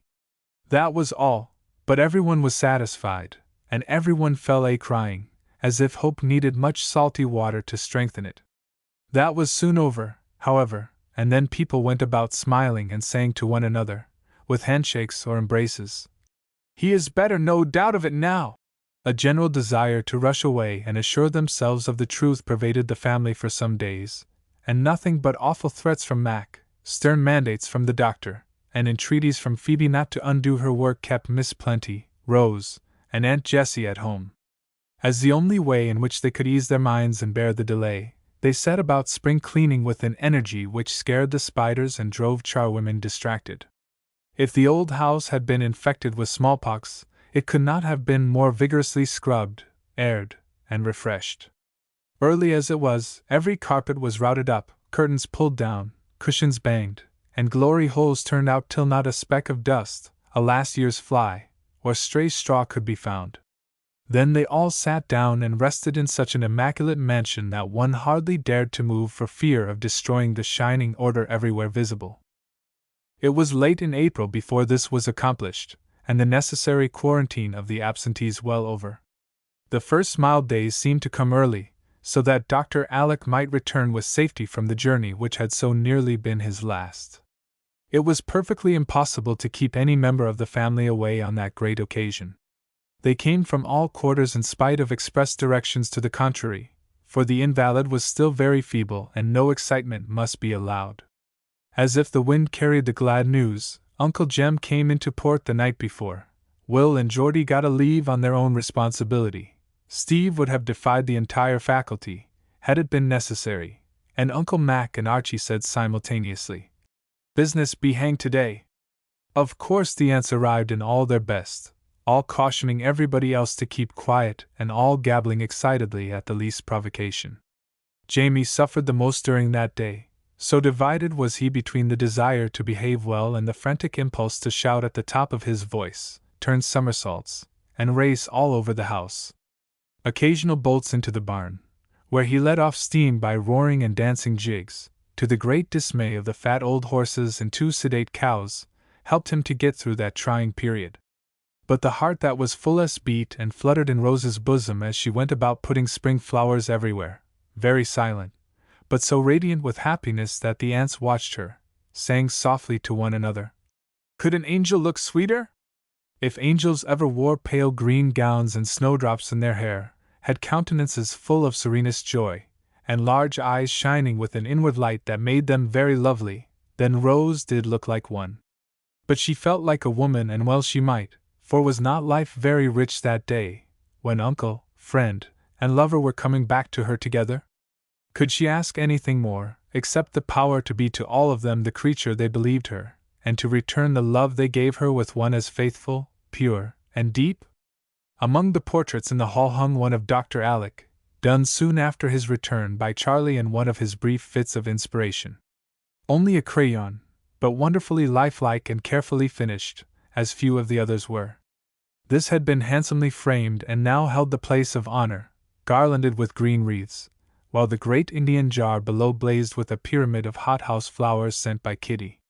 Rose was giving these a last touch, with Dulce close by, cooing over a handful of sweet daffodils, when the sound of wheels sent her flying to the door. She meant to have spoken the first welcome and had the first embrace, but when she saw the altered face in the carriage, the feeble figure being borne up the steps by all the boys, she stood motionless till Phoebe caught her in her arms, whispering with a laugh and a cry struggling in her voice. "I did it for you, my darling, all for you." "Oh, Phoebe, never say again you owe me anything. I never can repay you for this," was all Rose had time to answer as they stood one instant cheek to cheek, heart to heart, both too full of happiness for many words. Aunt Plenty had heard the wheels also and, as everybody rose en masse, had said as impressively as extreme agitation would allow, while she put her glasses on upside down and seized a lace tidy instead of her handkerchief. "Stop! All stay here, and let me receive Alec. Remember his weak state, and be calm, quite calm, as I am." "Yes, Aunt, certainly," was the general murmur of assent, but it was as impossible to obey as it would have been to keep feathers still in a gale, and one irresistible impulse carried the whole roomful into the hall to behold Aunt Plenty beautifully illustrating her own theory of composure by waving the tidy wildly, rushing into Dr. Alec's arms, and laughing and crying with a hysterical abandonment which even Aunt Myra could not have surpassed. The tearful jubilee was soon over, however, and no one seemed the worse for it, for the instant his arms were at liberty, Dr. Alec forgot himself and began to make other people happy by saying seriously, though his thin face beamed paternally, as he drew Phoebe forward, "Aunt Plenty, but for this good daughter I never should have come back to be so welcomed. Love her for my sake."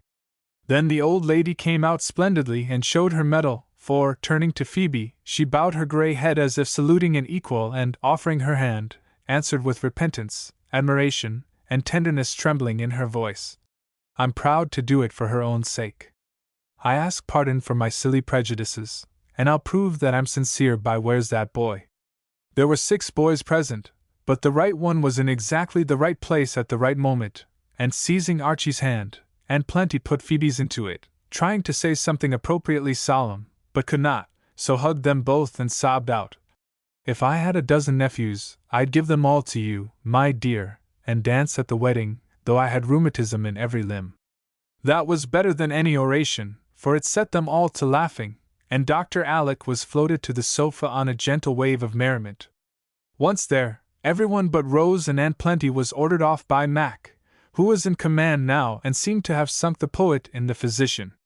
The house must be perfectly quiet, and he must go to sleep as soon as possible after the journey, so all say goodbye now and call again tomorrow, he said, watching his uncle anxiously as he leaned in the sofa corner, with 4 women taking off his wraps, 3 boys contending for his overshoes, 2 brothers shaking hands at short intervals, and Aunt Myra holding a bottle of strong salts under his devoted nose every time there was an opening anywhere.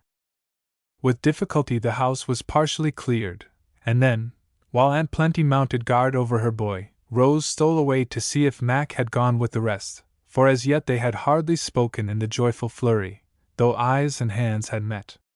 Chapter 22, short and sweet.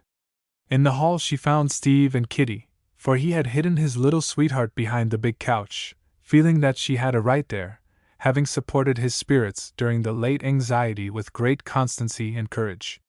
They seemed so cozy, billing and cooing in the shadow of the gay vase, that Rose would have slipped silently away if they had not seen and called to her. "He's not gone, I guess you'll find him in the parlor," said Steve, divining with a lover's instinct the meaning of the quick look she had cast at the hat rack as she shut the study door behind her. "Mercy, no! Archie and Phoebe are there, so he'd have the sense to pop into the sanctum and wait, unless you'd like me to go and bring him out?" added Kitty, smoothing Rose's ruffled hair and settling the flowers on the bosom where Uncle Alec's head had lain until he fell asleep. No, thank you, I'll go to him when I've seen my Phoebe. She won't mind me, answered Rose, moving on to the parlor. Look here, called Steve. Do advise them to hurry up and all be married at once. We were just ready when Uncle fell ill, and now we cannot wait a day later than the 1st of May. Rather short notice, laughed Rose, looking back with the doorknob in her hand. We'll give up all our splendor, and do it as simply as you like, if you will only come too. Think how lovely! 3 weddings at once! Do fly round and settle things, there's a dear, implored Kitty, whose imagination was fired with this romantic idea. How can I, when I have no bridegroom yet? Began Rose, with conscious color in her telltale face. Sly creature!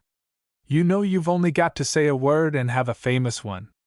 Una and her lion will be nothing to it, cried Steve, bent on hastening his brother's affair, which was much too dilatory and peculiar for his taste. He has been in no haste to come home, and I am in no haste to leave it.